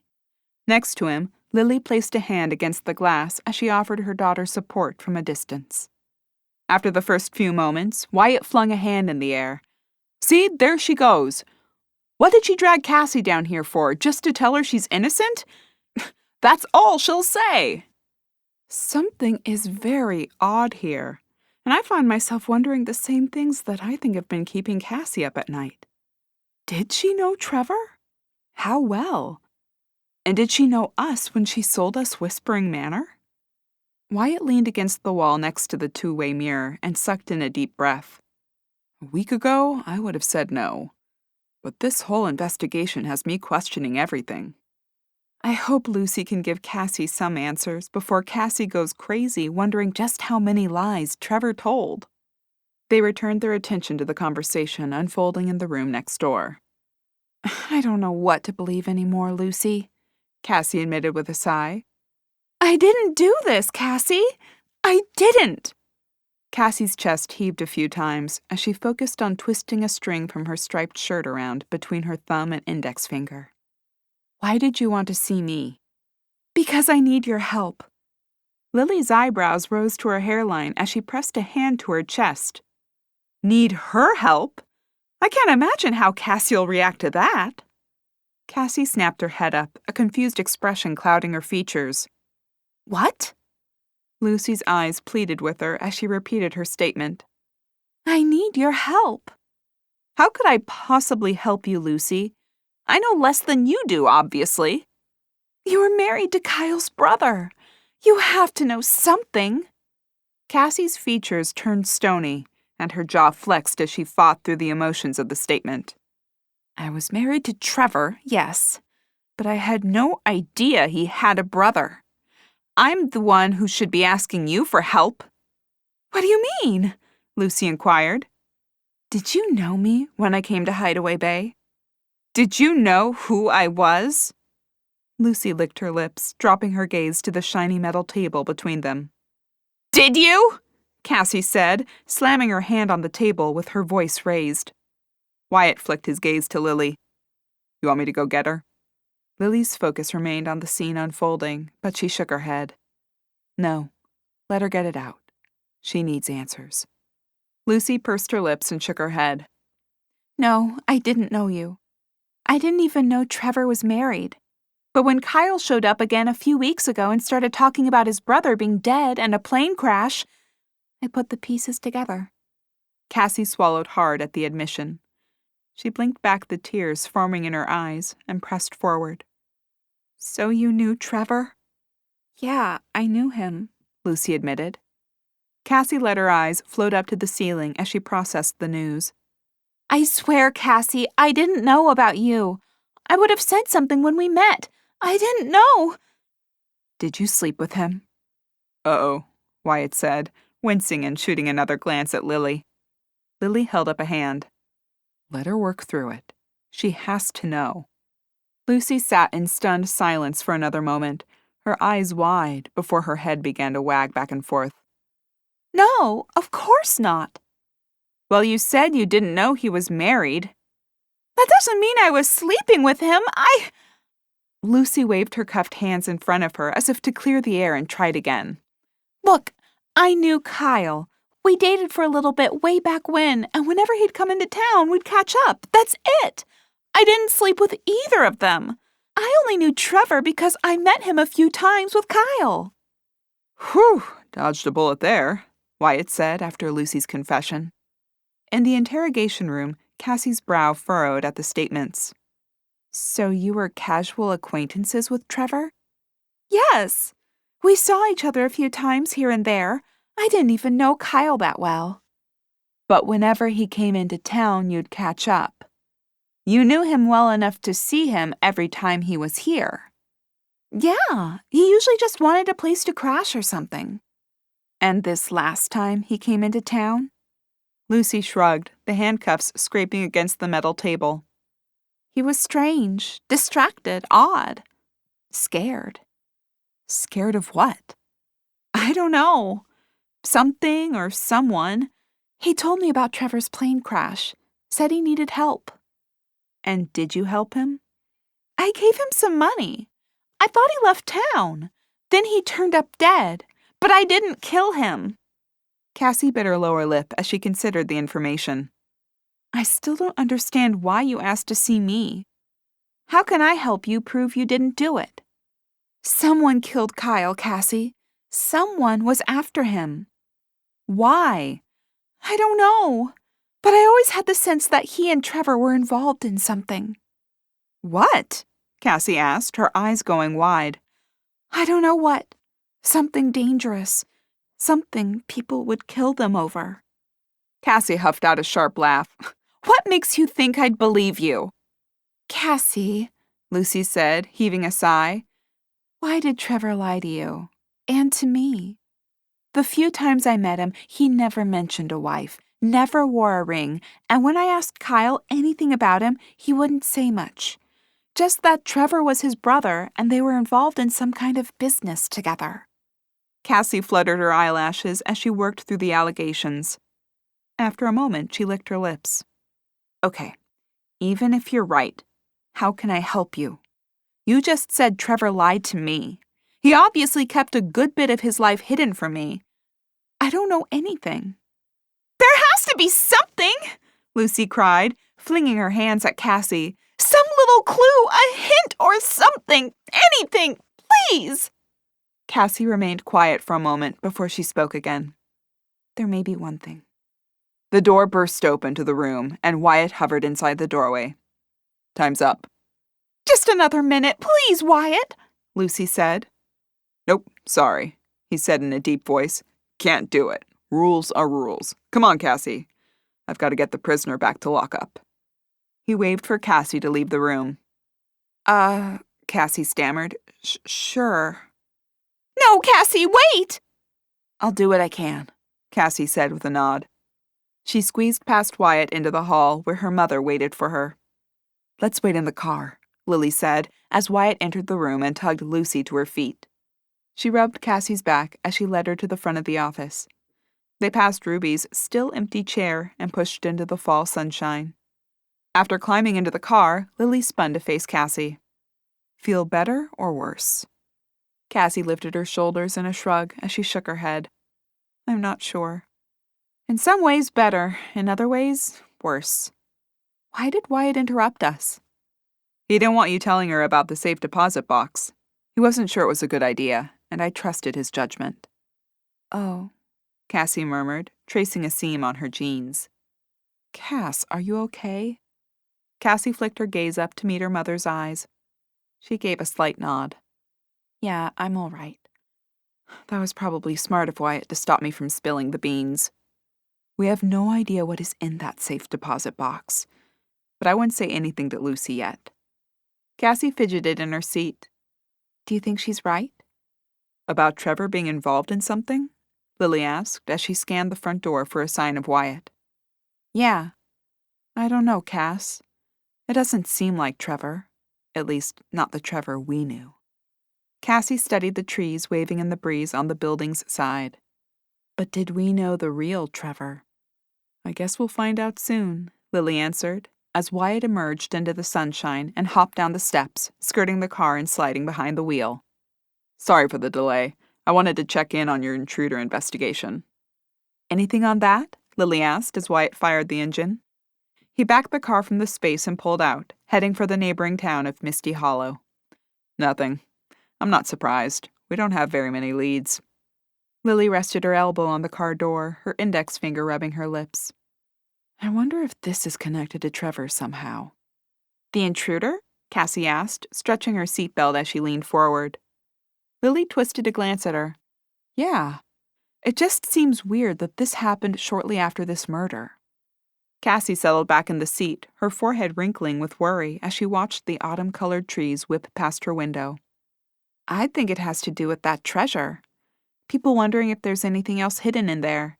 You said he came from the library, right? Yes, he came out of the library, Lily confirmed. And I'm not sure that's the case. We haven't had a disturbance in a while, and it's just strange that it's out of the blue suddenly. Wyatt shrugged as they passed the sign welcoming them to Misty Hollow. Not out of the blue for Whispering Manor. Lily crinkled her forehead, staring at nothing for a moment. Or is it out of the blue? That's what I'm saying. It's not for that house. All those disturbances for all those years were treasure hunters. Or at least one in particular. Or Ree, Cassie called from the back seat. Lily shook her head. No, that's not what I meant. The other day, I swear I saw someone lurking around in the trees at the edge of the property. I'm wondering if they're connected. What? Cassie exclaimed. Wyatt swerved as he shot a glance at Lily. Are you saying you saw someone before the break-in last night and you never reported it? I didn't think anything of it. And I thought I saw someone. I wasn't sure. But now I'm wondering if someone has been casing the house. The conversation ended as Wyatt pulled into the First Federal Savings and Loan. Cassie eyed the small brick building with its white gabled roof. What secrets did it hold, she wondered. She'd soon find out. She sucked in a deep breath as she followed her mother and Wyatt into the lobby. Wyatt asked about opening a safe deposit box, and they were led to a bank associate sitting within a glass cubicle. Good morning, the perky blonde said with a broad smile. I understand you'd like to access your safe deposit box? Actually, Cassie said, easing into the scratchy fabric seat between the plastic arms. It's my late husband's safe deposit box. I'd like to access it and remove any items inside and close the account. The woman gave her a consoling glance. I'm very sorry for your loss, and of course we can assist you with that. I'll need to see your ID and a death certificate for your husband. She tapped around on her keyboard as Cassie opened her purse. Of course. Here's my license, and I also have my marriage license and Trevor's death certificate here. Lily rubbed her daughter's arm as she passed over the documents. The woman glanced at each of them before tapping around on the keyboard again. Thank you, Mrs. McGuire. If you follow me to the vault, I'll have someone come down with the bank's key to open the box. Cassie collected the documents and stuffed them back in her purse as she stood. Thank you. Do you want us to wait here? Lily questioned. No, I'd like you both to go, if that's okay. Cassie shot a questioning glance at Wyatt as she took a step on her wobbly legs. Sure, honey, Lily said, slipping an arm around her shoulders. Wyatt nodded and offered an, of course, as he trailed behind them. The blonde shot a glance over her shoulder and smiled as they followed her down a set of stairs and into a large room lined with safe deposit boxes on 3 sides. Cassie sank onto a chair in front of a large rectangular table in the center of the room. I'll have Mark come right down with that key, the woman said before disappearing from their sight. Silence pervaded the small room as they waited for the bank key to arrive. Within moments, a dark-haired man in a black suit appeared with a key in his hand. He glanced at a sticky note in his left hand before offering a smile to the room's occupants. We're opening box 338 today? Cassie nodded and rose to follow the man to the box. She inserted the key she dug from her purse and turned it before the man did the same. He swung the door open and pulled the metal box from within, carrying it to the table and easing it onto the top. I'll give you some privacy, he said, stepping from the room and pulling a curtain across the door. Cassie stared down at the silver box, contrasted against the black table. She bit her lower lip as she pondered the contents. A tear slipped to her cheek, and she flicked it away. Guess we may as well get it over with. Take your time, Cass, Lily said as she rubbed her shoulders. With a trembling hand, Cassie flicked the box's lid open on its hinge. Her brow furrowed as she stared at the contents inside. Various items lay piled inside the box, including wads of cash, a flash drive, and several passports. On top of them, a black handgun gleamed under the fluorescent lights. She snapped her gaze up to Wyatt, who pulled a handkerchief from his pocket. He wrapped the white fabric around the handle of the weapon and lifted it from the box. I'll handle that if that's okay. Cassie nodded as she stared at the remaining contents. Wyatt slid the clip from the gun and peered inside. It's loaded. Cassie sank into the chair as she pondered why Trevor had a loaded gun in a safe deposit box in a seaside town. She lifted one of the passports from inside and flicked it open. A picture of Trevor stared back at her. She read the name listed next to it. James Winston. Her brow pinched together as she pulled another passport from the box. She flipped it open to find the same picture of Trevor with another name next to it. This one read Philip Canton. Cassie sucked in a breath as she reached for another passport book and found yet another picture of Trevor with yet another name. These are all of Trevor, but none of these are his name, or his real name, unless Trevor wasn't his real name. Cassie stared down at the items sprawled in front of her, and the stacks of hundreds still in the box. What were you into, Trevor? Cassie shielded her eyes against the bright sun as they stepped from within the muted bank's lights. She shuffled to the car, clutching her purse tightly against her chest. Wyatt aimed the car for Hideaway Bay, leaving the town of Misty Hollow behind. Listen, Cassie, I'm going to do some digging on this as soon as we get back, okay? Thanks, Wyatt, Cassie said, her gaze never leaving the passing scenery. There's got to be an explanation for this, he murmured. Maybe Lucy was right. Trevor was involved in something with Kyle. Wyatt glanced over his shoulder at her as they waited at a red light. We'll look into it. Anything we find, I'll let you know right away. Thanks, Cassie repeated. She blew out a long breath. Although I'm not sure I want to know. It may not be anything, Cassie, Lily said. And it may be that my entire marriage was a lie. Let's not jump to any conclusions until Wyatt's done some digging, Lily answered. I guess this is what Ree meant when she said help Wyatt. Maybe this will help your investigation into Kyle's death. Wyatt raised his eyebrows, an expression of understanding crossed his face. Oh, maybe. Maybe that's what she meant. He swung the car onto Ocean Drive as silence fell between them. Cassie stared out the window at the seaside homes dotting the ocean front. The rambling form of Whispering Manor appeared on the horizon, and Wyatt swung the car into the gravel drive. The car stopped short, still a good distance from the house.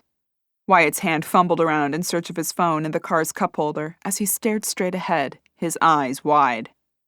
What did you? Lily started, glancing up at him as she dug through her purse for the keys. Oh my gosh, Cassie exclaimed as she spotted the source of Wyatt's concern. Wyatt pressed a button on his phone and raised it to his ear. I need 2 units immediately to Whispering Manor. There's been another break-in.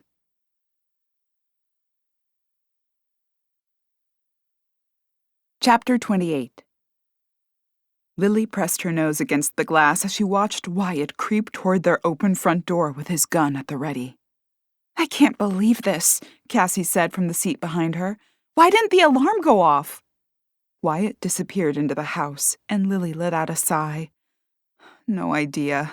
I hope no one's in there. Why? Cassie asked, her voice incredulous. I'd rather they get caught. I'd rather Wyatt not risk his life doing it. Cassie clamped her mouth closed and patted her mother's shoulder. I'm sure he'll be okay. He's trained for this. And he's worked in a sleepy town with no trouble for decades, until we showed up. Seconds later, 2 police cruisers barreled down the driveway, running into the grass on either side as they skirted around Wyatt's car. Uniformed officers raced from the vehicles, hurrying into the house with guns drawn. Lily bit her thumbnail as they waited for 10 tense minutes for someone to emerge from the house. Finally, Wyatt trudged out with one of his deputies. She blew out a sigh of relief. I guess they didn't find anyone, Cassie noted. Doesn't look like it, unless they've still got them inside. Wyatt motioned for them to exit the car. Lily pushed her door open, swinging her purse onto her shoulder as she and Cassie closed the distance to the house and climbed the stairs onto the porch. House is clear. No one inside, Wyatt informed them as they gathered outside the front door. Any trace of them? How bad is it? No trace of the perp. Looks like a few things are out of place in there, but no real damage. Wyatt pressed his lips into a thin line as he flicked his gaze between the two of them. What? Lily asked, reading the consternation on his features. I think they were after something. Cassie put her hands on her hips. After what? Did you move Trevor's personal effects last night after I left? Cassie's head waggled back and forth as confusion crossed her face. No? Wyatt squeezed his jaw closed again. I'm sorry to tell you this, but they're gone. Cassie's shoulders slid down her back as she tensed. What? They took Trevor's stuff? Tears filled her eyes as she stared into the house where the other officers finished their work. Sorry, Cassie.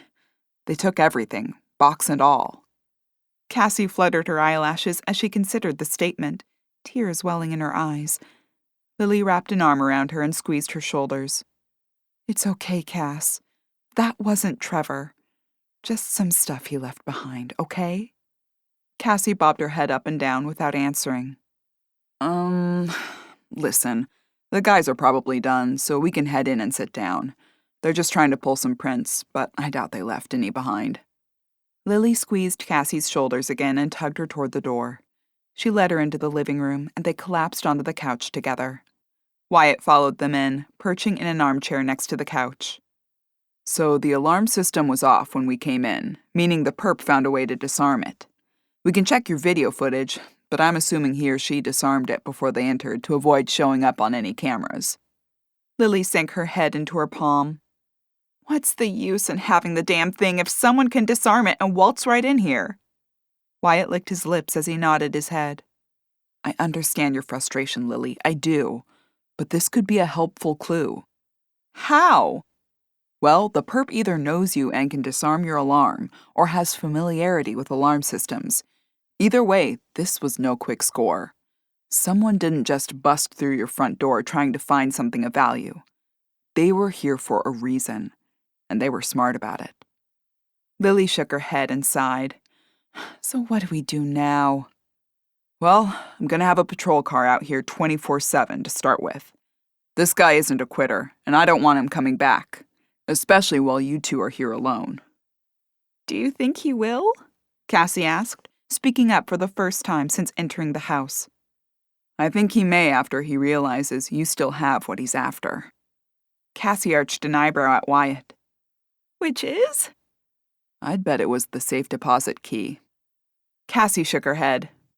I'm glad you're taking the stuff from inside that box into evidence. Wyatt firmed his lower lip and nodded at her. We'll get some answers. And I'm going to alert the bank. If anyone else tries to access that safe deposit box, I want to be notified. One of the uniformed officers knocked on the door jamb leading to the living room. All finished, boss. Wyatt twisted to speak to him. All right, you can head out. Let me know if anything comes up from what you process. Tell Patterson to stay behind. We're keeping an officer at the house 24/7 until further notice. Yes, sir, the man said with a curt nod before he disappeared through the front door, pulling it shut behind him. Wyatt faced the women again. Do you want me to stay? No, I think we're fine, Lily said with a wave of her hand. You go home and enjoy your day off. You sure? Yeah, she said, rising from the couch. I'll walk you out. They shuffled to the front door, and Wyatt peeked over Lily's head before he faced her again. She gonna be okay? Lily glanced over her shoulder as she leaned against the door jamb. Cassie curled on the couch, absent-mindedly running her hand down her tuxedo cat's back after he'd crawled from under the couch to greet her. Yeah, I think so. She just needs some time. Are you going to be okay? This would unnerve anyone. Yeah, they'd be really stupid to try something again with a police officer right outside. Wyatt nodded his head at the statement before he placed a hand on Lily's shoulder. If you need anything, call, okay? I will. And thanks for everything today. You're sure you don't want me to stay? He asked as he stepped onto the porch. Lily shot another glance at Cassie in the living room. Yeah, I think we need some girl time. Wyatt offered her a tight-lipped nod. Call if you need me. I will, Lily said as he stepped off the porch. She swung the door shut as he stopped to have a few words with his deputy and shuffled back into the living room, collapsing on the couch with a deep sigh. She rubbed her forehead with her fingertips and reached over to stroke Cassie's leg. Are you holding up? Cassie shrugged, tears threatening. I don't know what to think. Want me to make you a hot chocolate? A tear spilled to Cassie's cheek, and she offered a quiet chuckle. I'm not going to say no, she said with a sniffle. Lily giggled and smiled at her as she stood and rubbed Cassie's head. I'll be right. A loud thud sounded overhead, and both women raised their eyes to the ceiling. Another bang followed. What was that? Cassie whispered. Willie? Lily answered. He's right here, Cassie said, leaping to her feet with the cat in her arms. Lily slid her gaze sideways before rolling her eyes back up to the ceiling as another thud sounded. So who's up there? Cassie's heart beat harder in her chest as she shot a panicked glance at her mother. Should I go get the deputy outside? They just cleared the house. There can't be anyone up there. Another thud echoed. Obviously someone is up there, Mom. Lily licked her lips and strode to the foyer, peering up the steps. Mom! Cassie called in a lowered voice. What are you doing? Let's go get the police! Lily waved the statement away and stepped up onto the first step. I'm coming up with the police. Better come out now. Cassie followed behind her, setting Willie on his cat tree before she crossed the foyer and mounted the stairs. Sounds like it's coming from my room, Lily said, tapping a finger in the direction of her door. They slinked up the stairs and over to Lily's open bedroom door. Lily scanned the interior, finding nothing. Another thump sounded from across the space. The closet, Cassie whispered. Lily nodded her head in a silent response as she snuck across the floorboards, wrapping her fingers around the doorknob. She flicked a glance at Cassie before she whipped the door open.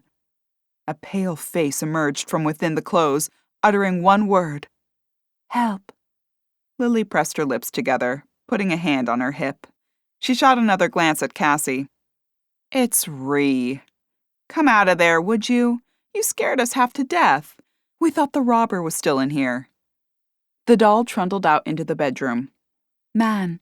Gun. Hide. Yeah, I get it. Someone broke in and stole a few things. Still hovering in the doorway, Cassie crinkled her forehead as she shoved her hands into her pockets. He had a gun? Gun, the doll repeated. Cassie's jaw flexed as she parsed through the doll's simple statements. I don't think he'd have hurt you. I'm not even sure he could have, Lily said, patting the doll's shoulder. Although I guess if he shot you, maybe you couldn't talk to us anymore. Cassie bit her lower lip as she crossed to the doll. I think we need to get Ruby here right away. Why? Lily questioned. She was here when the intruder broke in. She can identify him. She's a witness. Lily's eyebrows shot up on her forehead and she flicked her gaze to the doll. Oh, I hadn't thought of that. But you did see him, didn't you? Man. Gun. Lily nodded her head at the statement. We'll need a little more than that, but you're right, Cassie. She may be able to identify the robber. Lily pulled her cell phone from her pocket and tapped around. Are you calling Ruby? No, I'm texting Wyatt. He can have Ruby get in touch with us. But I think he should know we have a witness. Her thumbs flew across the phone before she shoved it back into her pocket. Okay, now, about that hot chocolate. Before they could leave the room, the doll darted across it, zipping into the hall. Cassie twisted to follow her flight from the room. Wow, I wonder if she wants a cup too. Lily shrugged as she crossed the room, following behind the doll, with Cassie trailing behind her. They found the Victorian animatronic on the opposite side of the staircase, facing the wall. Next to her, Willie peered at the wall, his tail swishing against the floor. Glitch? Cassie asked. Maybe she likes to chase bugs like your cat, Lily suggested. The doll whipped around to face them. Help. What do you want help with? Cassie asked. Do you want to come downstairs for a hot chocolate? Help, the doll insisted. Yeah, you can help us. Though I think we're gonna need some help so you can say a few more words before we can get anything meaningful. Willie leapt up at the wall, batting it with his paw before he settled back to his haunches. Help me, the doll said. Cassie glanced at Lily with a shrug. What is she talking about? Help you how, Ree? Lily asked. The journals. Help me. Cassie heaved a sigh. She's after the journals again. Look, Ree, we'd love to help you, but we have no idea where they are. If you could... The doll spun around to face the wall again. The journals. Lily cocked her head and stared at the blank space. Both the doll and the cat seemed intrigued by the empty wall. I think she is telling us where they are. I think they're inside that wall. Cassie stared at the mint green paint. Like behind it? That's not the first time she's been at that wall. No, you're right. The night she was wandering around, she kept ramming into it. I wonder if there's a compartment or something. There's only one way to find out. Look for a trigger, Cassie said, scanning the wall for something that may open a secret panel. No, I'm gonna break down the wall, Lily answered. What? Mom, are you kidding? Lily shuffled to the wall and ran her hand along it. I don't feel any panels or anything. I doubt there's a trigger to open something like there was in Susan's room. She glanced around the surrounding area. There's not even a trigger here. Okay, then we break down the wall, I guess. I'll get a hammer from my toolkit. Lily nodded as she squatted next to the cat and continued to eye the surface. Cassie retrieved her pink-handled hammer and plopped onto the floor next to her mother. Where do you want me to start? Lily glanced at the doll hovering above them. Where should we open the wall, Ree? The doll stared ahead, silent and motionless. Cassie huffed out a sigh and pressed the hammer head against the wall, glancing at the doll. Here? No response. She pressed her lips together, moving the hammer to another spot. How about here? Nothing. Try tapping on it, Lily suggested. See if it sounds hollow or not. Cassie climbed to her knees and tapped a few places along the wall until she hit a spot that made a dull thudding sound when tapped. She raised her eyebrows and glanced at her mother, her lips curling into a slight smile. Lily cocked her head and motioned for Cassie to give it a smack with the hammer. Here goes nothing, Cassie said with a sigh.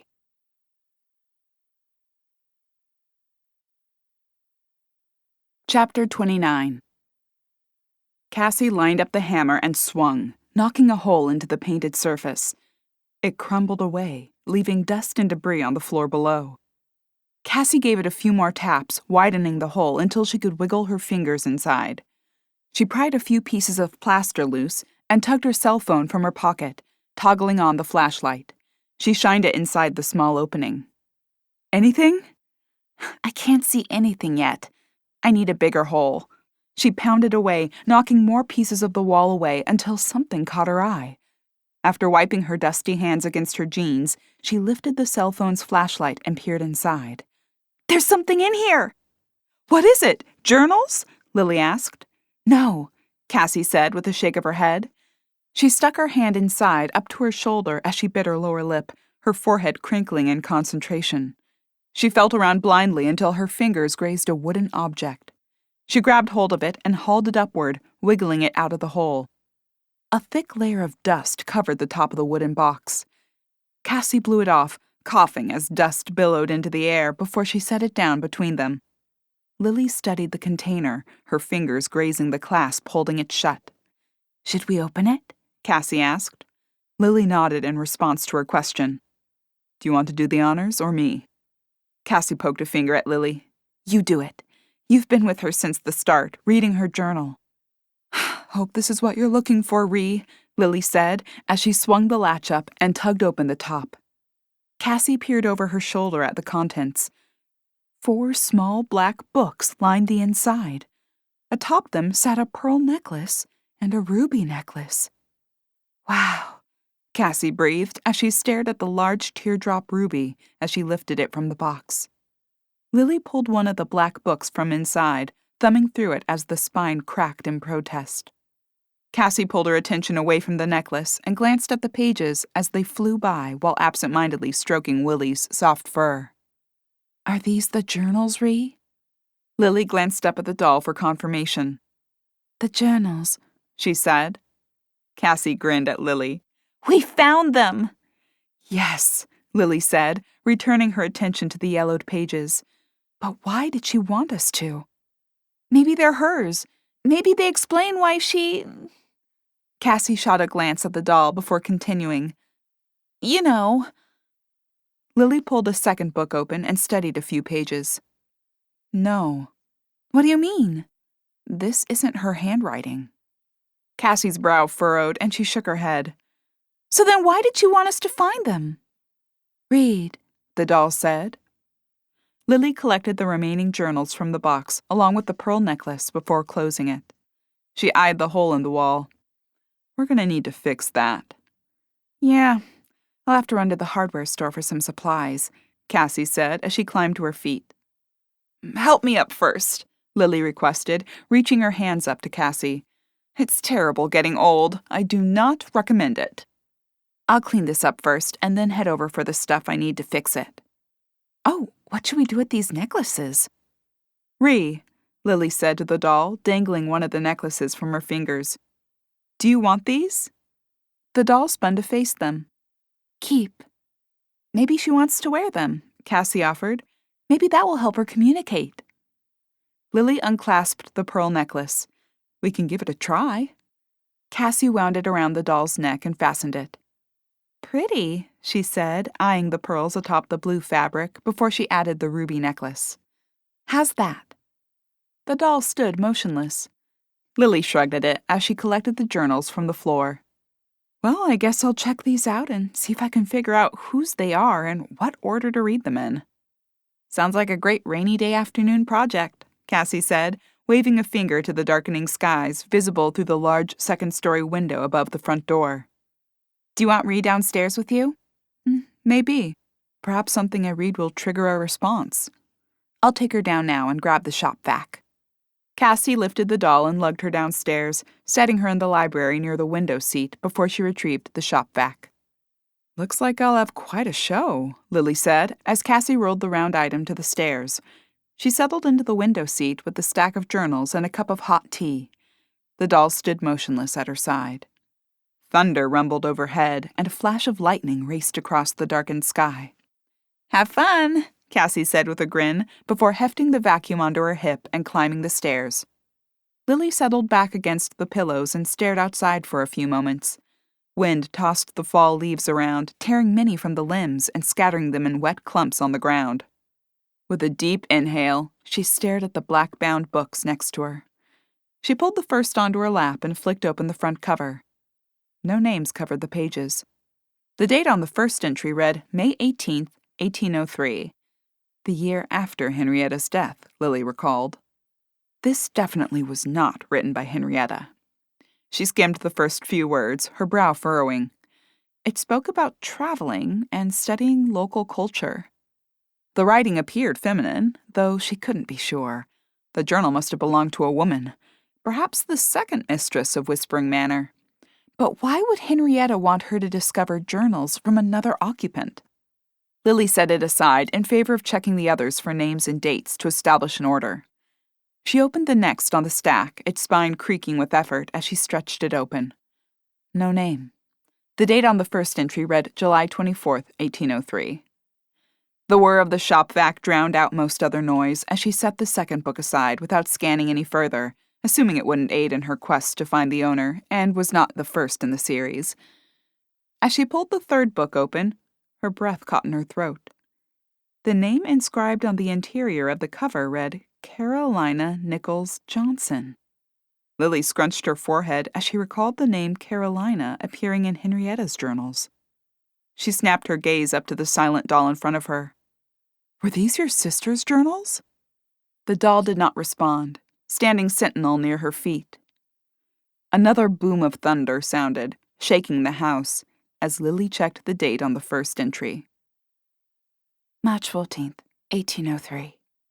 Today I travel with my husband, James, south into the jungles. James intends to study the Mayan ruins and search for clues conquistadors may have missed to the vast legendary treasures the Lost Kingdom supposedly held.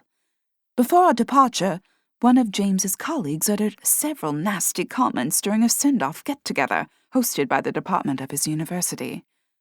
Treasure hunters, he called us, seeking to gain fame and fortune.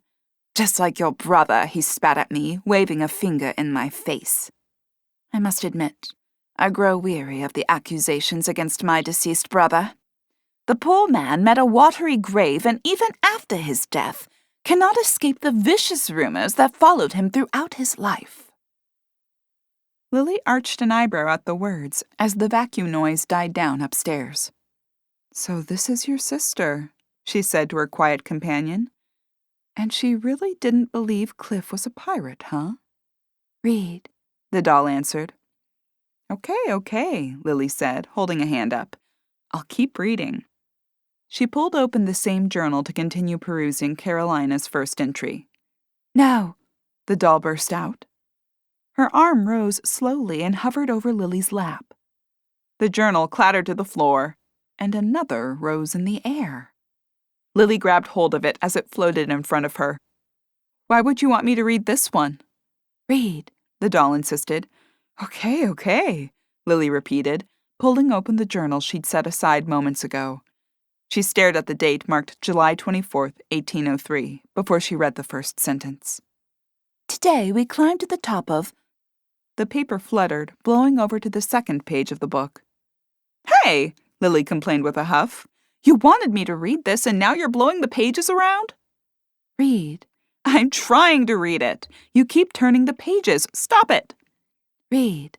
August 31st. Lily shot the doll a curious glance as she paged through the book in search of an entry marked with the given date. "Okay, here it is. August 31st. Lily flicked her gaze up to the doll before she read the entry. August 31st, 1803. Our camp is in turmoil. Our small party has been captured by pirates. Whoa, your sister was captured by pirates? Your family really does not have the best luck, do they? Read. Lily squashed her lips together and settled into the seat as thunder rumbled again. They marched into the camp, holding us all at gunpoint or the tips of their swords. In some instances, both. One of them requested to know the leader of our party. James shoved me behind him and stepped forward, taking responsibility. The man smacked him hard against the jaw, dropping him to his knees. Within moments, his hands and legs were bound, and he was strung up in a nearby tree, hanging from his bound wrists. The rest of us were herded into one of the tents, bound and gagged.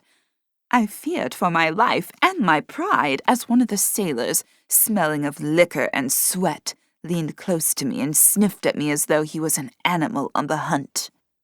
I imagined the terrible things a band of men may do to a woman they held captive, and a tear rolled down my cheek.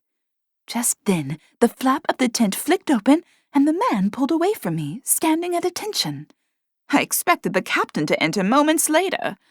A figure stood limned in the moonlight outside the darkened tent. A lantern flared to life and was shoved in our faces as the figure leaned forward to peer inside. When the light came close to me, I shrank away.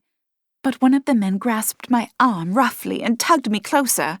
I could swear the figure stiffened, the feather in his cap wiggling as his posture straightened. The flap dropped closed, and the figure disappeared. We waited almost 20 minutes, huddled in fear and trembling, before the man who struck James pushed into the tent. "Bring the woman," his gruff voice said. I was hauled to my feet and shoved from the tent. Tears streamed down my cheeks as I assumed the worst, girding myself for what I expected to be a humiliating and painful experience. They paraded me into the temple near which we'd made camp. Torches burned brightly as I was led down a corridor and into a large chamber. 2 figures stood at the back, hidden in the shadows. "Here she is," the man who struck James said to them as he shoved me forward. I kept my chin tucked to my chest, unwilling to raise my eyes to them. "Light," a voice echoed in the chamber. A torch was passed to my captor, and he shoved it close to me. I shied away from it, but he grabbed my arm and shook me as another squashed my cheeks in his grimy hands and turned my face toward the light. A gasp sounded from across the room. The 2 figures fidgeted in the darkness, their shadows shifting. "Carolina," one said. My brow furrowed, questioning how this savage man knew my name. Perhaps James had offered it to him, or he had beaten it from him. I struggled to firm my lower lip as the man crossed closer to me. My trembling body threatened to collapse, but the strong grip of the sailor kept me upright. "Please, sir," I said, sounding more pitiful than I had hoped as he hovered over me. A finger touched my chin, and I shrank away, but the other sailor held me firm. The finger grazed me again, tipping my head upward. My eyes were the last to move. As I licked my lips, I slowly slid them upward, my heart seizing in my chest as the flaming torch flickered against the man's features. "Carolina," he repeated, a grin spreading across his face. Another sob escaped me, and a tear fell to my cheek as confusion coursed through my body. "Cliff?" I questioned.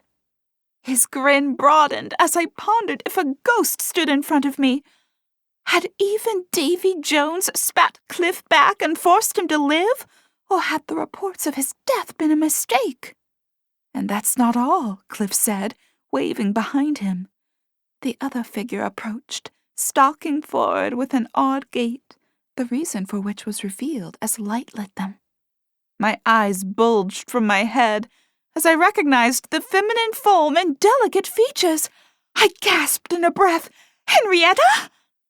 Cliff wiggled his eyebrows at me, the grin still affixed to his face. "No," I said with a shake of my head. "No, it cannot be. You're dead. You're both dead." Mere trickery. Rather an excellent plan on Reeves' part. As you can see, we remain very much alive.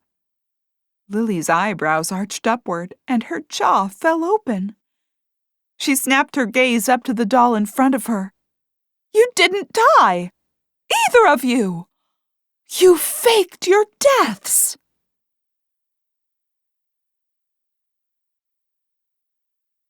Chapter 30. Cassie flicked the switch on the shop vac, wrangling the thick hose with its flat attachment around to reach the floor and sucking up the pieces of plaster scattered across the hard wood. The loud appliance hummed in her ear as she sucked up the dust along the edge of the baseboard. She dropped the hose and studied the hole, wondering if anything else hid behind the house's walls. She pulled her phone from her back pocket and shined the light inside, finding only a mess. After removing a few more pieces of the wall, she fed the extracted bits into the shop vac and stuck the hose inside the wall to suck up any debris. She flicked off the loud canister vac and wound up the cord, hoisting the round drum high and hauling it downstairs.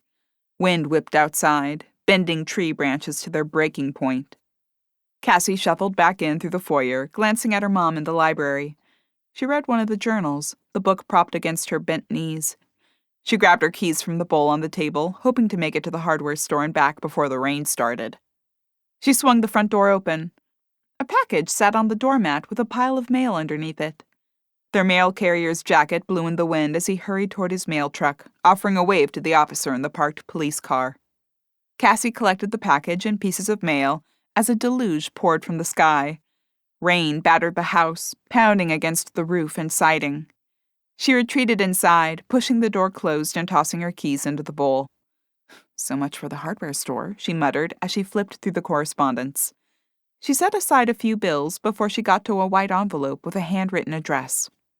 The salutation made her pause, her muscles stiffening and her forehead wrinkling. "The widows," she whispered aloud. "What is this?" Fury burned through her as she read the words again, and wondered what sorry excuse for a human considered that greeting appropriate.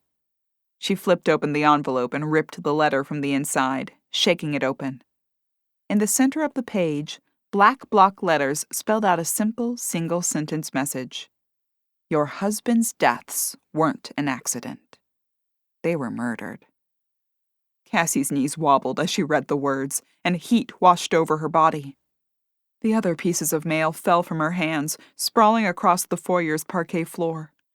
Her senses dulled as blood rushed in her ears and her heart pounded in her chest. She pressed a shaky hand to her lips, her eyes welling with tears. She sucked in a deep breath, trying to steady her nerves. "Mom!" she called in a shaky voice. "Cassie!"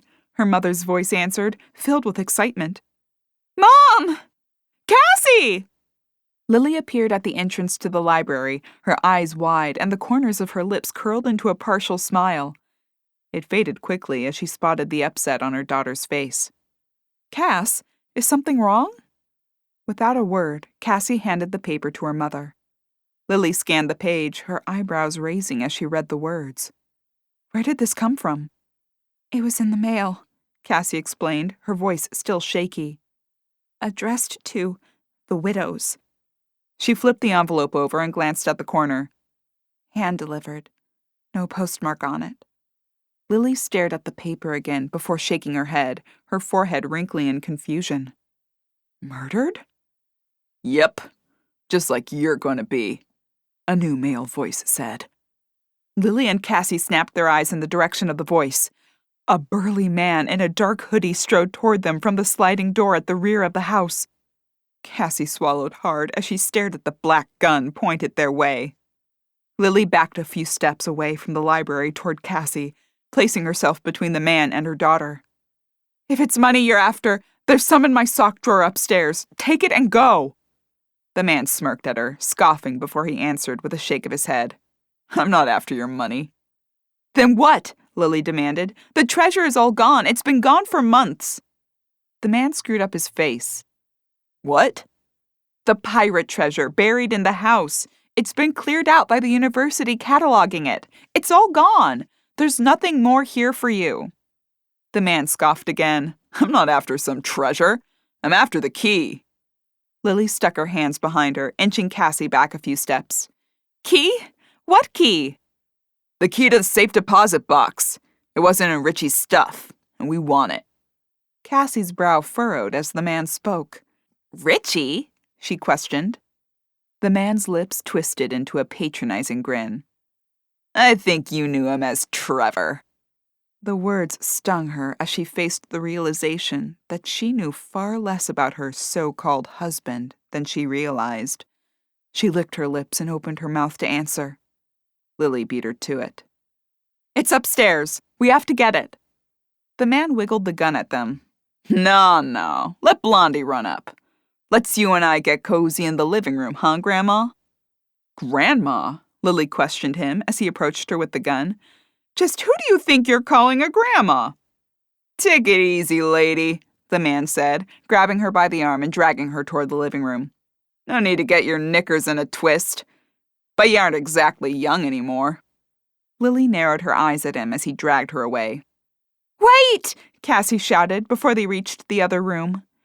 Lily spun to face her, giving a slight shake of her head. Cassie eyed her before flicking her gaze back to the man. I put the key away. Actually, that's not true. I threw it across my room in a fit of rage.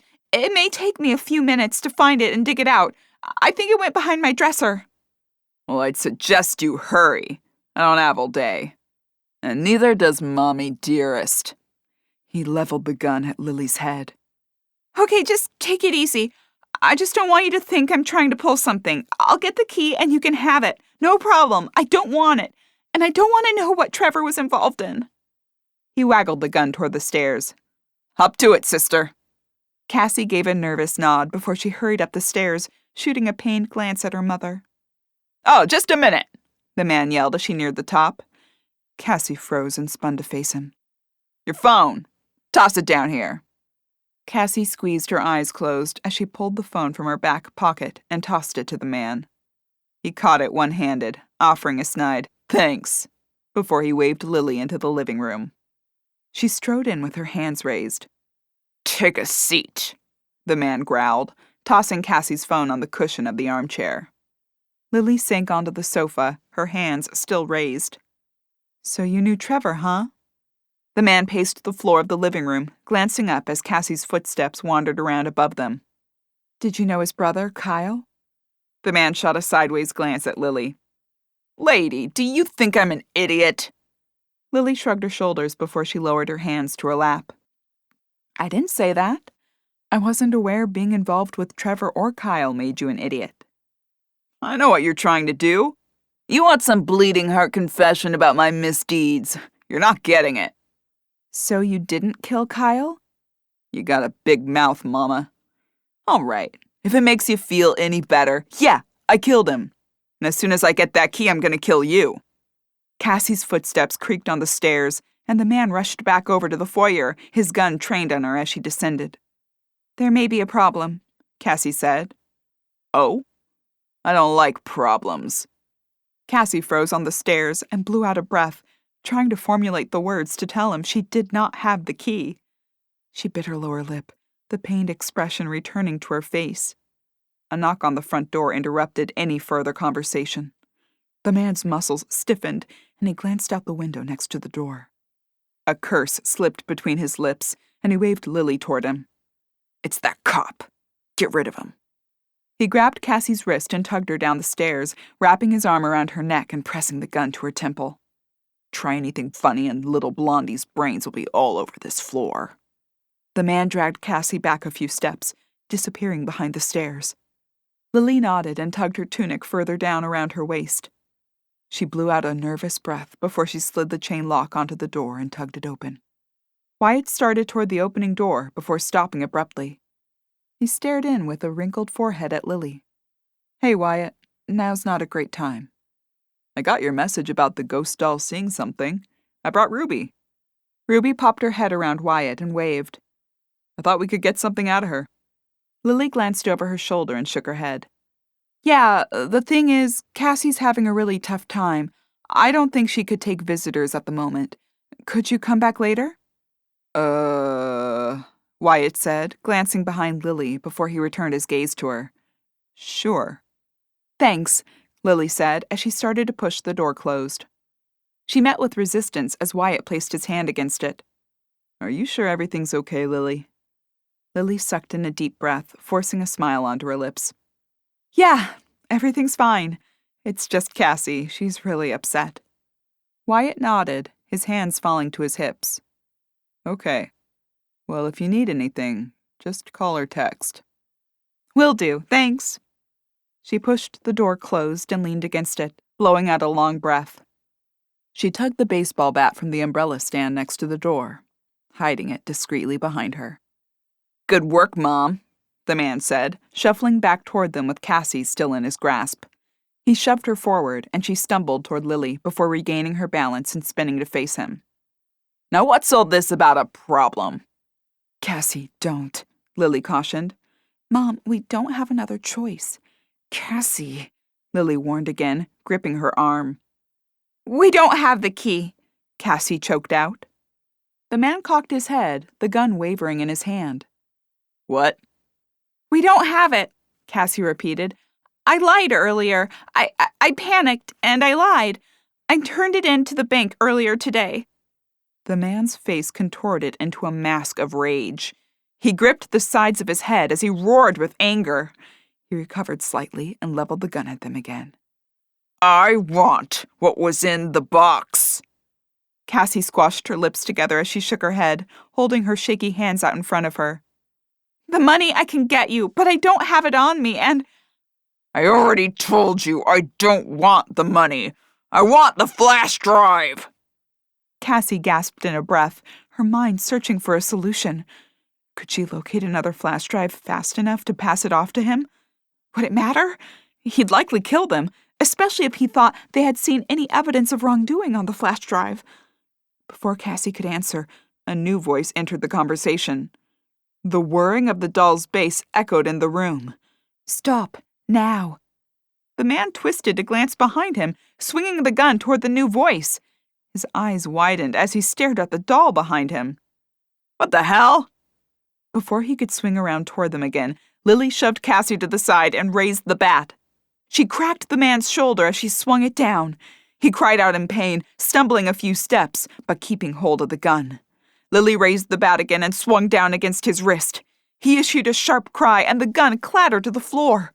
Cassie raced across the space, kicking it away. The man grasped at his wrist, turning toward Lily, his features twisted into a mask of anger. He lunged toward Lily. You stupid bitch! I wouldn't do that, Wyatt said, emerging from behind the stairs, his gun trained on the man. Get your hands up, and don't you move. The man twisted to face him, noting the weapon, and raised his hands overhead as Lily and Cassie backed away. Lily offered him a satisfied glance. Now who are you calling Grandma? You two okay? Wyatt asked as he approached the man, instructing him to kneel and then lay flat. Yeah, we're okay, Lily said, her breathing still shaky. Thanks for the save. Wyatt tugged his cell phone from his pocket, keeping the gun trained on the man, and dialed a number. Perp's been contained. Send in a unit to get him out of here. He killed Kyle, Lily said. Lucy was telling the truth. She's innocent. And I'm betting he's your prowler, too, Wyatt responded, as officers flooded into the house from the back. One of them secured the man, handcuffing his hands behind his back before two officers hauled him to his feet. And maybe he's behind this? Cassie asked, swiping the letter from where it had fallen when they'd been taken hostage. She passed it to Wyatt, who scanned it. When did you receive this? Today, in the mail. No postmark, though. Why would he send that message and then storm in here? Lily questioned. Wyatt studied it for another moment. My best guess is he didn't. There must be more going on here. There is, Cassie answered. He was after that flash drive you took into evidence. Something must be on it. Something incriminating. Something that got Trevor and Blake murdered, Lily added. Wyatt waved the paper in the air. We're going to look into this and find out. So are we, Lily said with a nod. This isn't over. Not by a long shot.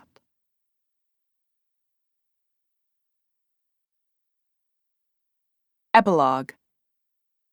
So Cliff and Reed didn't die on the dates listed?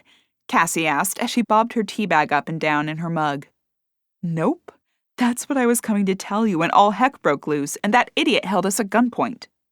And the journals, she said, sliding into the deck chair next to Lily, belong to Henrietta's sister? Lily nodded as she sipped at her hot tea, staring out over the waves as they pounded the beach. Yep. Her husband was an academic, and they traveled to Central America where they happened to be taken hostage by a group of pirates, who turned out to be her illustrious brother and sister. Cassie said before sipping at the steaming liquid. Lily patted the journals stacked on the table. I can't wait to read these, particularly the ones after she realizes Henrietta is alive. I wonder if she kept in touch or not. We should try to find some information about them. There has to be something we can track down about their lives after their supposed deaths. May be difficult, Lily said, glancing over at her daughter. And we do have our hands full with investigating the note we received. Cassie squashed her lips together and wrinkled her nose. Somehow, I think I'd rather chase pirates than find out what Trevor got himself into that got both him and Dad killed. Lily patted her hand and squeezed it. Then we'll do both. A little of each to balance things out. Cassie smiled at her mother. Sounds like a plan. She spent a minute in silent contemplation before she spoke again. Speaking of our little trouble, how did Wyatt know to come in? We could hear everything you said, and nothing tipped us off. Did you give him a note or a signal? Lily raised her eyebrows and shook her head. Nope. I asked him how he knew. And? Lily flicked her gaze to Cassie before reaching to her side. Her fingers closed around the arm of the haunted doll. Our dear Ree tipped him off. She ran onto the porch and told him there was a man with a gun and we needed help. Cassie raised her eyes to the animatronic that now housed the spirit of Henrietta Nichols Blanchard. Wow. Thanks, Ree. You probably saved our lives. The doll spun toward them. You're welcome. Lily settled back into her seat as the three women, 2 living and 1 not, enjoyed the waning warmth of a sunny fall day. Life is sure going to be interesting around here.